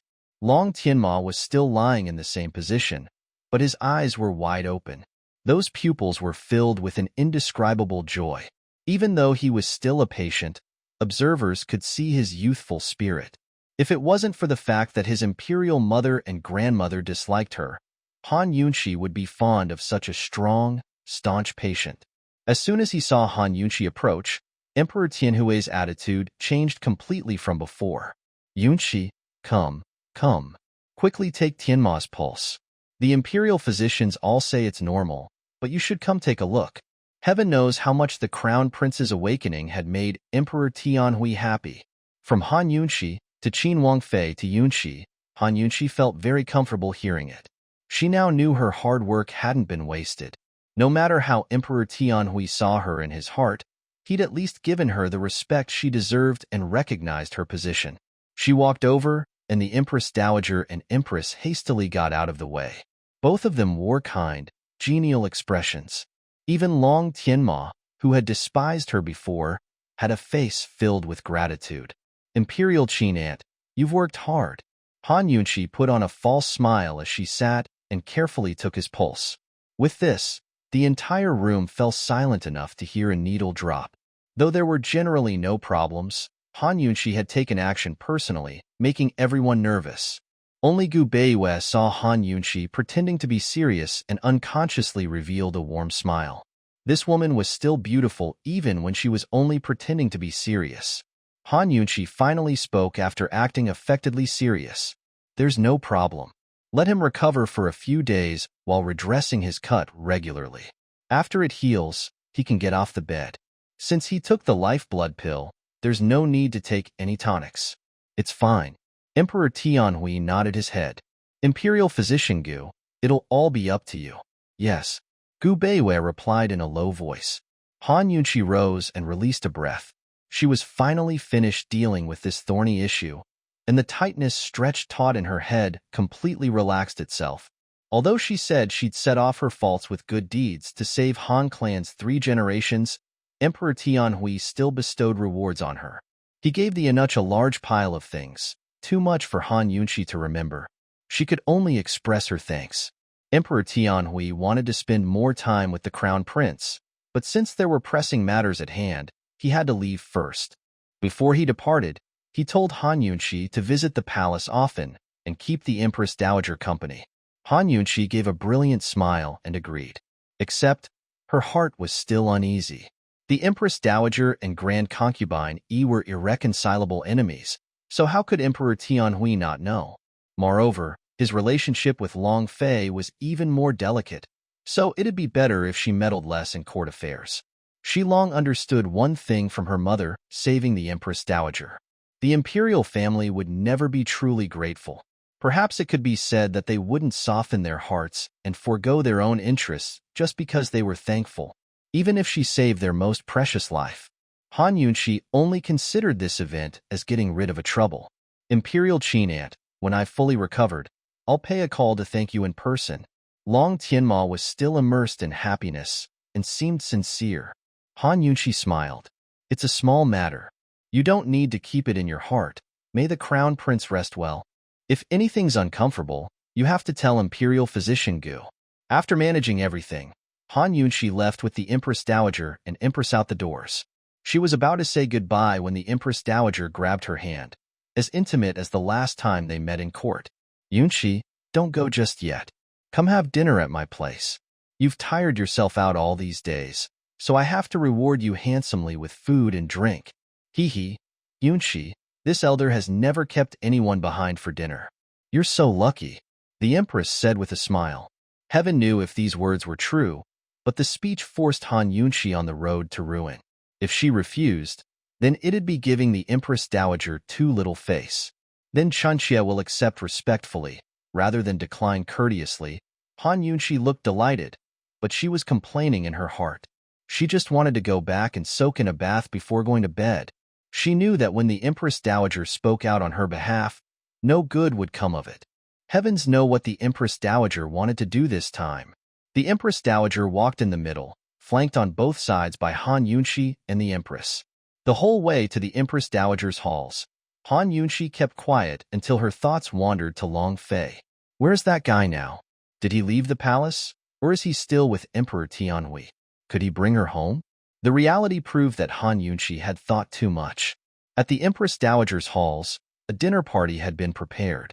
A sumptuous spread of fine wine and delicacies made Han Yunshi swallow her saliva at the sight.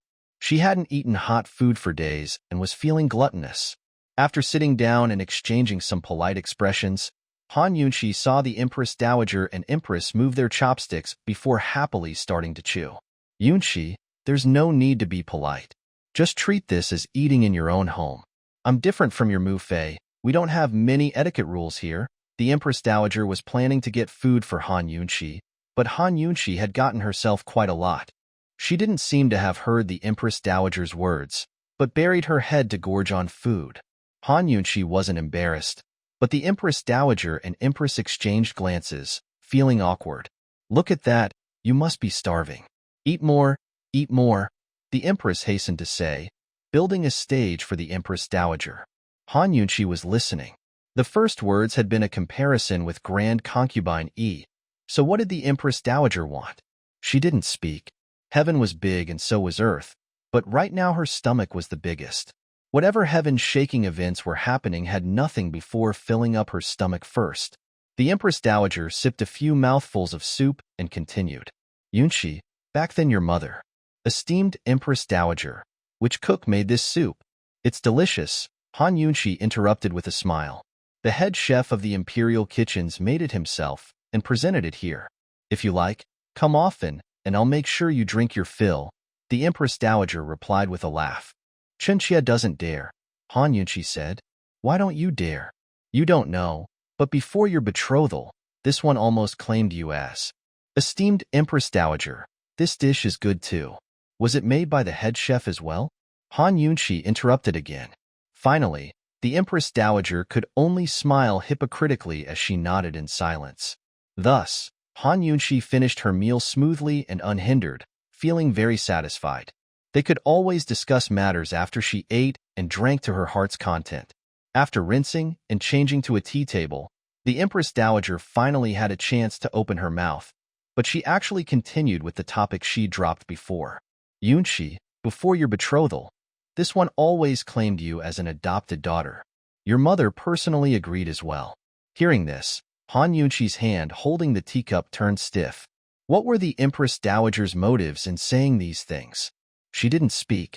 She continued to wait. The Empress Dowager paused before smiling. Yunshi, do you still want to be this one's adopted daughter? Han Yunshi's mouth twitched. Esteemed Empress Dowager, it was your blessings that wedded Yunshi to the Duke of Qin. Yunshi makes bold to say that she's considered esteemed Empress Dowager family long ago. Speaking from another perspective, Han Yunshi still counted as the Empress Dowager's daughter-in-law. She actually wanted to take her as an adopted daughter. The intelligent Han Yunshi instantly sniffed out the scent of someone trying to win her over. Well, a daughter-in-law still isn't as intimate as a daughter, the Empress Dowager joked, taking Han Yunshi's hand with a smile. Han Yunshi shot a glance out of the corner of her eye at the Empress. Indeed, the Empress's face instantly looked unsightly. Of course, the Empress Dowager's words weren't meant for the Empress, but Grand Concubine Yi. Han Yunshi was Grand Concubine Yi's daughter-in-law, but now the Empress Dowager wanted to take her as a daughter. What she meant was that she wanted to bribe her over to counter Grand Concubine Yi. Han Yunshi finally understood why the Empress Dowager wanted to betroth the daughter of her lifesaver to the son of her enemy. It was so she could act as a spy and planted agent. Except, she never expected the child to grow into a useless, good-for-nothing ugly woman. Leaving aside the fact that she didn't want to be a spy, Han Yunshi would definitely refuse to spy by Long Fei's side. The rivalry between the Empress Dowager and Grand Concubine Yi was basically the rivalry between the Emperor and Long Fei. For her to be a planted agent at Long Fei's side was looking for death. Though the Empress Dowager's words were veiled, a smart person could understand very clearly when they listened. Seeing Han Yunshi hesitate, the Empress Dowager signaled the Empress with a glance, who spoke. Yunshi, the Empress Dowager has no daughters. She's always wanted one. So an adopted daughter would be the same as a real one. If anyone bullies you in the future, not just the Empress Dowager and myself, but even the Emperor won't let them off easily. TSK. Han Yunshi sighed with emotion in her heart. What an enticing temptation. Was this telling her that a single nod to agree would make the emperor someone to depend on? Seeing the warm smile of the empress and the expectant look of the empress dowager, Han Yunqi really wanted to tell them.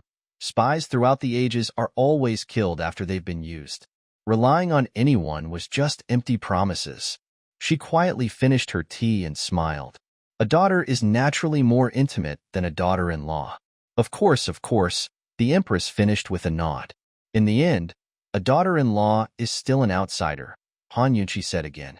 The empress thought she'd agreed and immediately nodded her head. A daughter-in-law isn't intimate, Han Yunqi said once more. At this point, the empress realized that something was off. She was a daughter-in-law herself, and her mother-in-law was right next to her. Unhappiness flitted past her eyes, but she kept it in. She only stopped nodding. The empress dowager, though, was very pleased at such words. She said before, if Han Yunqi could cure the crown prince, then she'd give up old grudges and go according to previous plans from years ago to plant Han Yunqi as her agent in the Duke of Qin's household. Originally, she expected Han Yunqi to consider it for much longer, but the woman actually approved of her words. Yunqi, it's better than you understand.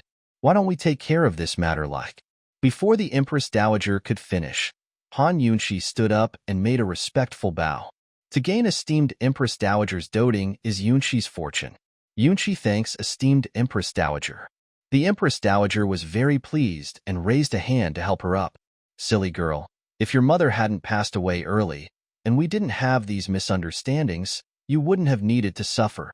With this one's support, Grand Concubine E won't dare to cause you difficulties. Han Yunqi smiled mildly, seemingly helpless. In actuality, she was mocking them.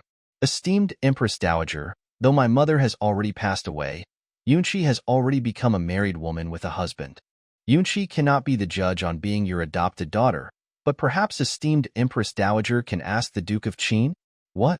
The words stunned the Empress Dowager and Empress, whose faces instantly changed. A sinister and ruthless glint rose in the Empress Dowager's eyes before she almost lost it. Han Yunqi. Ah, Han Yunqi. We talked for so long, but you were just playing around. She knew that this issue was to target Grand Concubine E and the Duke of Qin, but she dared to say it should be discussed with the Duke of Qin. Well done. A so-called married woman with a husband, rejected her. A completely ingenious rejection. It made it impossible for her and the Empress to lose their temper or cast blame. If they knew it would turn out like this, she wouldn't have spoken in favor of sparing the Han clan's 3 generations. The hands hidden in her wide sleeves clenched into fists as she suppressed her temper. The Empress Dowager couldn't even find a chance to extricate herself from this awkward position. If news reached the ears of the Duke of Qin and Grand Concubine E, not only would she be a joke, they'd also take precautions against her. The Empress was furious as well. Without mentioning the Duke of Qin, I would have forgotten about the matter. Imperial Mother, you like Yunqi, but in the end she's one of the Duke of Qin's people. You should know of Grand Concubine E and the Duke of Qin's tempers. Arguing for the sake of arguing. Such things won't do if they hear of it.